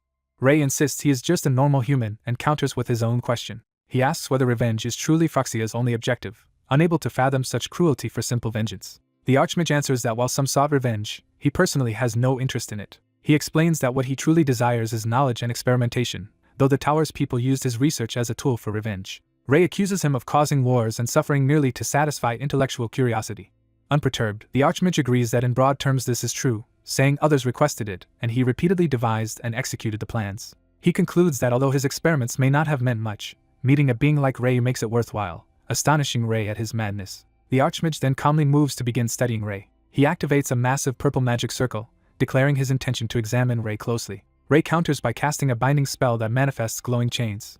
The Archmage recognizes the spell as hold and notes it should favor his own circle. He scoffs that a non-lord using hold cannot restrain him. To his shock, he finds himself actually immobilized by Ray's magic, despite being a 70H class Archmage. Ray declares he cannot allow such a monster to live and begins charging a lethal spell. The Archmage realizes what this means about Ray's overwhelming power. Blue light fills his eyes as Ray's attack detonates. The blast obliterates Phryxia's tower and base, completely annihilating the organization. The sky over the ravine glows with the aftermath of the destruction. Ray rejoices that he can finally leave this hellish place and dreams of a future focused only on medicine. Smiling at sunset, he notes he even managed to secure some loot on his way out. He treasures a particular sealed grimoire, convinced it holds advanced magic like teleportation. Eagerly, he attempts to unlock the book with magic. The book refuses to open, leaving him puzzled. He keeps shouting the unlocking spell in frustration but gets no response. The grimoire remains stubbornly closed. Ray grows increasingly upset and desperate as he clutches the unyielding book. He cries out to the sky, demanding to know why it will not open. Elsewhere, someone explains that the slain assassins belong to Night Moon, the most elite guild in the East, which secretly serves only the most powerful and whose trail was followed from the Vatican. High Priest and Assassin Savior deduce this means the Pope was directly involved in Phryxia's infiltration. The High Priest concludes that the Pope himself ordered his assassination. In the Vatican, a subordinate informs the Pope about the Chief High Priest's moves regarding the Heresy Council. Outraged, the Pope laments the Holy Empire's corruption and rails that it now shelters Phryxia agents. The High Priest later confronts him, saying only the Pope can decide the Holy Land's fate, but questioning his choices. The Pope vows to hunt heretics more fiercely than ever as an expression of divine will and his sacred mandate. The High Priest pointedly asks whether the Pope intends to ignore the saint's declaration that Ray is an agent of God. The Pope is left speechless by this challenge. Chong Yong asks if the assassination attempt is also tied to the saint, and the High Priest admits Ray's rising fame and their friendship likely made him a target. Turning to the messenger Hong Yong, the High Priest acknowledges her identity. He then asks her for a personal favor. Sometime later, Ray's backpack glows golden with divine power as he walks through the forest. Ray reflects that Phroxia's base was geographically isolated, and that he must still guard against infection reaching other races. He carefully carries out large-scale purification as a preventive measure. Using his holy power, he sanctifies an area 3 kilometers around Phroxia, killing remaining fleas and pathogens. He admits that divine power can be useful after all, just as someone calls out to him. Hearing the familiar voice, Ray turns in surprise. Circe, the elf he once met, appears exhausted but relieved to have finally found him. Ray initially tries to avoid further entanglements, but Circe runs after him, apologizing for her previous behavior. She explains that she misjudged him, that he saved children from her village, and that her anger over her mother's death at the hands of the Lessian Empire clouded her judgment. Ray accepts her sincere apology while inwardly realizing the Empire had given him stolen elven keepsakes. He then asks why she came looking for him, suspecting it is for more than an apology, and Circe hesitantly begins to explain. Ray hears that many village children who traveled nearby caught a strange illness that gives them black spots. He learns healing magic cannot cure it, and worries while realizing elves visited that area around the same time. An elf angrily blames humans for spreading the disease, while Ray thinks the outbreak started because of Phroxia. The elf then anxiously asks Ray if he can heal their children. Ray confidently agrees to cure them, and the elf happily thanks him. Ray arrives at the picturesque elven village. Examining a spot-covered elf patient, Ray notes the illness is less severe now and recognizes it as a deadly but antibiotic-treatable plague. An elf thanks Ray for his divine magic, but he says he will instead prepare medicine. Ray explains he can cure them without divine power because he knows how to make real medicine, which the elves compare to human potions. Ray says the medicine is similar to potions and that he first needs ingredients, when someone calls his name. Two elves eagerly ask what ingredients he needs and promise to procure anything. Ray agrees and says he will write the list for them as a favor. Later, with gathered supplies like charcoal, oil, vinegar, and lime water, Ray assures an elf that although not perfect, they can still be used to make medicine. Holding a bag, Ray declares he will turn the contents into a cure, surprising the elf. She reacts in horror when she sees it as moldy food, and Ray says he will not use it as is. He explains he will first soak the moldy food in water and filter it. Then he mixes the filtrate with canola oil, stirring it thoroughly. Ray describes how impurities dissolve in the oil while the therapeutic parts stay in the water, making the mixture look more like a proper medicine after purification. He repeats this process several times, adding sterilized charcoal to absorb remaining impurities. Using water magic, he washes the charcoal mixture through a funnel to further remove contaminants. Next he adds vinegar-based acidic water to extract alkaline impurities, baffling the elves with talk of acidity and alkalinity. Finally he pours in alkaline lime water as the last purification step. Ray says only the pure, usable medicinal components drip out now and that this liquid is the cure. He draws the finished medicine into a syringe, saying it is ready. Smiling with the syringe, Ray suggests they test the cure. Ray injects the elf patient as the narration notes the treatment begins. He administers penicillin to all patients and purifies the entire village while moving through it. The main patient's fever drops, the elves marvel at a cure without divine magic, and Ray instructs him to ingest doses for several days. Circe gratefully thanks Ray for helping their usually isolated elves and says she learned a lot. Ray downplays the praise, thinking he is only fixing a problem he caused. The healed elves propose a celebration banquet for Ray, but he hurriedly refuses. Confused, they ask why he objects, and he hesitantly starts to explain. Ray falls silent with an awkward, troubled expression. He says he is short on time and must return to the Holy Kingdom, while narration remarks that although plague had spread, Ray still kept his conscience. The next day, in a snowy mountain region, someone sneezes. Ray trudges through the freezing pass again, grumbling about having to cross it. Complaining about unhelpful Phroxia and the lack of teleport spells, Ray continues through the snow. A familiar voice calls Ray's name, making him turn in surprise. The once weak dryad, now with grown horns, thanks Ray for enabling his return to the forest, and Ray notes how much the horns developed. The dryad says his powers are coming back and he wishes to give Ray a gift, while Ray wonders why the spirit's speech sounds duller now. The dryad breaks off something with a burst of power. He offers Ray his strongest lifetime branch, a rare gift that Ray gratefully accepts. Ray decides this special branch should be given to Zeke, though he still mentally dismisses it as just a stick. Meanwhile, a town in the Holy Empire burns, with screams amid the flames. Civilians are violently cut down as one cries for help and is killed. A fanatic priest orders his followers to kill everyone in the town, calling it a den of devils. A mother begs the priest to spare at least her child, but he denounces them as heretics who opened the town to Phroxia. She insists they never did such a thing while her child clings to her in terror. The priest accuses her of lying and declares she will pay for her sins with death. Ray arrives, seeing the burning city just after entering the Holy Empire, and wonders what is going on. He confronts the attackers, saying they are not mere bandits and asking who they are. The priest arrogantly calls Ray a bum and reminds him he is addressing a judge of the investigation council. Ray is offended that they claim he has forgotten his place. He releases intense divine power, asserting that it is actually the judge who does not understand his place. Terrified, the judge asks if Ray is the saint and what group he belongs to. He answers that he is from the investigation council, confirming Ray's suspicion. Ray realizes the council's violence stems from a senseless order given by the Pope. Townsfolk fall to their knees before Ray, calling him saint. They insist they are innocent, and that the zealots began killing them while accusing them of heresy. They plead with Ray to stop the massacre, saying they will all die if he does nothing. Desperate, they beg Ray to save them, saying he is the only one they can trust and asking him at least to protect the children. Ray reassures them and swears on his name to settle the situation, which moves the survivors to tears of gratitude. He then orders the investigation council forces to retreat, saying he is staking his name on it, but they hesitate because their orders came from the Pope. Ray acknowledges they cannot disobey the Pope. He clarifies that if they insist on following the Pope's command, he will personally kill them here and now. Intimidated by Ray's power, the judge agrees to obey and carry out Ray's orders. Ray commands him to have the council halt all activities and to withdraw everyone to Salonia, threatening to destroy them if they refuse, and the judge nervously accepts. Ray resolves internally that he must stop this madness as quickly as possible. While running through the burning city, he wonders why the Holy Kingdom always falls into chaos right after he finishes a difficult mission. The scene shifts to the imposing Vatican complex at night. Irie is told the investigation council grows more tyrannical despite her family's attempts to restrain them, and she notes the council's political independence makes it difficult to control. She admits she too is constrained, since any wrong move would make the council target her. When a guard tries to drive someone away, sensing strong divine power, she suddenly changes tone in surprise. Outside, guards realize the glowing beggar is actually Ray, and he jokes about being treated like a vagrant while they apologize. Irie happily rushes out to greet Ray, who says he was delayed cleaning up the situation. She suggests they go inside, while Ray continues to joke about being a bum as someone wails for forgiveness. Over tea, Irie asks what happened to Phryxia, and Ray says the enemy nation is finished and any remnants are insignificant. Ray shifts focus, explaining that the Pope is clearly directing the investigation council and warning that continued atrocities will politically isolate and weaken the Holy Kingdom. He says for this reason he needs another favor from Irie, prompting her to ask what he wants. Ray asks her to order the remaining investigation council judge to withdraw the entire organization, stunning her. He confirms he understands the implications and insists she relay this as his direct order despite their following the Pope. Ray slams his hand down for emphasis. Leaning over the table, he demands the council be held accountable for their wrongdoing. The story cuts to the Vatican Investigation Council's grand main building under clear skies. Inside, someone orders the whole council to assemble.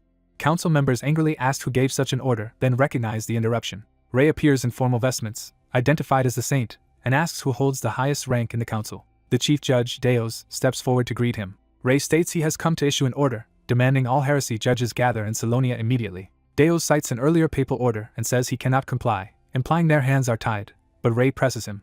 Ray floods the hall with divine power, knocking Deos down, as the judge marvels at the overwhelming aura. Other council members feel as if their bodies will burst under the weight of Ray's power. Bathed in golden light, Ray calmly asks if they have reconsidered. Deos insists this will not change the Pope's decree and questions whether Ray intends to oppose his holiness, while Ray says he will call it whatever they like. Ray declares that everything he does is for the people, fulfilling the duty placed on him as saint by both God and the faithful. Fixing Deos with a glowing gaze, Ray gives them 1 week to assemble every council judge in Salonia or face consequences. To demonstrate his resolve, Ray unleashes a blast that explodes part of the ceiling. Ray warns that he will destroy the rest next if they refuse. Terrified, Deos agrees to obey Ray's demand. Narration says that with the council cowed, only one task remains. The scene shifts to the solemn interior of another grand building. The Pope is introduced, appearing stern and authoritative. A panoramic view shows the sprawling Capitol and church complex. Ray confronts the Pope, saying he has created a huge mess. The Pope smugly replies that he only punished heretics. Ray retorts that slaughtering innocent people without reason cannot be called punishing heretics. The Pope scoffs at the need for justification. He loudly proclaims that as Pope his words are both law and divine will. Ray accuses him of confidently spouting nonsense and hints there is another true motive, having investigated the massacred village. The Pope's hand tenses on his throne's armrest. He warily asks what Ray is implying. Ray says he cannot understand the Pope's so-called faith. He argues that using faith as an excuse to murder innocents proves the Pope must be hiding something. The enraged Pope shouts at Ray for daring to accuse him with such audacity. He orders his guards to force Ray to kneel before him. Ray prepares to fight, powering up with blue energy and asking if this is the route the Pope chooses. As he is about to act, the doors burst open. High Priest Eclay enters, telling Ray not to dirty his hands. Eclay presents an official decree stating that from this moment Pope Glicior is to be arrested and tried for heresy. The Pope rages at the idea of being detained and urges guards to arrest the traitors. But someone tells him resistance is futile. Eclay reveals a construction contract showing the Holy Kingdom took a large payment from Phryxia for academy buildings. He explains the document bars the Holy Kingdom from complaining about Phryxia's work later, exposing the Pope's financial motive for the massacre. The Pope panics, demanding to know how Eclay obtained this document. Eclay says skilled allies helped him and emphasizes that the paper bears the Pope's own seal, leaving no room for excuses. He orders everyone present to arrest the Pope and imprison him. The Pope protests angrily that this is absurd. He unleashes blinding golden power, claiming to be Gaia's chosen king and warning that opposing him is defying the gods. He vows to judge them all using the goddess's power. Rei dismisses his words as nonsense and punches him, as narration prepares to conclude the affair. The narration states that Pope Glicior was imprisoned, and it seemed the chaos was finally ending despite his delusional belief that this was only a divine trial. Peaceful daylight returns over the Holy Kingdom. With the papal throne now empty, high priests and nobles vie for the position. Rei proposes that Eclay become the new pope, shocking him. Rei praises Eclay as factionless, extremely powerful, and ideal as the first female pope to cleanse the office's reputation. Eclay hesitates, unsure he can handle it, but Irii and Rei encourage him. After seeing the list of corrupt candidates, Eclay is outraged that such people want the papacy. He grimaces, then suddenly agrees enthusiastically to take the role. Narration says that with strong backing from Rei and Irii, Eclay's candidacy surged. Eclay is then shown inaugurated as the Holy Kingdom's first female pope amid celebration. Rei, in ceremonial robes, smiles and gives a thumbs up during the festivities. Time passes at the academy complex under a calm sky. Irii, now busy in an office, works through towering piles of documents. Rei brings her a drink, comments on her workload, and thinks she is a workaholic for returning to duties immediately. As she drinks the hot tea, Rei reflects that he has constantly relied on Irii since coming to the Holy Kingdom. He decides he wants to repay her somehow, recognizing how often she has helped him. Using magic, he casts a cleansing, refreshing spell on her, startling her. Irii marvels that magic can relieve fatigue in ways divine power cannot, and Rei offers more if needed. She suspiciously asks why he is suddenly being so nice. Half teasing, she wonders aloud if Rei might actually like her. Rei stays expressionless while she quickly claims it was only a joke and assumes he is simply expressing gratitude for all her help. Rei jokes to himself that he is like a ghost as the woman boasts that it would be natural for him to like such a beautiful helper. Rei smiles knowingly, preparing to respond. Rei agrees with her encouragement, thanks her, and affectionately pats her head, leaving her stunned. The woman blushes, clearly flustered by his gesture. Embarrassed, she protests being treated like a child despite being older, while narration reveals Rei is actually over 50 when past lives are counted. She suddenly remembers something important, looking alarmed. Realizing what she forgot because of work, she panics that starting now will put them in trouble, confusing Rei. She scolds Rei that this is no time to be relaxed, prompting him to wonder if something big is happening today. Rei suddenly recalls what he forgot, shocked. Both remember and shout that they have the papal inauguration banquet. Night falls over the grand palace where the banquet will be held. Dressed formally, Rei notes that if they leave immediately they can still arrive on time. Rei is informed that Zeke has arrived, and he tells the messenger to let Zeke in. Zeke bursts in calling for the saint. Zeke excitedly praises Rei's appearance, and Rei thanks him while asking why he came instead of Euclid. Zeke says he heard Rei is very busy even after the war and offers to serve him for the day, while Rei casually mentions he has a gift. Zeke is moved and surprised to be receiving a present. Rei hands him a simple wooden branch as the gift. Zeke, holding the branch, begins to ask what it is and Rei admits it may not look very grand. Zeke is deeply touched, declaring he will treasure the branch as his family heirloom, while Rei thinks he did not even need to lie that it was a dryad's branch. Rei asks if Zeke found a way to stop his unstoppable sword strike, and Zeke enthusiastically replies that he did. Rei is shocked that Zeke claims to have found a counter. A flashback shows Zeke facing Rei's legendary sword beam attack. He believes he can block the beam as his own power collides with it. The memory shows Zeke realizing Rei's sword technique is truly unstoppable. Back in the present, Rei confirms Zeke actually found a counter, and Zeke insists that, based on seeing the move in person, he is sure he can do it, prompting Rei's admiring inner thought. Zeke promises he will definitely demonstrate it soon, while Rei wonders why his gaze is so distant. The scene shifts to the lavish hall prepared for the papal inauguration banquet. Dressed in white, the woman notes that as expected the entire prominent family has gathered for the banquet. She notices unfamiliar guests, and is told they are diplomats from the Herhan kingdom. She recalls that Herhan ignored their call for reinforcements during the war and suspects the diplomats now have another agenda. Watching them approach, she concludes they probably aim to restart trade relations. Rei and Zeke arrive at the banquet and are greeted by her, who comments on their early arrival. A woman from Greya Teeps respectfully greets Rei as a saint who accomplished much in the war. Zeke explains that this woman from Greya has decided to assist his future work in the Holy Kingdom, and Rei asks if that means she will not return to the academy. She says she probably cannot go back for a while, making Rei think of her earlier aspiration to study medicine. She cheerfully adds that if Rei opens a medical academy she will make time to attend his classes, which greatly excites him. She looks forward to that day, calling him Professor Rei, when the Herhan diplomats formally address the saints. The Herhan envoy Eloin introduces himself and offers respectful greetings to the saints. Rei inwardly criticizes Herhan for never helping when the Holy Kingdom was in danger yet now approaching them shamelessly, though he politely returns the greeting aloud.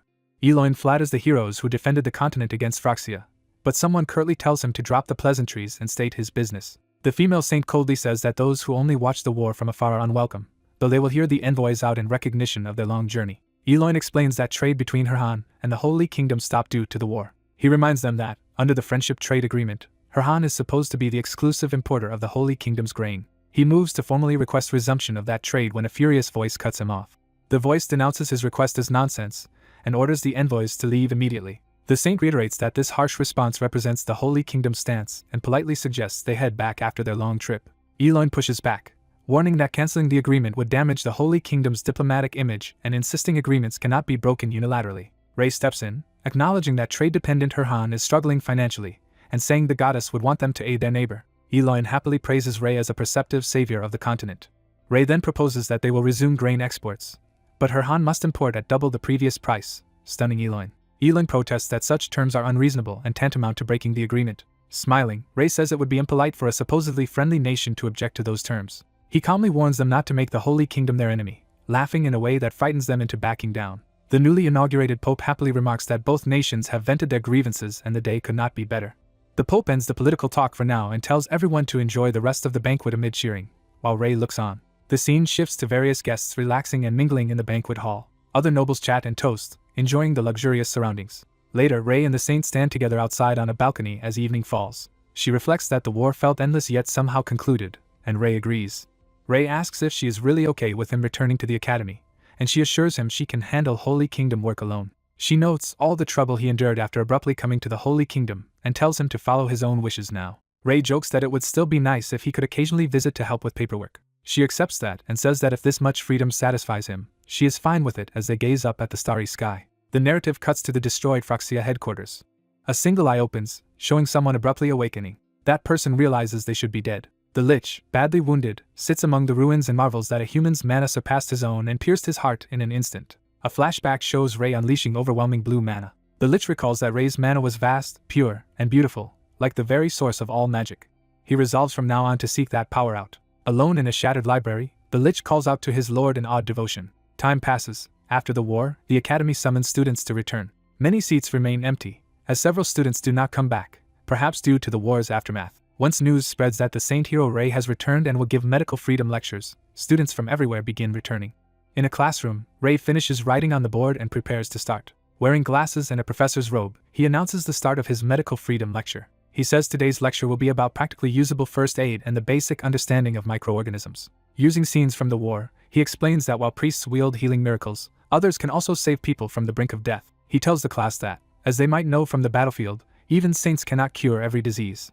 A student infers that such untreatable patients are essentially doomed. Rei counters passionately that with proper medical knowledge from the academy they too can save such people. He declares that the new Academy of Medicine will accept students and focus on curing diseases and external wounds that priests cannot heal, shocking his listeners. Narration invites anyone interested to join the academy. Back in class, Rei defines all outward injuries as external wounds.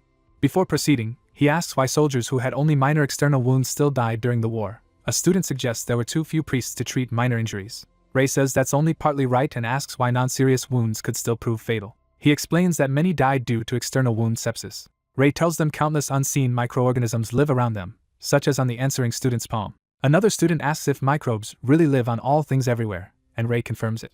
Rei says microbes are too small to see or sense with mana, hence they go unnoticed. Skeptical students demand evidence for microorganisms, and ask how he knows about them. Rei ponders how to demonstrate proof. He uses the example of bread molding at room temperature, and explains that the mold is also a type of microbe. He continues that microbes have various forms and names such as algae, bacteria, protozoa, fungi, and yeast, and even corpses decompose because of them. Rei defines sepsis as a severe inflammatory reaction when an external wound is infected by microorganisms. He says this explains deaths from seemingly minor wounds in war, though one should not surrender a life or amputate flesh for such cuts. The worried students ask how they can prevent such outcomes. Rei answers that properly disinfecting the external wound, killing microorganisms to stop infection, makes it safe. He also notes that everyone has experienced the illness called clegg, which can be fatal in severe cases. Asked if microbes cause clegg, Rei says they play a role but the real cause is a virus, a topic for another lecture. He explains that clegg can likewise be prevented through disinfection and that the method is very simple, using water. Rei reveals that consistently washing hands with water prevents the disease. He adds that washing minor wounds thoroughly with clean water also helps prevent infection, surprising the students with the simplicity. He points out village laundresses as proof, since their constant contact with water makes them less likely to catch clegg. After class, a student calls out to Rei with a question. The student asks how Dark Mage's disease-inducing magic fits into this theory if it does not obviously use microbes. Rei says it is a good question. Ray explains that such dark magic does not conjure illness from nothing but instead creates conditions where microbes can thrive and cause disease. Realizing he has digressed, Ray is about to move to the next topic. The bell rings, and Ray laments that class ended just as he was getting started. He worries he failed to capture the students' interest with this first lecture. To his surprise, the class applauds enthusiastically and praises Professor Ray and his lecture. Narration says that alongside a campus craze for hand washing, the popularity of the medical freedom lectures gradually increased. Eventually, the Academy of Medicine is officially established. Its fame grows and a record number of students enroll, delighting Ray. One day, Ray walks across campus in a white coat as the academy looms behind him. Excited, he says this is the true beginning of his new path. The story briefly shifts to the bright blue sky overhead. Someone's footsteps approach as a voice remarks that he can clearly sense Ray's presence here. The Lich, cloaked, thinks he followed faint traces of Ray's mana all the way to this place. Seeing the academy, he is surprised Ray is in the Holy Kingdom rather than with the powerful Lessian Empire. He wants to meet Ray immediately but worries suddenly appearing before someone who thought he killed you might be rude, revealing that even this Lich considers Ray's feelings. He wonders how to naturally meet Ray again without offending him. Noticing many humans wearing matching outfits, he deduces that the white coat and green vest combination is the academy uniform. He muses to himself, then decides what to do. He steps forward with a plan in mind. Dressed in a white coat uniform, he decides this disguise is sufficient, ignoring any idea of being considerate. Narration explains that academy students are divided into 3 types: sword bearers, robed mages, and another category. The third group is those who wear white medical gowns. The Lich, now in a gown, finds the outfit surprisingly impressive and is mistaken for a new student by others. He awkwardly confirms he is a student while nearby classmates quietly marvel at how striking he is. They ask if he knows the way to class, then invite him to follow them to the lecture hall when he says he does not. As they walk, the girls mention that today is a practical session in groups of 3 involving dissecting a pig, which scares one of them and makes the Lich wonder if dissection is some form of dark magic. They correct him, saying it is simply to learn organ structures important in medicine, making him ponder medicine itself. He recalls that medicine was once a trend in the age of sorcery but faded because it seemed less effective than magic, and he thinks the Holy Kingdom is teaching useless things. Meanwhile, a noble swordsman rudely scolds a medicine student she bumped into, and she apologizes fearfully. The Lich and another student note that the noble actually bumped into her, and is just being territorial. The noble's friend explains that the medicine faculty is new and filled mostly with commoners, while sword and magic faculties are dominated by nobles who resent sharing status. Calling their behavior crass, the Lich suggests they leave before being late to their practical, prompting an exclamation from the nobles. One noble angrily blocks his path, demanding where he is going after such an apology, while the girl protests that she already said sorry.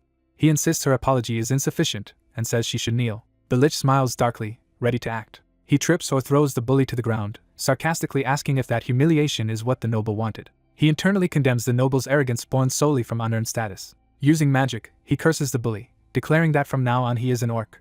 The spell continues as the Lich commands him to build a village in the woods and wallow in mud. Later, the cursed student runs away squealing while a girl screams, and the Lich laughs that Ray is finally starting to act like his true ruthless self. The Lich casually tells his new companions to show him to the laboratory, and they nervously agree. Surgical instruments are laid out in the lab for the upcoming dissection. Smiling at the equipment, the Lich thinks that once this lab session ends he will search the academy for his new lord, Ray.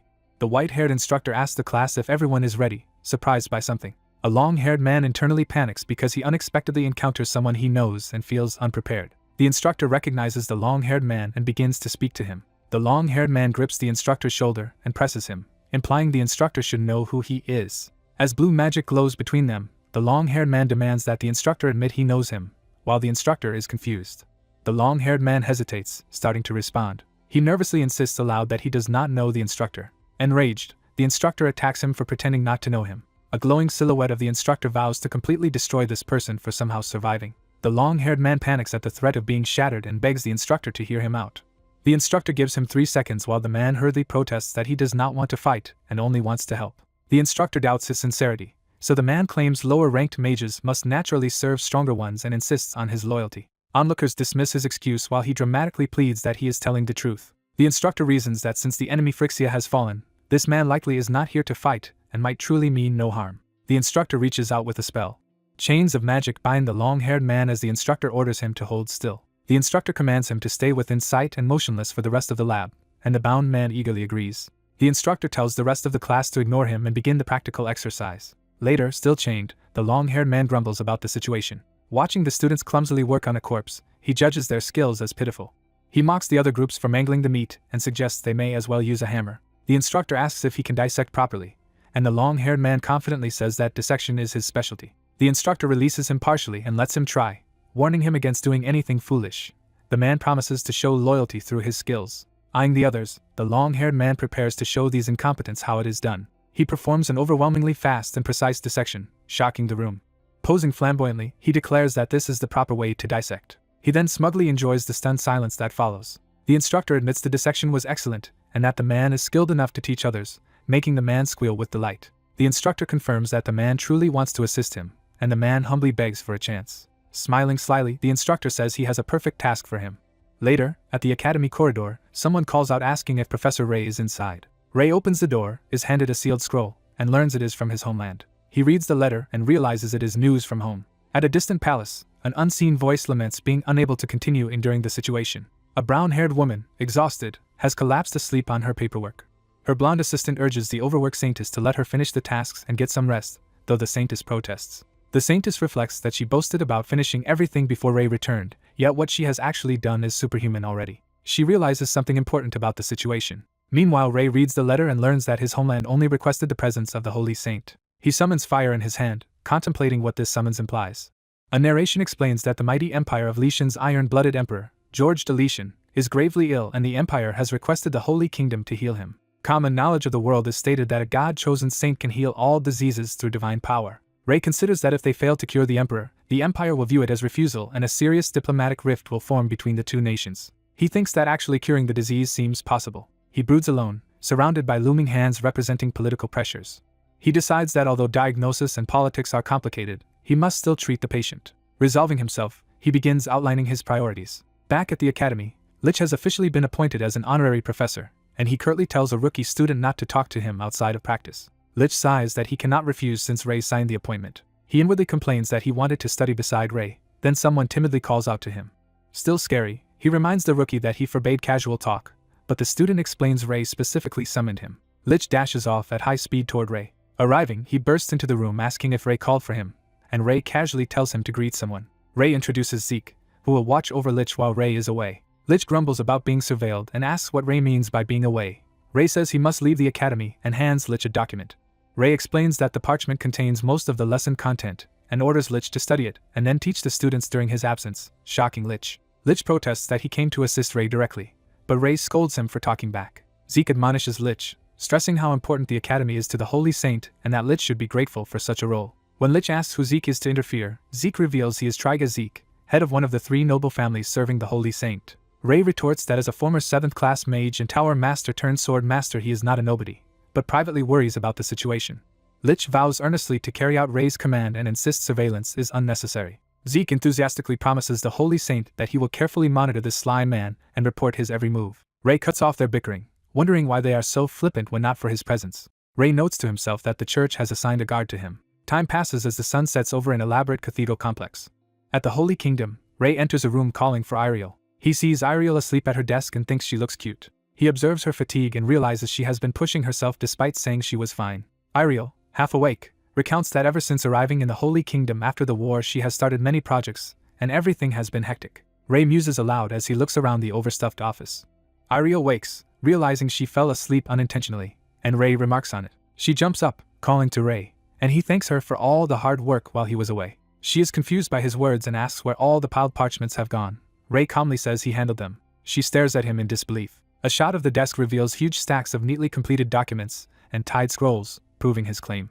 Iriel insists that amount should have taken at least a week and accuses him of rushing, while Ray simply tells her to check. After reading, she is stunned that his work is perfect. Ray says he wishes he could help more but lacks time. She notes there is nothing left to do and excuses herself. A maid informs Ray that the carriage for his journey is ready. He realizes it is already time to depart. Over a night view of Lishan's palace, Ray thinks it would be disastrous if the emperor died before he can act. Inside the imperial bedroom, someone sitting by the emperor's bed comments that not everyone wants their father to recover. The speaker, identified as Gale de Lishan III Prince, believes the others only care about inheriting their father's position. Gale clasps his unconscious father's hand, saying he asked the Holy Kingdom to send a saint and urging his father to get up and restore order. Another man tells Gale to leave, saying the emperor needs rest. Gale replies that he was just about to leave and that as a brother he could not leave all the care to the other man. This second prince, Luke de Lishan, reassures Gale and tells him to entrust their father's matters to him from now on. Gale reluctantly agrees and prepares to go. As he leaves, he vows he will not let their father die. Alone, Luke watches the dark sky and asks his brother not to get involved in the upcoming ugly succession struggle. A bright day view of the Lycian Empire establishes Rei's destination. Rei, dressed in saintly robes, happily announces their arrival. Standing before Lycian's enormous palace, he marvels at the scale befitting the continent's most powerful nation. A young man steps forward and welcomes Rei to the city of Lycian. He introduces himself as Count Opal, Rei's guide, and Rei introduces himself as the saint. The Count apologetically says he knows Rei is tired but asks him to move right away. Rei agrees. Rei says there is no time to lose, and the grateful Count leads him toward the palace. Reaching an ornate door, the Count tells Rei this is the place and asks him to enter, which Rei thanks him for. As Rei steps inside, he notices a foul decomposing smell. He sees the Emperor on the bed and is appalled that they have not even kept him clean while hiding his condition. Rei approaches the sleeping Emperor, preparing to examine his condition.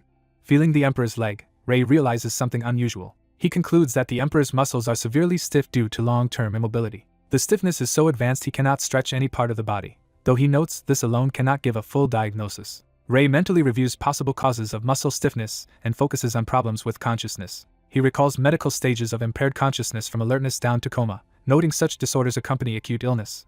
He thinks recovery follows those stages in reverse and, not knowing where the Emperor lies on that spectrum, refuses to guess the diagnosis. Rei considers spinal strain or similar conditions but realizes they usually do not affect consciousness, so complications or another cause must exist, then notices something. He discovers a large bruise and recognizes it as a contusion. Shocked, he tears open more clothing to check further. He finds multiple bruises across the Emperor's torso indicating widespread contusions. Rei silently absorbs what he has seen. The next day dawns over the Imperial Palace. Rei reasons that the Emperor may be in prolonged shock from internal bleeding combined with muscle tears. He notes that the bruises are too severe to be from simple stiffness, and must have been caused by external force. Rei worries about getting drawn into political intrigue as he thinks, when someone knocks asking if the saint is inside. He opens the door to meet Luke de Lycian, who introduces himself as the second prince. Rei, identifying himself as Saint Rei, asks Luke's business. Luke says he heard Rei visited the Emperor last night. Luke asks about the Emperor's current condition. Rei answers that nothing definitive is known yet and treatment will take time, which Luke accepts. Luke then tensely asks if the Emperor's illness might be due to poisoning. Rei firmly denies that possibility. Relieved, Luke says he will entrust the Emperor's care fully to Rei and takes his leave. After he goes, Rei inwardly admits that poisoning would indeed be a realistic concern. Rei thinks he should return to devise a treatment plan when he overhears someone nearby exclaiming about losing. A woman with a fan says she wanted to be the first to greet him. She introduces herself as Luciella de Lycian, third princess of the Empire. Rei, irritated by constant visits, guesses she wants news of the Emperor and introduces himself again as Saint Rei. Instead, she flirts that she is more interested in him, prompting Rei to say he is more curious about her. Luciella giggles that he is as handsome as rumors claim and steps closer. Rei inwardly wonders what is wrong with this immature princess but plays along verbally. He asks if that was all she came for and says he has work to do. She claims she was just teasing and asks if she offended him. She coyly asks if she is an annoyance, and Rei bluntly answers yes. Luciella is stunned by his straightforward rejection. Rei repeats that, honestly, she is a nuisance. Turning away, he tells her not to approach him unless she has business, saying he is too busy treating the Emperor. Offended, she fumes that he dared ignore her, a princess. Enraged, she vows to show him he is not as great as he thinks. Outside the palace window, unseen figures watch her from a distance. A masked woman, part of Rei's hidden entourage, silently observes. Using hand signals, she and a partner discuss that this princess will likely cause trouble for the saint and suggest eliminating her preemptively. The partner advises waiting until the immature princess actually acts, reminding them that Rei told them not to intervene openly. A third masked ally agrees they should hold back for now and simply monitor events. Yet one of them raises a hand to add a condition. They decide that if any member of the imperial family seriously plots something or attempts to harm the saint, they will act. One ally's eye glows with resolve. A sharp hand gesture seals their deadly agreement.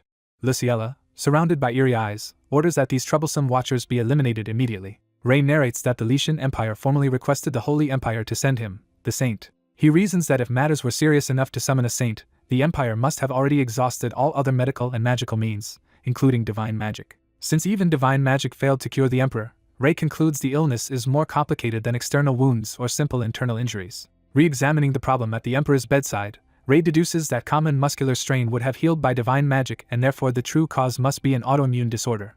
The narrative introduces stiff person syndrome affecting the Emperor. Rei explains that stiff person syndrome is an autoimmune disease where the immune system causes severe muscle strain. He recalls that even the princess's disease could not be fully cured by divine power, so the Emperor's case also defies normal healing. Rei wonders why the Emperor is unconscious and stiffening so fast. Noticing the Emperor's torso, Rei sees that his bruises have worsened.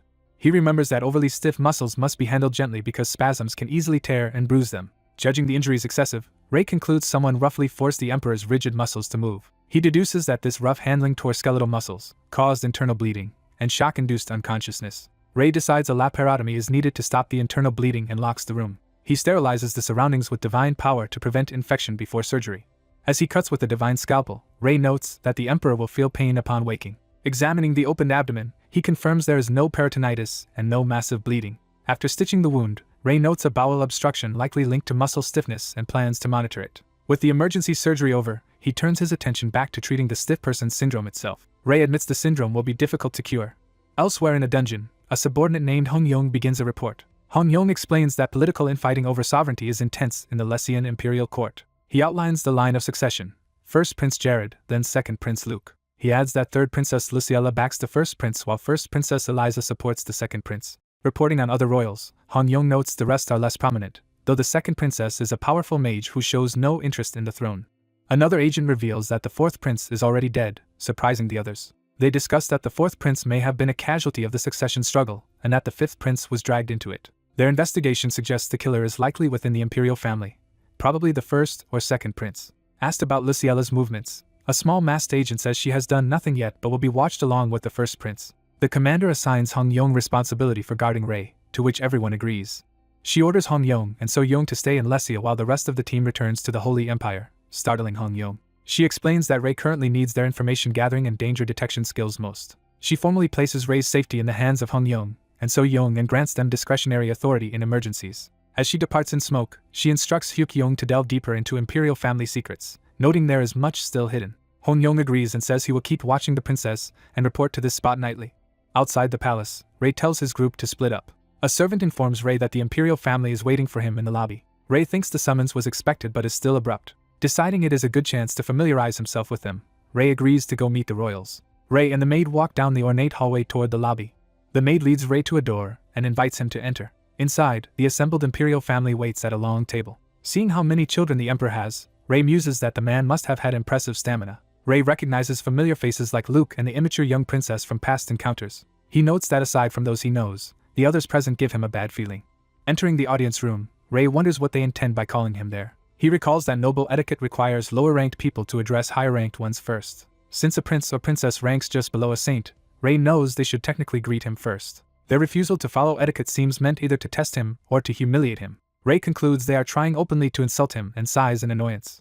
One royal finally speaks, rudely comparing him to a lowly dog for not greeting them. The princes and princesses erupt in anger, calling Ray's remark outrageous and extremely rude. Ray retorts that he did not come here by choice. He tells them that if they plan to treat him like this, he would rather end the meeting, prompting shocked protests. As he turns away, he thinks their behavior reflects poorly on the Lessian imperial family's upbringing. He separates that insult from his medical duty and focuses on needing medicines, wondering if they possess chamomile. Later, when someone knocks, Ray asks who it is. The second princess Selena introduces herself politely to Ray. She apologizes sincerely for the lobby incident. She says she has more to explain and asks to come inside and speak further. In a private room, she starts describing the lobby incident. Ray confirms that it was triggered by tensions over succession, and Selena admits this is true. She explains that greeting him first would have signaled which faction submitted to Ray, matching what Ray heard from his messengers. Selena takes responsibility and offers her help in anything Ray needs from the royal family. She then requests that Ray continue treating the emperor despite the trouble. Ray replies that he intended to do so anyway, relieving her. Selena excuses herself for work but tells Ray to call on her if he requires anything else. Watching her leave, Ray thinks that at least this princess seems capable. He resolves to focus on the emperor's treatment first and deal with the rest of the family later, remembering that he never forgets those who wrong him. A few days pass at the imperial palace. Ray finally assembles the rare ingredients, noting how difficult they were to find. He recalls that discovering chamomile after hours of searching was practically a miracle. Using divine power, he instantly dries the chamomile. Ray begins compounding the medicine by pulverizing the dried herbs and squeezing some ingredients for concentrate. He mixes in water to form the drug into pills. He reasons that concentrated blueberry antioxidants will act like medicine, and despite some mineral loss from boiling, enough vitamin C remains to lower the emperor's cortisol levels. With bleeding controlled, he expects the emperor's shock to improve, and the medication should relax the man's muscles so physical therapy can begin. Ray decides to give the medicine as soon as the emperor wakes. The emperor lies asleep, his condition stabilized. He slowly regains consciousness. Upon waking, the emperor feels as if his entire body is being crushed. He realizes he has been lying there unable to speak or move. The sound of a door opening signals someone entering his room. Ray approaches with water and notes the emperor is awake. The emperor wonders who this unfamiliar man is. Ray introduces himself as Ray, a saint summoned from the Holy Kingdom, and the emperor recalls hearing of him. Ray drops a pill into a glass of water. He explains that it is a medicine similar to potions mercenaries use. Feeding the Emperor, he instructs him to take it 4 times a day. While the Emperor notes Ray seems to be treating without using divine power but decides to trust him. Ray thinks the natural drug may be weaker but should be free of side effects. However, he knows one more issue still bothers him. Using divine magic, Ray cleans the Emperor's body and surroundings. He finds it suspicious that the Emperor has been left unwashed despite so many palace maids. Ray concludes someone must have blocked maid access to the Emperor, implying an internal plot. Considering motives, he thinks the first prince gains nothing from harming an already sick Emperor, whereas for the second prince the risk would be huge. If the second prince is tied to the internal bleeding and maid restriction, Ray realizes the man could face the death penalty. Ray forces himself to stop overthinking and focus on treatment. He decides his only concern should be curing the Emperor, not who inherits the empire. Ray confidently promises the Emperor he will cure him, though the Emperor wonders if he can trust such an odd healer. A week later, events move to a new day at the palace. Ray notes that during this week the Emperor's condition has improved significantly. The Emperor still cannot talk but can now move his head and slowly chew food. Ray observes that the recovery rate is rising and considers increasing the medicine dose to speed muscle relaxation. As he walks, deciding to raise the dosage, he suddenly senses a strong murderous aura. He wonders if assassins are again targeting the Emperor but then realizes the killing intent is directed at him. He grimly concludes that he himself is the target. Ray summons So-young, who promptly answers. He orders her to leave one attacker alive and eliminate the rest, and she agrees. So-young swiftly slaughters the assassins. Ray praises her and binds the sole survivor with divine chains. He tells the captive to answer questions by blinking and asks first if the imperial family sent him. Realizing the captive is a trained assassin, Ray studies him closely. So-young volunteers to handle the interrogation. A burst of holy light fills the palace as she begins. The next morning, the castle stands peaceful under blue skies. Suddenly an explosion rocks part of the structure. Amid the rubble, Ray demands that the third princess be brought to him immediately, threatening consequences if they refuse. Brandishing a sphere of explosive divine power, Ray shouts that he will blow up the entire castle if they do not comply. Alarmed officials ask what is happening as Ray yells for them to bring the third princess. When they hesitate, saying she is eating, Ray furiously repeats that she must come even if she is at a meal. To emphasize his demand, Ray triggers another controlled explosion, forcing officials to agree to summon her at once. The first and second princes arrive at the commotion and demand to know what Ray is doing. Ray tells them assassins targeted him last night, sarcastically calling it Lesia's hospitality, shocking them. Luke asks if that is really true. Ray implies he would not make such claims without cause. The Emperor, hearing of the matter, remains silent, withholding judgment. The first prince bows deeply before Ray and apologizes. He assures Ray the apology is sincere and promises that the imperial family will help find the true culprit. He insists that, regardless of who is responsible, the blame lies with the imperial family, and he accepts any punishment for endangering the saint. Ray notes that although the prince once looked down on him, he is now behaving like a proper royal. Ray orders that the third princess be brought because he considers her the mastermind. The princes read the document Ray presents, recognize Luciella's handwriting, and order her summoned without delay. Ray smugly accepts their obedience. Guards drag a furious Luciella in as she protests and struggles. The princes confront her, asking if she truly tried to harm the saint and calling her ungrateful and crazy. Luciella feigns ignorance, demanding to know what they mean. Ray hands back the assassination document to her, saying it belongs to her. Luciella panics internally, wondering how Ray obtained this proof, while narration notes that Hyuk-young and So-young helped. Out loud she claims she never wrote it and insists someone forged her handwriting, prompting Ray to demand who. Ray glares and asks if she took his earlier leniency as weakness. He unleashes a huge surge of blue mana toward her. Observing the display, the princes marvel at Ray's power and recall rumors he once fought a necromancer. Ray coldly asks if Lesia seeks war with the Holy Empire rather than help, implying their misconduct could be casus belli. The first prince warns that Ray is overreacting and insists Lesia would never wish to antagonize the Holy Empire. Ray counters that a Lesian princess has attempted to assassinate an important figure of the Holy Empire, questioning how they can still claim they do not want war. The first prince angrily orders Luciella to apologize immediately, reminding her they stand before soldiers. Instead she screams that a princess should not have to bow, only to be slapped hard across the face. The Emperor, now watching, condemns her shameless behavior and asks if this is what he raised her to be. Luciella, clutching her cheek, grudgingly offers a formal apology to Ray. The first prince proposes settling the issue through discussion and invites everyone to talk it out, which Ray agrees to. Ray demands that all princes and princesses be summoned to the lobby again. To stress his seriousness, he detonates another explosion outside the palace. Ray warns that if they show the same dismissive attitude as before, he will not let the matter end with mere blasts. Narration states that afterward the entire imperial family assembled in the lobby. They listened to the full account, offered Ray somewhat perfunctory apologies, and Ray accepted while moving the conversation to compensation. Ray demands 2 things as recompense: closer diplomatic ties and active trade between the Lesian Empire and the Holy Empire. The proposal, which could double Holy Empire trade revenue without disadvantaging Lesia, leaves the imperial family seriously considering it. The Holy Empire and the Lesian Empire finalize a deal where Lesia pays a large portion of unprofitable returns as so-called compensation. In the ornate palace, nobles remark that the Empire has gained more than expected and wonder if they should thank the third princess. Rey thinks it is time the Emperor's body should be able to move and considers going to check on him. The scene shifts to the Emperor's luxurious bedroom. Emperor George wakes in agony, clutching his chest and noting that the pain remains. He reflects that thanks to Rey's medicine he can at least move a little despite the lingering pain. The door to his room opens. Rey enters, cheerfully noting the Emperor is doing better than expected and asking if he can speak. The Emperor, still weak, thanks Rey. Rey tells him not to worry and asks him to try moving so they can see his current condition. Observing lingering bruises, Rey comments that although they last longer than normal it is acceptable. The Emperor silently studies Rey. Narration explains that around the time Emperor George regained consciousness, other events were unfolding. In a dark room, a hooded figure approaches the Emperor's bed and calls him father. The Emperor, lying in bed, recognizes the voice with confusion. Kneeling, the hooded visitor apologizes repeatedly to his father. Suddenly a powerful blow or attack slams into the Emperor as he lies in bed. In shock and pain, the Emperor wonders what is happening while the attacker again apologizes to him. The assailant's clenched fist finishes the brutal strike. In the darkened room, the attacker continues to murmur apologies to his father amid the sound of blows. Bleeding from the mouth, the Emperor weakly asks why this is happening to him. The hooded figure's hands glow with magic as he once more addresses his father. Crying, the hooded prince begs his father never to forgive him for what he is doing. Narration recounts that at Lesia's request Rey went there to treat their critically ill emperor. Rey discovered the emperor suffered from stiff person syndrome, yet one mystery remained unresolved. The emperor's body was covered with unexplained bruises. Rey realized the injuries clearly came from an insider but chose to focus on treatment for now. Meanwhile, the seven messengers, investigating to protect Rey, uncovered a vicious power struggle in the imperial family. The main contenders, Princes Jared and Luke, were so ruthless they even killed siblings in their battle for power. After various incidents, when the emperor finally regained consciousness, someone came to visit his bedroom.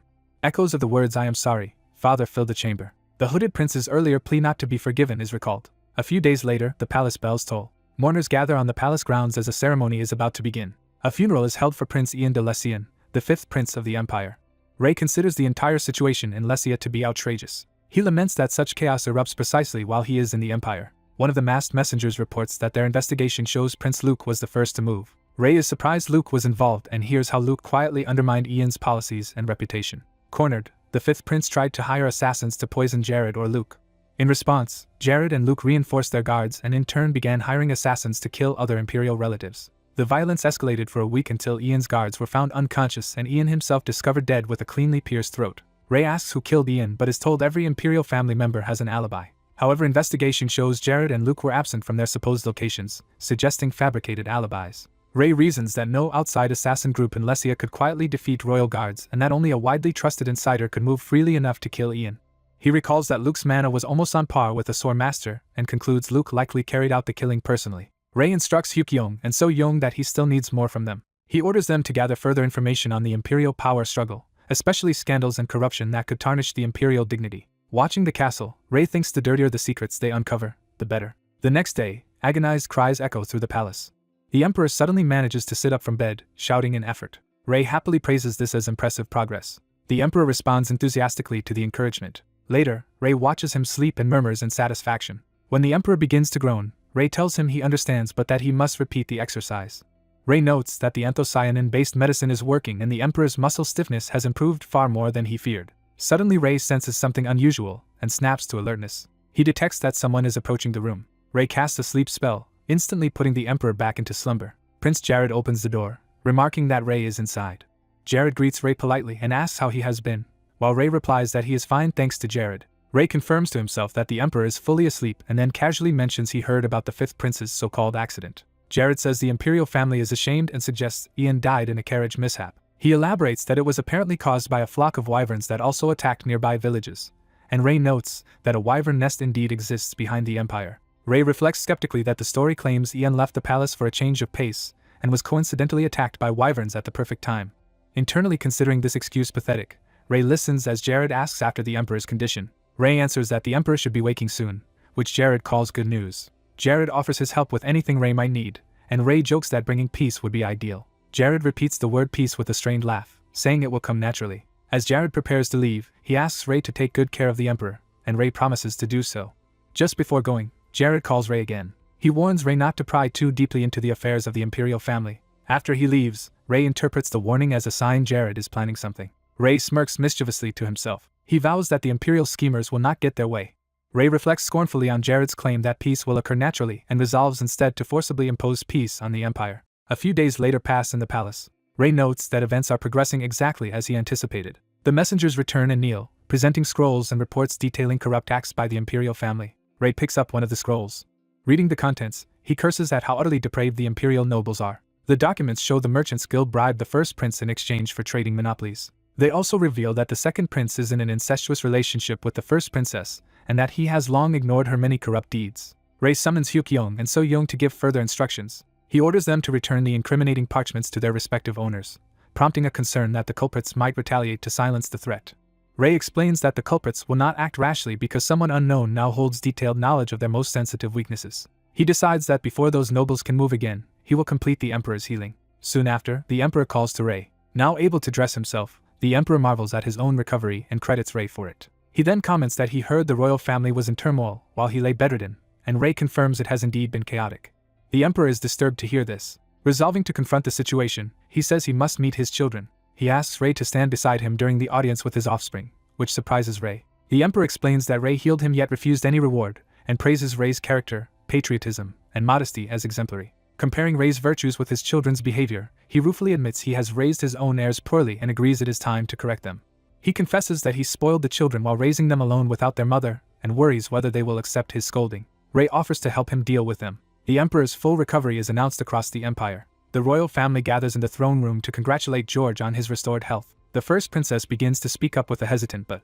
She questions why the saint is seated near the throne, and the Emperor answers that he personally asked Ray to sit there. The Emperor tells everyone that Ray worked hardest for his recovery and begins to contrast Ray's behavior with that of his children. Turning to his heirs, he declares they have committed unforgivable acts and asks if they know what he is referring to, which leaves them sweating. He states bluntly that he means the death of the fifth prince. He explains that although they hid it as an accident, he now knows Ian died because of their internal struggle, shocking the royal children. He furiously asks how they could plot to kill their own siblings when he always urged them to remain friendly. From the throne, Ray denounces their obsession with power as inhuman, saying they are no better than beasts. Jared accuses Ray of overstepping and being disrespectful to the Imperial family in front of them. Ray retorts mockingly, asking if they are so sheltered they do not understand how the world works. He then challenges them, asking what they intend to do about it, and whether they truly believe they could beat him in a duel.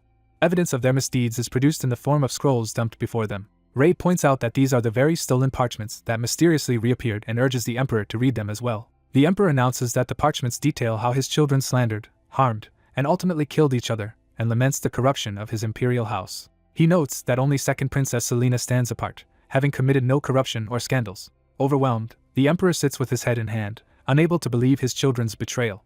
He sentences all of them except Selena to 3 years of probation. He declares he will accept no objections and that anyone who refuses the punishment must leave the imperial family. In shock, the princes realize 3 years of enforced inactivity will effectively remove them from the line of succession, and the Emperor orders everyone to go. Ray observes that living as if dead for 3 years will end their chances at the throne and feels justice is served. As Luke turns to leave, George calls him back, asking if he has anything to say to his father. George then directly asks Luke why he did what he did. He assures Luke he only wishes to understand his motives and tells him to answer honestly. Luke steels himself to explain. He confesses that his actions were driven by matters involving the third prince. Luke reveals he wanted the third prince to be the next emperor.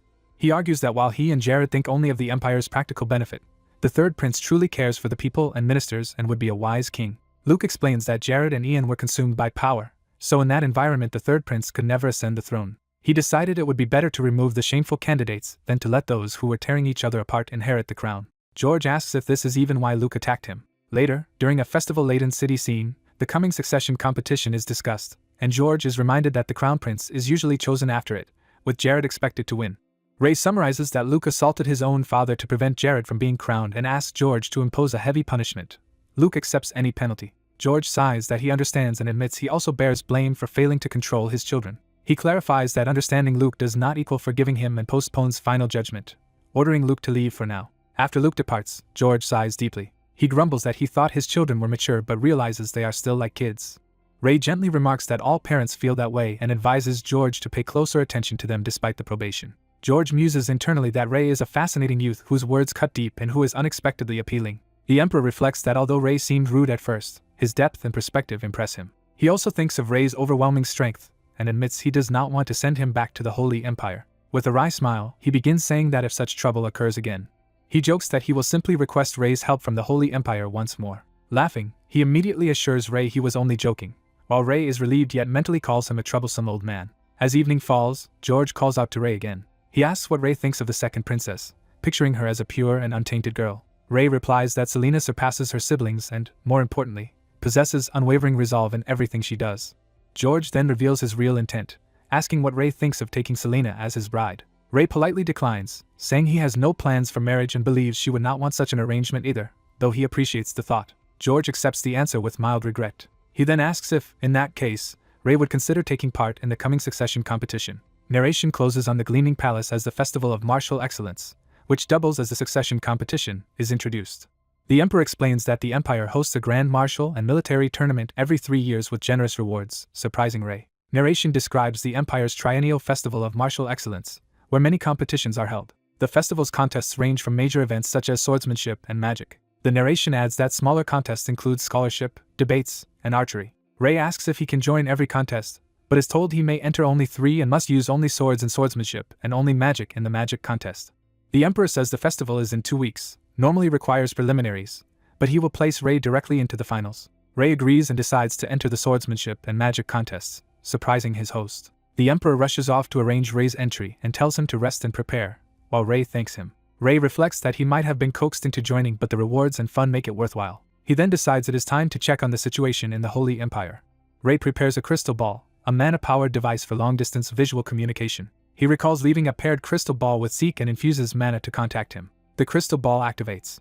Instead of Zeke, a cheerful girl appears in the crystal ball and greets Rei, startling him. Rei wonders why she has the crystal ball he left with Zeke, and she answers that she took it because she asked for it. Rei updates her that he has successfully healed the Emperor, and she says she expected nothing less. Rei asks how things are in the Holy Empire, and she replies that life is usual though the academy is still troublesome. Concerned, Rei presses for details, but she assures him there are no major problems and that he is respected as a teacher. She then admits that Rei has been picking fights with other academies, criticizing their low standards. Rei sighs that he will have to stay longer than planned even though the Emperor's treatment is finished.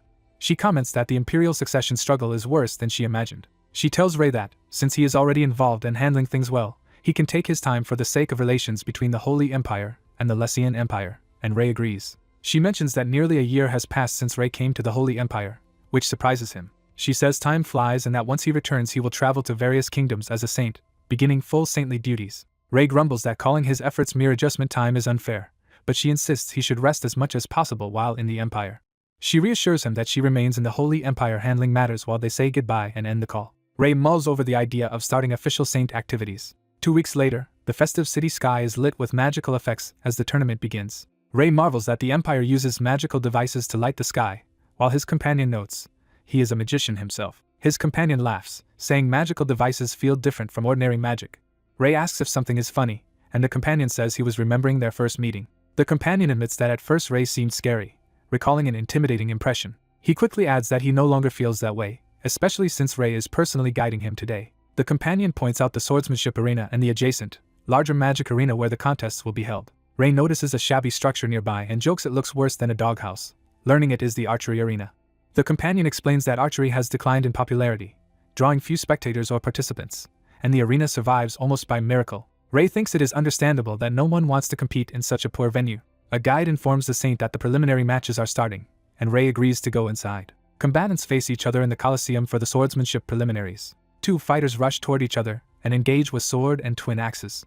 Rei and his companion watch the impressive bout in amazement. One fighter wins decisively, raising his sword as the other falls. As the sun sets, someone asks Rei what he thought of the preliminaries. Rei answers that the matches were high level and that the finals will be exciting. Hearing distant music, Rei's attention is drawn to it. His companion identifies the source as a minstrel and asks if Rei wants to watch before dinner, and Rei agrees. Rei sees a hooded musician playing a string instrument and focuses on the instrument itself. Recognizing it, he realizes the musician is playing something like a violin. When asked if he knows the instrument, Rei says it reminds him of a similar one and evokes old memories. Rei enjoys the beautiful performance and feels a bit nostalgic. The 2 saints walk along while the music continues behind them. As the piece ends, the musician quietly thanks them. Rei's companion comments on how wonderful the performance was. The hooded musician approaches Rei and addresses him politely, prompting him to ask if something is wrong. She brings up what Rei said earlier upon seeing her instrument. She recalls that he specifically called it a violin. She confronts Rei directly, confirming that he used the word violin, and he admits that he did. She asks how he knew the instrument's name, and Ray internally realizes this woman recognizes that term from the modern world. Ray wonders if she might also be a reincarnated person, but outwardly claims he read about it in a book. Activating her eyes of truth, she flatly states he is lying.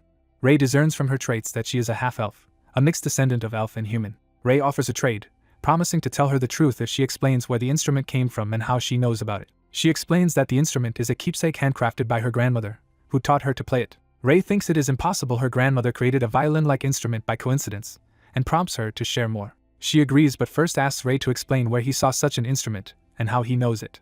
Ray claims he once watched someone play it, learned its name as violin then, and remembered it. She studies him silently, testing the truthfulness of his words with her ability. Ray notes to himself that it is not entirely a lie since he indeed learned it in his previous life from a music teacher, and insists aloud that this is the truth. Feeling awkward for pressing him so hard, she apologizes, and Ray says it is fine since he questioned her just as much. Ray then asks her to tell him more about her grandmother, and she starts considering where to begin. She describes her grandmother as unique, brilliant, and full of knowledge foreign to this world. She recalls that one day her grandmother built something called a bicycle and rode it for fun, shocking her. Ray realizes that both violin and bicycle share modern names and concludes her grandmother must be another reincarnated person like him. She remembers her grandmother often saying she was not originally from this world and explains that this is why she searches for someone who knows about that other world. Curious, she asks Ray who the violin player he mentioned was. Ray evasively says he no longer remembers that person's name or residence. She laughs that he and she are in similar situations, both chasing fragmentary clues. She bids them farewell, saying it was nice meeting them and thanking them for listening. As she departs, she remarks that she has a feeling they will meet again. The scene shifts to the empty, sunset-colored streets of the city after her departure. Ray's companion notes Ray seems in a good mood, assuming he enjoyed the conversation, and Ray deflects the comment. Ray internally agrees that knowing another person tied to the modern world is reassuring. He reflects that he feels a little less lonely now despite saying it is unimportant. Ray concludes that what truly matters is the life he leads now and suggests they head back. On the day of the festival's final round, the narration sets the scene at the Colosseum as Ray is asked how he feels. Ray says he feels fine, and the Emperor notes the finals will draw a much larger audience. The Emperor reminds him that the finals rules are difficult and asks if he understands the upcoming team battle format. A diagram explains that the finals begin with one-on-one duels until someone attains 3 victories. Then the 4th match becomes a 5-on-5 team battle under the finals rules. Ray recalls Selena's advice that teamwork and communication are crucial. The Emperor wishes Ray good luck, and Ray thanks him before heading out. An official calls Ray to follow him to the arena. The official eyes him and seems to notice something odd. He nervously asks if Ray plans to go without a sword, prompting Ray to realize he forgot to bring one. Ray spots a wooden stick on the ground. He casually picks up the stick, deciding it will suffice, and walks on as the official is left confused. Another official shouts for all participants to prepare for their match. A strong oar-wielding swordsman named Horus is introduced as Ray's opponent. Ray steps into the arena opposite Horus, holding only the wooden stick. Horus glares at Ray, mentally scoffing at him. Horus assumes Ray is disrespecting him by appearing unprepared and wonders if he is being looked down upon. Ray pretends the stick is a treasured heirloom wooden sword to justify using it. Horus is moved by the story, apologizes for his earlier attitude, and the narration notes Ray's lie works perfectly. The referee warns both fighters that any lethal blow will cause instant disqualification, and Ray thinks he should come better prepared next time. The referee signals the beginning of the match. Ray instantly vanishes from sight with tremendous speed. Horus panics that Ray has disappeared, then realizes Ray is suddenly behind him. Ray strikes, sending Horus flying with a powerful aura-infused blow. The spectators stare in shock at the overwhelming one-hit victory. The referee declares the match over while Ray nonchalantly notes it was as easy as expected. Elsewhere, a damaged section of wall is shown. 2 masked onlookers recognize Ray's movement as the same stealth technique their covert group uses and praise the Saint's skill. Ray's clean sweep of 3 wins in an instant makes him the talk of the Empire. At dinner, the Emperor marvels that Ray even won his first match using only a stick, which Ray modestly attributes to aura training. They say the magic tournament was also a spectacle, as Ray beat his opponent before they could cast, without relying on magic himself. During the meal, someone asks about the Empress and concubine's absence. They are told the Empress and concubines died long ago in a carriage accident caused by wyverns. The Emperor tensely adds that a wyvern nest nearby has caused frequent accidents. The questioner apologizes for bringing up painful memories, but the Emperor says the tragedy happened over 20 years ago. Ray quietly reacts with suspicion. He thinks to himself about the claim that accidents happen frequently. Time jumps to the day of the team battle in a forested, mountainous area. Ray, wearing a red armband, rests on a log and notes that he is on the red team as he recalls the team battle rules. The narration explains that each team consists of both swordsmen and mages. Each side is given a flag, and the objective is to steal the enemy's flag and return it to one's base. The team that collects the most flags wins, and the individual who contributes most is recognized as the final winner. Ray thinks the format seems too easy if all he has to do is bring back flags. His teammates wonder why Ray sits alone instead of joining their strategy meeting and remind each other he is a magic swordsman. They recount that in the magic tournament Ray simply punched out his opponent and scared the rest into surrender without magic. One teammate scoffs that any swordsman could beat a mage barehanded, while another warns he underestimates how strange Ray really is. They remark that Ray cancelled all his opponent's magic then punched them, an unbelievable feat. Another teammate complains that because Ray participates in both tournaments, their team only has 4 active members but resolves to follow their plan anyway. The leader instructs Ray's group to take the front, while the others trail behind to seize any flag opportunities, and they rush off. Ray realizes they simply whispered a plan and left him behind, wondering if he is supposed to defend the flag alone. He recalls the mention of wyverns and starts thinking about that problem. Ray decides that since he came this far to heal the Emperor, he should also solve the wyvern issue to deepen the Empire's debt to him. Half-jokingly, he wonders if he should just drop a meteor on the wyverns, when someone approaches and greets him. 3 blue team members appear, mocking that his teammates abandoned him, and Ray replies that he alone is enough to guard the flag. They demand he hand over the flag, doubting he can stop all 3, while Ray casually questions that assumption. Ray deduces they must have brought their flag with them, and notes there is no way they would leave it unguarded. He points out the mage hiding in the rear carrying the small, portable flag, complimenting the tactic as within the rules. Frustrated, the enemy leader orders everyone to attack Ray at once. A blue aura wave slams into them, eliciting cries of pain. Ray stands with an aura sword formed from his stick, remarking that they made it easy by coming to him. One enemy mage casts multiple fireballs at Ray. Ray, glowing ominously, says it is time to grab the flag. The enemies recoil in terror at his overwhelming power. A loud sound effect over the forest signals the brief but decisive clash. Later, the defeated enemies grumble that the attack was a complete waste of time. On their way back, they wonder why there was no flag at Ray's base and decide to treat the encounter as scouting before hurrying back. Ray's teammates see smoke rising from their base, realize even he cannot defend the flag alone, and rush back in panic. One teammate frantically searches the bushes, shouting to Ray about his condition and the flag. Ray casually says he managed to capture one enemy flag thanks to his luck. His returning teammates are shocked he did it alone and sense the battle is turning. They conclude the match will be easier to win than expected. Narration explains that thanks to Ray's exploits, the red team easily wins the game. Ray is honored as the tournament's final winner, though he privately finds the ending anticlimactic. Later, Ray happily notes his prize is decent for his effort when an imperial official calls out to him. The official asks if he enjoyed the martial festival, while Ray grumbles that the prize is so small it will barely cover one meal. The official suggests Ray tour the Empire's sites, and Ray agrees since he already has something to do.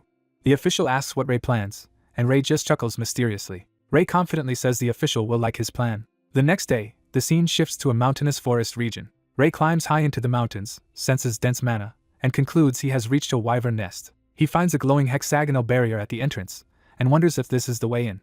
Studying the complex magic runes of the unguarded barrier, Ray deduces the wyverns must be high-ranking intelligent beings. Activating his magic-enhanced eyes, he analyzes the barrier and decides it is complicated but manageable. Ray cheerfully decides to crush the entire barrier so the wyverns will have to come out and meet him. Narration explains wyverns are an intelligent race that values strength and excels at magic. It adds that they prefer hot, humid locations, so their nests are usually found in such places. Working in the sweltering heat, Ray complains the task is exhausting. After 30 minutes dismantling layer upon layer of magic circles, Ray thinks something ought to appear soon. A telepathic voice suddenly calls him human, startling Ray. A red wyvern swoops down and asks if Ray is the one who destroyed their magic circle. Realizing the wyvern is speaking telepathically, Ray says he came specifically to talk. Ray explains he wants to discuss their nest and politely asks if they could move it elsewhere. The wyvern replies that moving the nest is not its decision to make. It adds that their magic circles are now too fragile for it to leave, asking if Ray understands. Ray reluctantly says he does. Ray then proposes an alternative solution and begins casting new magic. Astonished, the wyvern sees Ray rapidly reconstructing the barrier crystals and realizes he is a prepared expert in magic circles. Ray insists he is completely serious and has long planned this approach. Moments later he announces he has finished setting up his new magic. Impressed by the large magic circle he created so quickly, the wyvern stops calling him an intruder and agrees to talk. The wyvern offers to take Ray to its village but warns that wyverns only respect strength and cannot guarantee his safety. Ray accepts. The wyvern agrees and prepares to fly to the village as Ray watches in awe. Ray realizes the wyvern intends to travel alone, leaving him to make his own way there. Ray appears determined as he begins running toward the distant wyvern village. While Ray trudges through the forest, he grouses that the wyvern did not even offer him a ride. Night falls over a secluded mountain village lit by torchlight. Arriving on foot, Ray jokes with his wyvern guide, who notes Ray is no mage yet an impressive runner, while another wyvern nearby smells a human. Alarmed guards land and angrily question why a human has been brought into their village. Ray's guide explains that the human came to talk and that it personally decided to lead him inside, so the guards tell him the visitor is now his responsibility. The guide adopts a humanoid form, revealing a horned young man. In this form, he invites Ray to enter the village, surprising Ray that wyverns can take human shape. Ray mentally analyzes this ability, wondering how close wyverns are to humans, when a telepathic voice suddenly calls out to him again. Another wyvern, distant from Ray, remarks that he must be weak if he still cannot sense mana after coming so far. A second telepathic message offers Ray help if someone is after him, and Ray realizes he has located its source. The speaker then invites Ray to its home for a proper conversation, and Ray cheerfully agrees. The narrative shows the full wyvern village nestled among rocky cliffs. Entering the settlement, Ray observes that it feels archaic and reminiscent of ancient civilizations compared to human villages. He notes with interest that the wyverns live entirely in human form and even construct houses like humans. Overhearing telepathic chatter, someone calls Ray a half-breed with disdain. Various wyverns sense a human smell, panic about an intruder, and admit feeling tempted by his presence while asking if he is dangerous. Ray, who merely came to talk, looks uncomfortable as his guide tells him not to mind the curious voices. The guide points out his own modest house and leads Ray toward it.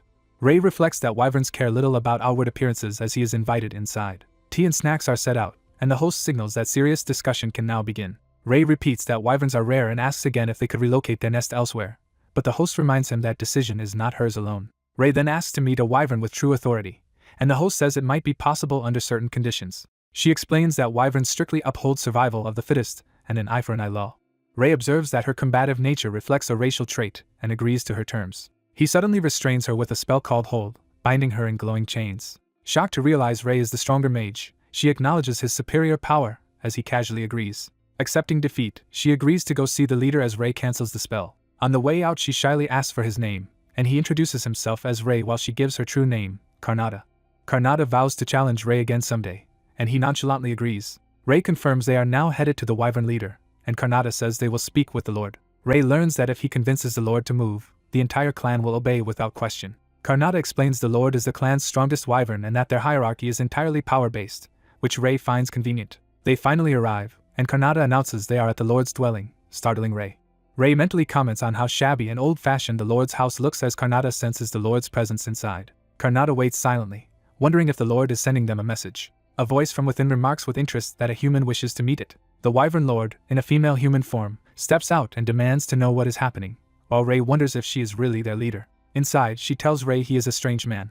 She senses that Ray's mana feels very unusual and questions him about it. Ray is shocked she recognized his unique mana vessels when even Aira could not. The Lord decides to be more cautious and invites Ray to continue their discussion indoors. Ray agrees, and the scene shifts to the starry sky above the village. In her simple home, the Lord tells Ray to sit wherever he feels comfortable, while he thinks nowhere looks comfortable. Ray remarks that unlike most wyverns she is speaking verbally, and she replies that she prefers it to telepathy, which gives her headaches. Pouring tea, she says Karnata told her Ray wants the wyverns to move. She calmly asks why he wants them to relocate. Ray explains that civilian casualties around the area have become too high because people are either attacked by wyverns or harmed by their magic. The Lord laughs that she understands but says such harm is natural, as the strong dominate the weak just as humans do. Ray admits she is not wrong but says that rule merely states the strong should govern, implying alternatives exist. She concludes that by his logic they should simply drive him out by force. Surrounded by blue flames, the Lord agrees somewhat and fully unleashes her power. Ray, also engulfed in mana, insists the strongest should rule and pointedly asks how she detected his unusual mana. She says it was only a guess, noting she could not feel any mana inside his body, and therefore assumed his mana was unique. Ray looks up in fear as her power swells. Transforming into her giant blue wyvern form, she towers over him, and he notes both her size and her powerful mana crystal. Ray recognizes that the jewel embedded in her claw is the same type used in Cecily's eyes and that it is a dense mana crystal. The wyvern admits Ray is gathering a surprising amount of mana but claims it is still insufficient to defeat her. Ray smiles and asks what she thinks of his next move. He then executes a sudden technique that shocks her. Ray begins forcibly draining the wyvern lord's mana, surrounding himself with swirling blue energy as she panics. Outside, other wyverns look on in astonishment at the raging mana inside the house. The spectacle manifests as a titanic rock storm and psychokinesis spell above the village. Ray adds enormous firepower, forming a colossal fireball while calmly controlling it. The wyvern lord, watching, can only think that his power is amazing. She retaliates with a barrage of high-speed magical beams, insisting he still cannot beat her. Ray's counterattack detonates spectacularly in the sky. Back on the ground, he shouts in alarm, realizing the blast might endanger the village. Wyverns cry out in fear and flee as flames rain down, with some yelling to run. Ray begs the Lord to stop before she burns everything, while she admits his spell was stronger than expected and he keeps shouting at her. Ray suddenly notices something critical, eyes widening. He sees a wyvern child running terrified through the danger zone. Karnata rushes out, conjures an air hand and shield spell to block falling debris and protect the child. The elder wyvern reacts in shock to this display of concern. Ray checks that the child is unhurt, while the Lord silently watches. She then strikes the child hard on the head. Outraged, Ray yells at her for hitting a child who almost died and calls her behavior shameful. The trembling child cries that wyverns do not need anyone's protection. The Lord snarls back that the boy would be better off dead than saved by a half-breed. She tells Ray that unlike weak human society, their world culls and destroys the weak. She declares that only the strong deserve to live and warns Ray not to insult that pride. Turning to the boy, she demands his name, and he timidly answers that it is Kurad. She coldly announces, as Wyvern Lord, that Kurad is exiled from the village, shocking Ray. She then acknowledges Ray's strength, agrees to consider his relocation request, and tells him he must now leave. Ray worries he is responsible for Kurad's punishment, and insists it is unfair, asking her to rescind the banishment. The Lord rebukes him for overstepping, saying this is an internal matter of their kind. Ray's mana swirls as he reminds her of her own doctrine that the strong should rule. She scoffs that if he is forming meteorites again she will simply destroy them, calling it a waste of mana. Her expression shifts as she senses his gathering power. Ray forms 3 huge flaming meteorites overhead and says he is not calling her way wrong. He clarifies he does not wish to change their beliefs but asks her, as leader, to reconsider this specific decision. The Lord falls silent, visibly shaken by his words and power. Hearing Aira's name, she suddenly recognizes him and calls out in surprise. She asks if he knows Aira, and Ray confirms he has known her for a long time and asks if the Lord is curious. She begins narrating that wyverns settled here only about 400 years ago, and once peacefully shared the same mountain range with elves. She recalls meeting Aira often as fellow clan leaders in the Celia Mountains and becoming close friends. Then human slave traders appeared, and one sly trader exploited their lax vigilance to secretly capture both elves and wyverns. Taking advantage of them, the trader hunted members of both races for slaves. Eventually the elves and wyverns uncovered his scheme and joined forces in battle to rescue their kin. During the Age of Sorcery, when humans were stronger, they still managed to defeat the trader and reclaim their people, though they suffered many casualties. The Lord explains that loss made her realize their races had grown lazy and complacent, facing an uncertain future without a clear identity. She and Aira then decided as race leaders to separate, after which wyverns avoided close ties with any other race and embraced solitary strength. She says she has no regrets about that decision, though she admits her time with Aira was enjoyable, and they were very close. Ray's words now make her realize she nearly repeated past mistakes, and she thanks him for making her reconsider, saying he may greet Aira for her.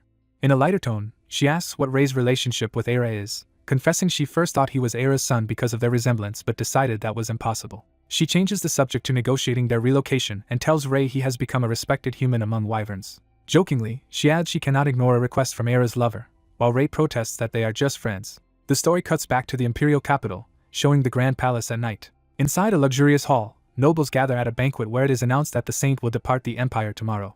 The emperor toasts, hoping everyone will remember the saint's service to the empire. Ray, now in formal attire, asks why such extravagance is necessary, and the emperor says it is the least they can do as the saint prepares to leave. Ray thanks him for the rare feast and hints there is something else he wants to say. He produces a magic contract written by the Wyvern Lord, explaining it guarantees the empire's safety from wyvern attacks as long as they do not strike first. The emperor is stunned that Ray has already secured this treaty with the Wyvern Lord, while Ray calmly confirms it is finished.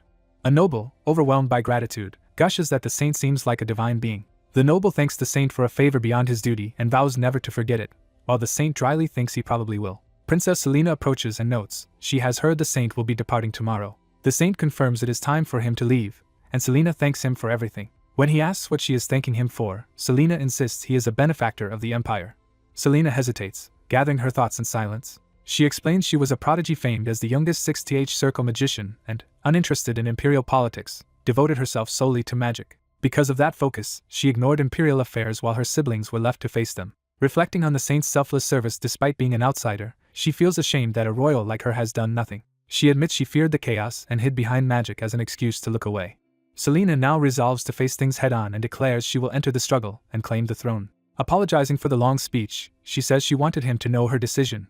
He thanks her for her courage and assures her the empire will not forget him. The saint smiles and tells Selena he believes she will succeed. Encouraged, Selena beams as he urges her to keep doing her best. That night, someone shouts an affirming yes over the view of the imperial palace.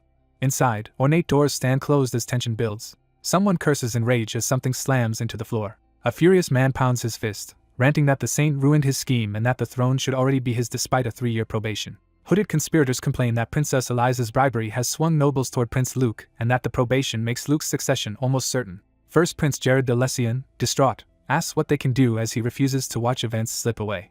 A cloaked advisor says he has an idea involving wyverns, which Jared urges him to explain. The advisor proposes provoking the wyverns so they attack the empire. Jared realizes such an attack would draw all Imperial forces to the capital. The advisor concludes that in the resulting chaos they can spark a revolution. He argues they will take few losses because the Wyverns will also be attacking, so they must strike quickly before the Empire can fully prepare.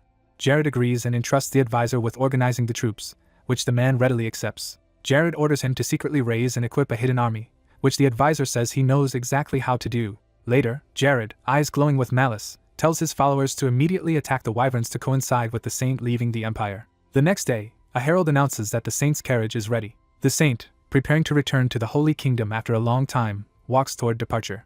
He thinks that once back home he will head straight out on his formal pilgrimage. Before he can leave, explosions and smoke rise from the city, making him wonder what trouble has started now. At the gates, an Imperial commander denounces the Wyverns for attacking the Empire and threatens them. Wyvern warriors angrily retort that humans attack them first and insult the commander. A calm, authoritative voice interrupts, demanding to be taken to the Emperor. The Wyvern leader, wreathed in mana, says she wants to speak with the Emperor and warns that if he refuses, the Empire will meet its end. Terrified Imperial soldiers say they cannot comply, preferring death on the spot to disobeying orders. The Wyvern leader coldly asks if that is really their answer. She declares she will show them how foolish their actions were and vows to avenge her slain kin with their blood as she unleashes her magic. The Saint rushes in, protesting that this attack breaks their contract. The Wyvern leader counters that the contract held only until humans attacked them first. She explains that High Circle mages assaulted their lair the previous night with powerful spells. She points out that only the Empire has forces capable of such an attack. The Saint inwardly agrees that her accusation is plausible and that only the Empire could have fielded such mages. He recalls that Lilith swore their pact with a mana oath, meaning she would have died if she lied, so her claim of being attacked must be true. Concluding that only influential Imperials could order such mages, he tells Lilith to stop her assault for the moment. Lilith refuses, saying she cannot overlook the slaughter of her people, but the Saint urges her not to harm innocents. He promises to find every person behind the attack and hand them over to her. Lilith says she cannot easily trust a human's words under these circumstances. The Saint offers to swear his promise on his own mana. Lilith notes how bold that is, knowing the consequences if someone of his power breaks such an oath, and he tells her to wait until morning. After agreeing to withdraw for now, he asks Sir Gregory for help. He orders Gregory to have the Emperor gather all the nobles of the Empire immediately. The scene shifts to the palace as the nobles assemble. Seeing that most nobles have arrived, the Saint prepares to speak. He reminds them they all know the city was devastated by a Wyvern attack. He bluntly orders each noble house to record its entire private military strength without omission. Outraged nobles protest that even a Saint has no right to demand this information. They argue that Imperial matters should be handled solely by the Empire and tell him to stay out. Annoyed, the Saint says he does not care what happens to the Empire and is happy to leave if they want. The Emperor chastises him for such words and angrily tells him to depart at once. Gregory explodes at the nobles instead, ordering them to obey the Saint or face total erasure of their records and protections. Afterwards, Gregory tearfully begs the Saint to reconsider leaving, but the Saint curtly refuses. Gregory, furious at the nobles' ingratitude, vows to punish them and rushes to demand their apologies, which they hastily give. The nobles grovel, begging the Saint to stay as long as he wants, while he inwardly calls them cowards. The Saint muses that he had wanted to help out of loyalty, but now feels no such desire. Panicked nobles ask what they must do to win his help. He answers with a single demand for money. Elaborating, he orders each family to hand over 3/10 of its entire wealth. When they complain such a demand is too much, he cheerfully prepares to leave again. Fearing his departure, they hurriedly agree to pay as a sign of apology. The nobles then praise his boldness while he internally calls them shameless and orders them to hurry and submit the records. A short time later, they present the compiled lists of their private soldiers. Reviewing them, the Saint notes that most nobles secretly command enough troops to form a small country. Realizing the data is too messy to pinpoint one culprit, he feigns disappointment at not finding who ordered the Wyvern attack. Gregory objects that after all this the Saint still cannot identify the mastermind, and the Saint dryly comments on the Empire's deep corruption. He produces what appears to be a mana contract ensuring the Wyvern Lord will grant a request and proposes using it for forgiveness. While others admire the supposed contract, the Saint thinks to himself it is actually just a fake paper covered in mana scribbles. The narrator clarifies that the contract is indeed forged, prepared beforehand for this ruse. Anxious nobles wonder what happens next, worried about the Wyverns they have dragged into the mess. The Saint, reasoning privately, concludes the only ones who would benefit from attacking the Wyverns are Royal and his noble allies, specifically the desperate First Prince. He considers how to turn his strong suspicion into certainty, and prepares a plan. He tells the Emperor to simply listen and do exactly as he instructs. The Saint begins putting his scheme into motion. The Emperor silently absorbs his words, startled. The Emperor then announces that, thanks to the Saint, matters are settled and that he will now make an important declaration. He proclaims that the coronation ceremony for the Crown Prince who will succeed him will be held the next morning. Elsewhere that night, someone rants that the Saint continues to interfere with his ambitions. Jared, meeting secretly with his agents, fumes that he had not expected the Saint to wield the Wyvern Lord's contract and worries about the sudden appointment of a Crown Prince. His advisor urges haste and suggests calling in the strike team again, realizing the prince is planning something reckless. Jared confirms they will indeed attack the Wyvern Mountains once more. Hidden observers remark that Jared is now too desperate to think clearly. One masked ally orders that the Saint be informed while he continues to watch Jared's movements. The Saint, anticipating such a move, waits near the Wyvern territory that night. He arrives at the mountains, muttering that Jared was foolish to provoke the Wyverns again. Lilith appears and asks if he has already identified the masterminds. He answers not yet, explaining he came to warn her that the culprits will soon come to the Wyverns on their own. He tells her that since the attackers are returning, they must lie in wait and strike as soon as they sense mana. He adds that once those attackers are captured, the remaining conspirators in the Empire can be exposed and urges her to reconsider attacking the Empire. When she doubts he has done so much already, he reminds her of his mana pledge and insists he is not lying.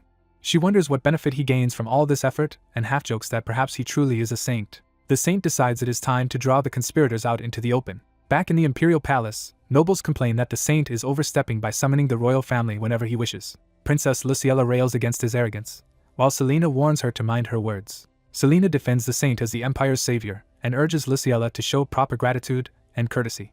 Luciella privately resents Selena's sudden concern for the Imperial family, while Jared broods in the background. Jared anxiously wonders why the Saint has summoned them and what he is planning. The Saint greets the gathered royals, confirming that all 6 of them are present. One prince asks why they were called. The Saint assures him the reason is important. He reveals that one of them ordered the original attack on the Wyverns and that a second assault has just been made. Shocked, the royals protest at the idea that someone from the Imperial family is responsible. Jared panics internally, realizing that if caught he will certainly be executed, but convinces himself there is still no evidence. The Saint addresses Jared's thoughts aloud, saying he must believe that denying everything will keep him safe. Smiling coldly, the Saint announces he actually has solid evidence. All the noble soldiers who attacked the Wyvern lair have been captured and can be made to confess with mind magic. He then paints a vivid picture of how public resentment would force the Empire to parade the conspirators' severed heads to calm the people. Offering an alternative, the Saint proposes that the guilty party confess to him and try to resolve the matter honorably. He explains that by confessing their sins in God's name, they can reduce their guilt, and admits he also enjoys the idea of the Empire owing him a huge favor. He simplifies the offer. He gains credit, while the traitor avoids public execution. Crumbling under pressure, Jared abruptly shouts that he is the one who did it. He formally confesses that, as first prince, he ordered the attack on the Wyvern lair and begs for mercy, while the Saint calls it a good decision. The Saint cheerfully bids him farewell, saying there is no divine mercy but he wishes him peace in the afterlife. Horrified, Jared protests, realizing the Saint's earlier words implied death rather than leniency. The Saint coolly states he had been lying about mercy, having only wanted a confession. He then admits he never had concrete evidence, and thanks Jared for confessing, leaving the prince stunned. With the truth revealed, the Saint steps aside and tells others to handle the matter since it now concerns only the Empire.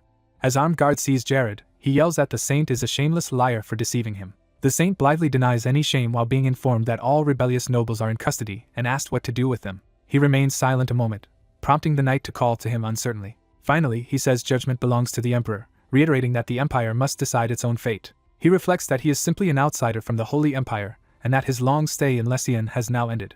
In the aftermath, the Emperor executes everyone involved in the rebellion.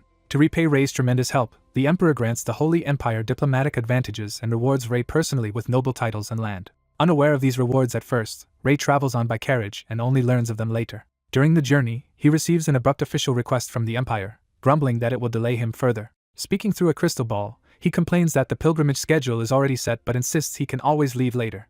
His contact insists it is not that simple and explains that the pilgrimage period is strictly fixed. Ray is shocked to learn that delaying would only compress the schedule and make the journey harder. Realizing this, he immediately decides to hurry back at once. His contact is left stunned by his sudden change of attitude. Ray stuffs the crystal ball away as she frets over what he is doing with it.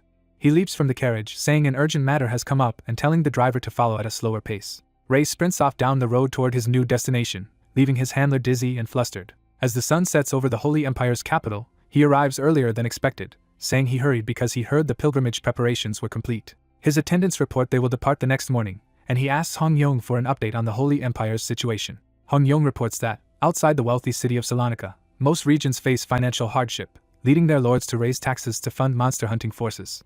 The Saint objects that the capital already sent support funds, concluding that many lords are embezzling the money. He orders Hong Yong to compile a full list of embezzlers to punish after the pilgrimage. When he asks about the academy, he learns Zeke has just requested contact through the crystal ball and tells them to connect him. Zeke appears in the crystal ball, excitedly shouting for the Saint, and is asked whether everything at the academy is fine. Another subordinate urgently reports that she has been monitoring events as ordered and now cries out for her lord's attention, hinting that new trouble is brewing.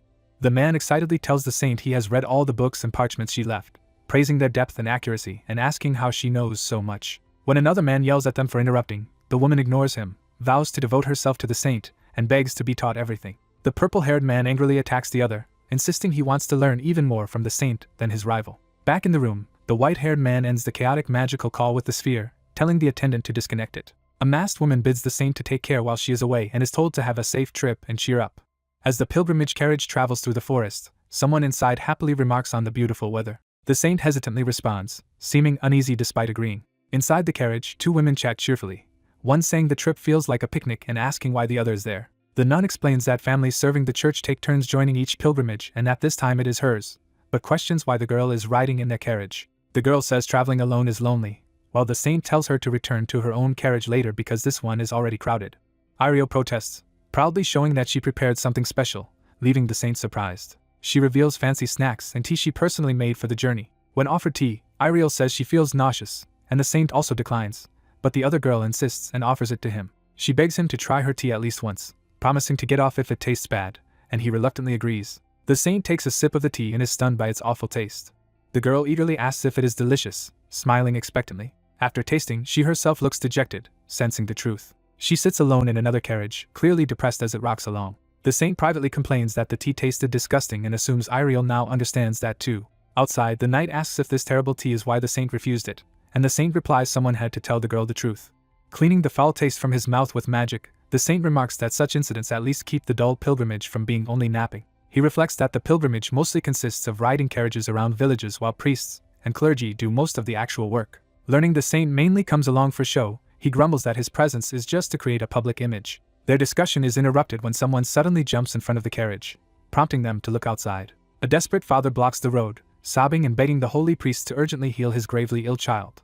A knight reassures him that their god will watch over them and instructs a priest to treat the child. The priest uses healing magic on the unconscious child, but something seems wrong. He admits his holy magic is ineffective and advises the father to give up, thinking the condition is too severe. The father pleads not to be dismissed, saying they have waited for the pilgrimage, but the priest is told to step aside. The saint approaches and offers to examine the child himself.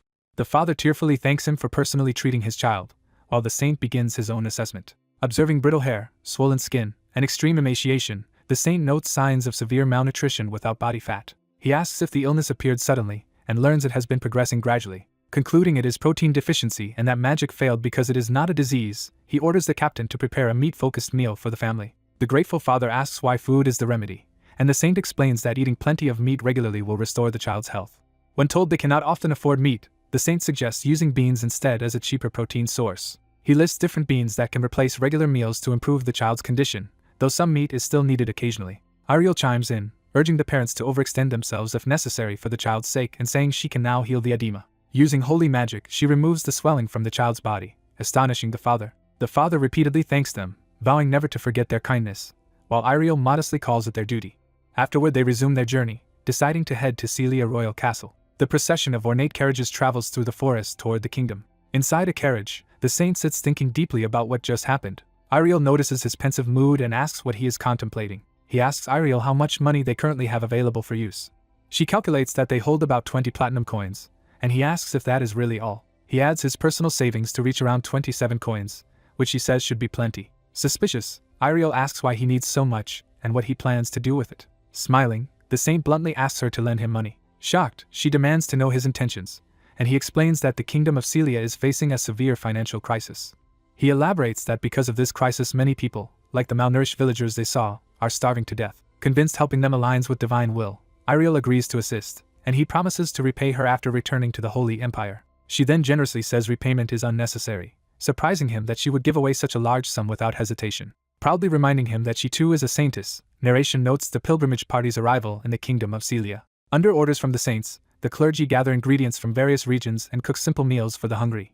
For those on the brink of starvation, these meals feel like life-saving rain on parched ground. Looking at Celia's grand castle, someone wonders what the king of Celia is planning. The king welcomes them, praising their help to his suffering people and announcing a banquet that evening to honor the pilgrimage. He tells them to relax and enjoy themselves at the celebration. Walking away, the saint and Ariel remark that the king preparing a banquet is unusual and suspect he wants something from the Holy Empire.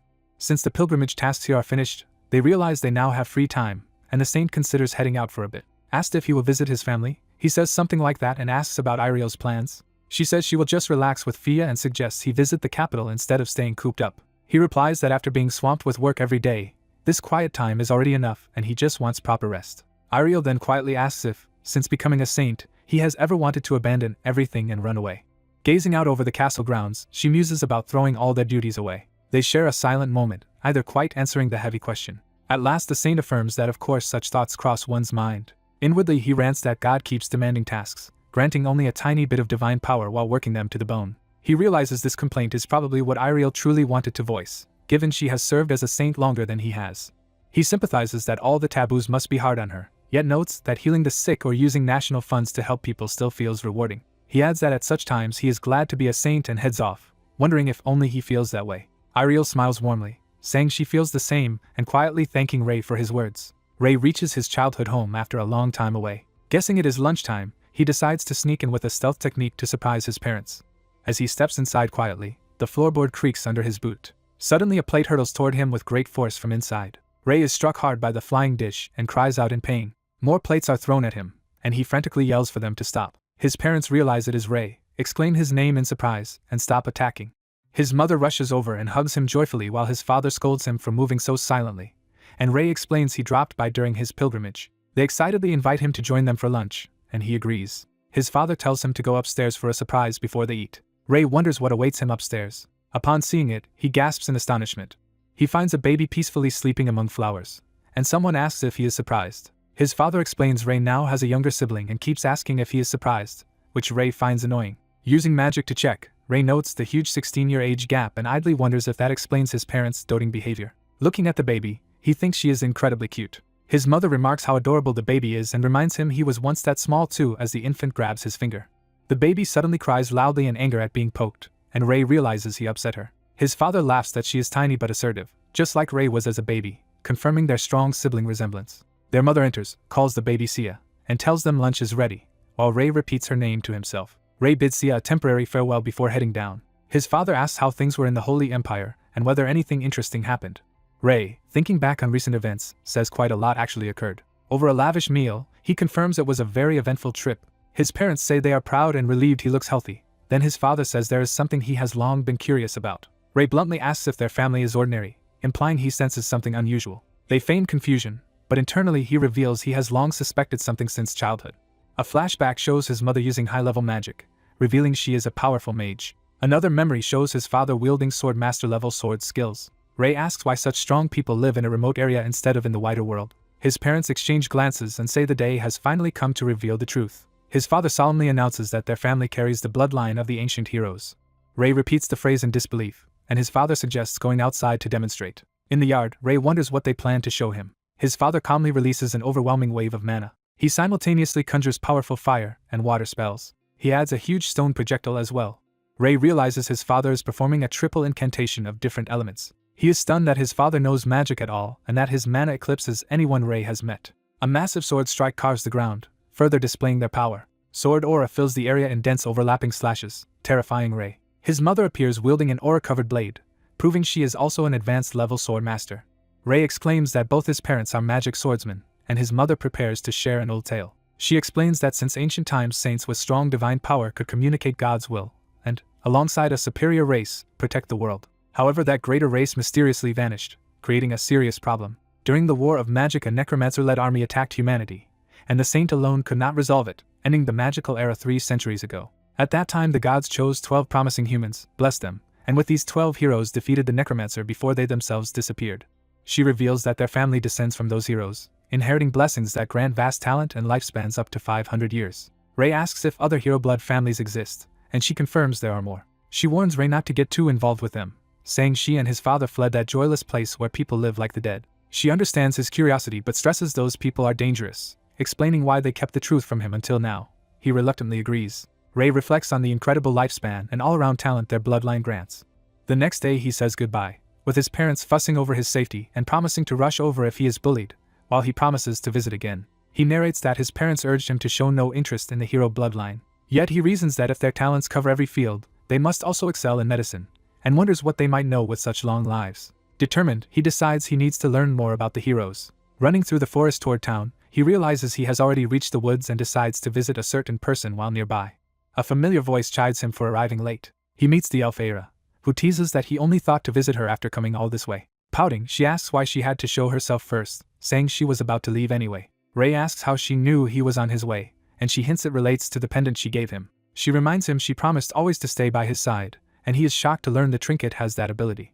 She clarifies the magic only triggers in 2 cases and does not reveal his every action, the first case being when he is in danger. She blushes and adds the second trigger is when he thinks about her. Aira recalls he once told Lilith they were only friends and resolves to work harder to change that. Embarrassed but accepting their current relationship, Ray changes the subject and asks if she knows anything about heroes. Aira explains that heroes are humans who receive 2 blessings from the goddess Prayas, whom humans worship, and Ray, unfamiliar with the name, questions it.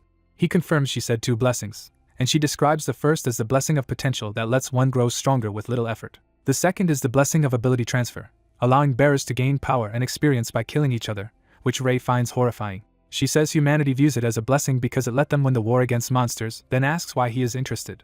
He answers that he was told he is their descendant. Aira is stunned into silence by this revelation. Recovering, she claims it is nothing and concludes that his unusual strength comes from that lineage. She mentions knowing a village on the western continent where such descendants live and suggests he might visit someday.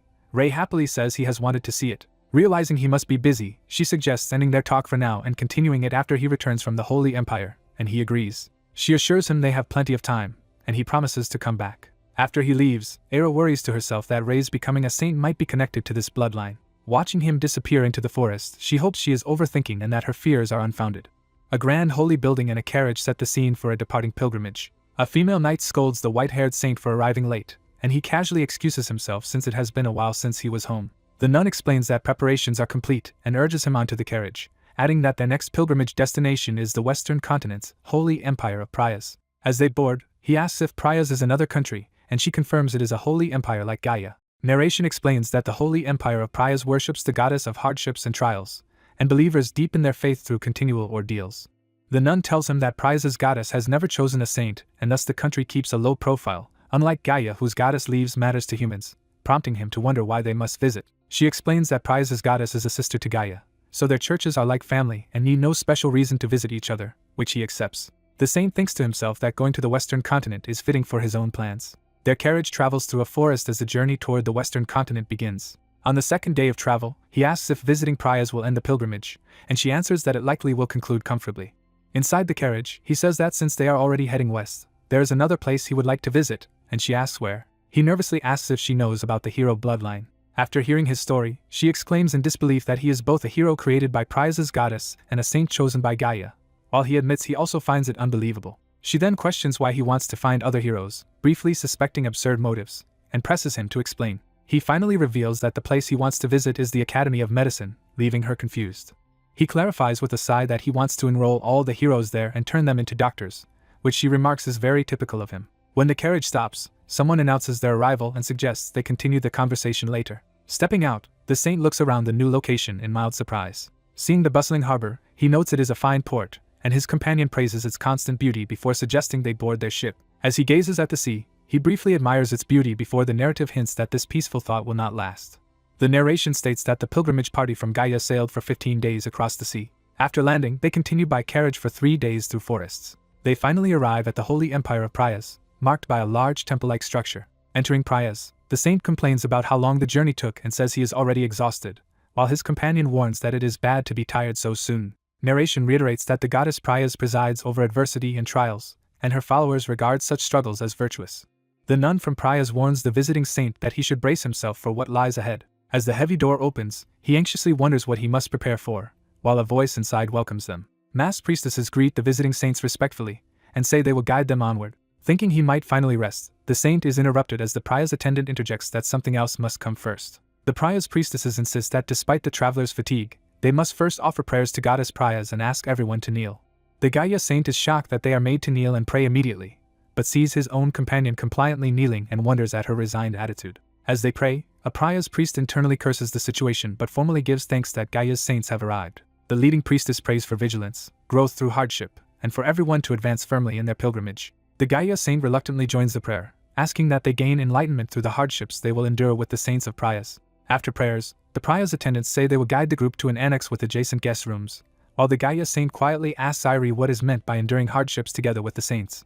Irie explains that originally Gaia did not need to visit Prayas, since both are holy empires and not obligated to help one another during pilgrimage, implying this exchange is more symbolic. She adds that the visit is merely an exchange to honor the sister goddesses, meant to build mutual understanding of each other's teachings. Overwhelmed, the Gaia saint declares he wants to quit and leave, but Irie grabs him and insists he cannot abandon her. She angrily reminds him how much she has helped him so far and demands he not leave her alone, and he concedes he cannot argue with that. He reluctantly agrees to continue but asks what specific hardships they will have to undergo, prompting Irie to think about possible trials. Irie lists severe practices common in Prayas, such as fasting, confinement in darkness, or exposure to boiling springs, and says their hardships will be of that nature. Hearing this, the saint internally admits he desperately wants to run away. The next day they reach a bleak forest, where a Prayas guide indicates they have arrived at the site of their ordeal. The guide explains that for the next week the saints must survive only on what the forest provides and are forbidden from using divine powers. After wishing them adversity and hardship, the Prayas attendants leave, and the Gaia saint finds their farewell extremely irritating. Irie notes that this first hardship is relatively easy and reminds him they did something similar during their baptism, suggesting they start foraging. The saint asks Irie to search the surroundings for drinkable water, and she agrees. 2 hours later she reports with a sigh that there is no water anywhere, and says they will have to endure thirst. She then notices something surprising as she looks at what the saint has done. On a flat rock he has prepared a surprisingly appetizing meal from forest ingredients, and she marvels at how he managed such good food. He shows her a comfortable leaf bed and explains how to use a heated stone beneath it to stay warm while sleeping. Amazed, Irie gushes that he seems capable of anything, while he calculates that food moisture will suffice for a week's hydration and invites her to eat. Narration states that thanks to his resourcefulness, the two of them endure their supposed hardship quite comfortably. A week later, a dirted Prayas priest returns to retrieve them, acknowledging that they have endured the trial. The priest is shocked when he sees how well they seem to have fared. The Gaia pair cheerfully say the week was not difficult at all, leading the suspicious priest to wonder if they secretly hoarded food. Accepting their success, Prayas' staff promised to escort them to VIP rooms. In his luxurious room, the saint thinks that it is time to begin investigating what he came for. He quietly calls to hidden guards outside his room, who answer his summons. He orders them to investigate the hero bloodline throughout the Western continent, and report every detail they uncover, and they accept the mission. He reflects that regardless of the god's original purpose for heroes, that does not matter to him. With a calculating smile, he thinks that as long as he can use the heroes for his own goals, their origin is irrelevant. His true objective is revealed as he imagines using the heroes to spread medicine across the entire continent. A month after arriving in Prayas, he wonders aloud to Irie what they should do next. Frustrated by Prayas' extreme trials, he mutters that at this rate he might erase the holy empire of Prayas from the map. Irie calls the ordeals absurd and, for once, feels grateful to be a saint of the more lenient Gaia. She says they must still endure as saints and set an example, since others are also suffering through the trials, while he looks drained. He suddenly declares he cannot stand it anymore and heads out, prompting Irie to ask where he is going. With a confident grin, he tells her to wait and see, implying he has a plan. Soon he has procured large baskets of food ingredients and meat, clearly preparing to cook in defiance of the hardship rules. Irie is stunned at the quantity of ingredients, but he explains that everyone, not just they two, needs to eat and he intends to share the food. As he lights a magical fire to cook, Irie worries about them being caught, but he tells her to trust him. Carefully controlling the flames so nothing else burns, he calls Irie to assist him. He instructs her to cut the vegetables and stir-fry them despite her inexperience, reassuring her to follow his directions. Time passes with the bustling sounds of cooking as they work together. They finish a large pot of special porridge made by Ray with Irie's help. Irie tastes it, finds it delicious to the point of tears, while he heads off to distribute portions to others. A few days later, Prayas' clergy whisper that something is odd. Head priest Felgi notes that though everyone should be enduring hardship, the people from Gaia all look unusually healthy and energetic. Another priest suggests that as saints it is natural they handle trials well, but agrees they do seem different from Prayas' own followers. Felgi insists that not only the saints but all Gaia pilgrims are thriving, concluding suspiciously that the two saints must be doing something. Considering how to verify his suspicions, Felgi decides that for the final ordeal they should accompany the Gaia saints to observe them, which is scheduled at the Hefria Mountains. Someone voices concern because a powerful monster lord has recently appeared in those mountains. They settle on a plan to send the saints to the east and west sides of the mountains while Prayas' forces conduct a monster subjugation in the south. Felgi agrees to organize and inform everyone about this arrangement. Shortly afterward, he suddenly clutches his chest in pain and collapses, alarming his fellow priest. The other priest hastily casts a healing spell on Felgi. Felgi thanks him but notes grimly that his mysterious illness is not improving and even seems to be worsening. Asked about his family, Felgi reveals that his young daughter has the same condition and that regular treatments have not helped her either. A memory shows his wife caring anxiously for their bedridden daughter, as he laments not knowing the disease's cause and seeing his family suffer.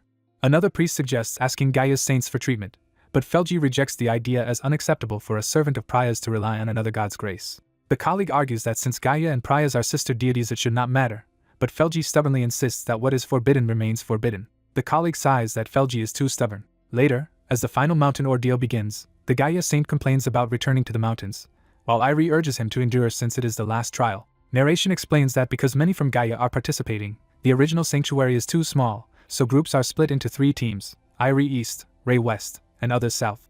At the mountain, a Priya's guide tells Ray he may set out, and Ray confirms that these mountains are indeed a monster habitat. The guide admits they are but assures him Priya's holy knights will protect them, and Ray notices that many knights have been assigned to the southern team. Ray comments that the southern group seems to have far more people than his area. The guide explains that the larger force is a subjugation team tasked with dealing with the monster lord that has taken root in the south. Commanders state that the assembled knights should be enough but ask to be informed immediately if problems arise in the south, suspecting potential danger.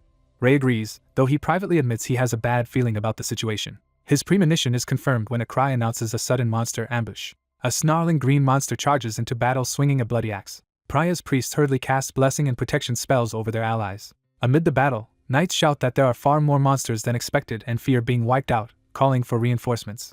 Felji panics when communication magic fails and no messenger can break through the monster army, wondering what is happening as he hears screams for help. As he flees, a gigantic shadow looms over a priest and someone shouts that the monster lord has appeared. The enormous troll-like monster swings its weapon with lethal force, blood flying everywhere. The narrative identifies the towering troll as the monster lord and notes a sinister horn-like object protruding from its chest. Felji recognizes that the energy emanating from the horn is dark power and staggers, wounded.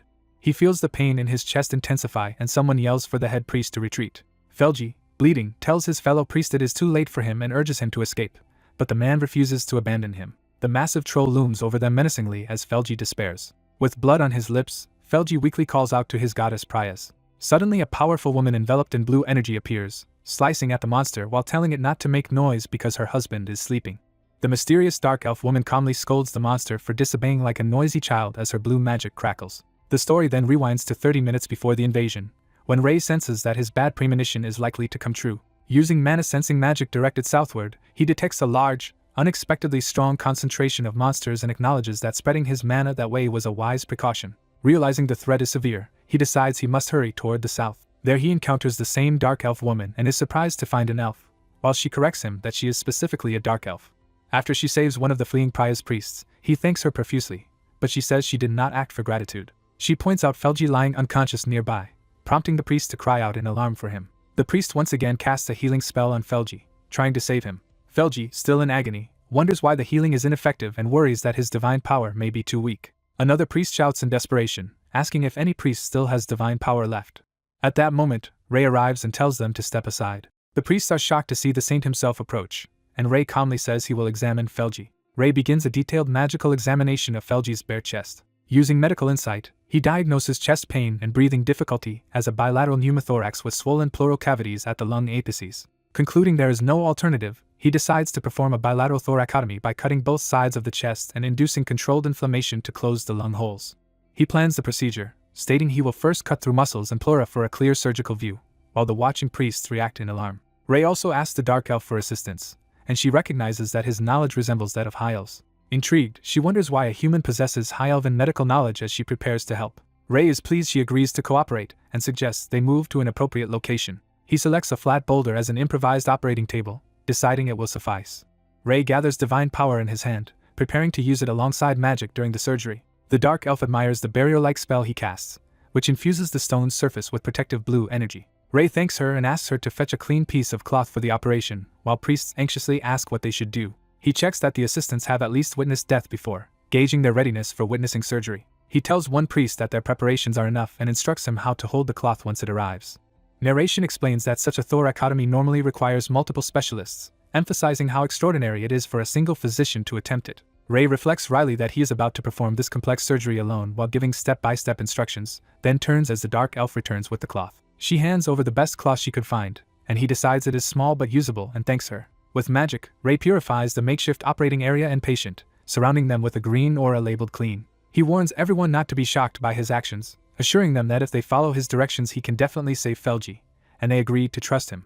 Ray uses a spell to ensure adequate anesthesia, putting Felji into a deep sleep before cutting. He makes a precise incision into the chest wall to begin the operation. He narrates that he is cutting through subcutaneous tissue and muscle, while the assisting priest looks on in horrified amazement. Using magic as a cautery tool, Ray applies controlled heat to stop bleeding, confident this will replace normal surgical equipment. Acknowledging he has no X-ray, Ray decides he must cut through the ribs themselves to properly access and treat the damaged lungs.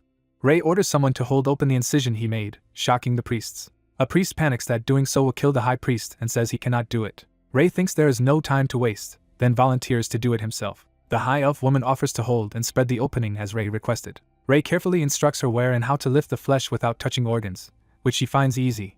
He tells her to keep it up and conserve strength, and she agrees. Examining the chest, Ray notes the lung is compressed and searches for the hole, then senses something unusual. He realizes the lung tissue has been corroded by demonic energy. Ray decides to first expel the demonic energy, relieved it is only a small amount, and activates his mana. He recalls that an pneumothorax is caused by a lung hole letting air escape and collect in the pleural space. He remembers that before closing the chest, a chest tube is normally needed to drain air and fluid and reinflate the lung. Instead, he plans to circulate mana through the body so the gas and demonic energy are expelled together. After the lung re-expands, Ray prepares to perform pleurodesis to complete the treatment. Ray calls out to the priests. He asks Ariel, whose divine power has partly recovered, to heal the patient, accepting reality. Shortly after, the exhausted priests report the treatment finished, and Ray praises them for even fixing the bones. Ray turns to thank the high elf for her help. He sees she has already left, and is surprised. Ray regrets not being able to properly thank her. The narrative notes that a human familiar with a high elf saved a life using a strange method. The high elf, intrigued, finds the event very interesting. She departs, saying she now has a story to tell her husband. The injured priest Feltzi begins to wake up. He slowly opens his eyes. Ray greets the now awake Feltzi, who cries out and addresses him as Saint. Feltzi apologizes for his earlier rudeness, but Ray tells him to forget it, and insists they hurry down in case of more monsters. Feltzi agrees to inform everyone while Ray says he will go to the still alert western front and meet later at the castle. Once calmer, Feltzi asks the priest what happened while he was unconscious. The priest explains that the saint cut open Feltzi's chest to save him, something that would normally kill an ordinary person. Another priest checks if Feltzi feels okay. Feltzi notes the chronic tightness in his chest is gone. Feltzi reflects that he has received immense grace from the saint. Narration states that Ray returned to the west of the Hifrian Mountains, reported the southern situation, and the leaderless monsters were easily wiped out by holy knights. The final ordeal ends, and back at the castle someone begins reporting to the saint about the hero's lineage. Two masked elite guards, Jiokyang and Soyoung, start by explaining that the hidden family is secretive and little is known about them. They say the relevant information was hidden in the Praya's Holy Kingdom's royal library, and summarize 3 points about the Cursed Ones, their origin, and likely locations.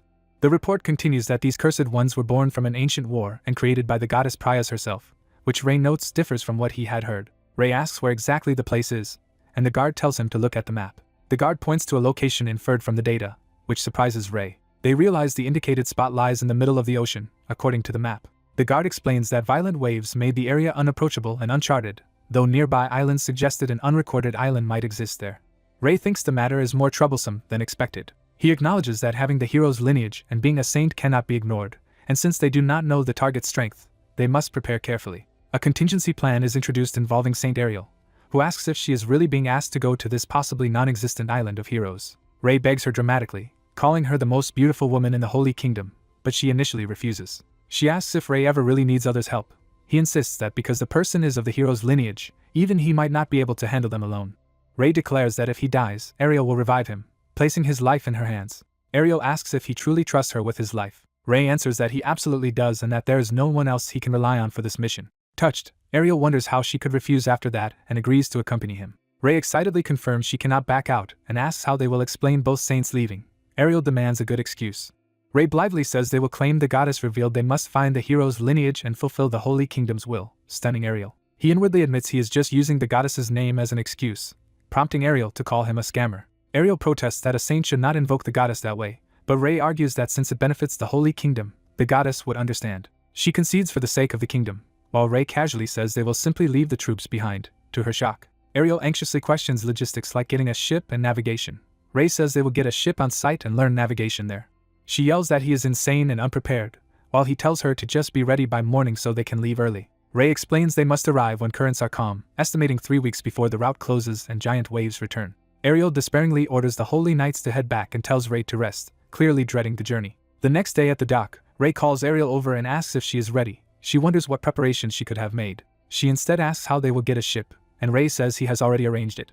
Ariel is dismayed by the small boat Ray procured, but he claims its size is ideal because larger ships are easily wrecked. Ray says he will reinforce the boat with magic, and while Ariel asks if he knows how to sail, a cloaked figure approaches them. Jeokyeong and Soyoung volunteer, saying they can sail and will get them there safely. Ariel introduces them as members of the Tane family.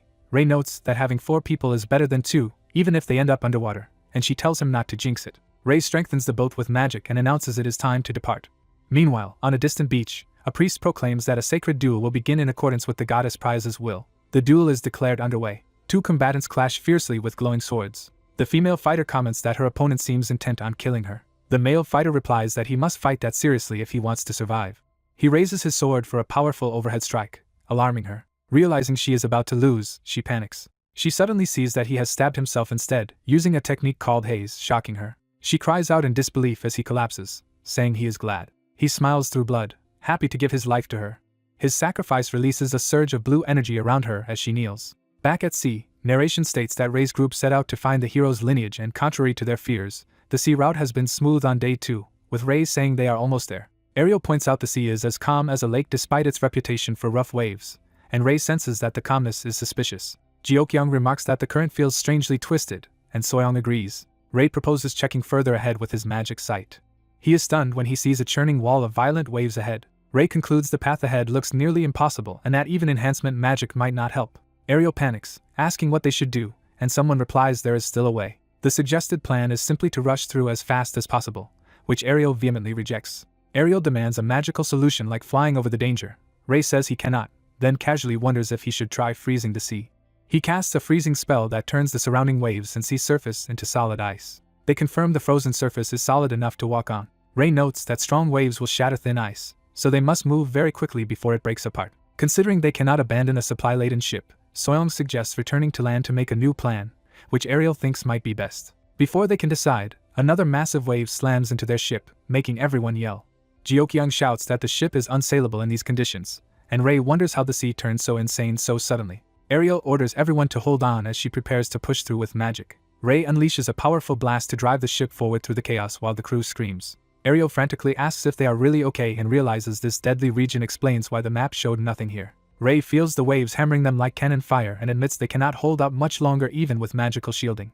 Someone yells that a gigantic wave is coming straight at them from ahead. Jeokyeong and Soyoung leap from the ship, saying to leave it to them, and charge the oncoming wall of water. The 2 assassins slice the towering wave apart with synchronized attacks, protecting the ship. Ray praises them as the legendary shadows of the Holy Kingdom, while they modestly say he flatters them. Ray tells everyone to search carefully because the map indicates the island should be nearby.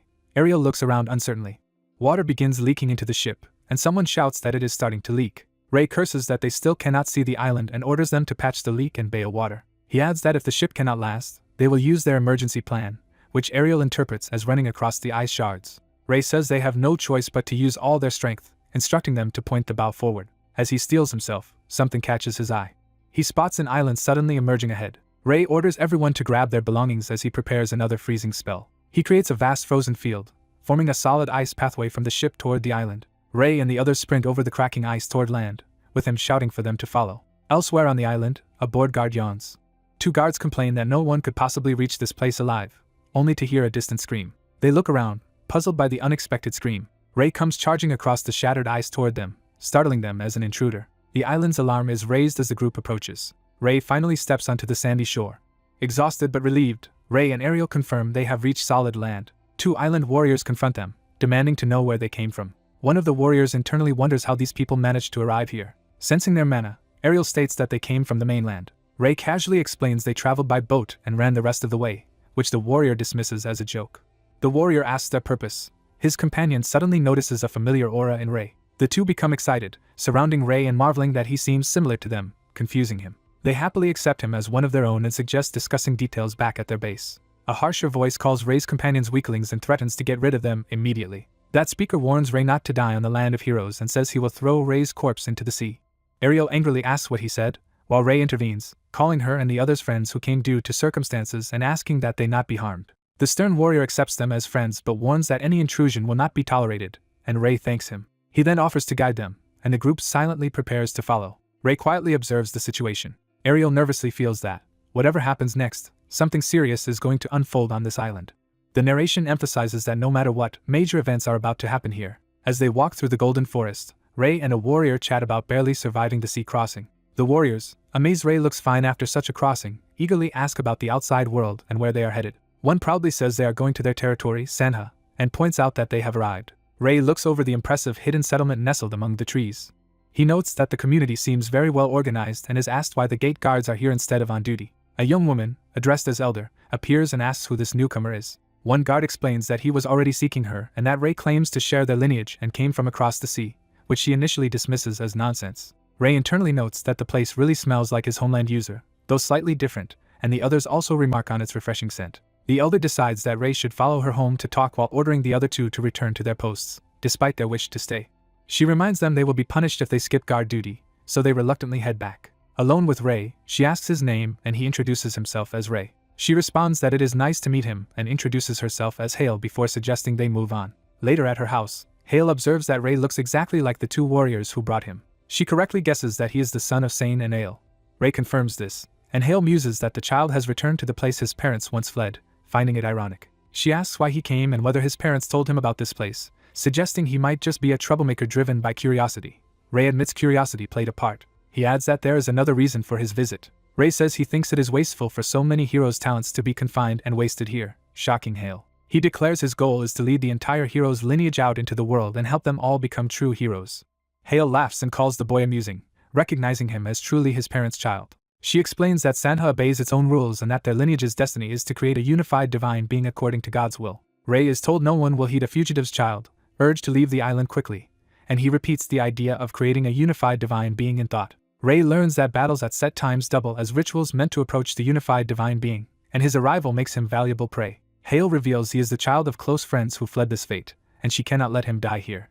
She invites Ray to stay at her place for now and promises to help him leave the island, which he praises as kindness. Hale says anyone who knew his parents would help, goes to silence the men who recognized him, and warns Ray not to stand out meanwhile. Ray thinks that if everyone shares Hale's respect for the rules, changing the island will be difficult. Wondering how to change their minds, Ray is distracted by an unexpected knock and a voice. A voice at the window asks to talk, and Ray wonders if someone has come looking for him. Ray asks the unseen visitor what is going on, and confirms she came from beyond the sea. The unseen person desperately begs Ray to get her off the island, shocking him. She pleads that even a means to cross the sea would suffice, and Ray says he will step outside to speak with her. Outside, a woman introduces herself as Hayes, and Ray narrates that she begins telling her story. Hayes recounts losing her closest person in the ritual, and because of that, coming to resent her own lineage. Ray learns that other young people also resent the island system and have begun questioning the ritual. A thought comes to Ray and he decides he can handle the situation. A few hours later, exhausted trainees complain about harsh training and talk about needing drinks. They notice a masked person approaching in the forest and react with confusion. The masked person loudly curses being born on the island and laments not being born outside. He declares they are not livestock, refuses a life trapped on the island for centuries, and shouts that he wants to escape. Ray, disguised in a mask, notes that others share this desire and talks with them about curiosity for the outside world, deciding they are aligned. Ray plans to provoke the youth, planting desire for the outside world so their doubts become resentment against the system, and this prediction proves correct. He gives disguises to Soyoung and Jeokyeong so they can act as additional masked agitators alongside him. One masked Ray exclaims that wasting away on the island squanders his youth. Another Ray masked persona shouts that he wants to go outside and fantasizes about delicious food out there. Rumors of the masked figure spread rapidly through the village as his antics draw attention. Soon 3 masked figures roam, loudly spreading rule-breaking ideas that excite the bored, overtrained youth as a form of entertainment. Not long after, copycat masked groups race around the island, further confusing authorities. Individual masked people openly admit they also want to leave the island. Others respond that they feel the same, reinforcing a shared desire to escape. More masked voices laugh and call for everyone to go outside together. The anonymous masked chatter makes the island feel like an online anonymous forum of secret opinions. In the Elders' Hall, someone angrily slams the table, asking what is happening as masked intruders spread strange ideologies across the island. A flustered instructor says the masked people move too skillfully to catch immediately.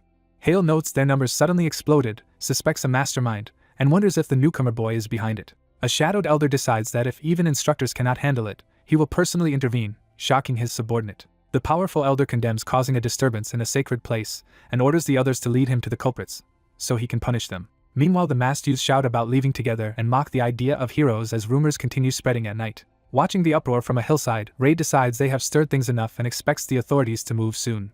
Ray notes that Jeokyeong has probably gone ahead to escort the saint, plans to finish his part here, and then join them. A sudden flash of divine-looking light explodes nearby, startling Ray.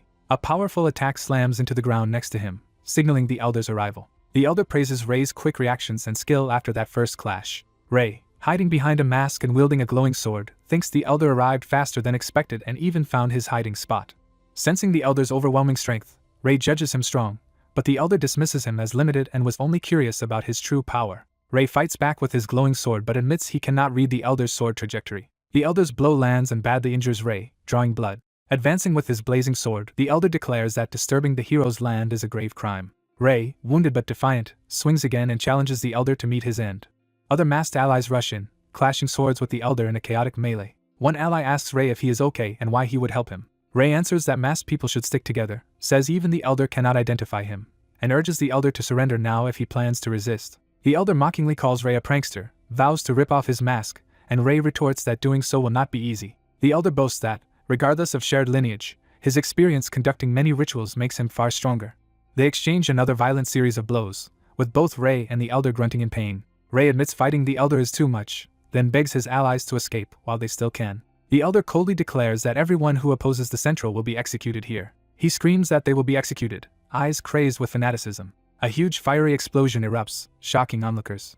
A voice asks if he intends to kill his own kin as well. Ray appears, calling the elder wicked and warning him not to touch his comrades anymore. The elder realizes Ray is the one behind everything and asks how many people he has killed to gain such strength. Ray flatly answers that he has killed none. Ray clarifies that he refuses to become stronger by killing others, which the elder calls impossible. Ray argues that sacrifices to gain power are limited and that even blessed humans remain human. The elder cannot believe an outcast child wields such power, while Ray tiredly asks him to stop talking nonsense and instead take Ray along to discuss matters. The elder reluctantly agrees and tells Ray to follow, as Ray asks for a moment. Ray praises the injured masked ally for doing well and tells him to complete his treatment properly. The ally admits he has no excuse. Ray reassures him he did enough and confirms the ally knows his next steps, then suggests they leave. Ray tells a still worried companion to stop complaining and come along. Night falls on a torchlit house where the next confrontation will occur. Standing before gathered islanders in flames, Ray remarks that he is practically begging for death by what he is about to do. Facing the elder, Ray says all this commotion is to take everyone outside the island. Some elders ask what he plans to do outside, and Ray replies that his real aim is saving people. The elder condemns Ray as naive and unable to see the bigger picture, accusing him of being caught up in trivialities. Ray counters that living peacefully like penned livestock is unacceptable and that even animals know when to escape. He credits the elder for at least having courage to come this far. The elder warns that bravery without judgment leads to death. Ray smiles and offers to test how well he can defend himself. Hale steps between them, urging reason and questioning the point of fighting here, making the elder back down with a grunt. Hale quietly asks Ray if he truly believes he can get them all off the island, and he admits it will be hard but insists they should try. Before deciding, Ray asks if the reason they want to leave is war, clarifies that he needs the hero's lineage's learning ability rather than their force. The elder shouts that more than anything he wants to rescue everyone from this cruel island. Another elder recites their doctrine about sacred destiny from the goddess, while Ray quotes scripture about unity and oneness. Ray continues quoting, arguing that many deaths merging into one still only amount to another death, and that neither past nor future can change each other. Hale realizes Ray is reciting what sounds like their goddess's holy scripture, and is stunned that he knows it. Ray explains that this passage directly challenges their entire way of life, while irritated elders accuse him of trying to overturn the hierarchy by twisting scripture. He questions whether their brutal competitions and life-stealing rituals are really the goddess's will. Ray unleashes an overwhelming burst of golden power that shocks everyone. Bathed in that light, elders recognize it as divine power and begin to accept that things must change. Ray, as a supposed saint of the goddess Gaia, proclaims the goddess's will to the blessed beneficiaries. He declares that the clan must stop the ritual and that everyone must leave the island. Elsewhere, attendants tell a saintess that the time predicted by the saint is approaching. The anxious saintess says she is ready but asks what exactly is going to happen. Her masked escort notes that the phenomenon they see is the saint's power and says it is time for them to move. Ray, glowing, senses that the real events are finally beginning. Onlookers nervously ask if Ray truly is a saint as they witness his radiance. Though they doubt such overwhelming divine power could be fake, some still struggle to accept that this is truly the goddess's will. Ray ends his warning, vows to take them away even by force, and claims that doing so is the goddess's will, while narration notes this is a lie. Elders say the issue demands careful deliberation and wonder what their chief will decide. Hale explains that the chief is the great elder who leads their lineage, and that such a decision cannot be made without him. Ray asks where the chief is. She points to a sealed chamber where the chief has been in seclusion for 3 years and says entry is forbidden until he emerges. As someone warns not to disturb the chief, Ray abruptly moves toward the chamber, startling the elder. Ray is uneasy that no one has seen the chief in 3 years and suspects something is wrong. He uses his blue power to slice open the sealed room, shocking witnesses. Ray furiously demands how they could call this closed-door training, berating them for leaving someone locked up so long. Inside, they find the chief collapsed, and Ray insists that no one could be fine after 3 years even with food and water. Others shout that the chief has fainted. Ray thinks he expected this outcome. The elders angrily demand that the supposed saint hurry up and heal the chief instead of just examining his body, which Ray calls crazy. Ray counters that saints are not omnipotent, explains that even priests must know a patient's condition before treatment, and asks if they think divine power alone fixes everything. Frustrated, Ray yells if he should just stop doing anything, while an elder stammers in reply. Hale admits they were reckless, explaining that concern for the chief's health made them overreact. Ray repeats that the islanders are ignorant of outside healing practices, and asks him to forgive their behavior since it was out of ignorance. In narration, Ray reflects that Hale's closeness to his parents and her motherly kindness keep him from snapping at her. He grudgingly agrees that, since Hale asked, he will look more into the chief's condition and update them, and she thanks him. Ray examines the chief's body with blue mana and notes nothing physically strange, concluding that confirms his suspicion. He inspects the chief's inner mana pathways and sees that they are badly disrupted. Hale brightens when Ray says they can heal the chief after determining the cause. Ray agrees but asks them to cordon off the area so no one else can approach during the healing. He adds that the treatment will take several days and asks them to keep everyone away. Hale agrees, though another elder protests. Hale turns cold and orders the others to leave the chamber. Outside, an elder insists Ray must be able to heal the chief, and Ray quietly makes one more request of Hale. Ray tells Hale not to disturb him under any circumstances during the treatment unless she wants all 3 of them to die together. A day later, people fret outside, wondering if it is safe to leave things like this so long. Some doubt leaving the chief to an outsider, but others reassure them that Elder Hale is present. Mage decides he cannot just wait and heads to see the situation for himself. Inside the cave, Ray explains that the chief's mana path is twisted in a complex way but believes it can be untangled gradually, though others think remaking mana paths is impossible. He confidently says not to worry, claiming he has already fixed worse before. Ray kneels over the chief and begins channeling blue mana directly into him. Watching, Hale senses the chief's spirit returning and marvels at Ray's technique of untangling a twisted mana path. Outside, someone calls to Hale asking how things are going. Mage appears, saying he came because he was worried and asking about the chief's condition. Hale wearily asks why he is there, then repeats that the saint diagnosed the chief's mana path as tangled, shocking him. She tells him to speak quietly because the saint is concentrating, but Mage angrily argues that such an important matter should first be discussed among the elders and criticizes her. Hale defends Ray's knowledge of mana, saying he understands it better than they do, while another elder dismissively says no more explanation is needed. Mage suddenly charges forward, shouting and announcing that the Elder Council will be taking the chief away. His hand grabs Ray's shoulder mid-treatment, startling Ray. The interference causes sharp backlash. Ray cries out in agony as his body convulses. Hale rushes to catch the collapsing Ray, shaking him and shouting for him to wake up. Narration explains that injecting mana into the tangled path demanded intense concentration, and that Mage's interruption caused a violent clash that severely harmed Ray. The same backlash strikes the chief, who begins bleeding as well. Mage rages that Ray dared to touch the chief's mana path and vows he will never be forgiven for what he has done. Ray reveals that, despite everything, the treatment of the mana path is already complete. Mage thinks that if he does not kill Ray now, he never will be able to. Gripping his glowing sword, he decides Ray is a dangerous nuisance to the lineage and resolves to strike while Ray is weakened. He lunges with a killing blow, stabbing the exhausted Ray in the chest. Hale is horrified as she witnesses the sudden attack.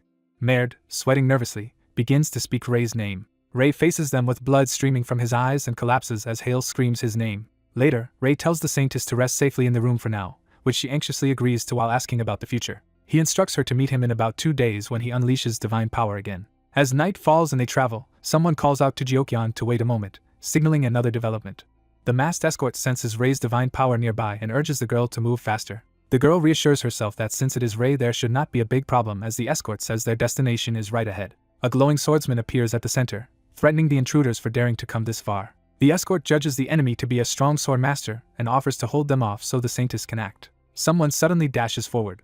The girl leaps into battle, telling the escort to hurry away while she fights the glowing swordsman. The swordsman recognizes Hayes and accuses him of rebelling against the center, but Hayes yells that he will risk anything to break the cursed cycle of fate. Hayes declares that the glowing sword and power he wields come from the Glane he inherited and from the will of all sacrificed in the ritual. Hayes orders everyone to escape while he holds the enemies, and the escort calls Jiokyan to follow him. Inside the core room, someone shouts for Ray to regain consciousness.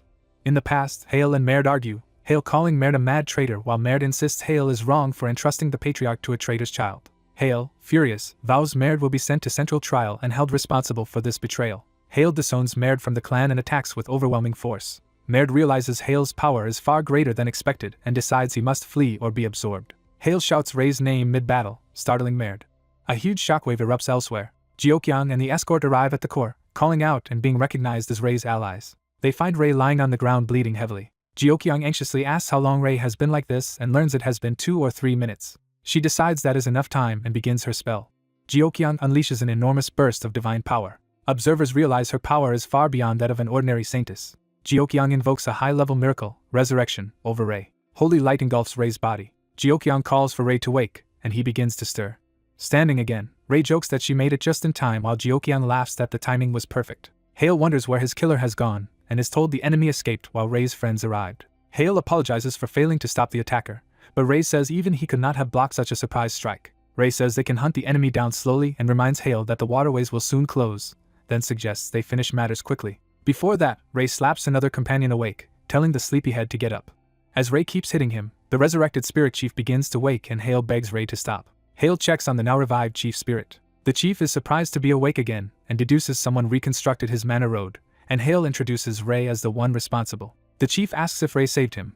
Ray says he only repaired the mana road and wants to discuss something more important. Ray remarks that someone as strong as the chief should not be poor at mana control and asks how this happened, but the chief instead orders Hale to convene the Council of Elders. The chief explains that he did not truly come here for secluded training but for another reason. He reveals he sensed the ancient magic circle collapsing rather than came for training. Hale is shocked that the sturdy ancestral magic circle could fail, while the chief admits he wondered the same. The chief says he came to the core to investigate, found the circle damaged by interference, and began urgent repairs using training as a pretext, only to walk into a trap. He explains that when he connected his mana road to the circle, a dark, evil foreign force invaded his pathways.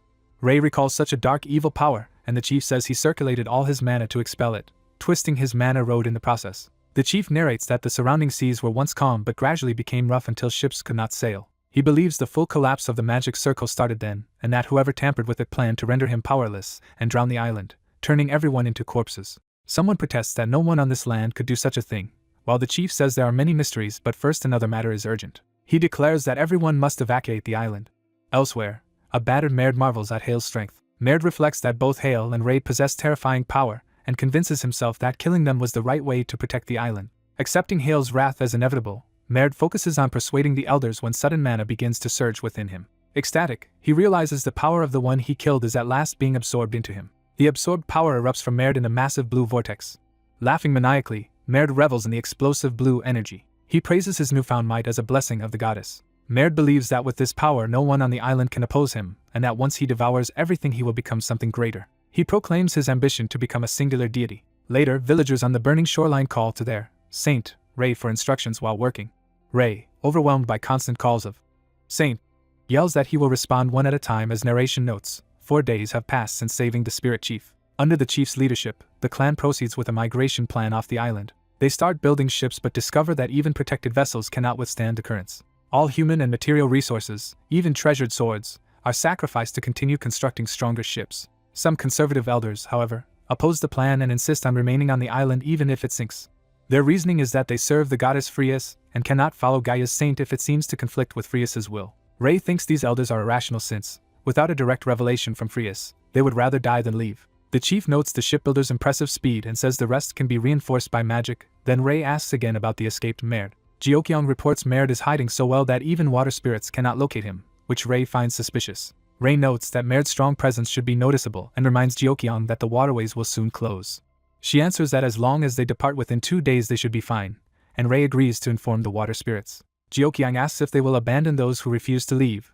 Ray doubts the elders will listen despite the chief's efforts. Ray shrugs that people who would rather die than leave cannot be forced, while Jeokyung questions if that is an appropriate attitude for a saint. Suddenly a loud rumble interrupts them, startling both. Ray senses the island's mana becoming unstable and fears the magic circle may have collapsed.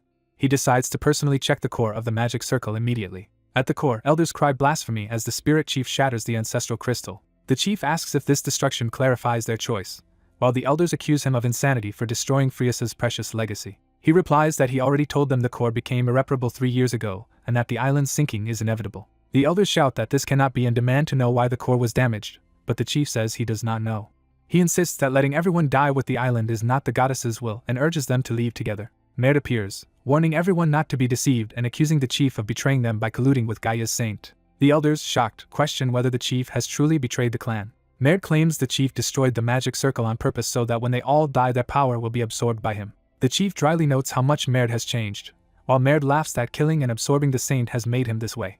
Maerd acknowledges Ray and Jeokyeong somehow came back to life but boasts that after absorbing their power he is still stronger and will defeat them again. He says first priority is to execute the traitorous chief, though the chief states he has no intention of fighting Maerd. The chief tries to calm everyone and talk things through, but the others draw their swords around him. Later, recalling this, the chief resigns himself that this violent road was Maerd's choice. Outside, Ray grumbles that the chief promised to persuade them peacefully, and wonders what he is actually doing.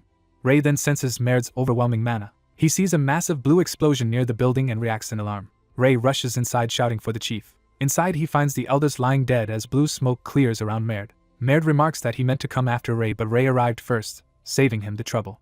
Ray, aghast, realizes from Maerd's words and aura that Maerd now holds absurd power. Ray notes the dense mana around Maerd's glowing sword and recognizes it as connected to his own. Ray deduces that the goddess's power transfer blessing completed during that short span, and the chief urges Ray to leave because it is dangerous. As they move outside, the chief quickly explains that when he destroyed the core to convince the elders, Maerd framed him and slaughtered them amid the confusion. Now empowered, Maerd says Ray will soon end up like the dead elders thanks to that same power. The chief suggests retreating, but Ray resolves to face Maerd himself. Ray confronts Maerd, pointing out that the Mana Lord's ownership has changed. Maerd admits the transition was painful at first but laughs it off, while Ray suggests he could use such strength for something good. Maerd laughs that their purpose is indeed grand. Then he reveals his plan to wipe out everyone on the island and later absorb Ray's parents in Billow Village to achieve unified divinity. Ray realizes Maerd knows about Billow Village, meaning the experience transfer includes memories. Alarmed, Ray starts to say something when Maerd focuses on him. Ray asks Maerd if he even knows what a/a is. Maerd fumbles, trying to recall what that means. Suddenly Ray strikes, causing Maerd agony as foreign memories flood him. Ray notes the transfer takes time to complete. Maerd is horrified that Ray's current strength still is not his full power, while Ray calmly confirms he had sensed a slight mana difference. Ray explains he spent their conversation gauging how fast Maerd's new Mana Lord absorbs ambient mana. He reasons that even a special Mana Lord has limits, and that by forcing infinite mana into it he can overheat and melt it. Maerd panics, realizing what Ray intends. Ray confirms he is using the technique Mana Press and begins compressing overwhelming mana onto Maerd. The compressed mana detonates in a blinding explosion. A colossal blue beam shoots skyward from the island. Afterwards Ray exhales in relief amid lingering mana. He reflects that because the Mana Lord came from Maerd, the backlash also affects him. New memories suddenly surge into Ray's mind. He recognizes them as memories concerning the Spirit Clan chief. Later, on the evacuation ship, someone orders the sails lowered as they battle fierce winds. Ray commands the crew to use magic to reinforce the straining sails, right after defeating Maerd. Narration explains that though the waves worsened after the core's destruction, the newly built ship was sturdier than their original vessel. Ray repeatedly casts strengthening magic on the ship's structure. He then uses psychokinesis to levitate and steady the entire ship. Ray warns everyone to hold on tight as he prepares an improvised maneuver, alarming the crew. He blasts the ship forward with explosive force. Using methods possible only with such a large vessel, Ray propels them rapidly through the stormy sea while many passengers retch. A few days later, the exhausted but hopeful passengers celebrate. They joyfully see a port town and marvel that they have finally reached the outside world. Jeokyeong and Ray note with relief that they managed to bring everyone safely thanks to Ariel's help. Ariel demands a big treat as payment, and Ray jokes he will make someone else pay the bill. The Spirit Clan representative thanks Hayes and Jeokyeong for bringing them to this new land. Looking at the port city, he says leaving the island makes him feel capable of anything, even if he does not yet know why Ray brought them here. Ray assures him there is a good reason and tells him to look forward to it. As their ship approaches the dock, a guard shouts for them to halt. The guard declares unauthorized ships may not dock and orders them to turn back. One of Ray's companions wonders why so many ragged people are arriving and asks what they should do now that they are being told to leave. Another worries they might have to fight immediately, but Ray says he will handle negotiations. Ray jumps down and asks where authorization is obtained. The guard explains only the Holy Kingdom of Frias can grant it. Ray calmly presents a badge and asks the guard to pass on their request to use the port. The guard is stunned to see it is the High Priest's silver badge and orders the temple to be contacted at once. Shortly afterward, the guards grovel in apology and ask if the Holy One will forgive their offense. Ray just asks if they may enter. The flustered guard insists on escorting them personally, citing the High Priest's order to treat Ray with utmost care. Jeokyeong observes that High Priest believes must be repaying Ray's earlier kindness. Ray happily accepts the hospitality offer and suggests they go enjoy it. They are treated to a lavish banquet hall filled with food. Someone raises several mugs high to start the celebration. Ray and Jeokyeong cheerfully drink with everyone in the grand hall. Later, clan members thank Ray for bringing them to their new residence, and he says he is glad everyone followed. The chief asks how it feels to have left the cramped island, and Ray admits they are still adjusting. The chief says they naturally would not yet understand how this new world works but promises to help them adapt, and Ray asks him to explain more. Ray addresses the Spirit Clan, telling them they are capable of anything and that he wants them to learn medicine so they can heal the world. When the chief wonders why they need medicine instead of magic, Ray explains that not everyone can benefit from magic, so this new art is necessary. In this world only 1 in 10 people can use magic, so non-mages must rely on rare free healing from the Holy Kingdom's priests or pay for costly healing magic. Healing magic typically costs 30 silver coins, about a commoner's monthly living expenses, making it unaffordable for most. Ray explains that with their learning abilities they can quickly become doctors, spread medical knowledge, and create a world where everyone has access to healthcare, which is his goal. His grandfather thinks Ray is indeed worthy of being called the Holy One chosen by Gaia. Ray tells them they will study medicine at an institution called the Academy, on the eastern continent, 2 weeks away by ship. He plans to teach the group general knowledge and basic medical skills during the voyage, confident that 2 weeks is enough for their talented tribe. Ray's grandfather agrees to Ray's intentions, will inform the tribe, and thanks him for taking care of them. Ray adds that to reach the academy they must pass through Cilia, his hometown where his family lives. His grandfather asks if Ray really does not want to see his mother on the way. The grandfather wonders if Maird's memories inside Ray are affecting his feelings. He assumes Ray already knows he was a bad father to Maird. In a chibi aside, he admits that if he saw Maird's foolish father again, he would not be able to hold back his anger. Ray confesses that being able to meet his family now feels strange and that he needs more time. He says even without meeting them he can tell they raised a good child, so they must be doing well. Ray notes there is plenty of time, but one thing is clear. He believes the mother he remembers would definitely want to meet Ray. Ray tells his grandfather to just say when he is ready to meet her. The grandfather is quietly moved. He promises that he will let Ray know when he is ready. Narration states that Ray, his group, and 200 heroic bloodlines set off toward the Holy Kingdom. At the Holy Kingdom, a grand cathedral greets him as the saint. A nun apologizes for having to report an issue to Ray immediately upon his return. She begins by reporting on the mission he ordered. She worked with Hong Young to eliminate corrupt noble families, but they suffered heavy losses. Ray reacts that this is serious and asks her to continue. She admits she used Belcroix family assets for this private matter without his explicit order. Ray enthusiastically praises her, calling her the ideal Duchess of Belcroix, while she modestly says she is embarrassed. She brings up another topic concerning the people Ray brought with him. Hearing they possess the heroic bloodline, she says it is surprising but warns they must act cautiously. She explains that the saint's influence is now the strongest in the holy nation, and bringing in the heroic bloodlines is like adding a private army under his command. She adds that even aside from this, the power of noble families has already been greatly weakened because of him, so nobles will see this as a huge threat. Ray asks what else she has to report. Another official reports that the medical academy has only 10 enrollment slots left, and currently cannot take 200 new students. Ray immediately proposes solving this by buying nearby private land and expanding the academy, ordering that the process begin. Narration shows Ray starting to purchase land and vacant buildings around the academy. Merchants initially reluctant to sell agree once they hear the premium price he offers. On the actual transaction day, one merchant nervously announces they can no longer sell the land. The nun reminds him they already offered 1.7 times market price and can even raise it, but the merchant insists price is not the issue. Ray is told that rumors about the group he brought are already spreading among the nobles. The merchant explains that, though he wants to sell as a citizen saved by Ray, border nobles have already blocked all uphill roads to stop the sale. He fears that if they anger those nobles, there will be consequences. Narration explains that border nobles are ancient landholders granted frontier territories at Gaia's founding and have long controlled the nation's defenses and regional power. They also wield significant influence in the holy nation's overall political sphere. The merchant apologizes, saying he must protect his large family, and Ray grudgingly accepts. Ray sums up the issue as simply needing to resolve the uphill road monopoly, though the nun notes that road is tightly controlled by the border nobles. Ray tells them to just prepare the land sale documents and seals, promising a good price once the blockade problem is solved. The nun asks Ray what his plan is. He says he will first talk directly with the border nobles. She explains Ray has never met them in the capital because they are conservative families who rarely leave their frontier lands unless something serious happens. She adds that although they belong to the holy nation, they act almost like an autonomous territory and ignore the central hierarchy. Ray complains about the hassle of visiting every house, but she says the central and border nobles are tightly connected. She advises that negotiating with the representative Klein family should bring the others in line. The nun offers to handle the matter, but Ray decides it will be faster if he goes himself. Ray remarks that the talks will be hard because the border nobles are stubborn and proud, then says he has another request for Euclid. Ray later arrives at the imposing Klein mansion at sunset, and is formally welcomed as the saint. A maid named Shibi greets him at the door and escorts him inside. Inside the lavish interior, she apologizes that the host is busy with a prearranged schedule and cannot greet him immediately. Ray accepts that the landlord is very busy and thanks her, asking to be called if he needs anything. Ray privately notes he arrived exactly at the agreed time and hopes his suspicion is wrong. An hour passes with Ray waiting alone. 2 hours pass, with Ray now slumped in his chair. 3 hours later he is certain they are deliberately mocking him. A servant finally appears to say the Lord is ready and offers to guide Ray. As Ray enters, a voice comments it is surprising he came all this way. A stylish noble introduces himself as Count Spaya, head of the Klein family, and greets Ray. Ray politely greets Count Spaya and immediately asks him to lift the blockade on the uphill road. Spia laughs at Ray's bluntness and agrees that he himself prefers direct talk.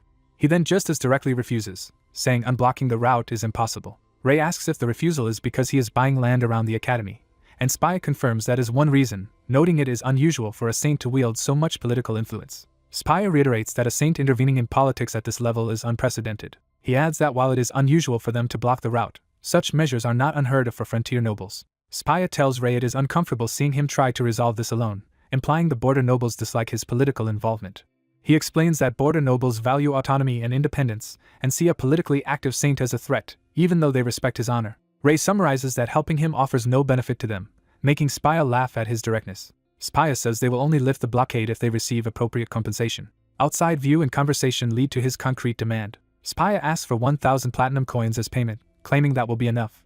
Ray is shocked at the amount, but Spia insists he is serious. Spia argues the fee is not excessive because the uphill road is a major trade artery worth that much, even more than most kingdoms' treasuries. He claims Ray can easily afford it, and that, relative to Ray's influence, it is a small sum.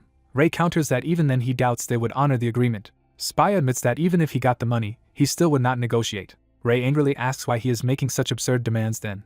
Spia says it is to show how serious the matter is, since lifting the blockade involves the honor and interests of all border nobles. Ray points out that the ongoing blockade harms not only merchants but all citizens, yet Spia replies that their elite's interests matter more than the suffering of commoners. Ray criticizes this view, saying citizens are the foundation of the nation, but Spia dismisses that as exaggeration and calls the affected people a temporary, insignificant group. Spia concludes that the trade blockade will continue until Ray makes what he considers a wiser decision. Ray, thinking he had not planned to go this far, tells Spia he will consider it. Internally, Ray vows to find a way to completely crush the border nobles. Sometime later, narration says the holy nation's economy rapidly begins collapsing because its trade routes remain blocked. Food and agricultural prices skyrocket, businesses close, and citizens cannot obtain essential goods. Starving people turn to crime, causing public safety to deteriorate sharply. The poorest in the outskirts suffer first while central nobles are initially insulated, though over time everyone is affected. Back at the cathedral, someone is amazed the border nobles actually went so far. Ray tells the Pope that he acted rashly but will now handle the problem himself, and the Pope asks after Ray's well-being. The Pope assures him the crisis is not Ray's fault but a flaw in the holy nation's current system. Ray says the immediate fire must be quenched by opening the treasury and offers to support the Pope in any way. After leaving, Ray thanks the Pope and departs. Outside, Yuklawood informs him that everything he requested is prepared. Ray confirms that even Zeke has agreed to help and suggests they depart at once. With a determined smile, Ray says that to catch a tiger one must enter its den, indicating he will confront the problem directly. At night in a frontier town, Ray goes to a shabby merchant's office. He asks the man if he is Huffman, startling him. Ray bluntly tells Huffman he looks run down, prompting the merchant to grumble about his troubles and try to send Ray away. Ray drops a heavy pouch of gold on the table, stunning Huffman. Ray proposes that they work together. Huffman replies that a merchant lives on trust and cannot accept any job just for money. He loudly insists he will not agree simply because a stranger threw money at him. Ray then recites Huffman's background, a Devon noble-born trader who left his family firm, founded his own company 7 years ago, and built it from nothing. He continues, saying Huffman was the first independent trader dealing with foreign kingdoms in the Holy Nation, beat noble-backed competitors, and pioneered new routes. Ray admires Huffman's quick decisions, negotiation skills, broad outlook, and risk management under harsh conditions. On that basis, Ray says he is offering Huffman a chance. He asks if Huffman does not miss the thriving company he once had and whether he wants to revive it. Huffman argues that even if he works with Ray, the current crisis has swept everything away and he has nothing left to sell. Ray asks, what if they supplied exclusive goods and used alternative trade routes instead? Huffman protests that areas outside existing routes are full of monsters, but Ray brushes that aside as no problem. Huffman, exasperated, drags Ray outside to see what he means. Huffman sees Ray's besteared allies moving. Outside, orc-like residents are busily unloading crates, astonishing Huffman. Ray explains he already got the residents' permission and their help. Huffman can only ask why orcs are involved. Ray shows crates full of magical tools and rare magic stones, calling them the merchandise for their new trading company. Huffman recognizes them as high-end tools from the Velacruz family and stones from the exclusive Trey mine. He is shocked that an ordinary person could acquire such items and demands to know how Ray got them. Ray then pointedly asks if, after seeing this, Huffman is willing to work together. Overwhelmed, Huffman feels this is an unbelievable yet irresistible opportunity. He concludes that no merchant could afford to pass up such a chance. Fired up, Huffman pledges to work himself to the bone for the trading company master and is told to register the company the next day. Huffman eagerly asks what they should name the company. Ray thinks for a moment. He decides on a name. The new enterprise is established as the Salvation Trading Company. 1 month later, at the company's base, laughter echoes as their success becomes apparent. Huffman delights in mountains of coins as narration explains that, By using special Sure family resources, Salvation Trading Company has begun successful trade with neighboring countries via new routes. Thanks to Huffman's commercial skills, they sell to many nations and quickly build a strong foundation. Ray praises Huffman's achievements and says he did not expect such profits. Huffman modestly credits the excellent goods, while Ray asks how others are reacting. Huffman reports that individual merchants are very enthusiastic and show strong interest in the new trade route. Dreaming of charging fees for route usage, Huffman imagines huge profits, but Ray says there will be no tolls. When Huffman protests, Ray explains that the route's purpose is to counter the existing blockade and that charging fees would make them no better than the border nobles. Huffman realizes his mistake, and Ray instructs him to announce that the Salvation route is free to use as long as users meet certain conditions. Those conditions require companies using the route to carry designated food items and sell them below price caps set by Salvation Trading Company. Ray adds they will also purchase large amounts of food and store it in regional warehouses instead of reselling it. These warehouses will serve as emergency relief centers distributing food directly to people who cannot afford it. Huffman worries that border nobles will not sit idle, but Ray says the relief system will become a basis for the people's economic independence. Ray clarifies that Salvation Trading Company aims not just at donations but at helping people become economically self-reliant. Huffman realizes that if tenant farmers gain independence, the power base of the border nobles will be shaken. Ray plans to start by giving free relief supplies, then later provide land so farmers can manage production and distribution themselves. If those farmers can trade their crops through Salvation Trading Company, they will gain the means to support themselves, the first step toward independence. Ray assures Huffman that these charitable activities will not reduce his personal share of profits. Huffman admits he first sought money but now, understanding the merchant's code, vows to act with a sense of duty. Ray laughs that he chose the right partner, and Huffman promises to draft detailed plans and implement Ray's ideas. Narration concludes that Huffman builds the relief warehouses into agricultural support centers, supplying farmers with tools and seeds so they can cultivate their own fields. Advisory groups of veteran farmers are organized to share efficient cultivation and distribution methods in each village, building a mutual growth network with Salvation Trading Company.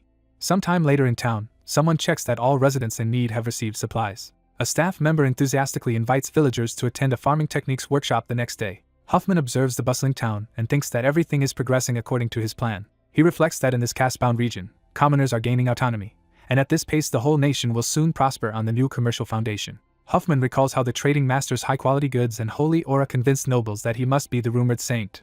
Huffman muses that the master avoids acting openly, perhaps to keep his identity as the saint hidden. He then notices armored knights of the border nobles arriving in the square holding what looks like a proclamation. Townspeople gather around the posted document, shocked and asking what it says. Reading it, Huffman is horrified by the contents. He rushes to the trading company building, shouting for the master.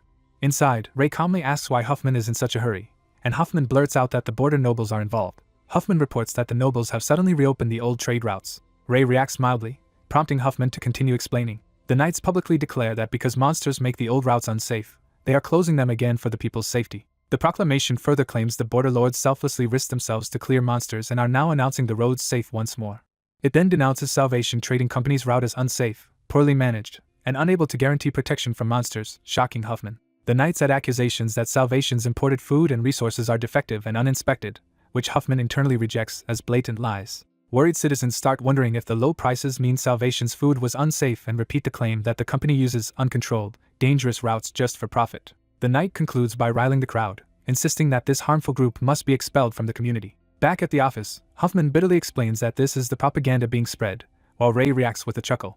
Ray bursts into loud laughter, leaving Huffman aghast that he can laugh at a time like this. Huffman frets that since the border nobles themselves are pushing the smear campaign, all their efforts might be ruined. He suggests Ray personally reassure everyone that the trade routes are safe, but Ray casually says they do not need to respond at all. When Huffman protests, Ray asks whether people who have tasted freedom will really accept returning to the old oppressive system. Ray explains that the territory's people have learned to trade for themselves, gained economic independence, and discovered the power of choice. He notes that although the nobles' propaganda sows fear, his reforms already gave people the chance to overcome that fear. Ray adds that even if some return to the old ways, it will simply be another lesson, so they only need to maintain the current situation without counterattacking. He then turns to Huffman with a serious air, preparing to raise another matter. Elsewhere, a knight realizes the crowd is not convinced by the accusations and wonders who they think they are fooling. In the square, residents loudly defend Salvation, saying the food tasted fine, saved them from starvation, and that no monsters ever appeared on that route. They angrily recall how the nobles ignored them when they were suffering. The crowd concludes that the nobles are lying in order to exploit them. Hearing of this reaction, a noble who plotted the smear campaign is left sweating in shock. Ray reflects that true freedom is something that shines only when people protect it themselves. He and Huffman clink teacups, reaffirming their partnership. Narration explains that despite the nobles' propaganda, those who opposed them Remembering how they shouted back, the narrator highlights the determined townspeople. These people accelerate farming and commerce in their communities, actively strengthening their independence. As this rapid change unfolds, the border nobles grow anxious and soon bow their heads, coming to apologize for their actions. They offer to assist actively with regional development, hoping to repair relations. Ray answers that Salvation Trading Company was founded to help people become self-reliant, and if nobles truly join that path, it will be ideal. With a suddenly intimidating smile, he says that since they will be active, he looks forward to seeing how much support they will really provide. Intimidated, the nobles end up signing an agreement not to interfere with local economic independence. The treaty also binds them to make substantial regular donations to Salvation's charity fund. That night, Ray jokes with Huffman that perhaps they could have squeezed more from the nobles. Huffman remarks they surrendered more easily than expected, while Ray notes that even proud nobles cannot ignore financial incentives. Huffman consoles himself that revitalizing the local economy will benefit the nobles too, so their bowing now is actually wise. He gushes over Ray's foresight and predicts Salvation will become the continent's largest trading group, while Ray says he will rely on Huffman for that. Ray lightly acknowledges the compliment, and says that with Huffman's skills, building a great trading group is fully possible. Huffman suddenly senses from Ray's tone that he is planning to leave. Ray confirms it plainly, stating his intention to depart from the Holy Kingdom. Huffman shouts in shock at hearing Ray will leave the Holy Kingdom. Ray says circumstances give him no choice, even as Huffman tries to protest. Huffman admits he cannot grasp Ray's higher thoughts but trusts he must have his reasons. He says everyone in the Holy Kingdom will feel Ray's absence deeply. Ray agrees but points out the recent events show people can walk their own paths. Ray says he believes in people's strength to overcome hardships by themselves and choose their own ways. He adds that he trusts Huffman in particular, which makes it easier for him to leave. Ray tells Huffman that with his knowledge, credibility, and the company's reputation, forming a major trading group is quite feasible and asks him to take responsibility. Huffman recalls being an outcast from Devon who struggled alone in the Holy Kingdom's ruthless merchant world until the trade route was blocked and chaos began. He remembers Ray appearing back then, initially seeming like an odd youngster but soon revealing himself as a capable, noble saint who offered Huffman a chance. Huffman reasons that if someone like Ray trusts him again with such an important role, he must live up to it. He resolves internally that he has no choice now but to succeed. Huffman passionately vows to turn Salvation Trading Company into the greatest trading group in the world. He tells Ray that doing so is the best way to repay the opportunity he was given and promises Ray will never regret entrusting him with the company. Ray smiles quietly, clearly pleased by Huffman's determination. Later under the night sky, Ray silently thanks Huffman as he prepares to move on. At the royal capital, someone praises Ray for the outstanding job he has done. Over tea, they commend him for freeing a territory's people from their oppressive border noble and recognize Salvation Trading Company as his work. They then ask what he wanted to discuss, and Ray says he has something important to say. Ray tells them he plans to leave the Holy Kingdom. His companions react with confusion, and Ray explains that his presence has unbalanced power in the kingdom. He elaborates that his authority has overshadowed the central nobles and heroic bloodlines, causing misunderstandings, so for their sake and the kingdom's, he believes departing is right. He adds that he has pondered this decision since long before, and that his pilgrimage only confirmed it. Ray points out that they both know how, for many villagers, a local doctor can matter more than Gaia's saint, which is why they train doctors at the academy. They note that it will take time before each medical student becomes a full doctor, but Ray's ally cuts off further objections. One friend warns that the position of saint is granted by God and not easily abandoned, yet Ray insists he will make it possible. Another worries no one knows what might happen if he stops being the saint, but Ray says he would not consider leaving if he feared that. Ray accepts any consequences that may follow, prompting his friend to remark that he is truly himself. She reflects that he is still the strong, stubborn person she first met, hard to compromise with yet always pushing in the right direction. She confesses she has always admired that about him even though she struggles with his decision. Overwhelmed, she exclaims that his reasoning still frustrates her. She recalls how she has always stayed by his side since he arrived in the Holy Kingdom, and wishes she could do more to comfort him now. Realizing her feelings, Ray gently prepares to leave, and she says she understands and will step away. Turning her back, she bids him farewell as saint. Ray watches her wordlessly, processing the parting. At dusk at the academy, someone asks if he is really leaving. Ray tells his students and colleagues that although parting will be hard, he will surely return someday. Sister Era pledges that they will continue his work and uphold his will until he comes back. Another ally insists that Ray must eventually return. Representatives of the Dine family swear that, as his shadow, they will also pursue his will to the very end. A young man from the heroic bloodlines promises to follow the Lord's command completely, just as the three families do. Another supporter says he will remain for now but will rush to Ray's side whenever summoned, and Ray thanks him. Ray silently reflects that countless things have happened over these few years. He remembers how unexpectedly he became a saint and how intense every moment has been since. He concludes that even the hardships were meaningful experiences. With that resolve, he shoulders his pack and sets off. Narration states that the saint vanished from the Holy Kingdom and the world began walking a new path. Sometime later, Ray in disguise visits an adventurers guild and thinks this request board has good jobs. Inside the busy guild, Someone else comments that they would like more profitable quests like the recent one. Adventurers notice a cloaked figure entering the guild hall. The newcomer's boots stride across the floor toward the board. Under a hood and mask, Ray examines the board, drawing murmurs. He plucks one request notice from the wall. At the counter, he asks to accept that request, and the clerk notes it is reserved for healers. The clerk asks to see his healer credentials. Ray reveals a card bearing the healer emblem, shocking the clerk. After confirming it, the clerk apologizes and explains that many people were injured in a monster sweep, requesting Ray hurry to join priests in the village. As Ray turns to leave, a curious adventurer watches him go. The adventurer asks the clerk who the stranger was, guessing he is an outsider. He is surprised that a healer would switch guilds and wonders aloud if that is normal. Narration defines the profession of healer as someone trained in healing science who treats people. It explains that healers are ranked into 3 tiers, with rank 3 having basic medical knowledge and rank 2 authorized to command priests and lead treatment. Rank 1 healers, a rare group, combine mana and healing arts to rapidly treat severe cases. All healer ranks are considered high level. Rank 1 healers even hold authority to issue evacuation or, in dire epidemics, purge orders for villages, giving them great power. Back at the guild, the clerk refuses to reveal details about Ray, reminding others that the guild keeps such information private and they should not pry. The nosy adventurer grumbles that the clerk is no fun, while the clerk notes that Ray is actually a rank 2 healer. Watching from outside, Ray observes that it is unusual for an academy-trained elite like that adventurer to take such requests here. Ray then travels along a riverside path toward his new assignment. He walks alone through the forest, his large pack marking him as a wandering healer. A familiar voice asks if he is leaving now, causing him to pause. Fi, the elf guardian of the Grammel Forest, greets him, noting that exactly 5 years have passed. As they walk, she says the Holy Kingdom has prospered and people's awareness has grown, just as he had hoped. She adds that although healers are still too few and will need another decade to mature, from an elf's perspective humanity's progress is astonishing and even a bit frightening. She reminds him that everyone is waiting for him at tomorrow's village-wide medical checkup, which he confirms he will attend. Narration states that it has been 5 years since Ray left the Holy Kingdom, and that during this time the continent has entered a new era.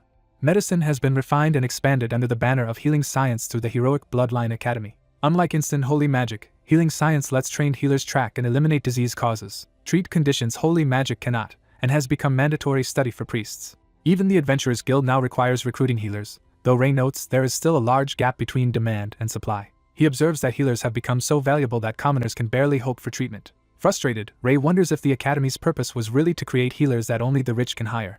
Just then Shia, a cheerful girl in a purple dress, runs up happily, greeting him earlier than usual. Ray pats her head and asks about her day, and she proudly says she practiced magic, and wants help with sword practice. He gladly agrees to train her, and they walk off hand in hand. Shia then jealously asks if he met the pretty elf lady that day. When he nervously asks how she knows, she says she cannot smell the elf scent on him and presses if he will see Fia tomorrow.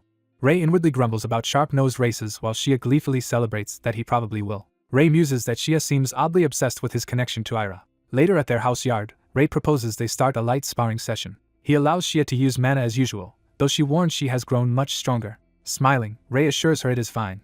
Shia steps into a glowing mana circle to begin. Empowered by mana, she charges with her practice sword, asking him to take care of her during the match. Ray notes with satisfaction that her mana has grown powerful, perhaps thanks to his design of the mana road, and tells her she is always welcome. She unleashes a fierce strike, the scene flashing with speed lines. Their clash sends blue mana arcs whipping through the air as Ray easily parries her attacks. Shia spots what she thinks is an opening and swings again. Ray disarms her cleanly, sending the wooden sword tumbling into the sky. The sword plants itself in the ground, and Shia marvels at how he did that without using mana while he explains that balance of power is what matters in swordsmanship. Shia laments that she is still far behind him, but Ray reassures her that at only 9 years old she has plenty of room to grow stronger. The girl laughs as someone pats her head and explains that the person she spoke of is even stronger than she is.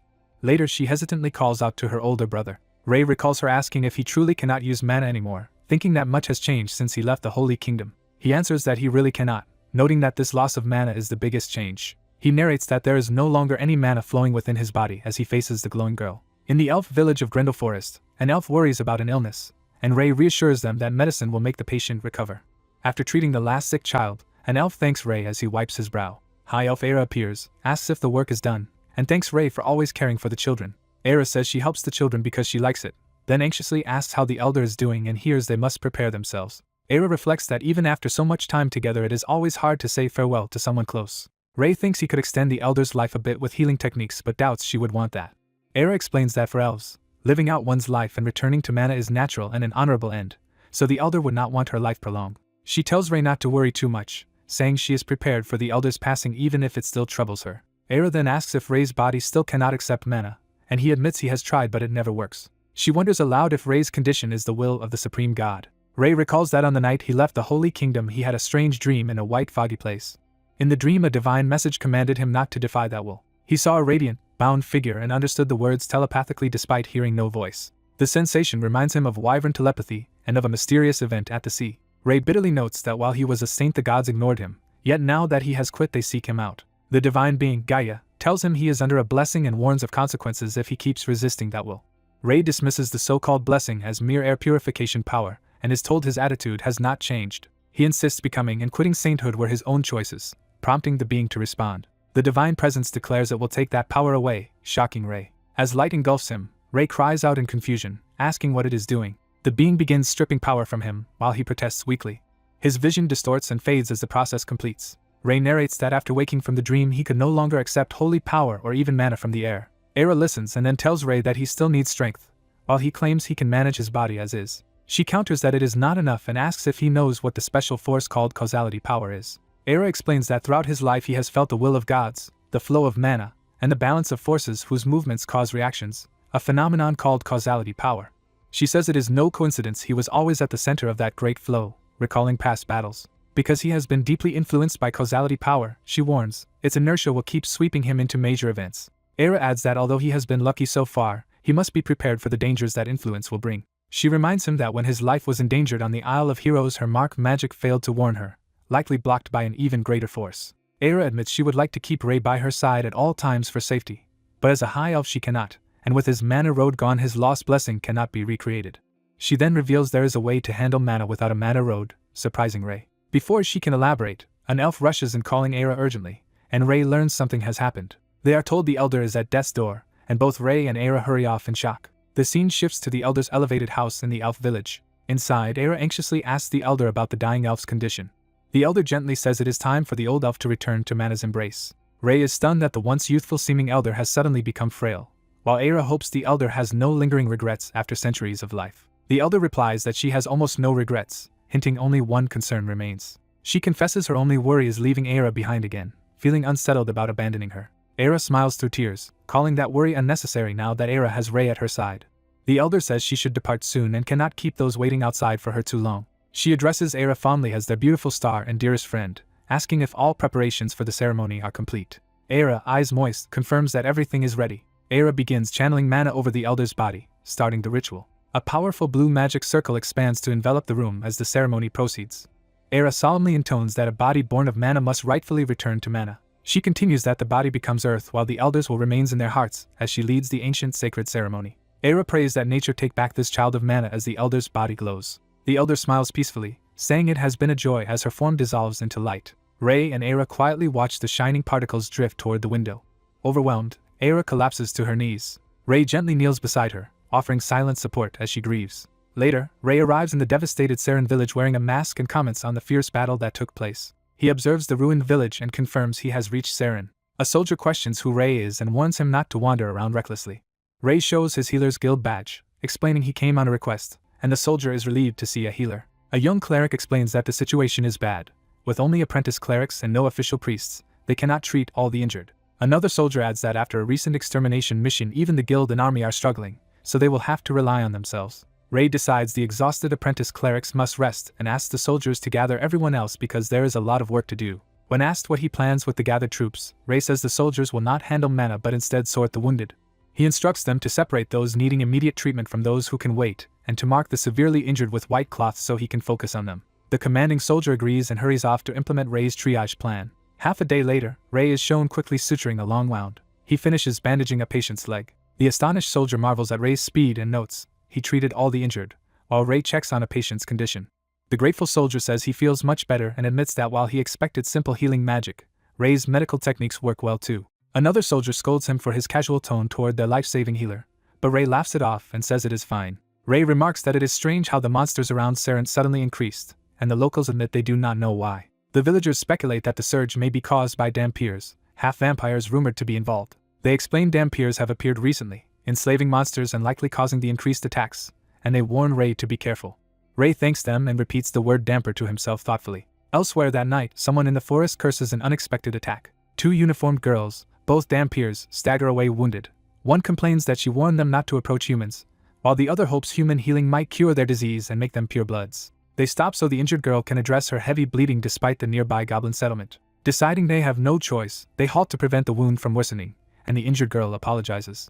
Suddenly they notice goblins approaching and curse their luck. Ray appears, realizing that dripping blood has been provoking goblin attacks. He studies the girls and notes they themselves are safe for now. Examining the wound, Ray sees the thigh has been completely pierced and wonders if a human caused such an injury. He says first aid is needed and rummages in his bag while one girl protests because she does not know who he is. Ray calmly introduces himself as a healer who only intends to apply medicine, surprising her. When she anxiously asks what he is about to use, Ray answers that it is medicine he made himself to help the wound heal quickly. She still doubts him and asks if he is really a healer, prompting him to joke about showing his badge while she insists that is not the issue. She starts to ask him about a certain disease when a goblin suddenly leaps at her from behind. Before it can strike, something kills the goblin with a blow to the head. Ray reacts, preparing to address the next threat. More goblins crawl toward them out of the darkness. Ray notes they arrived faster than he expected and decides they must be dealt with first as the girl offers to help. He tells her there are too many enemies and orders her to escape with her companions while she worries about his safety. Ray says he will buy time so she can find real reinforcements, acknowledging the three of them cannot defeat the horde alone, and she reluctantly agrees. He steels himself as the fight begins. Ray charges in with his dagger, slashing through goblins despite lacking mana. He shouts for the girls to run immediately. As they flee, one promises not to let him die and to return with help. Ray, exhausted, narrows his eyes as the battle drags on.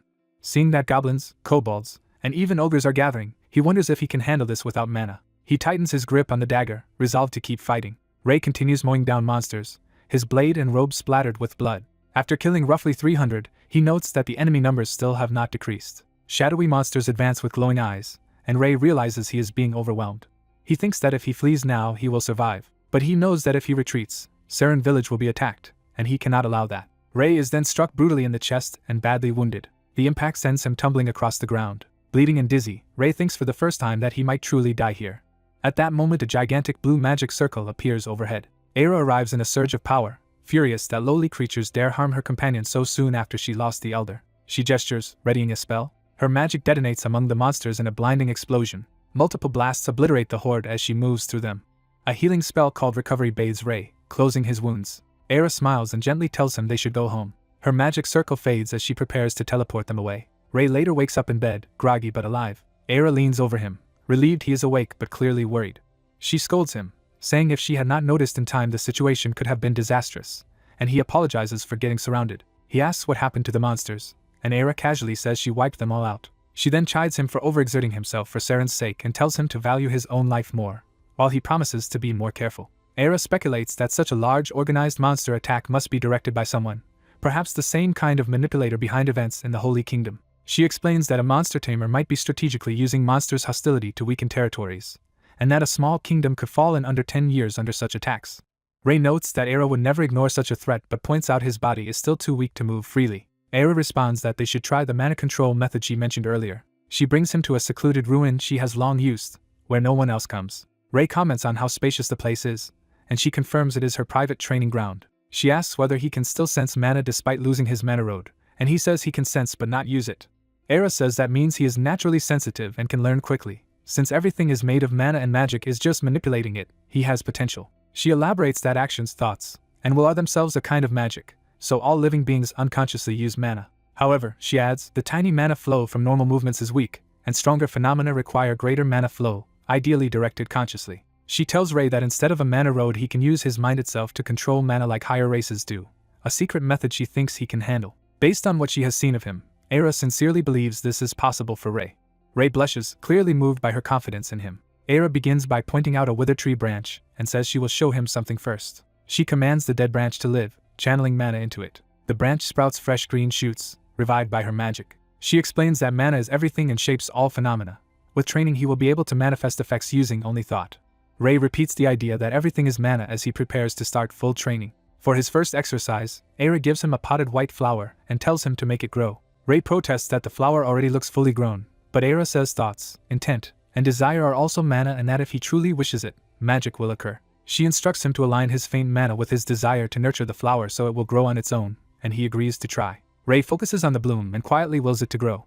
When nothing changes, he awkwardly asks the flower to grow again. Era teasingly chants for the flower to grow as well and then asks if Ray can feel mana stirring in his mind. Ray, uncertain, wonders if he can really accomplish this, while Era reassures him that she sensed a faint response. She encourages him to be patient, saying first attempts are always hard, and Ray resolves to keep trying. A few days later Ray collapses by the potted flower, frustrated that he still cannot feel any mana.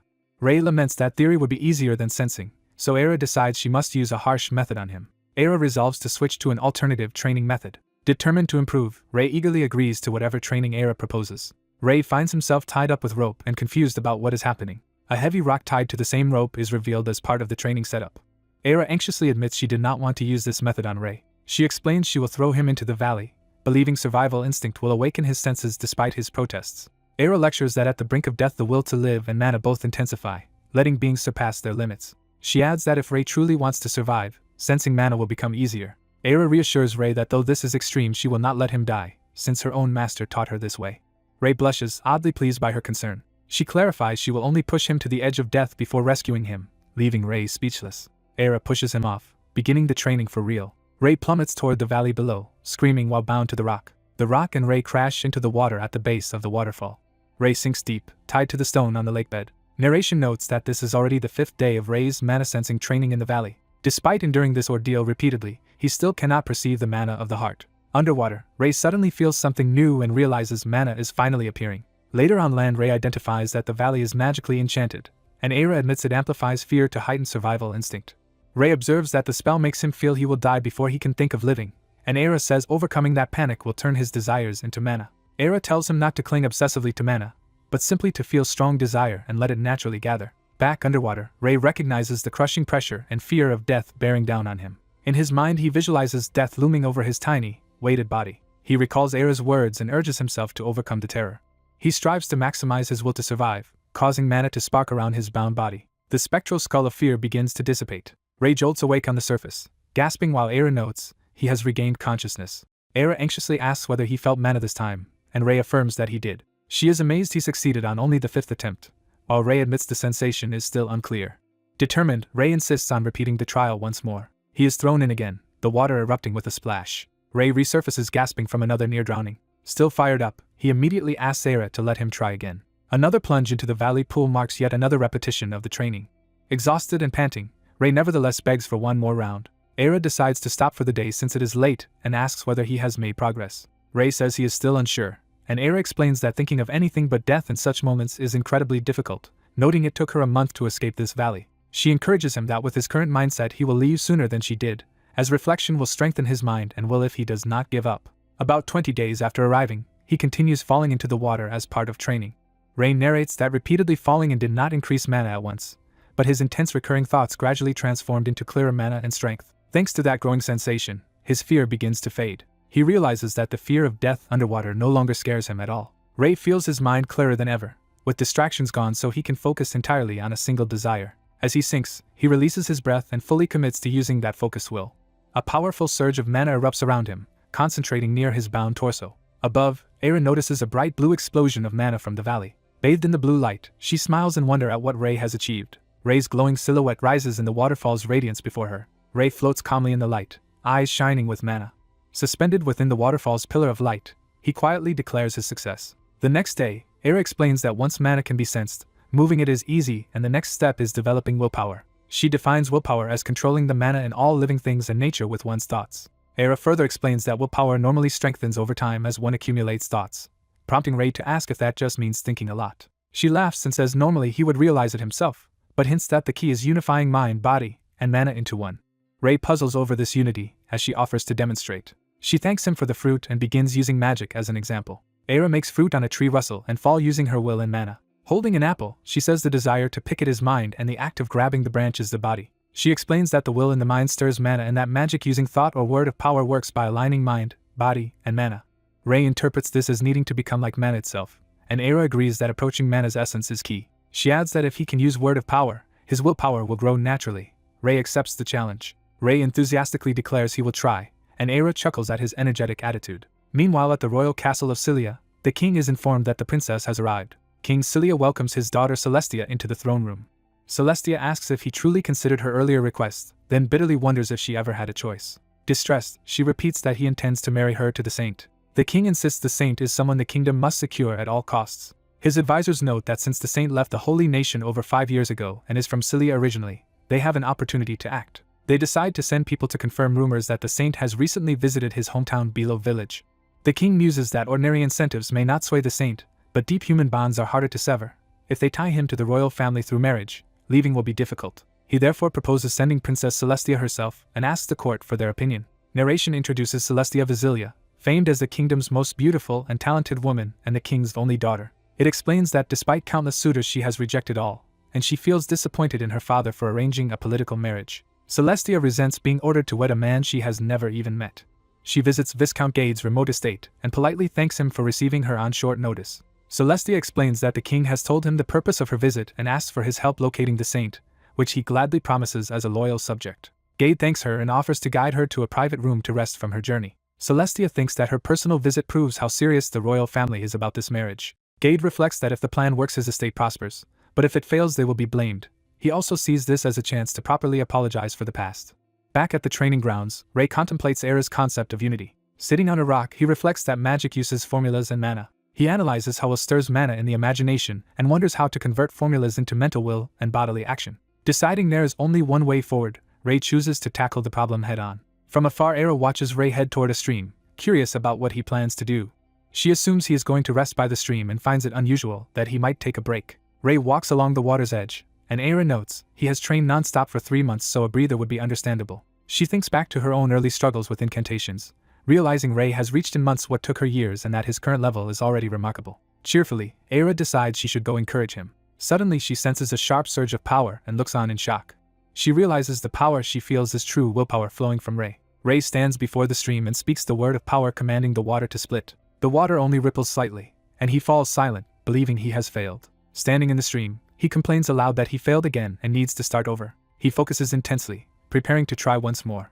As he stands in the water, something changes and he senses a reaction. Watching from the trees, Era is stunned that Ray has already awakened incantations, a talent she finds unbelievable. She observes that the water's flow was indeed disturbed for a moment, and recognizes it as genuine incantation manifestation. Ray notes that using willpower demands enormous concentration and that a single cast leaves beginners mentally exhausted. He closes his eyes and steadies himself for another attempt. Ray again utters the command for the water to split while extending his hand. He repeats the word more firmly, channeling will, mind, and body into the gesture. His eyes glow blue as the word of power fully resonates. The stream erupts and parts violently, confirming his success. Era watches, amazed that he has nearly mastered the technique after only a dozen attempts. She recalls her late master's words about the joy of having a good disciple. Her master had wished Era would one day have a disciple of her own to share that joy with. Era now feels she finally understands those words as she looks fondly at Ray. The next day she tells Ray he is ready to try growing a flower with magic, and he agrees. Ray uses word of power to make the potted white flower bloom and grow. Era admits it is unbelievable even when she sees it that he learned incantations in under half a year, and Ray cheerfully asks what comes next. She laughs at his enthusiasm and says they will now finish the basics. Era clarifies that the physically demanding stage is over and the rest focuses on sharpening his mind, which relieves Ray. She then reveals the new mental training will involve carving stones at the bottom of the valley stream to improve both willpower and precision. Ray is shocked to realize this still means going back underwater. He finds himself roped to the rock yet again, confused how this counts as non-physical training. The massive stone is hauled toward the valley, ready for another drop. Era insists that since carving will be done with his mind, not hands, it is not truly physical labor, despite his protest. Ray jokes he might grow gills at this rate and asks what he should carve. Era says to pick something meaningful to him. Smiling, Ray agrees that this sounds good. Era enthusiastically grabs his hand and urges him to start right away. Flustered by the sudden handholding, Era cries out in embarrassment. Ray is tossed into the water again to begin his underwater carving practice. Focused, Ray prepares his next word of power for carving. He commands the rock to be cut and blasts it with concentrated magic. Over time, Ray sculpts a shining statue of Era from the stone. A month later the finished statue impresses both of them, and Ray explains he has spent that time carving Era with word magic. He narrates that at first carving at the valley bottom was hard, but once his willpower formed it grew rapidly, and he adapted through continual training. Now using willpower feels natural as he casually refines the statue's details. Era remarks that it has been less than half a year and he already surpassed her expectations in talent, with only time needed for further growth. She thanks Ray for all his hard work and admits his past dangers made her anxious, telling him to view her concern as selfishness. Ray teases that she is embarrassed, and Era shyly says she wants to give a gift to such a devoted student. When Ray excitedly asks what the gift is, she tells him to follow her a short distance. She leads him to a tranquil hilltop grave marked by a cross. Era explains the place belongs to the teacher who taught her magic. She recounts that her teacher once told her to give a ring to a future student, a day she never thought would arrive. Holding 2 rings, Rei remarks that Era was clearly cherished. She agrees and says her teacher crafted these rings for them to share. Era describes how the rings carry faint willpower that links teacher and student, like a seed that grows and bears fruit to continue life. She says the ring symbolizes that connection and that receiving it from her teacher filled her with joy. Era now wants to pass that joy to Rei by sharing the ring and asks if he will accept it. Rei blushes and gladly agrees to accept the ring from her. The two stand together at the grave in the glowing sunset, sealed as teacher and student through the ring. Time passes and the scene shifts to another grand estate under a bright sky. At Gade's estate, Celestia anxiously asks if the saint has returned yet, and he reassures her that news should come soon. Privately, Gade asks a servant if there is still no word, and learns the searchers have not found the saint. He orders the search enlarged with more people and a wider range, insisting they must locate the targets, and the servants rush off. Elsewhere, Rei, now masked and back in town, happily eats grilled skewers. The food stall owner greets him, saying it has been a while since Rei last visited, and Rei mentions he has been busy. Seeing many guards outside, Rei asks if something happened, and the stall keeper explains that the local lord is searching for someone. A vendor warns the masked traveler that guards are randomly interrogating people, and after thanking him, the traveler excitedly notices a food stall. 2 armored guards joyfully head over, eager to finally eat and taste the food. The masked protagonist, unsure what rank guards are, offers to pay 1 coin for food, surprising the stall owner. The 2 guards brag that their presence keeps the village crime-free and demand free skewers as thanks. The distressed stall owner is told he should be grateful they are eating his food, leaving him bewildered. The masked traveler, puzzled that bandits exist despite there being guards, openly questions the situation, alarming the vendor. Confronted by the abusing guards, the traveler is insulted for his mask, but he calmly warns them to be ready if they draw their swords. He adds that attacking him will mean risking their lives. Laughing off the warning, the 2 guards rush in to crush him. With a single punch, the masked traveler knocks 1 guard flying. The remaining guard, bleeding and furious, shouts that the attacker will pay for assaulting the lord's men, boasting of their numbers. As more armored feet surround him, someone remarks that the traveler can punch but cannot handle a crowd. Surrounded by drawn swords, the lead guard orders the traveler to kneel and apologize if he wants to live. The traveler instead tells the furious guard to kneel himself and calls everyone to attack, provoking them. Smiling under his mask, the traveler mocks them all as ridiculous. He activates a power, gives them 10 seconds to drop their weapons, and demands they disarm. Weapons suddenly clatter to the ground as if forced from their hands. 1 guard discovers he cannot move his body and screams in pain. The traveler coldly says that if they wish to live properly, they will need discipline, and prepares to punish them. Their agonized screams echo through the village. Elsewhere, a blonde noblewoman hears the distant cries and wonders about the noise. A maid reports a widespread rumor that a lone man defeated all the Viscount's soldiers, which many witnesses claim is true, astonishing the noblewoman. The noblewoman asks about the hero's appearance, and hears he wore a mask and a white robe and sounded like a man. She recalls hearing that the famous saint is a martial artist who also wears a mask and senses something unusual. Convinced the mysterious savior is the saint, she orders that he be found and treated with utmost respect. Smiling among roses, she remarks that it finally feels like progress in her plans. Back in the village, someone calls out to the masked traveler, who acknowledges their arrival. The skewer seller thanks the traveler for preventing trouble last time, and asks what the lord wants from him. The vendor explains he heard the princess is currently staying in Bilo village, which surprises the traveler. The traveler wonders if the princess's visit is why the village is full of guards and suspects a connection. As the traveler doubts his suspicion, guards approach and say they need to inspect him.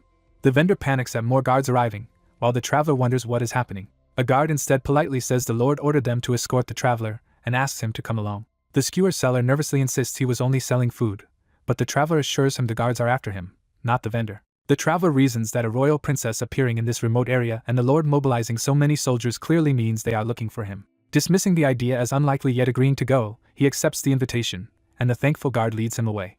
A carriage rolls through the lord's gate, signaling the formal summons. As a maid offers to guide him, the traveler reflects that this is the place where his current journey began. The Viscount thinks the traveler followed to prevent more guard trouble and welcomes him enthusiastically as the saint. The lord cheerfully greets him after a long time, while the traveler complains about being summoned despite being busy. The Viscount apologizes, saying they knew he was busy but had no choice, and begs forgiveness for the sudden invitation.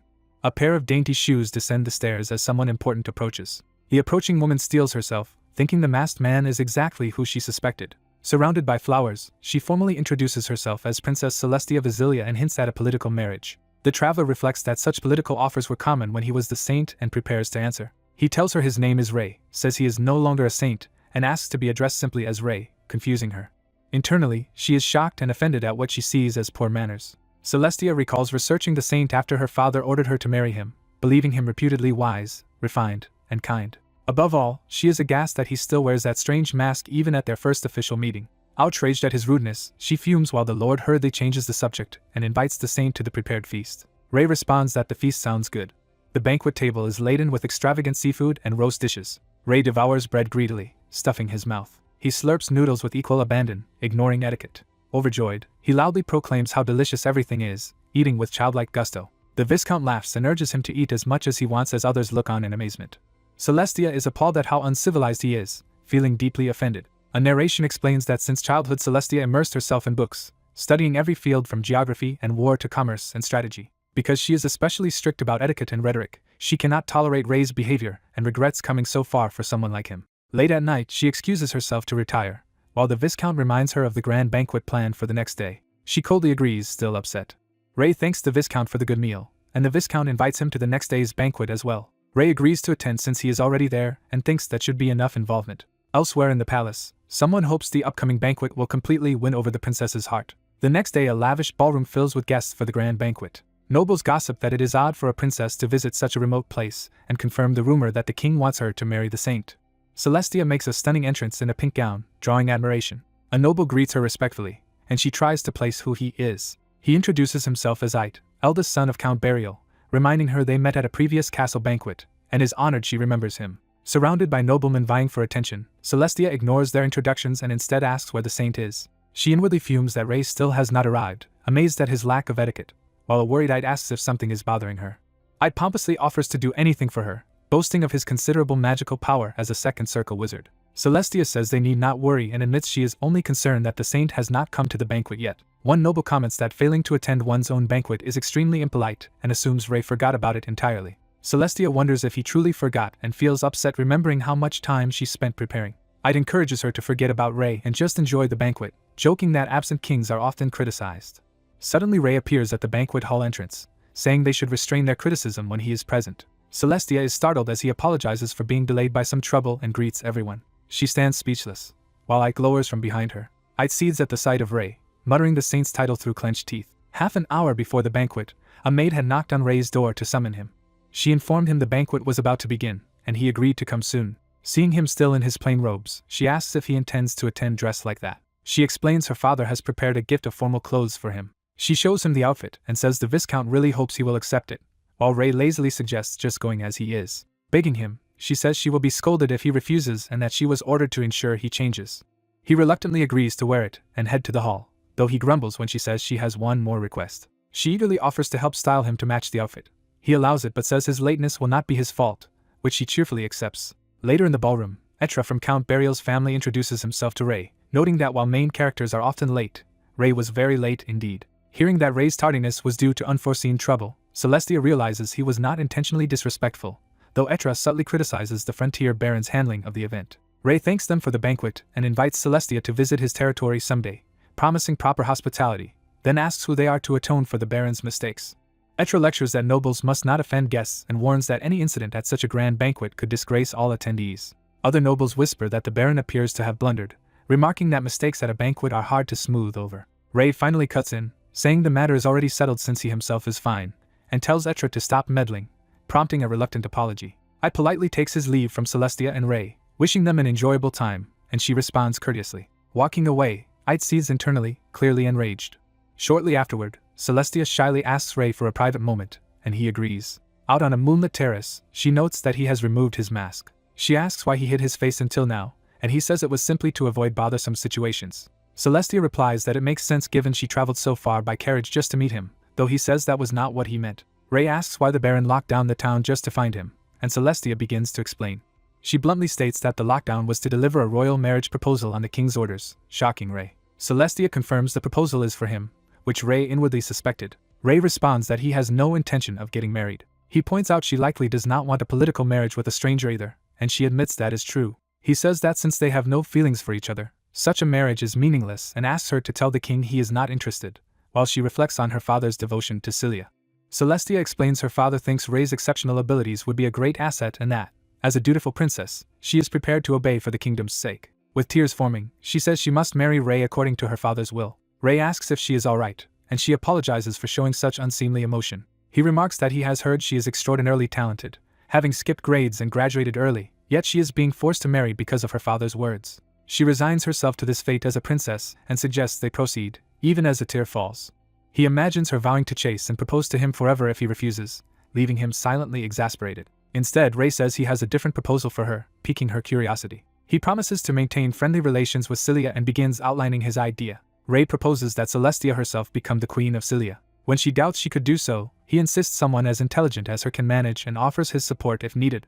He tells her he understands living by others' decisions but that real life means not letting others control you. He encourages her to choose and pave her own path so she can truly call it her life. Ray argues that since she is not marrying him anyway, gaining political power is better than gaining nothing and jokes that she now owes him a debt. Celestia silently weighs his words, her eyes shining. She then loudly declares that she, Celestia Cilia, gladly accepts his proposal and looks forward to working with him. Ray is pleasantly surprised by her enthusiastic agreement. They seal their partnership with a firm handshake under the night sky. Celestia adds that she can report to her father that the saint absolutely refused the marriage, which Ray allows. The scene shifts back to the banquet hall's chandelier, signaling the return to festivity. The Viscount calls out to the saint, and Ray greets Viscount Gade. Ray learns the Viscount had been looking for him mainly to apologize properly for earlier events. When asked about Celestia, the Viscount notices the princess now laughing brightly, while she insists that nothing special is going on. The Viscount points out how radiant her face looks and suspects something happened between them, but Ray brushes it off and suggests they just get a drink. The Viscount playfully presses for details as the two men head off together. Nearby, Ite bitterly calls Ray a parasite and questions his worth, while a companion warns him to mind his words because Ray is still the saint. Ite scoffs that Ray left the Holy Kingdom and is effectively just a commoner, saying he refuses to hand the princess to such a low-born man and questions his ally's motives. His ally admits he feels similarly but sees no clear option, prompting Ite to reveal he has a special poison. The ally explains the poison spreads easily on the wind and can be sent into Ray's cup with a simple wind spell. Another conspirator promises to control the wind so they will not be caught, confidently taking on the task. Ite, burning with jealousy over Ray, taking his princess and earlier insults, vows to eliminate him cleanly. Music begins as someone strums a stringed instrument, continuing the banquet's entertainment. Walking together, Celestia and Ray comment that the banquet is delightful and praise the Viscount's efforts. Celestia asks if Ray is leaving soon. He replies that he must, since he has preparations to make to keep his promise. She vows he will not regret trusting her, and he suggests they toast together. Watching from afar, Ite inwardly urges Ray to drink, convinced the poison toast will kill him. A narration reveals that while Ray was away, the mage used their hand to drop poison into his cup. Ike gloats that the saint's drink is already lethally poisoned and that he will die within a few steps. As Celestia notes the glasses were swapped and claims one as hers, Ite panics. Despite his silent protest, the two raise their glasses and toast to Cilia's peace and enduring trust. At the last second, Ite lunges in, knocking the poisoned glass from Celestia's hand. The glass shatters on the floor, spilling the tainted drink harmlessly. Ray demands to know what he is doing, while Ite stammers and then senses something is off. Celestia quickly identifies the liquid by its strong sour smell as a corrosive poison that would have destroyed her throat if she had drunk it. Realizing she nearly died and that Ite saved her, she thanks him for stopping her and apologizes for scolding him earlier, while he nervously insists it was nothing. A nervous noble realizes a man has just saved the princess from an attack on royalty, and worries the incident might be covered up. The noble confronts the silver-haired man, demanding to know how he recognized the cup as poisoned. The man is confused as the noble points out he was too far away to have smelled the sour poison. The noble presses him, saying he leapt in as soon as Princess Celestia lifted the cup, as if he already knew it was poisoned, and insists on an explanation. The man admits he had been staring at the saint and the princess, saw someone briefly hover a hand over the cup while they were gone, and thus suspected poison. The princess realizes a man targeted the drink and that either she or the saint could have been poisoned. She formally ends the banquet in her name and orders everyone to leave immediately. Shaken and sweating, the noble leaves the hall with the rest of the guests. The silver-haired man silently watches him go, clearly suspicious. Later, running outside and gasping, the noble thinks how close he came to being executed if anything had gone wrong. He curses the unexpected cup switch and reflects that if he had not intervened, the plot might have succeeded. Deciding to erase evidence instead of dwelling on it, he uses earth magic to dig into the ground. He drops a distinctive vial into the hole, believing this will solve his problem. A voice orders him to stop, startling him as he realizes someone has caught him in the act. The newcomer demands to know what he just buried in the ground. Seeing the silver-haired man, the noble panics inwardly while the man calmly says he saw a vial.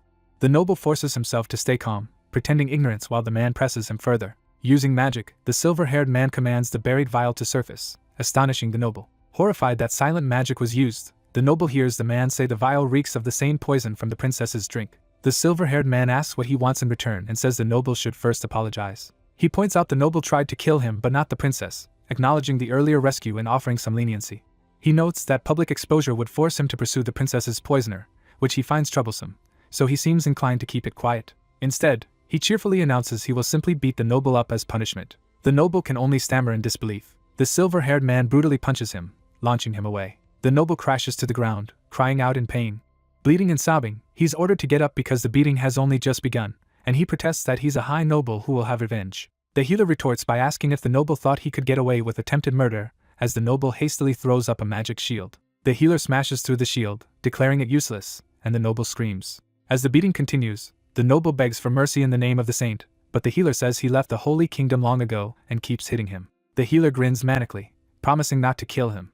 The noble's face is swollen and tearful as the punishment goes on off-screen. The night sky echoes with the noble's distant screams and the sounds of blows landing. Narration explains that after the banquet, all nobles departed Viscount Gade's estate and Celestia returned to the royal palace. The Viscount effusively thanks the saint for his help and pledges his family's loyalty, while the healer narrator notes, he himself is grateful too. The healer heads off, thinking he will be back home soon.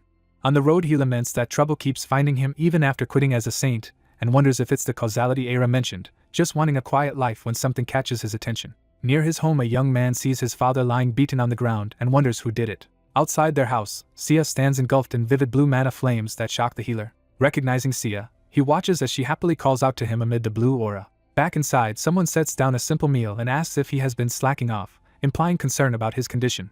The family laughs about the father even losing to Sia without using aura or mana, and he proudly praises his daughter. Sia eagerly asks her older brother if her performance is good enough, seeking his approval. She reminds him he once promised to take her along on his work if she became strong and chides him for forgetting, forcing him to admit he did say that. Deciding there should be some guild requests by now, he suggests they go together, and Sia enthusiastically agrees. Arriving in Willow Village, Sia marvels at the bustling town and its tall clock tower.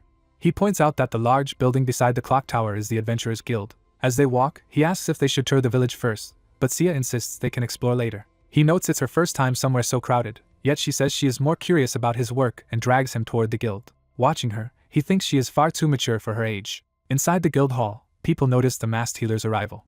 Overhearing gossip that the suspicious healer has returned and that guards were once after him, he walks in with Sia as onlookers speculate. Sia bristles at the rude comments about him hiding behind a mask and starts to speak up while he quietly calls her name in warning. He tenses awkwardly, bracing for whatever Sia will do. Sia glares silently, clearly displeased. At the request board, he looks for healer jobs and spots one that catches his eye. He is surprised that the healer job listed offers only 2 silver coins as payment. He judges the reward far too low for a healer or even a normal adventurer to accept. Deciding no one else will take it, he tears the request off the board to handle it himself. He tells Sia they are leaving, and she agrees but asks for a moment. Sia's eyes glow blue as she activates powerful magic. Blue projectiles of mana shoot off at high speed from her spell. Outside, some thugs yelp in pain as the invisible attack stings them repeatedly. Sia cheerfully returns to Ray saying she is done and urges him to go, while he scolds her for misusing the mana road he gave her. On the way to the request site outside Willow, he reviews the symptoms listed, including coughing blood, nosebleeds, and burning pain in throat and chest. Sia clinically speculates about advanced medical conditions that could cause those symptoms, impressing Ray. He praises Sia for studying the medical books he lent her, and she proudly confirms she read them all. Calling her a smart kid, he listens as she points out the distant cabin that should be their destination but senses something odd. Ray senses mana at the cabin that feels neither human nor elven and is uneasy, though he reminds himself a patient's race should not matter. Approaching the door, he notes the mana feels familiar and introduces himself as the guild healer while knocking. The door opens and a relieved woman welcomes him inside. Ray learns the women he once saved from monsters sent the request, and they thank him for rescuing them. In flashback they recount returning to find the monsters already slain and Ray gone, and he notes her leg has fully healed. The woman reveals they are Dampiers who heal quickly and that his medicine worked well, prompting Ray to ask why they requested a healer now. She admits they specifically needed him and set the low reward hoping his kindness would draw him. Sia scolds them for manipulating his kindness, but Ray waves it off and asks who the patient is, only to hear a weak voice say it is her.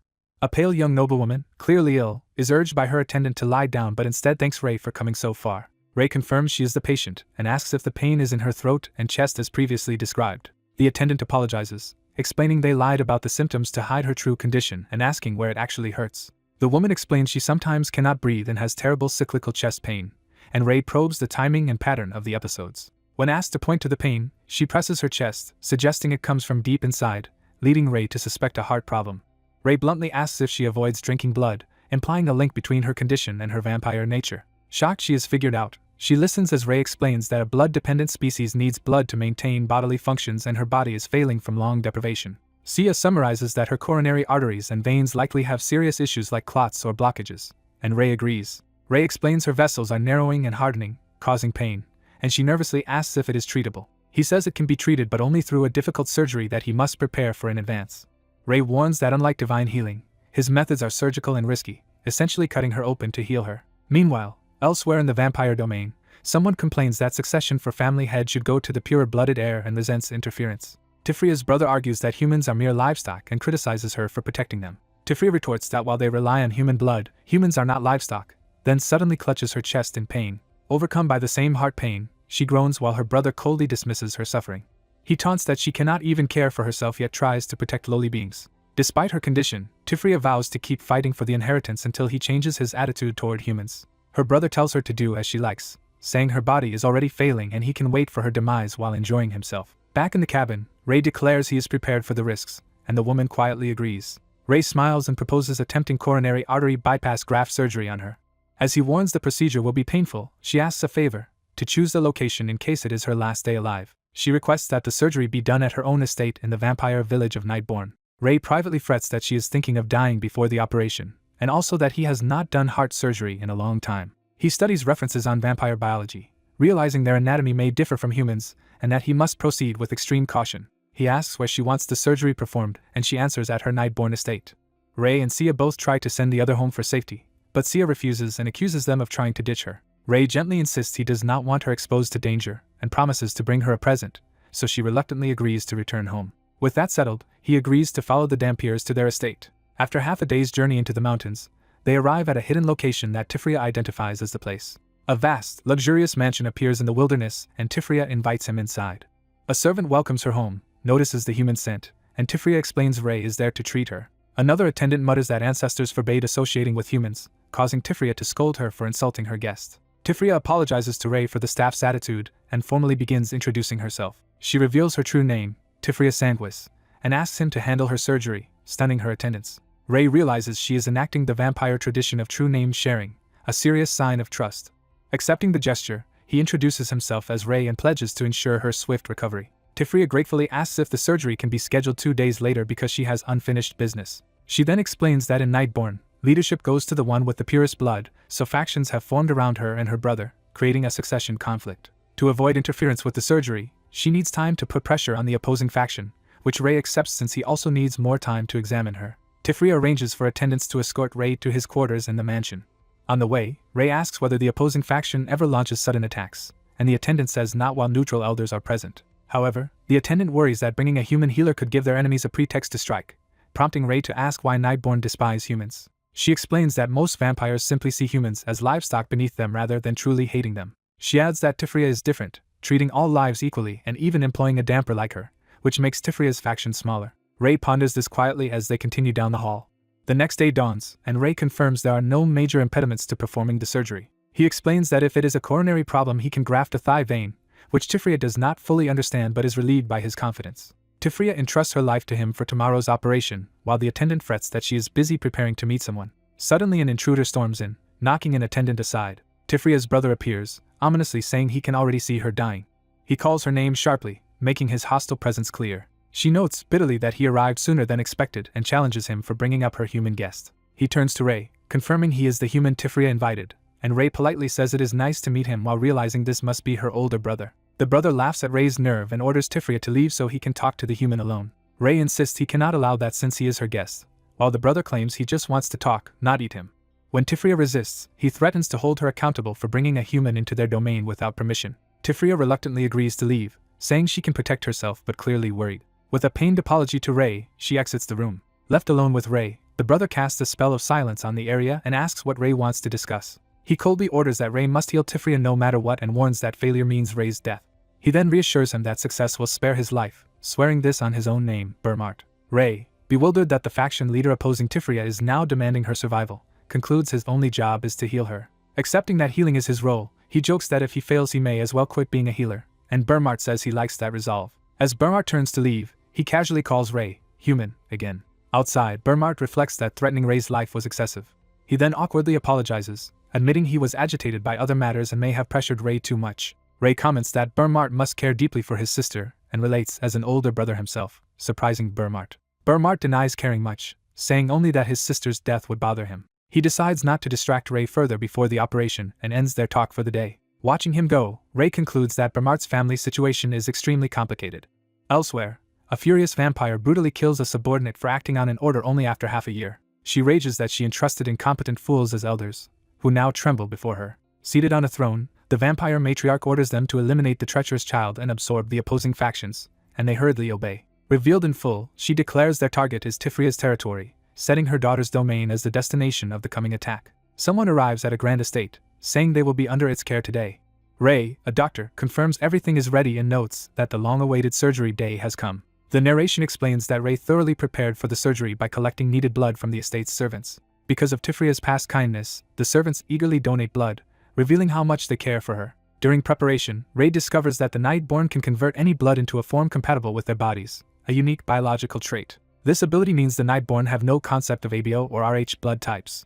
Therefore, Ray can use any donated blood, a key reason Tifria's heart surgery can proceed safely with ample blood packs. As the operation begins, Ray steels himself despite unease. Bermart, Tifria's brother, asks if Ray will stay in the operating room the whole time and insists on watching. Bermart claims he wants to witness his foolish sister's possible last moments with his own eyes. Ray tells Bermart to sit quietly, then asks the anxious Tifria if she is ready as she lies on the table and agrees. Ray anesthetizes her, assuring her she will feel nothing as she drifts into unconsciousness. Bermart is shocked that Ray can put someone with such high blood purity to sleep so easily. Ray examines Tifria's chest, observing that nothing seems wrong externally as he makes the incision. Inspecting her heart, Ray concludes that avoiding blood consumption has caused severe coronary artery narrowing and even complete blockages. He compares this to a vampire's usual rapid healing and resolves to manually hold and operate on the heart.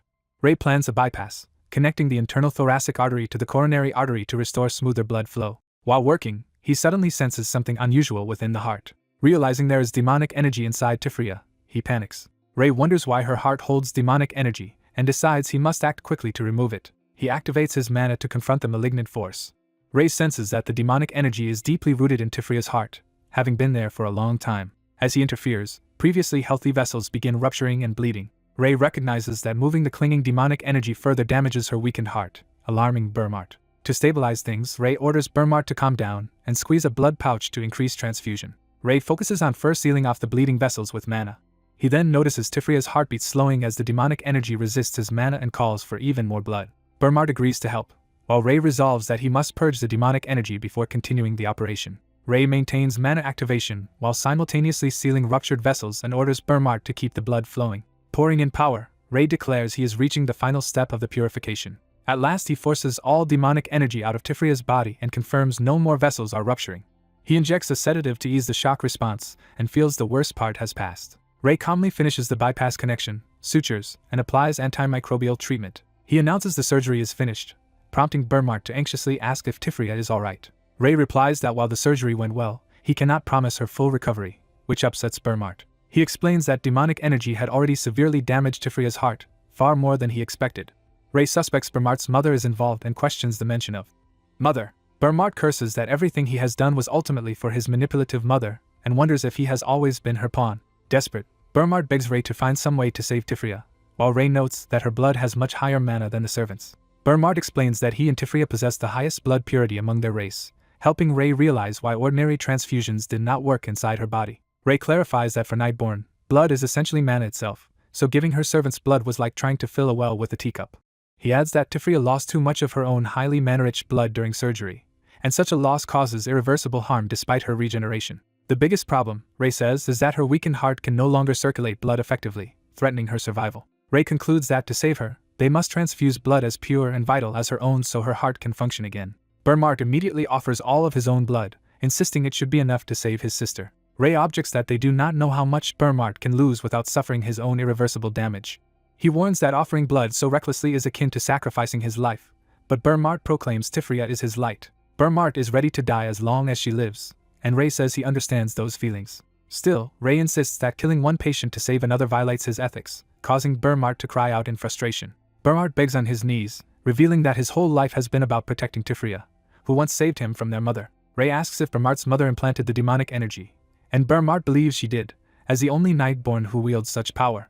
Bermart describes his mother as both his birth mother and the monstrous leader of the Nightborn, who wounded him as a child just to drink his blood. He recounts a childhood filled with abuse and a constant wish for death until someone appeared and changed his life. That savior was the young Tifria, shown as a cheerful little girl. Burmart recalls being indoctrinated with the belief that pure-blood Nightborn rule over all races. Under his mother's oppression, that ideology was drilled into him from a young age.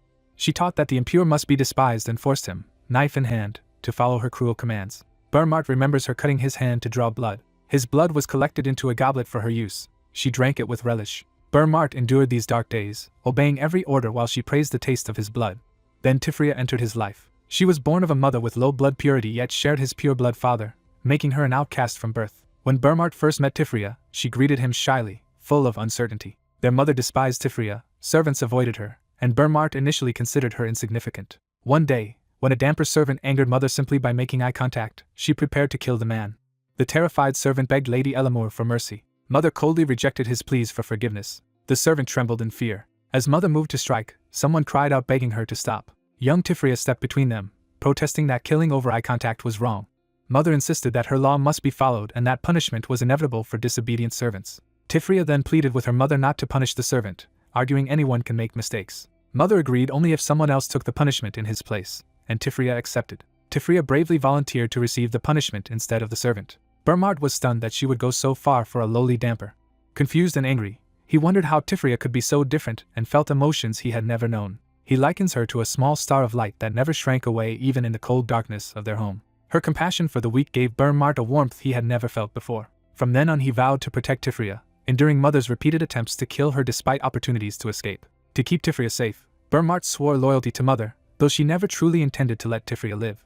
Now he begs Ray again, insisting Tifria's life is worth more than his and demanding his blood be given to her. Ray finally agrees to the plan but adds a condition. He reiterates he will not sacrifice Burmart immediately, and hopes to find another way while Tifria's heart still has time. A servant bursts in, and Burmart angrily scolds him for entering without permission. The servant announces that Mother has arrived at the estate with a battalion of soldiers. Ray realizes the immense mana he sensed earlier came from her, and wonders why she appeared so suddenly. Burmart orders Ray to stay with Tifria while he goes to confront Mother, but Ray volunteers to handle it himself. Burmart warns that Mother will slaughter a human on sight, yet Ray insists he should go since Burmart cannot defeat her, and her pure blood may be useful. Ray remarks darkly that even something vile can serve as medicine, hinting he will use Mother's blood if needed. Outside, Mother attacks the estate with overwhelming force, causing explosions and screams. A terrified servant begs for his life as a shadowy, red-eyed presence condemns him for bringing filthy blood into their midst. Mother rants that she should have eliminated Tifria and those who followed her from the start. She commands her children to massacre everyone and drink their fill. Ray counters with a blast of blue mana. His magic erupts in a massive explosion outside the estate. Ray confronts Mother, stating she is exactly the villain he expected. Mother comments on his boldness in throwing mana at her. She studies him more closely. She scoffs at Burmart for bringing a human into her estate. She orders the elders to restrain this insolent intruder, and her followers rush to obey. Ray disperses their attack with another powerful mana burst. Mother responds by raining down a huge fire spell, Flame Strike. Ray's eyes glow as he prepares a countermeasure. He is shocked that his magic is being challenged so fiercely. Mother laughs wildly, impressed that a mere human can wield such high-level magic. Yet she declares he is still only a lowly human as her dark power engulfs him. Ray senses intense demonic energy gathering. Mother transforms into a more monstrous true form and announces she will now kill him. She unleashes a storm of demonic energy toward Ray. Ray deduces she modified her body with demonic energy, a forbidden power usually used by dark magicians and necromancers. He realizes that as a vampire using such power she is more than a mere ruler of vampires and accuses her of valuing lordship above even her children's lives. Mother mocks his arrogance and claims a human could never understand. She declares that this power was granted to her by mysterious beings and justifies her rule and sacrifices as their will. Ray questions who they are, and she claims she was chosen by ancient beings watching the world since antiquity. She boasts that only those worthy of ruling over all sacrifices receive such power. Proclaiming that the end times are near, she channels darkness into a catastrophic spell. She casts Nightfall, creating a gigantic dark sphere over the estate. The spell tears up the surroundings, demonstrating its destructive force. Ray notes she is willing to destroy her own estate while she exults in the overwhelming power. Ray calmly acknowledges her overwhelming power. He then makes a small gesture with his hand, preparing a counter. With that motion he causes the massive dark sphere to implode, shocking Mother. She stares in disbelief as the spell disintegrates in the sky. Mother realizes Ray neutralized an 8th Circle Grand spell that consumed most of her power just by clenching his fist. Horrified, she recognizes Ray as a great being, and hears him suggest that as she grew stronger, Burmart lost more. Terrified, she thinks of fleeing while Ray calls her ambitions trash and says Burmart was only her slave. Ray criticizes her for justifying atrocities as the cost of power and projects a terrifying vision that fills her with real fear. He agrees that everything has a price. Ray tells her it is now time to pay that price and fatally strikes her, leaving her gasping in shock. He then commands mana to gather, creating a concentrated blast enveloping her. After the battle, Tifria receives a blood transfusion from Elamur's remains and gradually recovers enough to sit up. Feeling great, Tifria thanks Ray as Burmart happily rushes to her side and their relationship improves. Burmart fusses over her health and the narration notes that the Nightborn factions have united behind Tifria as the next leader. Burmart formally thanks Ray on behalf of the Nightborn, while Ray says he only did what was necessary. Ray remarks that he may have meddled too much but trusts them to handle things from here, and Burmart promises to repay this debt someday. Burmart and Tifria tell Ray their doors will always be open if he returns. The narration states that the once dark estate is beginning a new, brighter era. Ray's deeds become a lasting part of Nightborn history. Elsewhere, elders in a remote village discuss a worsening problem that no one has a solution for. One villager laments that 2 of his children are already affected and fears the village will be destroyed. Another explains that expensive holy water has only worsened the sick villager's condition. They worry about running out of money and losing the priest's help, feeling cornered. The gathered men despair that the situation keeps deteriorating and they have no idea what to do. On his travels, Ray, now masked, muses that he took this route as a shortcut. He notices an unmarked, out-of-the-way village and finds it suspicious. As evening falls, he decides to seek shelter there and is greeted warily by a villager. Ray notes the man's poor condition while the villager realizes Ray must be an outsider. The villager claims to be an adventurer from another village, but Ray silently observes obvious signs of illness. Ray asks about his health, and the man evasively blames poverty, prompting Ray to suspect there is more to the story. Ray diagnoses a villager as poisoned, and the man asks how Ray knew. The villager admits in secret that a priest recently came to their village. Ray hears that the priest forbade talk of the poisoning, which the villager says has become unbearable. The villager explains the village was once prosperous, then children and eventually everyone fell ill, so they kept donating to the priest for medicine. Ray questions these donations, and the villager says the priest makes holy water and trades it for their offerings. Ray asks to meet the priest, but the villager, saying he stays at the chief's house, hesitantly advises against it. The villager warns that the priest hates unexpected visitors and could cause serious trouble, making Ray suspect deeper danger. Ray thinks he understands the village's situation and decides to help while he is there. The grateful villager offers to host Ray for the night in return for his help. As they head to the house, Ray notes the so-called priest is just a wandering cleric whose treatments should have cured the villagers by now. Ray concludes something is off with a village this poisoned and decides to stay to find a cure, when he suddenly notices something. Smelling something suspicious, Ray traces it to the village well. He peers into the well to investigate. Ray is shocked by what he senses within. Time passes to sunset over the village. Ray focuses, seemingly using his abilities near the well. He confirms the well water reeks of poison and something more. Ray detects Mage, a dark energy, dissolved in the well water. Puzzled, he wonders why such poison appears here and what is truly happening. Ray determines the dose is tiny but deadly over time, ensuring the villagers will eventually die if they keep drinking it. He reasons the culprit is not trying to exterminate the whole village at once but is likely a single person targeting them slowly. Ray deduces the scheme is to poison people gradually, then sell holy water as a profitable antidote, and concludes the new priest is responsible. Worried this scandal would disgrace the holy nation, Ray resolves to solve the case at any cost. A few days later, a bird carrying a stone flies, marking the passage of time. Ray observes that children and the elderly are hit hardest by the poison, while healthy adults fare better. He analyzes that the toxin is absorbed through digestion, wrecks immunity, and that the villagers' poverty and malnutrition made weaker groups sicker faster. From this he concludes proper nutrition will let them recover quickly. Ray tells everyone that, though Magi's effects are unclear, the priority is to eat well and boost immunity, and calls the villagers to gather. Villagers excitedly say the outsider has prepared a meal, speculating he hunted beasts from afar to cook it. Thankful villagers praise Ray's skills as they line up with bowls, and he urges them all to eat. Some villagers confront the chief, confused about his earlier statement.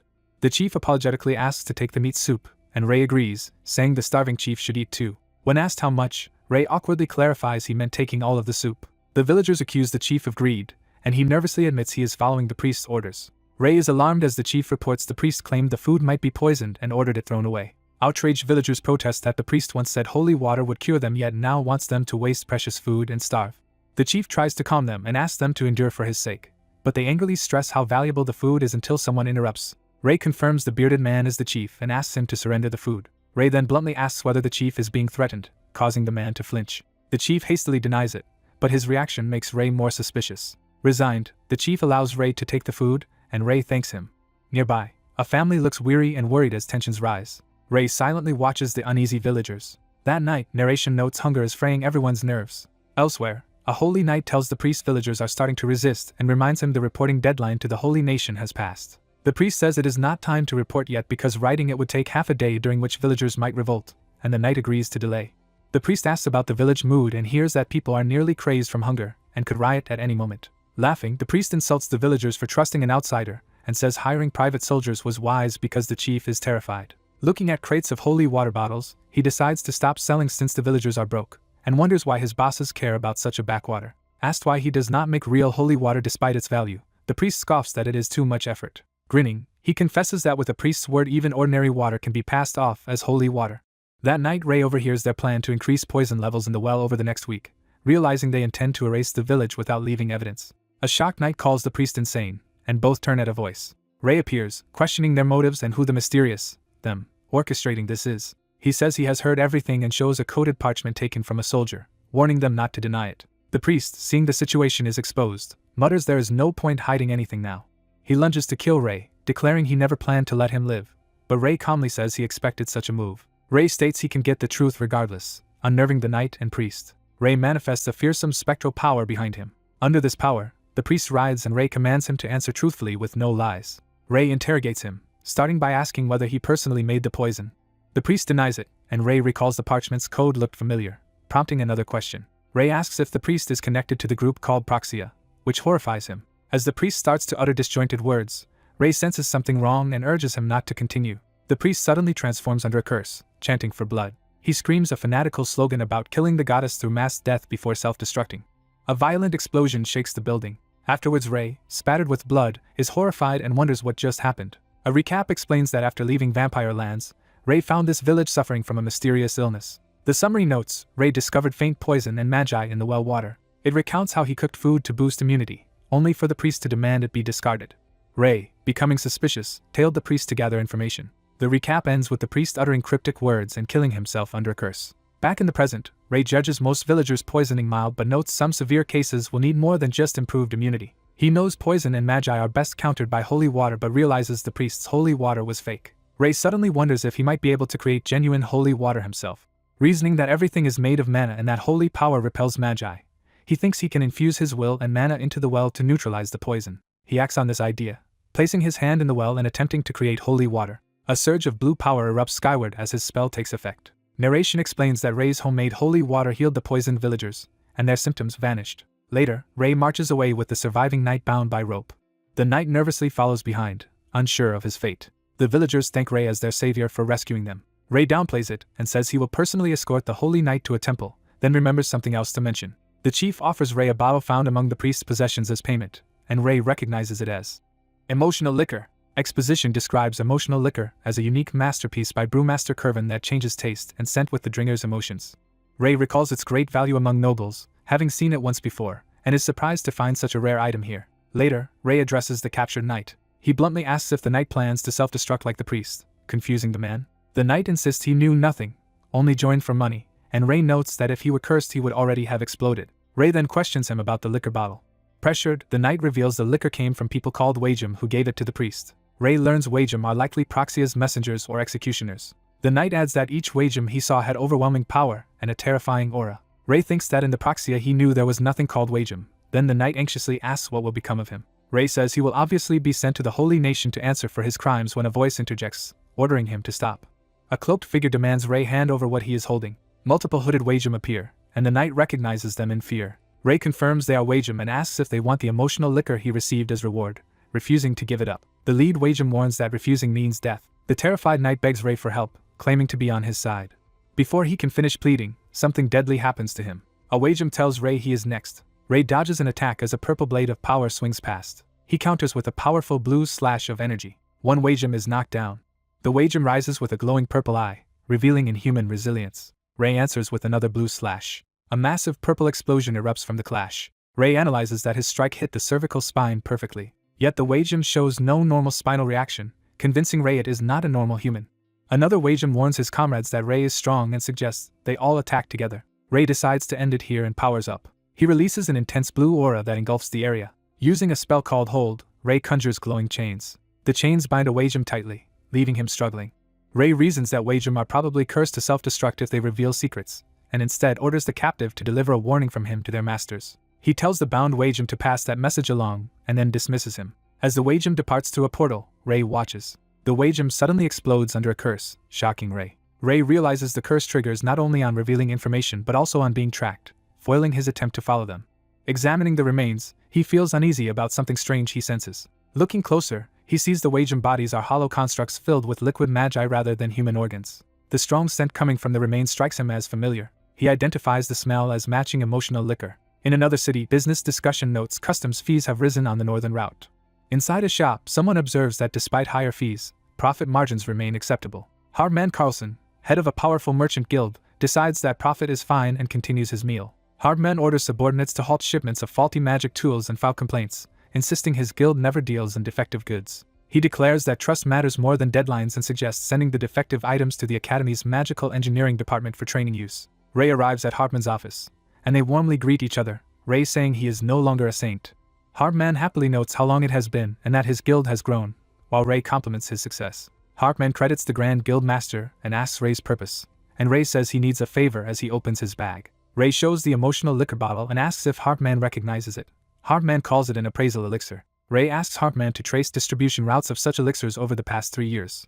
Hardman says it is feasible, but notes there have been no records in the last year. When Ray presses, Hardman explains the master artisan Curvin disappeared, so production and distribution ceased. Something clicks for Hardman, who reacts in surprise. Ray urges him to check every record, including unofficial channels and private sales from the last year, hinting there is more to the story. Hardman acknowledges the gravity of what happened and agrees the Holy Kingdom may be involved in something they cannot ignore. He promises to use all his information networks, and narration says he immediately begins investigating. The narration details how Hardman's network spans exchanges, ports, smuggling routes and noble events across the continent. At his order, staff scour archives, ledgers and distribution records to track the elixir's trail. Ray, satisfied that intel is underway, turns his attention to learning more about the mysterious Wagem constructs. He studies a broken Wagem body, noting it is machine-like with no blood vessels, spinal cord or organs. He concludes Wagem are non-living shells powered by an appraisal elixir that is actually concentrated dark mana. Holding a piece, Ray wonders if this is what people call black magic. He then imagines the horror of injecting dark mana into living humans to make biological weapons. Looking again at the once poisoned well, he speculates that the trace toxins in the water may be connected to such a plan. Ray stops himself, deciding not to jump to conclusions yet. He resolves first to keep analyzing the Wagem body in detail to better understand this new threat. A few days later, someone rushes in to report to the Grand Guild Master that they have located the target. The investigator explains that as predicted the distribution route for a certain item changed a year ago, shifting from limited noble trade. He reports that recent deliveries now all go to Gaia temples across the continent, shocking Ray. The report continues that appraisal elixirs have long been used ceremonially, so nothing seemed out at first, but a problem has emerged. The issue is that wherever these elixirs recently appeared, unknown monsters have shown up and begun attacking civilians. Furthermore, items belonging to Gaia priests were found on the subdued monsters, causing several nations to blame the Holy Kingdom despite no proven link. Ray concludes that the connection between appraisal elixirs and monsters is no coincidence, and that Proxia is engineering chaos centered on the Holy Kingdom. Ray orders Hardman to purchase any newly distributed elixirs through the guild at his own expense. He instructs Hardman to avoid direct conflicts if tensions rise and leaves the rest to him, while Hardman asks what Ray himself will do. Ray states his intention to go personally to the papal court. The scene shifts to the Grand Papal City. At the papal court, Bishop Eclei asks for an update on the recent monster appearance incidents. A subordinate reports that local temples are trying to contain the situation and negotiate compensation, but the matter is close to becoming an international issue. Eclei notes that some countries are already reviewing their treaties with the Holy Kingdom and asks if any proof ties the priests to the monsters. He is told there is still no such information, but he is sure some deliberate scheme is underway against the Holy Kingdom. A voice announces that Proxia has returned, startling those present. Ray appears, and Eclei greets him warmly after a long absence. Eclei confirms Ray has returned and asks what he meant about Proxia's return, so Ray hands him the investigation results. Reading the document, Eclei struggles to believe Proxia is truly behind it and learns that its agents are infiltrating temples across the continent, isolating the Holy Kingdom and turning it into the continent's enemy. Ray insists they cannot delay and that it is time to declare a holy war. News of these revelations spreads, prompting shocked reactions elsewhere in the Grand Palace. House head Trezek exclaims in disbelief that the saint has returned. Members of the Dane house discuss that Ray went straight to the papal court, suspecting something serious is happening. Trey wants to immediately find Ray and offer help, but Euclid urges him not to act rashly. Euclid reasons that since the saint is acting in secret they should avoid hindering him, and is introduced as Valacra house head. Trey reluctantly agrees to wait until the saint calls for them, seconded by Hong Young. So Young suddenly raises another matter. She wonders aloud whether the saintess knows what is going on. The saintess Ariel is shown in her room, gazing silently out the window. At an emergency ecclesiastical assembly, Eclei reminds everyone of the recent mutant incidents. He explains that because of them the Holy Kingdom is being blamed by many countries and some have even annulled the Temple Pact, so he has gathered them to plan countermeasures.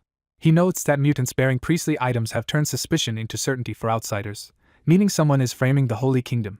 Amid murmurs about the culprit, Ray identifies the hostile faction as Proxia. Ray then explains to the assembly what hidden swords are, describing them as inhuman biological weapons that only resemble humans and lack normal organs and nervous systems. He reveals that sensory liquor was used as the key ingredient to manufacture hidden swords, repurposing a rare brew that reacts to drinkers' emotions. Ray details how demonic energy mixed into this liquor, when injected into humans, rides and settles with their emotions, turning their bodies into material suited for dark magic rituals. He continues that Proxia bribed temple insiders to manipulate distribution channels, disguise the liquor as ceremonial wine, and those who drank it mutated into Proxia puppets called hidden swords. As a result, each nation's temples appeared to be the source of the monsters and the Holy Kingdom was blamed for its priests, an intentional operation by Proxia to isolate the Holy Kingdom as the enemy of the continent. Shocked clergy ask how Proxia could still exist and how Ray learned all this, prompting him to say that explanation is also important. Ray recounts that while traveling as a healer he passed through a remote village suffering from a mysterious illness and found the well tainted with poison and demonic energy. There he uncovered a corrupt priest extorting villagers with fake holy water. When that priest mentioned Proxia, a curse made him self-destruct. Later, while escorting a suspicious holy knight, Ray's group was ambushed by bizarre beings who turned out to be the very hidden swords he just described. Ray presents part of a hidden sword shell as evidence, warning that Proxia currently threatens both the Holy Kingdom and the entire continent, and that they must respond without delay. A noble asks what kind of response Ray means. Eclei, following Ray's proposal, formally declares a holy war against Proxia to uncover the full extent of their scheme. Some nobles react in disbelief at hearing Proxia's name again, but acknowledge that simply declaring a holy war will not restore the Holy Kingdom's shaken prestige. They reason that although the Saints' return prevents military disadvantage, the Holy Kingdom now lacks diplomatic influence, and will need cooperation from neighboring nations to eradicate Proxia. A new voice volunteers to take responsibility. Ariel declares she will personally tour the temples and royal courts of other countries, explain the situation, and restore the Holy Kingdom's standing, astonishing the assembly. Ray, pleased, calls out Ariel's name and thinks her involvement is the best possible solution. The assembly agrees to entrust diplomatic efforts to the Saintess. Eclei closes the emergency assembly. As Ariel leaves the hall, someone calls out to her. She turns, recognizing Ray. Ray awkwardly thanks her for stepping forward first. Ariel responds that she only did her duty, observes that the situation must be grave if it brought him back despite how he left, and says she simply did her best in her own way. She tells Ray that each of them must fulfill their respective roles from where they stand. Ray is briefly speechless. He then agrees that she is right. They end the exchange by telling each other to take care, with Ray quietly agreeing. Ariel resumes walking away down the corridor.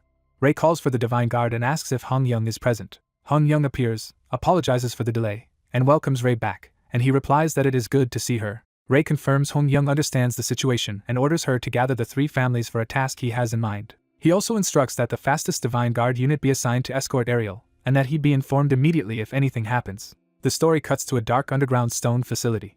Inside lie corpses or bodies on benches, hinting at experiments. Hooded figures there discuss the news that the Holy Kingdom has declared a holy war, mocking it as desperate flailing. They insist the holy war will change nothing because many Gaia-named temples already harbor Proxia's seeds, while they perform a ritual on a restrained man.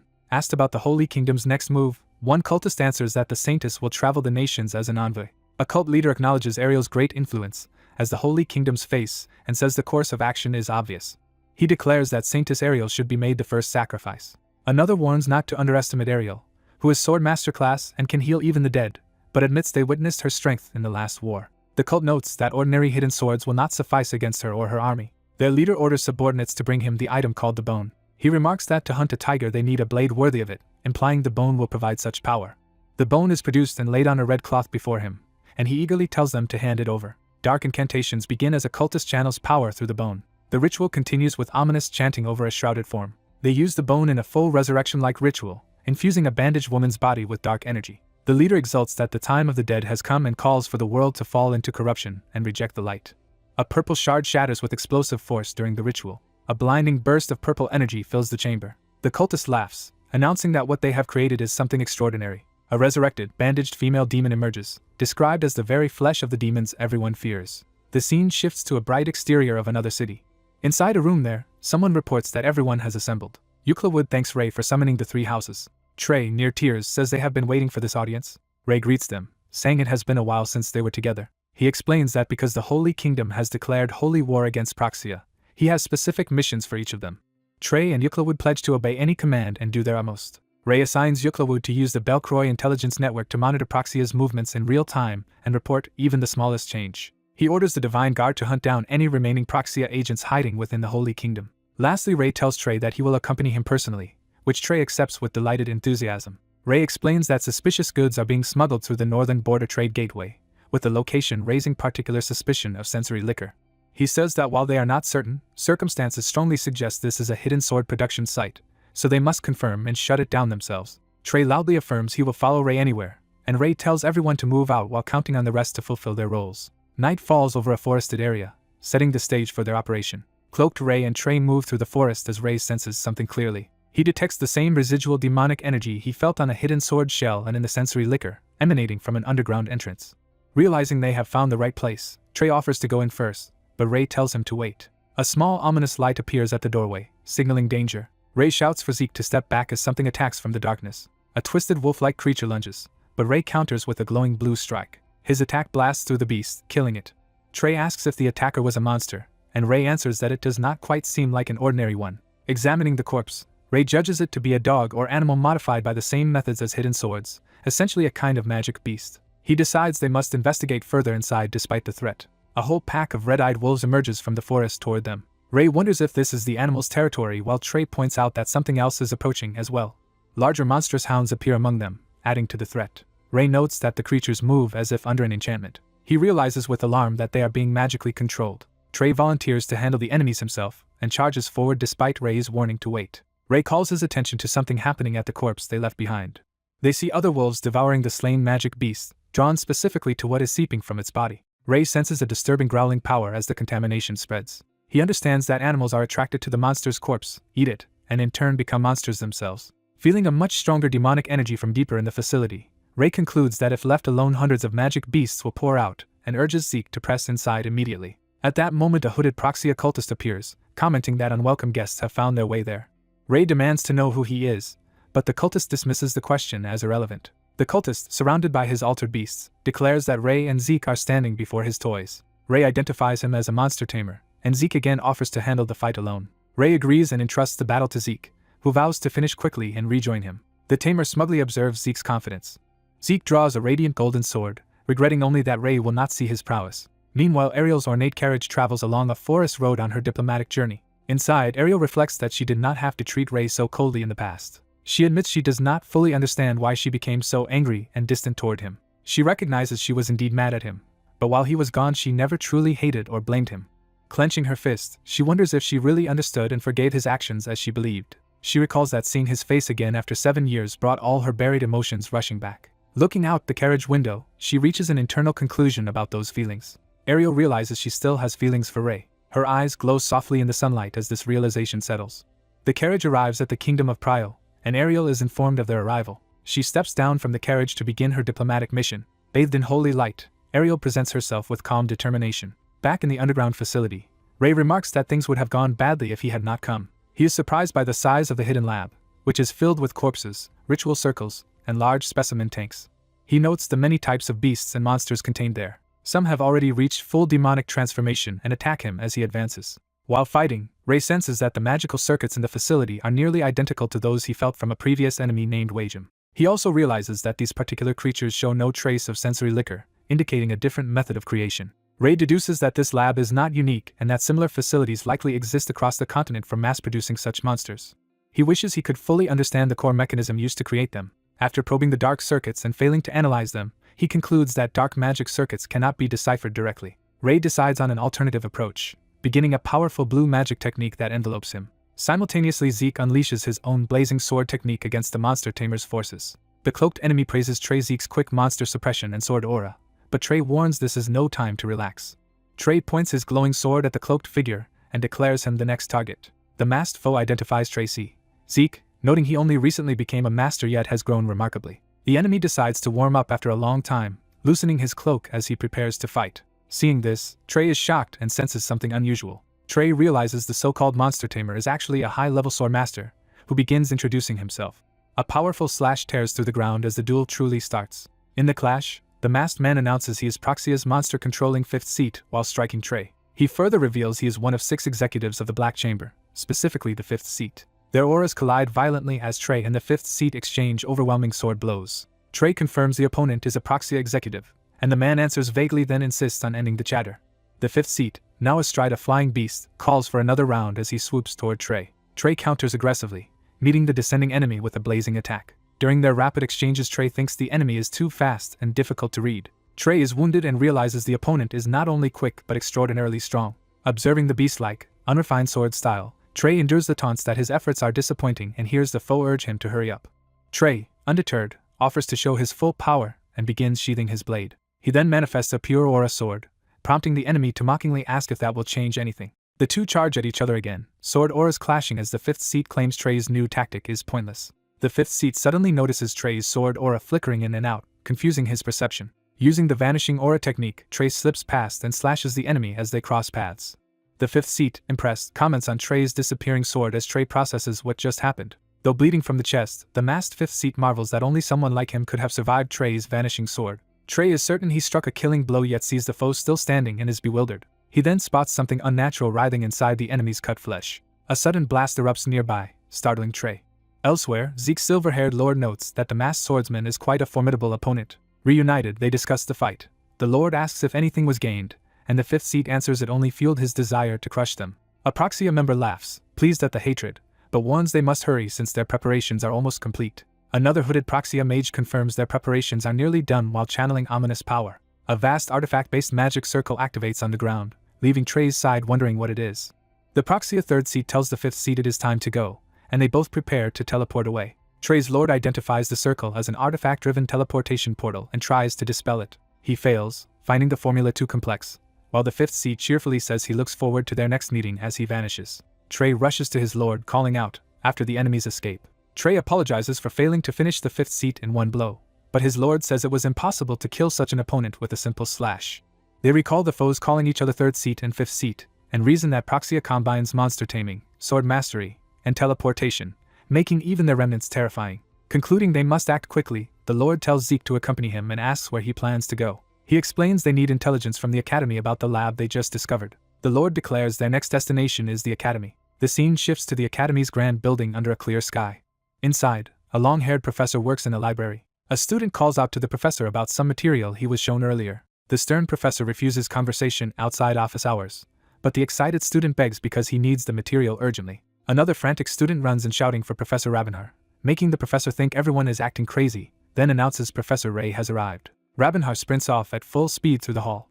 He arrives before Lord Ray, asking why he has come, and Ray says he has a question. Rabenhar, honored, agrees to answer anything, and Ray suggests they move elsewhere to talk. They relocate to a classroom and begin working at the board. Ray shows Rabenhar a magic formula he saw, prompting the professor's shocked reaction. Rabenhar identifies it as a heavily modified dark magic formula and asks where Ray encountered it. He says interpreting it is normally hard but not for him because it is based on a variation he himself created, stunning Ray. Rabenhar reminds Ray that although beneath him, he is still a lich, leading Ray to begrudgingly accept it. Ray then cheerfully tells Rabenhar to prepare for a beating. Rabenhar reacts in alarm, not understanding at first. A series of comedic off-screen blows later, Rabenhar screams in pain somewhere outside. Battered and bandaged, he laments his pathetic past self and regrets being born. Back to business, Ray asks if there is any way to stop monster production across the continent. Rabenhar doubts such a thing exists and sighs. However, Rabenhar asserts he can at least create a magic tool that instantly neutralizes the monster-making formula, and Ray notes that locating the labs becomes the priority. Ray asks how long making the tool will take. Rabenhar says decoding the formula is the only time-consuming part. Ray produces Rabenhar's ornate book and asks if he recognizes it, revealing it as a life vessel.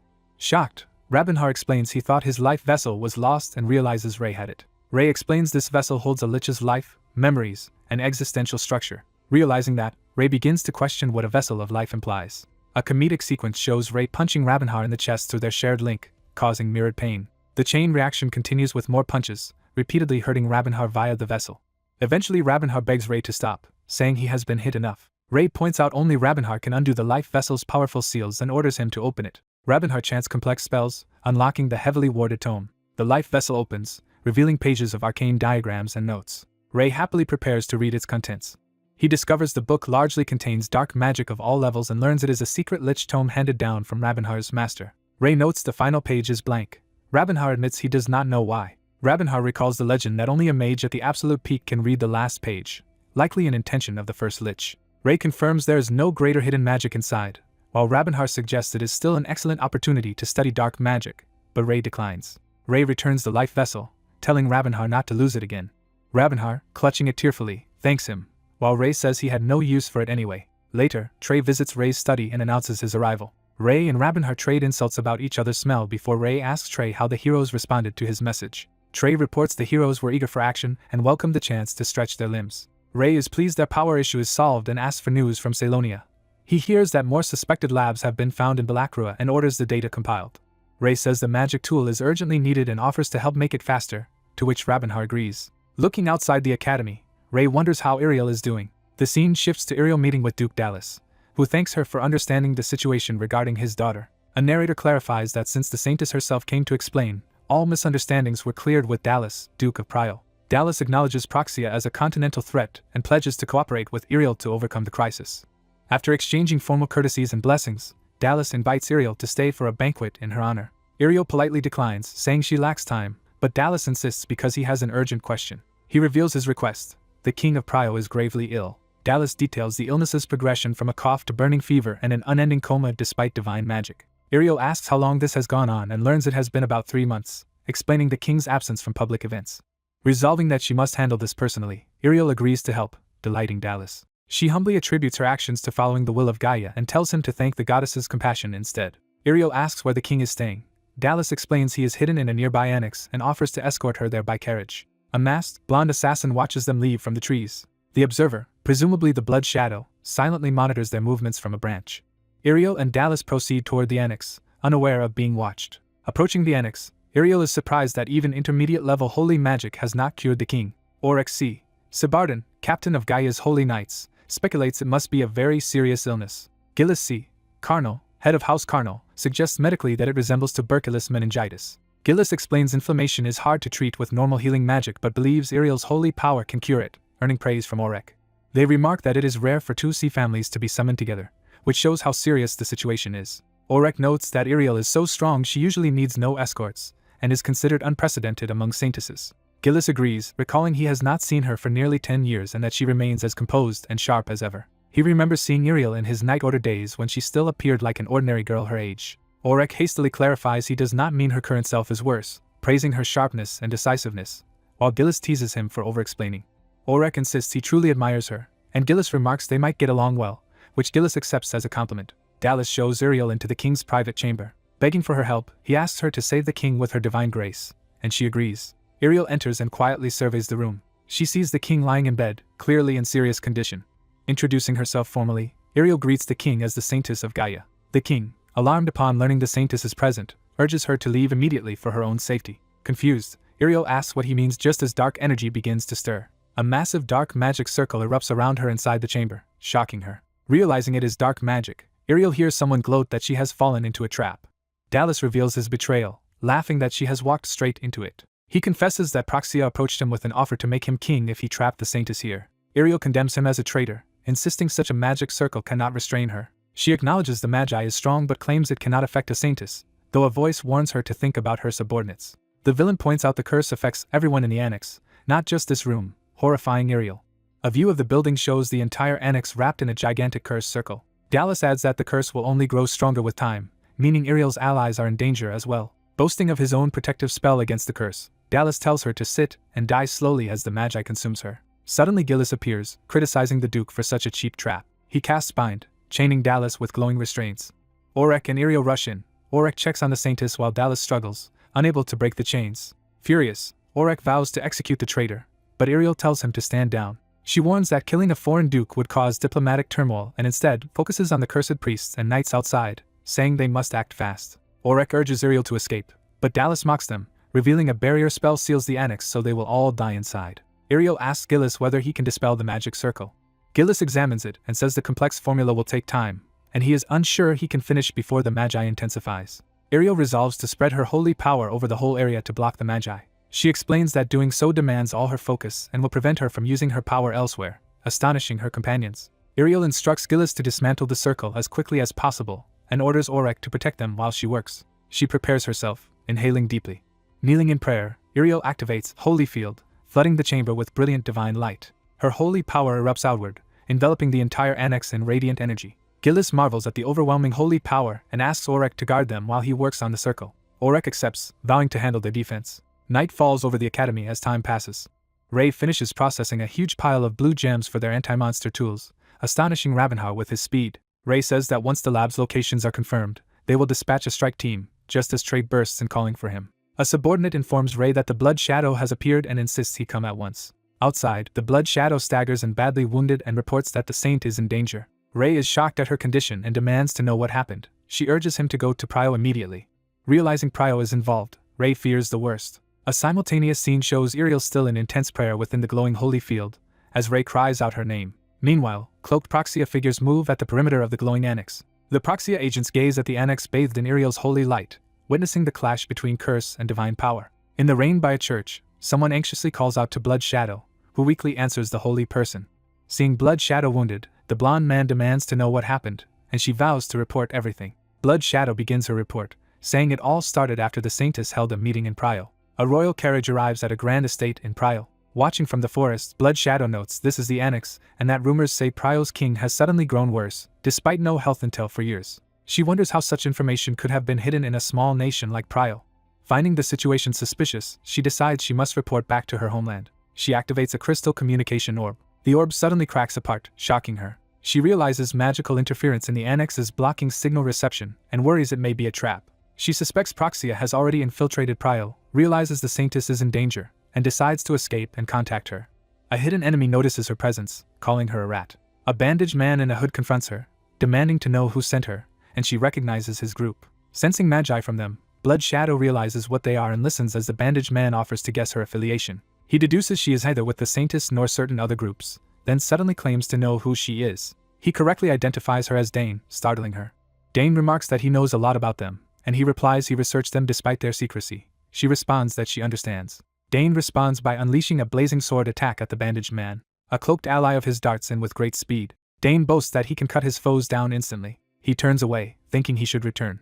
Maniacal laughter erupts behind him, shocking Dane. The bandaged man praises Dane's speed and skill, while Dane is bewildered because he was sure he struck him. The bandaged man tells him to examine his own body, leaving Dane confused. Dane is engulfed by his own explosive slash. Reeling, Dane realizes his own attack has somehow rebounded onto him. He stares in horrified realization. A hooded figure radiating ominous purple magi appears, stunning Dane. Dane pulls out a round device. He triggers it, releasing a massive cloud of smoke to cover his escape. Later, he reports that the aura he sensed was not ordinary magi but something far more ominous and evil.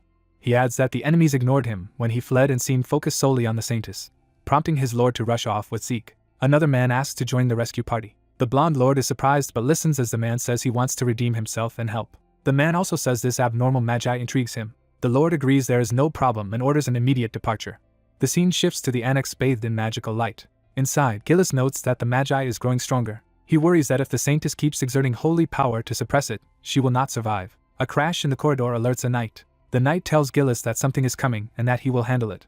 This something is revealed as an advanced magic circle the Saintess is suppressing purely with holy power. The bandaged necromancer appears in the annex corridor, praising Saintess Ariel as the greatest saint for managing this. The knight demands to know if they are from Proxia. The bandaged man introduces himself as Proxia's necromancer, second seat of the Black Chamber. He introduces his horned companion as Proxia's executor, the fourth seat.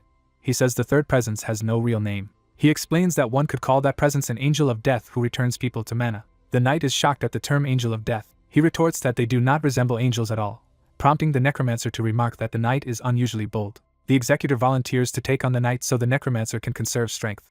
He draws a glowing purple sword, saying he simply wants to test something. He unleashes a sweeping slash down the hallway. The purple attack explodes violently against the knight's shield. The executor is impressed, realizing the shield's title Sanctum Barrier is deserved. He notes that the barrier can even block his sword aura.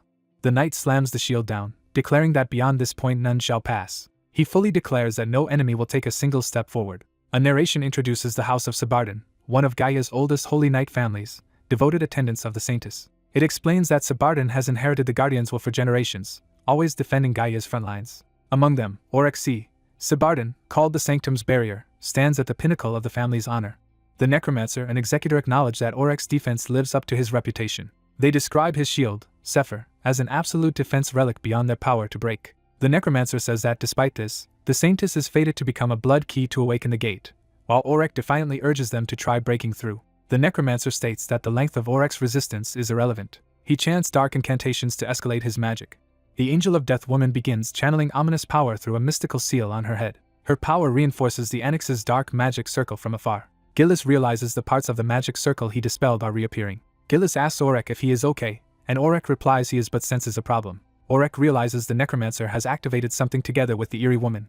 Gillis deduces the necromancer aims for a war of attrition. Gillis reasons that he can repeatedly analyze and dispel the reconstructed magic faster each time, and that their dark arts must have limits. He concludes their attrition strategy is pointless, since the Saintess's holy power will outlast their magic, and the necromancer muses about Gillis's consecrated body technique. Gillis's technique is explained as divine power at the fingertips reacting to irregular magic, allowing him to trace its core and dispel it. Gillis is then advised by an unseen voice to stop dispelling the circle, but he stubbornly refuses.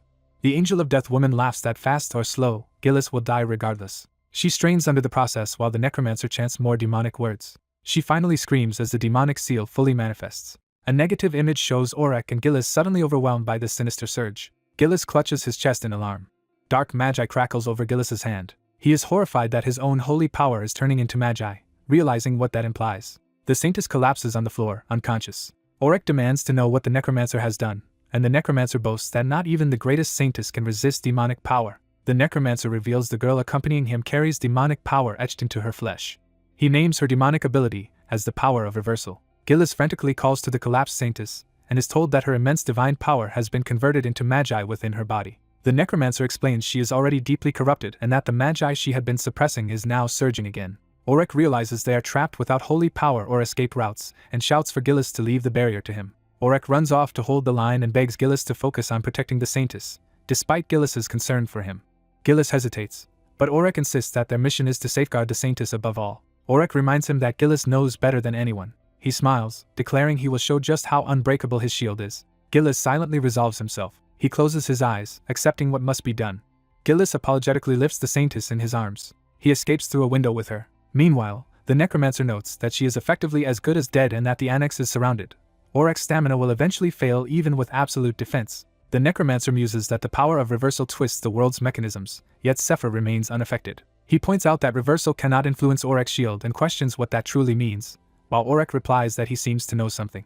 Orek says he can guess at least one thing. He concludes that Sephir is not actually a holy relic of Gaia. The necromancer explains that what resides in Sephir is not a blessing but an ancient will that guarded the world before it had a name and never left this land. Orek reasons that because this will does not follow normal flows of cause and effect, reversal cannot touch it, and asks how the necromancer likes that theory. The necromancer admits Orek knows a lot. Orek agrees the shield is imbued with that will. He declares that House Sabardan has inherited this will and will stand against evil to defend the divine. The necromancer tells Orek to give it his best shot, planning to claim Sephir once Orek falls, but then senses something amiss. He notices the Magi around them behaving unexpectedly. Elsewhere, the long-haired ally chants his own counterspells. His magic starts disrupting the territory-wide circle from outside. Roth and his companions arrive before the annex under the fading barrier's glow. A cosmic narration begins, stating that in the beginning there were 3 nights. It explains that the first night was the primordial darkness before creation, and the second night was when that darkness engulfed the world and brought collapse. It mentions a forgotten third night that no one remembers. During that third night, a single undying heart remained, formless and soundless, clinging only to existence. Alone for ages, the heart began a silent dream, longing for someone to call to it in an empty field. It waited first for sky, then for wind, until it forgot the very name it was waiting for. One day faint voices entered its dream, and the heart embraced those words as though hearing its lost name again. In response, the heart awoke and became light. That small light quietly spread across the world. It melted the world's snow. Flowers bloomed. Finally a baby smiled. A woman finishes the tale, saying the once lonely heart became light and lived happily with everyone. A young girl named Iriel excitedly asks if the heart is the goddess, and the woman playfully returns the question. Iriel insists it must be the goddess who melted the snow and made flowers bloom, while the woman says anyone can make people happy. She tells Iriel that she too can bring happiness. Iriel pledges to become a light for others, even if not as great as the goddess, and to make everyone happy. The woman urges her never to forget that feeling so she can become the warmest light of all. Back in the present, the Saintess regains consciousness as someone calls to her. Gillis desperately asks if she is alright while she reels from the vivid childhood dream. Confused, she starts to recall what happened, but pain stops her and Gillis warns her not to use divine power. He explains her body is heavily eroded by dark mana and using holy power now would destroy her. Gillis says he has given her emergency treatment, but insists they must reach the Holy Kingdom. He notes that, for some reason, the territory's barrier has been deactivated and they must flee while they can. The Saintess immediately worries about Orek. She is horrified at the thought he was left behind, but Gillis insists her safety must come first. Gillis grimly asks her not to waste Orek's sacrifice. The Saintess is left speechless and shaken. Meanwhile, Roth's group senses that widespread dark mana makes it hard to locate things, though a few spots of especially strong mana stand out. One such surge comes from the forest opposite their approach, suggesting something powerful is entering the territory. Another strong source is sensed at the top floor of the annex, where they believe the Saintess to be, mixed with something more than dark mana. From that room, Roth specifically senses an intense willpower. He assigns his subordinate to investigate the opposite side while the rest hurry toward the annex. Inside, Auric stands behind Sephir, breathing heavily but still holding the barrier. The necromancer laughs that Auric cannot block the dark mana everywhere, and cues the executor to move.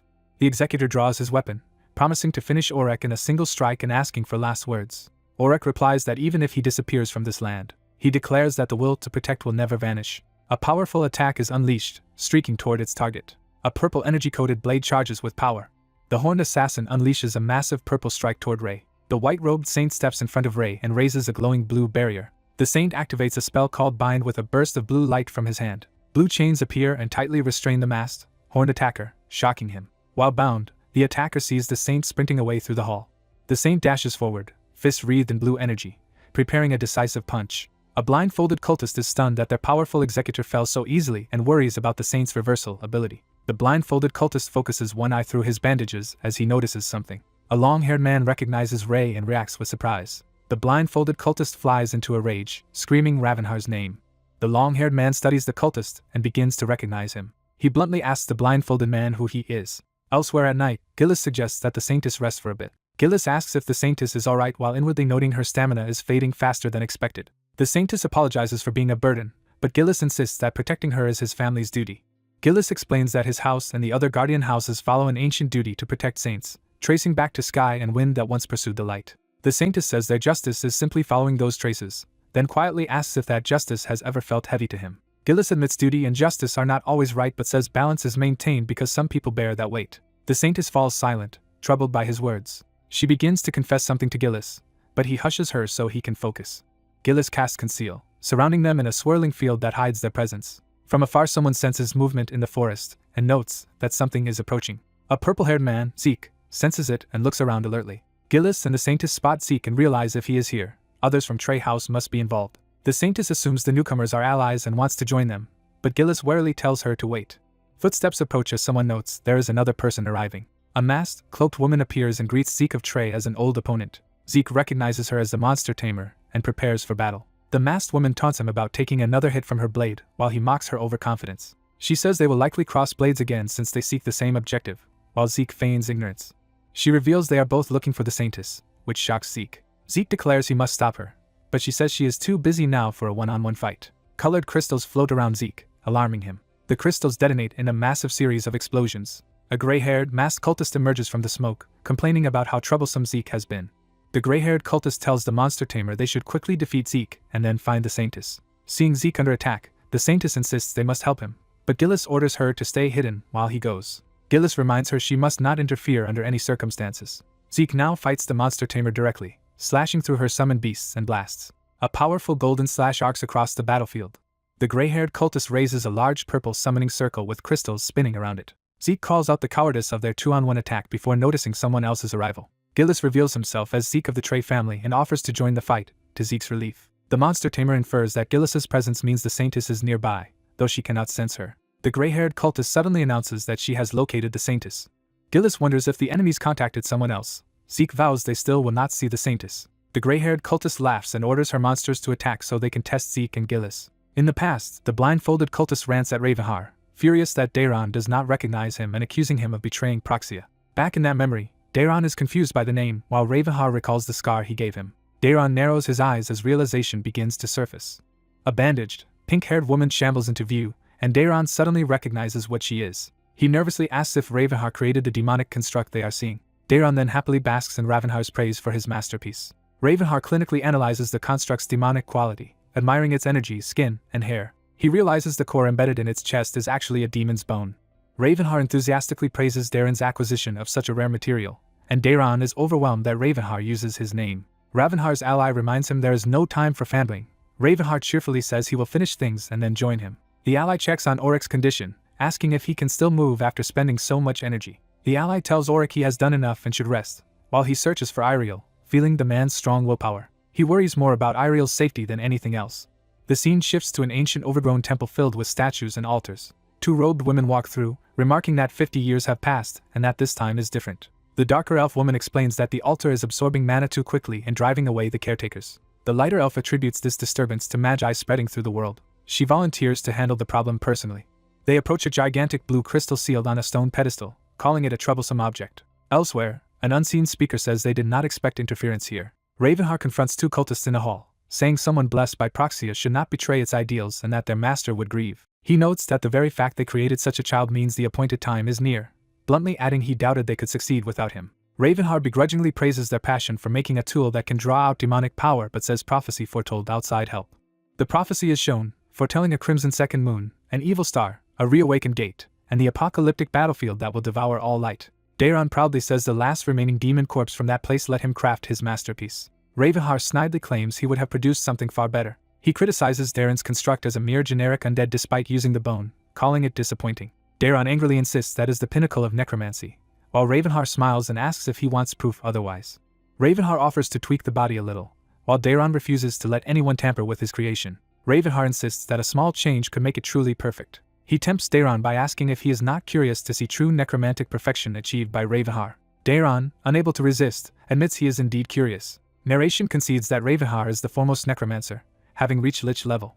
Daron realizes inheriting knowledge from such a master would be an irresistible temptation for any mage. Still, his pride makes him hesitate as he fumes internally. Ravenheart tells Daron he understands the forbidden system better than anyone and urges him to trust him and take his hand. Daron is deeply moved that Ravenheart would say such a thing and begins to accept joining him. Ravenheart promises that together they can reach a never-before-seen truth.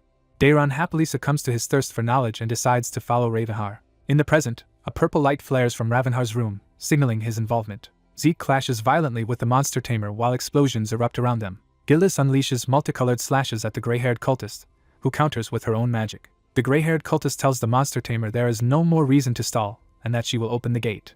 She activates a huge purple magic circle in the sky, initiating the gate. A horde of monsters, led by a massive spectral beast, pours out of the portal. Gillis realizes they teleported a vast number of monsters at once, and wonders how long they planned for this. The monster tamer commands the summoned army to tear their enemies apart. A blue attack suddenly slices through the summoning magic. The portal collapses in huge explosions, annihilating the monsters. Shocked, the gray-haired cultist yells that their monsters are gone and accuses someone of closing the teleport gate. The saint once again casts bind, blue light flaring from his hands. The blue chains imprison both the monster tamer and the gray-haired cultist, who cannot believe he deciphered the circle after seeing it once. She stares at him in awe, demanding to know what kind of brain he has. Zeke and Gillis greet their Lord Ray, who immediately asks where Ariel is. Ariel steps out, touched that Ray truly came to rescue her. The gray-haired cultist smirks ominously despite being bound. She bursts into hysterical laughter while wrapped in chains. Ray demands to know what she finds so funny. She replies that they are already too late. She tells him to simply watch the birth of a new demon king, which horrifies him. A dark voice congratulates the third and fifth seats on their success. The sane voice declares the awaited moment has arrived as Ariel senses something and gasps. A dark blade of power impales Ariel through the chest. Zeke and Gillis stare in horror as a monologue about becoming demon king and bearing the world's pain echoes. The hooded mastermind holds the bleeding Ariel, saying that in him all things will become meaningless. Ray can only whisper a shocked denial. He sprints toward them, screaming Ariel's name. The mastermind proclaims that Ariel's blood will overturn the world's order as it rises skyward in red streams. He vows that the power will be bestowed upon him, while Ray desperately cries out to Ariel. The blood-born power condenses into a massive red sphere in the sky. That blazing sphere envelopes the mastermind, as followers shout to the first seat. The chained cultists cheerfully congratulate their leader on obtaining demonic power. A new voice coldly orders them not to call her that. The transformed figure introduces herself as Burial, the first demon king of this world.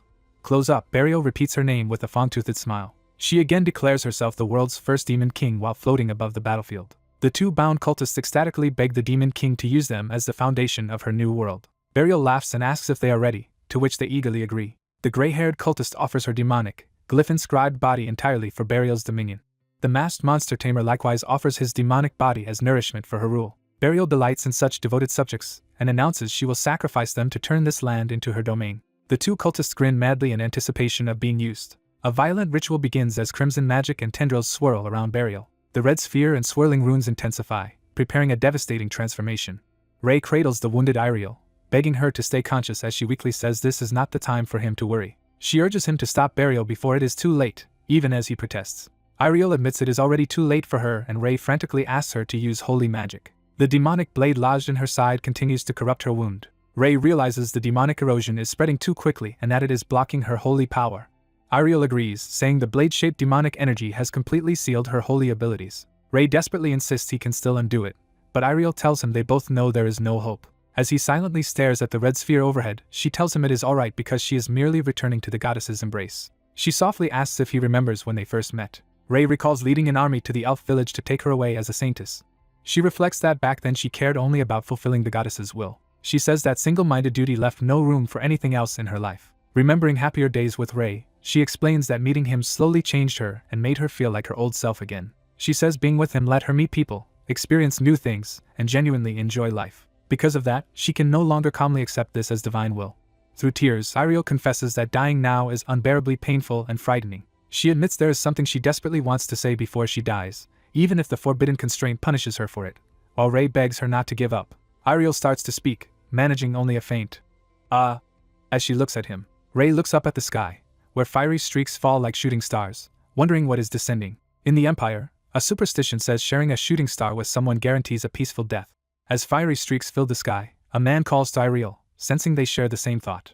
Ariel quietly addresses Ray, preparing to reveal her feelings. Smiling, Ariel tells Ray she is genuinely glad to have met him. Regretting becoming a saintess, Ariel reaches for Ray while he tries to stop her. Bathed in golden light, Ariel laments not meeting him under normal circumstances as Ray begs her not to act. While dissolving into light, Ariel tearfully bids Ray farewell. Golden fragments fall as Ray kneels alone, reaching toward where she vanished. His hand clenches, showing his grief hardening into resolve. The fist tightens further, signaling his fury. Elsewhere, a demon queenly figure declares that everything is now prepared. A massive blue vortex of power begins to form. The vortex erupts into a catastrophic burst of energy. Ray, engulfed in blue power and laughing madly, is overtaken by rage. The demon remarks that he looks enraged while Ray says he has one question. Ray demands to know her motive, asking if she simply wants dominion, while she mocks that a human could never grasp her grand design. She explains that everything moves according to a higher will. She reveals the world's decree that the saintess becomes a sacrifice, birthing the first demon king, calling it the natural law of the world. Ray rejects that so-called law with contempt. He declares that even if it were true, such rules must be overturned. Consumed by wrath and blue mana, Ray vows to annihilate every being behind this fate.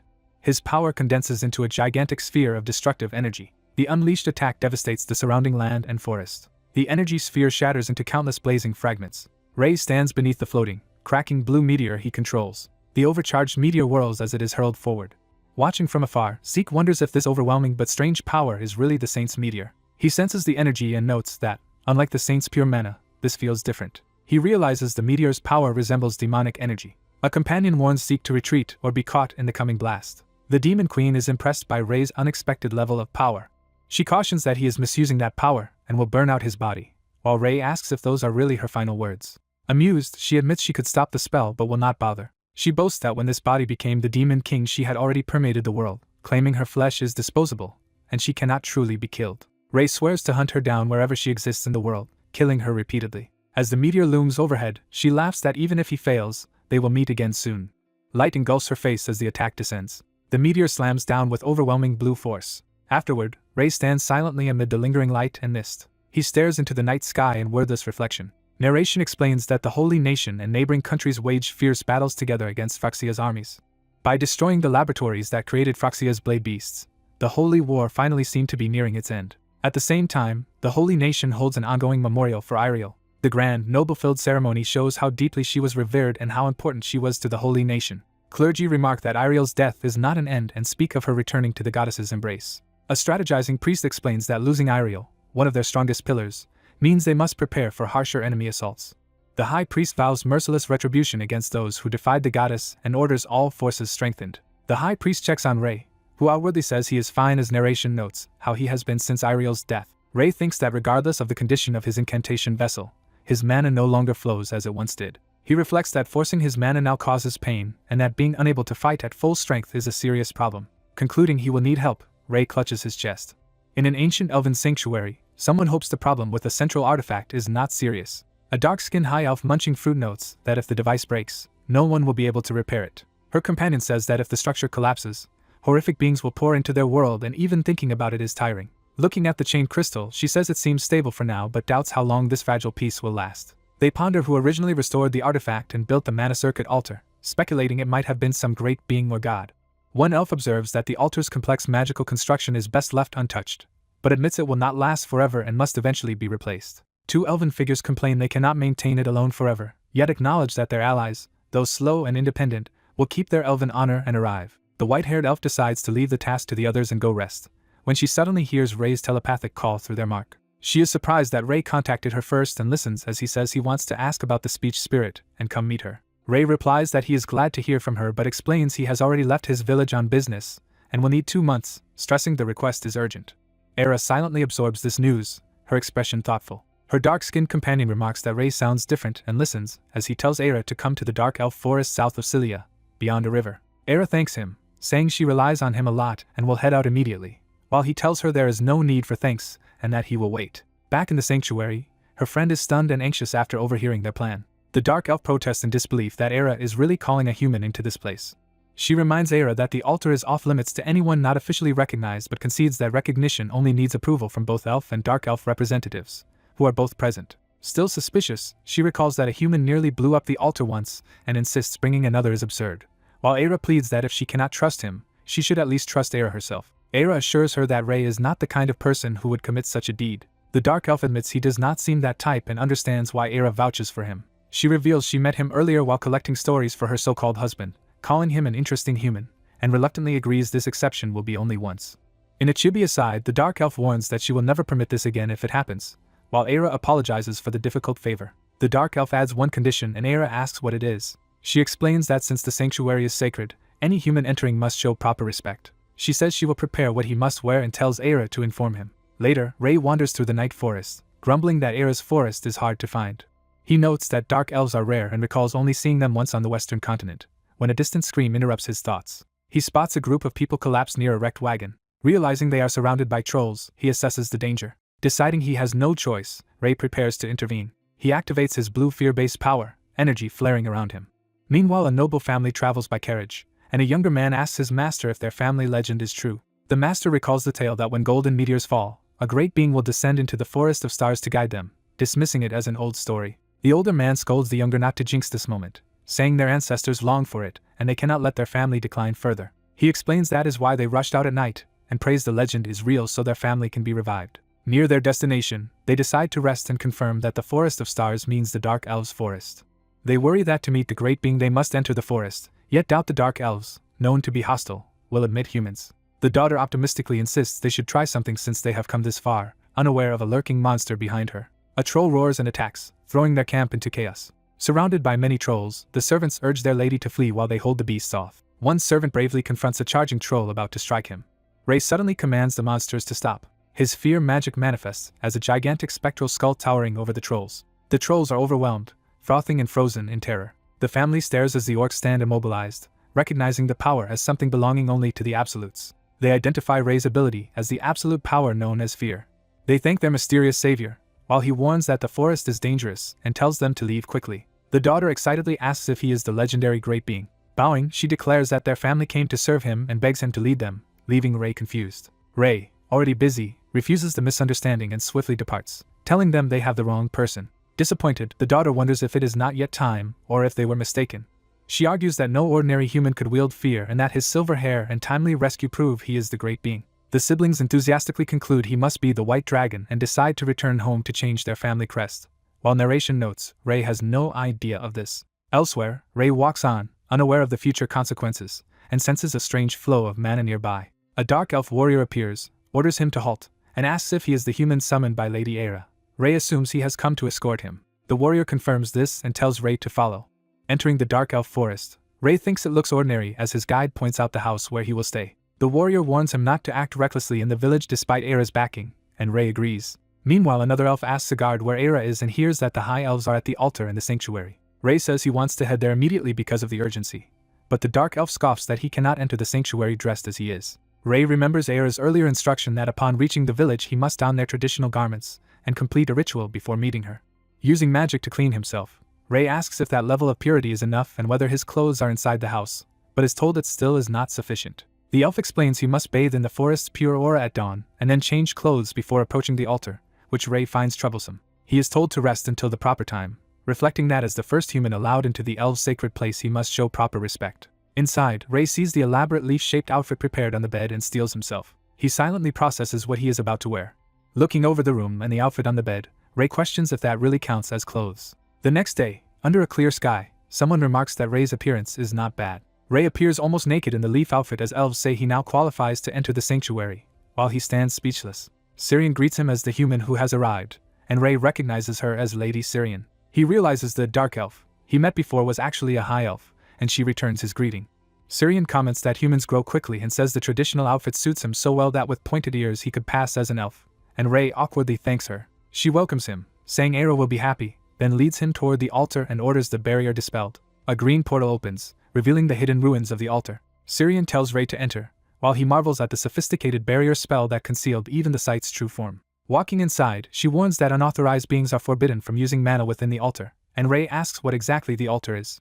She begins by asking if he knows of the war between celestials and demons, which he identifies as the Heaven Demon War. She explains that the altar is a magical device created after that war to repair rifts between realms and prevent dimensional intrusions. She adds that many unknown monsters have crossed over for centuries and still do so today. Ray infers that the altar must be malfunctioning. Syrian confirms this, saying she and Aira are stuck maintaining it while waiting for late arriving comrades. Arriving at the inner chamber, Syrian calls out that Aira's human has arrived. Aira turns, blushing and anxious, and greets Ray. Ray, embarrassed in his outfit, asks if Aira is alright because she looks pale, and she claims she is fine but hesitant. She stares at the precariously placed leaf covering him in silence. Flustered, Aira admits the traditional attire actually suits him. Ray stands mortified while Syrian dryly remarks what a touching reunion it is. Ray studies the glowing crystal altar that seems to be absorbing all the surrounding mana. Seeing how drained Aira is, Syrian says that is why she needs Ray's help. She notes that his own condition is abnormal too, given the damage to his incantation vessel. Aira suddenly embraces Ray, startling him. She gently suggests he may have suffered something his heart could not bear. Ray reassures her that together they will find a solution, and she thanks him. Syrian cuts in, saying this is no time for affection and reminding them of the situation. She apologetically asks Ray, despite his condition, to assist, implying he must help supply mana to the altar. She clarifies they only need his support until the others arrive, while Aira confirms she can continue and asks him for another favor. Ray readily agrees to anything she asks. Aira requests that while she channels mana he place his hand on her back and observe its flow. Ray does as instructed, touching her back as she pours mana into the altar. The altar's violent mana surges into Ray, shocking him. Overwhelmed, he wonders how a mere device can have such a brutal mana flow, while Aira asks if he now understands what a monstrous construct it is. Syrian criticizes the unknown creator for designing such an unstable, inefficient pillar of dimensions, speculating there must have been a reason it was made this way because otherwise the design makes no sense. Ray senses the overwhelming mana pressure behind him and is warned that channeling it requires perfect control, or his body could explode. Ray tells Aira he will take over supplying mana despite her concern, claiming mana control is his specialty. Confidently smiling, Ray urges Aira to rest while he handles the mana flow. Hours later, Ray is utterly exhausted and panting from maintaining the mana supply. Syrian observes that Ray's endurance with the altar's power proves he is no ordinary human, as Aira claimed. Syrian admits she had opposed letting a human near the altar but now thanks Ray, introducing herself and agreeing to work with him as he introduces himself as Ray.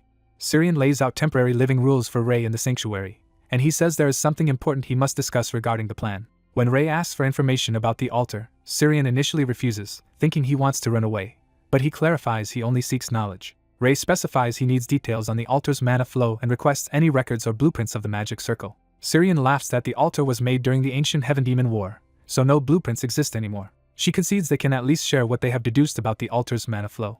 Syrian asks what Ray intends to do with that knowledge and he answers that he plans to repair the altar. Shocked, Syrian calls the idea ridiculous and dangerous without blueprints, but Ray says he will draw a new blueprint from the mana flow analysis she and Aira provide. Syrian demands Aira support her protest, but Aira is collapsed on the ground, too drained to respond. After explaining everything they've learned so far, Syrian is startled by Ray's reaction. Ray says that if they can grasp the mana flow more precisely, they can infer the altar's structure, as he sketches a glowing circular diagram.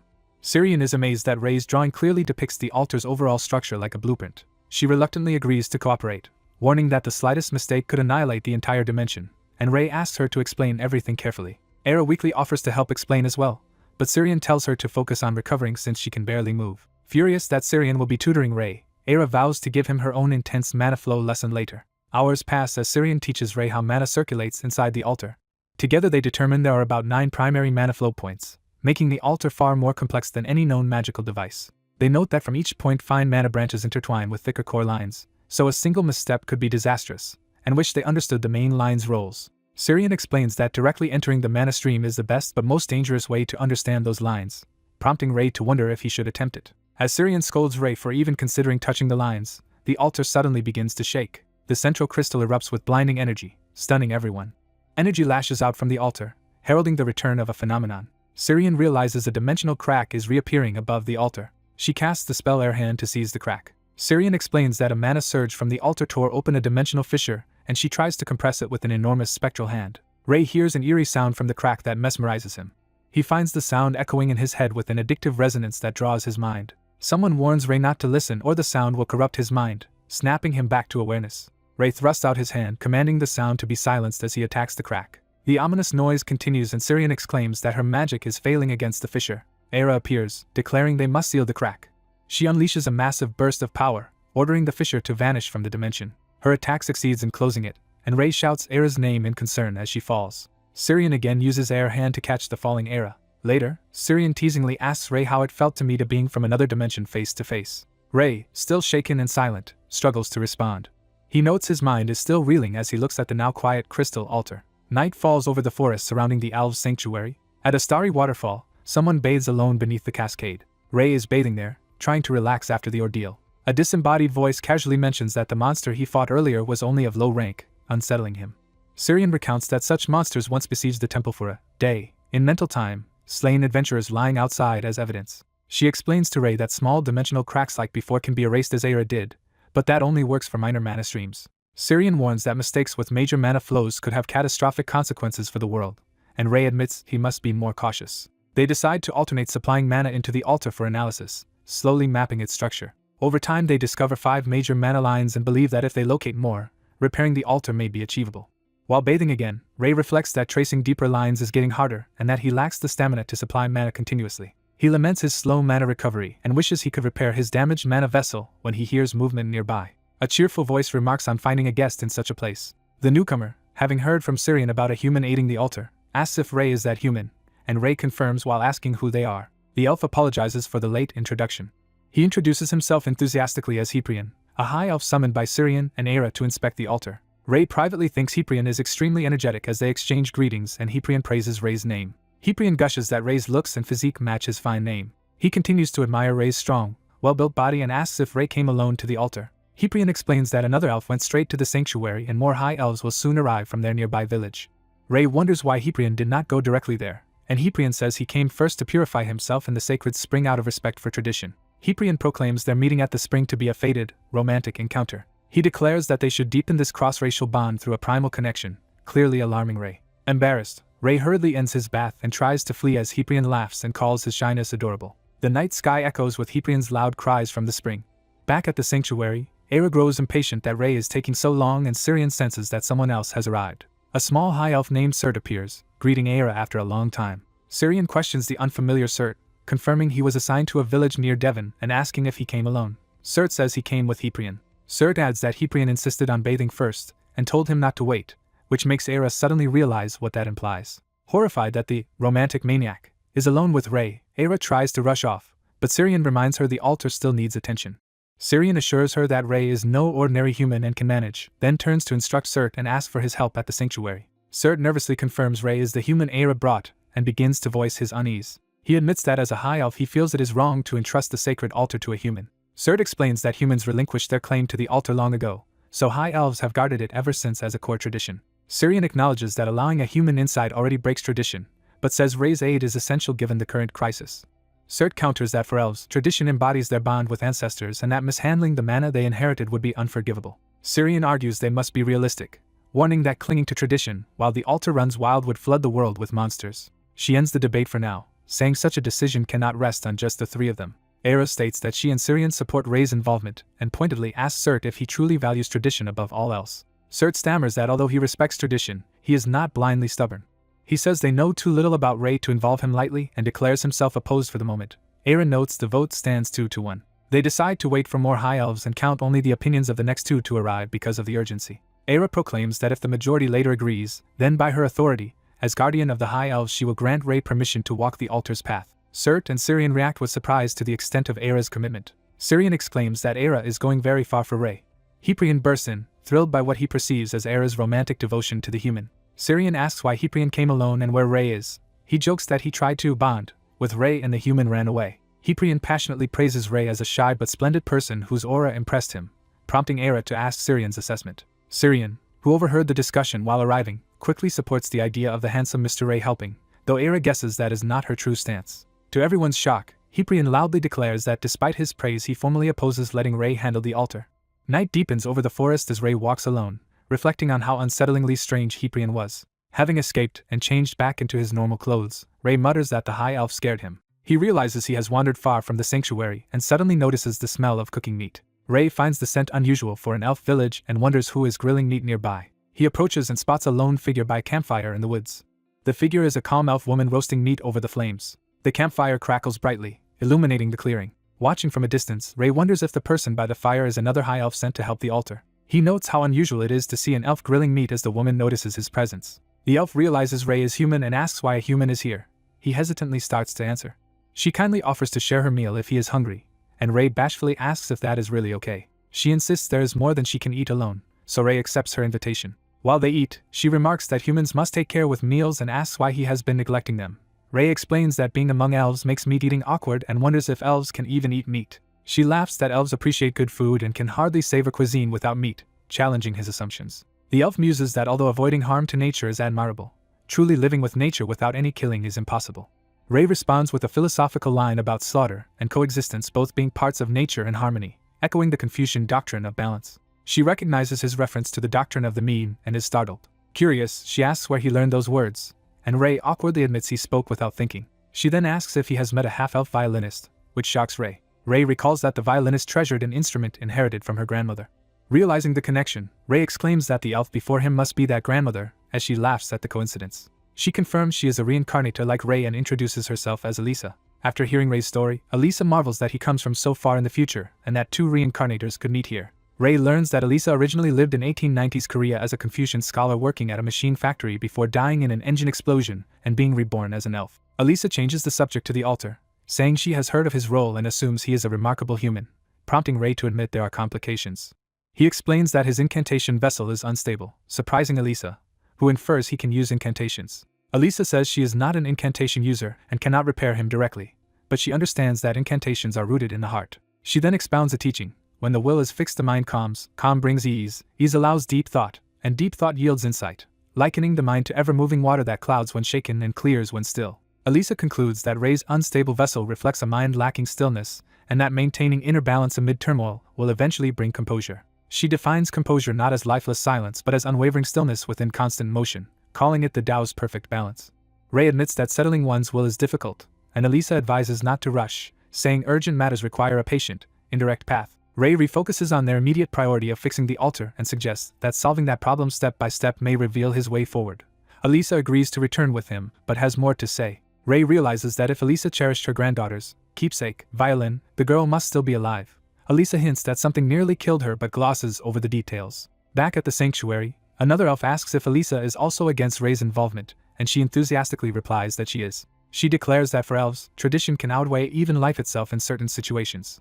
Hyprian dramatically proclaims that the present crisis is exactly such a time, calling it a truly romantic situation, while Syrian regrets inviting him. Syrian says they must now rely on whoever arrives next, noting the nearest high elf settlement after Hyprian asserts village. She then remembers the dark elf forest in southeastern Devon and worries about the high elf station there. Syrian explains that the forest is ruled by Hassan, a notoriously rigid high elf who will explode with anger simply because Ray entered the sanctuary. Hyprian doubts anyone else will arrive soon unless one acts on a sudden whim, then suddenly senses a new presence entering the sanctuary. Surt reports that the new arrival is not alone, implying multiple newcomers. Outside, Hassan appears furious that a mere human has come to the sanctuary. Elisa tells Hassan to calm down, reminding him that Era and Syrian vouch for Ray, but he refuses to accept a human on mere guarantees. Ray, standing nearby, is called by Era. Era sees Elisa with Ray and is shocked she returns so quickly, asking if he came together with Elisa and Hassan. Hyprian realizes both Elisa and Hassan have arrived simultaneously and frets over whose vote should count. It is pointed out that technically neither newcomer has yet stepped inside the sanctuary proper. Syrian urgently shouts for Elisa to hurry inside. Hyprian excitedly treats it like a romantic competition and yells for Hassan to come as well. Hassan grumbles that the spectacle is undignified and hard to watch. He then berates everyone for acting frivolously in a critical situation and questions their worthiness as high elves, while Surt protests this is not the time for such scolding. Inside, someone explains to Elisa and Hassan that they were voting on allowing a human into the altar, and that Era planned to accept only the opinion of whoever arrived first. Since Elisa favors humans, her vote is expected. Elisa smiles that as a high elf she treasures something above even tradition. She suddenly dashes forward with great speed toward the sanctuary entrance. Elisa leaps past Ray in a powerful bound. She lands, sending a shockwave that knocks Ray back and makes him cough. Racing ahead, Elisa slips through the sanctuary door, securing her place as first arrival. Turning back, she declares that the value she treasures most is world peace. Elisa formally announces that, as the High Elf Elisa, she supports the human Ray assisting with the altar, tipping the vote in his favor. Ray gratefully agrees to work together, while someone squeals about how romantic it sounds. The elf woman says she will help under one condition. As they walk through tall grass, someone remarks that they have come a long way. Ray, following the elf through the field, asks how far they are going. Elisa answers that they can go anywhere until he finds a place he likes, and Ray notes several days have passed since leaving the altar with her. At night near the ruins, Ray asks about the condition and Elisa points out that his mana is still not fully recovered. She says it will take a few days to recover and asks him to come somewhere with her during that time. When he worries about the altar, she reassures him that with so many high elves present there is nothing to fear. Elisa urges him to leave the altar to the elves, saying some things can only be understood by experiencing them. While walking by day, Elisa admits she currently cannot supply mana to the altar anyway, then draws his attention to something ahead. They discover a beautiful flower field and admire its beauty. Elisa asks if he likes the flower field. Ray answers that he likes it, so Elisa cheerfully suggests they keep moving. They visit a scenic waterfall, and Elisa asks if this place suits him. Ray says he likes the waterfall spot as well, prompting her to move on again. Lying on a sunny grassy field, Elisa again asks about the place and Ray repeats that he likes it.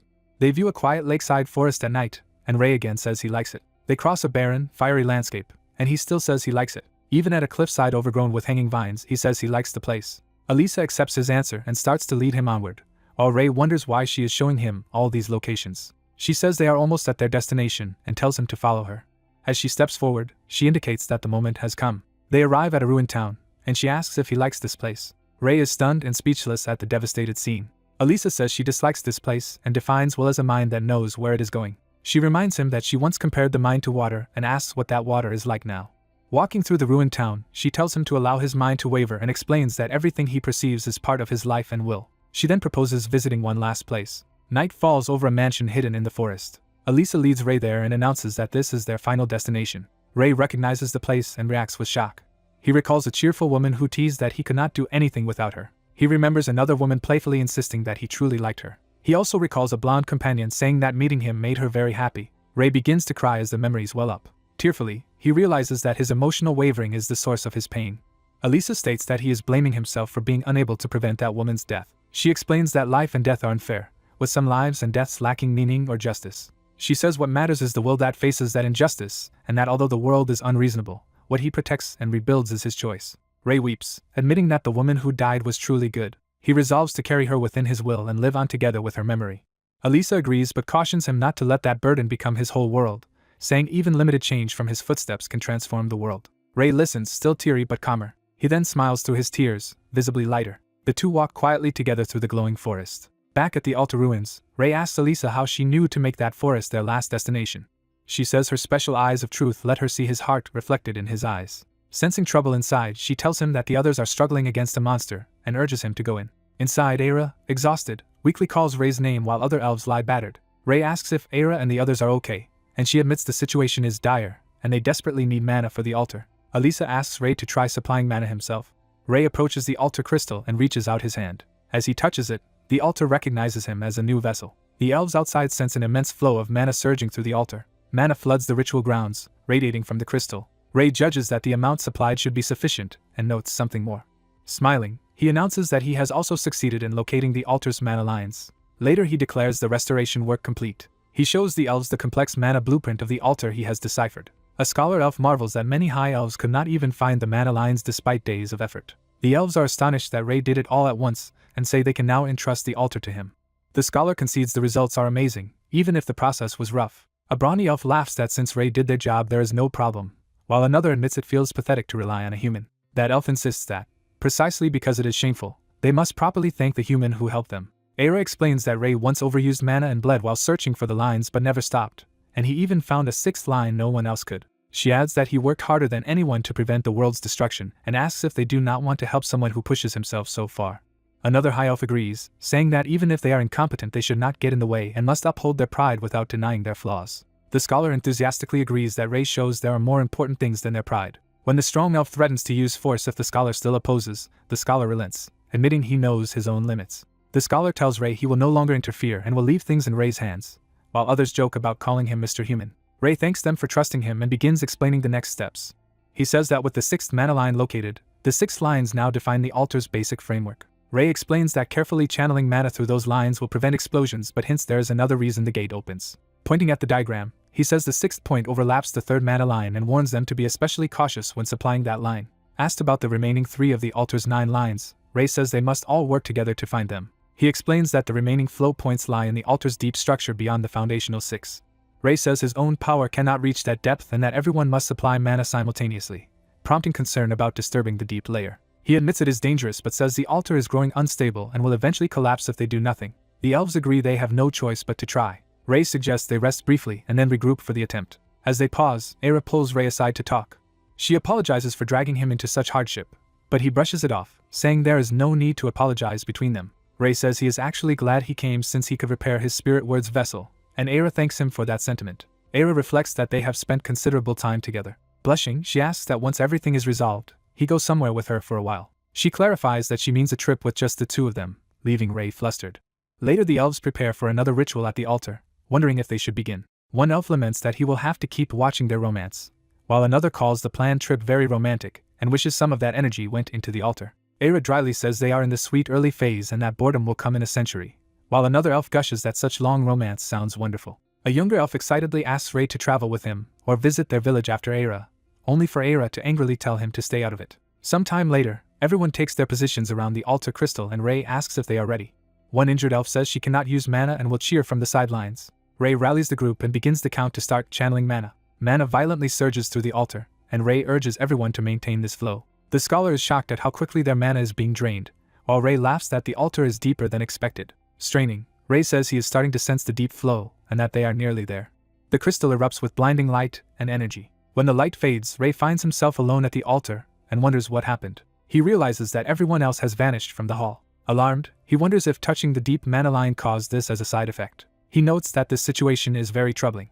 Elsewhere near Bay Vaughn, travelers remark that the forest feels unnaturally quiet. The travelers discuss rumors that people have been disappearing in that area. One insists the rumors involve an unknown creature attacking travelers, which the other dismisses as impossible so close to the kingdom. A horrifying winged creature with a skull-like face swoops down, making them scream. Terrified, the men flee, shouting that the monster is real and unlike anything they have seen. A massive fireball suddenly strikes the creature. The explosion rocks the area, stunning the travelers. A robed figure remarks that he is glad he was not too late. The robed mage runs over and checks if the men are hurt. Shaken, they thank him for saving them and ask who he is.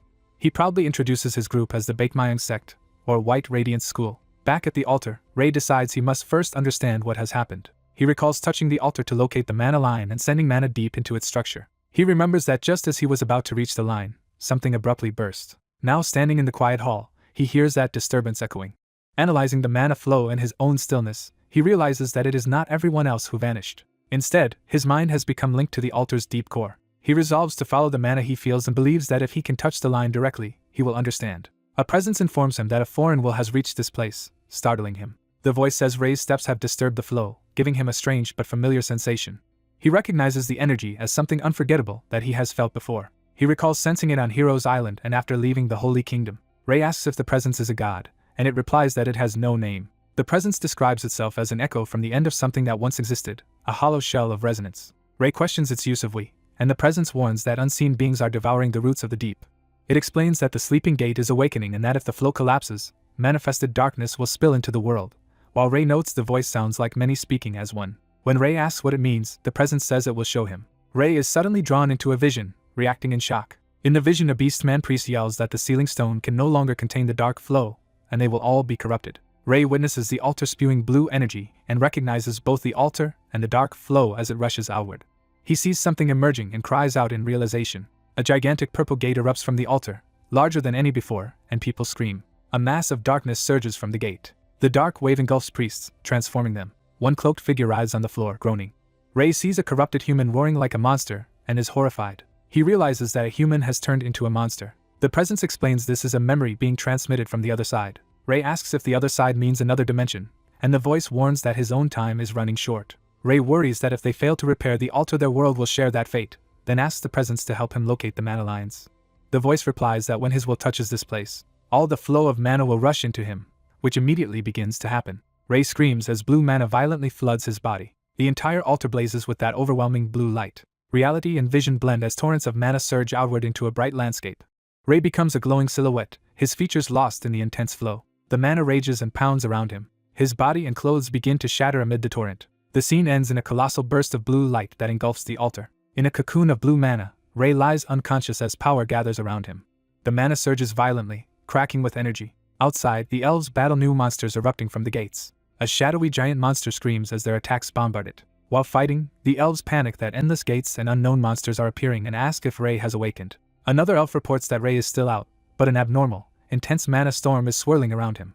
The researchers fear Ray is going out of control because they tampered with the altar and say they cannot keep fighting. They observe that the new creatures have extreme magic resistance and decide they should retreat from the altar. Era refuses to move Ray because he is still linked to the altar, but another elf argues they will all die if they stay. The healer insists survival comes first and suggests they can figure things out after escaping. Era hesitates, sweating, as she considers the choice. She finally tells the others to evacuate without her, shocking them. Era declares she will stay behind to guard the unconscious Ray. Clicking her tongue, she resigns herself to the decision. She orders everyone else to flee while she remains, and a young elf volunteers to stay and protect Ray with her. Their boisterous comrade excitedly says he will stay too, and the scholar Hassan begrudgingly agrees for the honor of the High Elves. Era is moved as she realizes her companions are all staying by Ray's side. She suddenly senses something ominous and looks up in alarm. A long, black rift opens in the sanctuary. From within, a sinister eye and pulsing waves of sound appear, and someone recognizes the same thing as before. The humming psychic noise spreads, unsettling the elves as they warn each other not to listen or lose their minds. The scholar notes there is also a strange scent in the corruption and feels his resistance slipping. A clawed hand reaches toward them as the source approaches. A bizarre, one-eyed, fluffy monster steps fully through the gate, continuing its unearthly chant. The monster sits and projects expanding waves that batter everyone's senses. Era, overwhelmed, realizes they cannot fight this enemy. Thinking of Ray, she despairs while trying to hold on. She clasps his hand tightly. Ray's body begins to stir, bathed in clear blue light. Ray awakens, now standing and supporting Era as mana calmly curls around them. The one-eyed monster pauses, sensing the change. Ray looks composed and fully awake, mana flowing steadily around him. He asks if Era is alright, noting the corruption's influence has weakened, then tells her to step back. Ray smiles confidently and says he will handle the threat, radiating dense, pure mana that astonishes Era. She realizes the mana she feels is Ray's restored. Mana Road. The one-eyed monster moves to attack as Ray advances toward it. Ray calls forth mana for a spell. He commands the monster to freeze, instantly encasing it in a massive block of ice. He follows with an order to shatter, raising his fist. The crystallized mana prison explodes, obliterating the monster and its corrupted aura. Era observes that Ray condensed the surrounding mana into crystal and detonated it all at once. Ray himself is surprised by the destructive force he just unleashed. The elves gush over Ray's changed appearance and unbelievable power, calling it something beyond normal magic. Others quietly wonder if someone that strong can still be called human. While Ray notes the situation has finally calmed, Ray gathers everyone and says he has something important to explain about the altar. He begins by stating his conclusion. Ray reveals he absorbed all of the altar's mana into himself. He explains that the altar's core stone is now drained and functions only as decoration. The elves deduce this caused the gate's rampage and ask if that is why his mana road returned. Ray confirms and says he also accessed the altar's memories. Those memories showed another world where, after an altar failed, dark mana flooded from its gate and turned every living thing into monsters. Remembering the monster's mental attack, one elf says he heard voices from those lost beings. They recall that the voices begged to dream together forever and see only happiness, revealing the monster's tragic origin. The group agrees they all heard the same message and decide to stop dwelling on that horror and instead focus on what to do with the altar now. Ray announces his plan is to rebuild the altar. Shocked elves ask if that is possible, and Ray says that by absorbing its power he came to understand most of its structure. He explains the original altar was unstable, but with improvements based on his new knowledge they can make a safer gate. Era notes rebuilding will require many layered magic circles and, more challenging, a new foundation to support them. They reject simply reusing the current flawed altar, since it would only offer a temporary fix. Era thinks and says there might be one solution. She proposes asking the dwarves for help. Others point out dwarves are indeed masters of magic tools but doubt they will cooperate given the race's bad blood. Ray replies that he personally knows a dwarf he once helped, who should heed his request, though that dwarf is too busy to come build the altar himself. Ray concludes that the best option is to learn the altar-making techniques from that dwarf. His friends cheerfully push the responsibility onto their genius, Ray, and he resigns himself to going. The scholar offers to open a path for Ray and wonders what will happen before a new altar exists, and why the sanctuary is still calm despite the altar's power being gone. Elisa appears, saying she can explain the current stability. She jokes that she collapsed earlier than everyone else and only just woke up, which is why it had been so quiet. Elisa shows a projection of the altar and explains that it is fundamentally a device to fix the world's boundary. She adds that the altar at the sanctuary is just the central axis of a larger system and that, in terms of mana flows, the entire sanctuary itself functions as one giant artifact. Because of that vast structure's inertia, the system has not collapsed yet, but she warns that everything will soon fail. Elisa clarifies this collapse will be triggered if the new central axis, meaning Ray who absorbed the altar's mana, leaves the sanctuary. The others realize that since Ray took all the mana, his departure for the dwarves' village would doom the place even temporarily. They speculate that a substitute, reference point, might hold the system together in his absence. Elisa narrates that this reference must be a being close to the natural order, able to move between worlds yet remain in the physical realm. She identifies such a being as a spirit. The scholar protests that spirit handling methods no longer exist, but Elisa turns to Ray and prepares to give him something. She hands Ray an ancient magic tome and says it allows the summoning of spirits. The others marvel at the book's rarity while Ray quietly agrees to attempt using it. Opening the tome, Ray feels a distinct will emanating from it. He begins reciting the spell inscribed in the book. Gigantic blue magic circles manifest over the sanctuary. A fierce whirlwind forms at the altar's center. The elves brace themselves against the wind, wondering if the summoning worked, and spot a figure within it. Translucent feet appear above the altar. A large, horned spirit with a muscular body materializes, delighted to have reached a new intermediate world. One elf excitedly gushes that he has only ever read about spirits, and never seen one in person. The spirit looks around and wonders who summoned him. Seeing the elves, he dismissively labels them ordinary high elves common to intermediate realms. His gaze falls on Aira, sensing notable mana from her, while Ray stands beside her. Judging Ray's human form, the spirit senses no mana and arrogantly calls him all show and no substance. Ray is confused, and the spirit states that although they can see him, none of them are worthy to contract with him. When Ray tries to clarify that they only need temporary help, the spirit cuts him off, saying listening is a waste of time. Declaring he will leave, the spirit starts to withdraw. Ray and the elves watch as he begins dissolving, and comment that he has already left. They remark that the spirit's attitude is extremely prickly, concluding he must be a high-ranking one. Aira doubts such an uncooperative being can help them, but Ray calmly prepares to summon him again, saying that part is easy. He repeats the summoning, and another powerful whirlwind appears. The spirit is forced back into the sanctuary, and is surprised Ray had enough mana to call him twice. He grudgingly admits that feat is impressive and mistakenly credits Aira for it. When Ray tries to say he is the summoner, the spirit shouts at the manaless brat to be quiet. The spirit rants that he will not form a contract and that Ray is unworthy, raising his voice in arrogant refusal. Ray attempts to explain again as the spirit begins to vanish, ignoring him. Growing irritated, Ray goes silent, deciding that negotiation is pointless. He says that since the spirit keeps leaving, they will simply prevent his escape, mentioning a binding method he saw in the book. Ray jams a blood-smeared branch into the floor as part of the binding. He prepares himself mentally, placing his bleeding finger to his lips. Ray lets blood drip from his finger, enacting the spell's requirement. The blood-soaked branch glows and stabilizes, becoming the spirit's anchor. The spirit is yanked back a third time, impressed by Ray's persistence and the mana used. Ray tells him he is the real summoner, and that he still has no intention of making a formal contract. Pointing at the branch, Ray orders the spirit to listen and give up on leaving until he has heard him out. The spirit scoffs that no one can stop him from leaving, then abruptly realizes something is wrong. Panicking when he cannot return to his realm, the spirit demands to know what is happening. Elisa calmly notes the effect comes from the binding engraving Ray used. She explains that the spell tethers a summoned spirit to physical substances from this dimension, like the blood-stained wood. Aira restates that living things and their components, such as blood and wood, are the most substantial anchors in this technique. Furious, the spirit roars at Ray for daring to bind him. He lunges in rage, vowing not to be chained to the intermediate realm by an insolent brat. The enraged spirit tries to attack Ray to teach him a lesson. Ray simply punches him in the face, stunning him. Looming over the dazed spirit, Ray says he had wanted to handle things politely, leaving the spirit wondering if he really was just hit.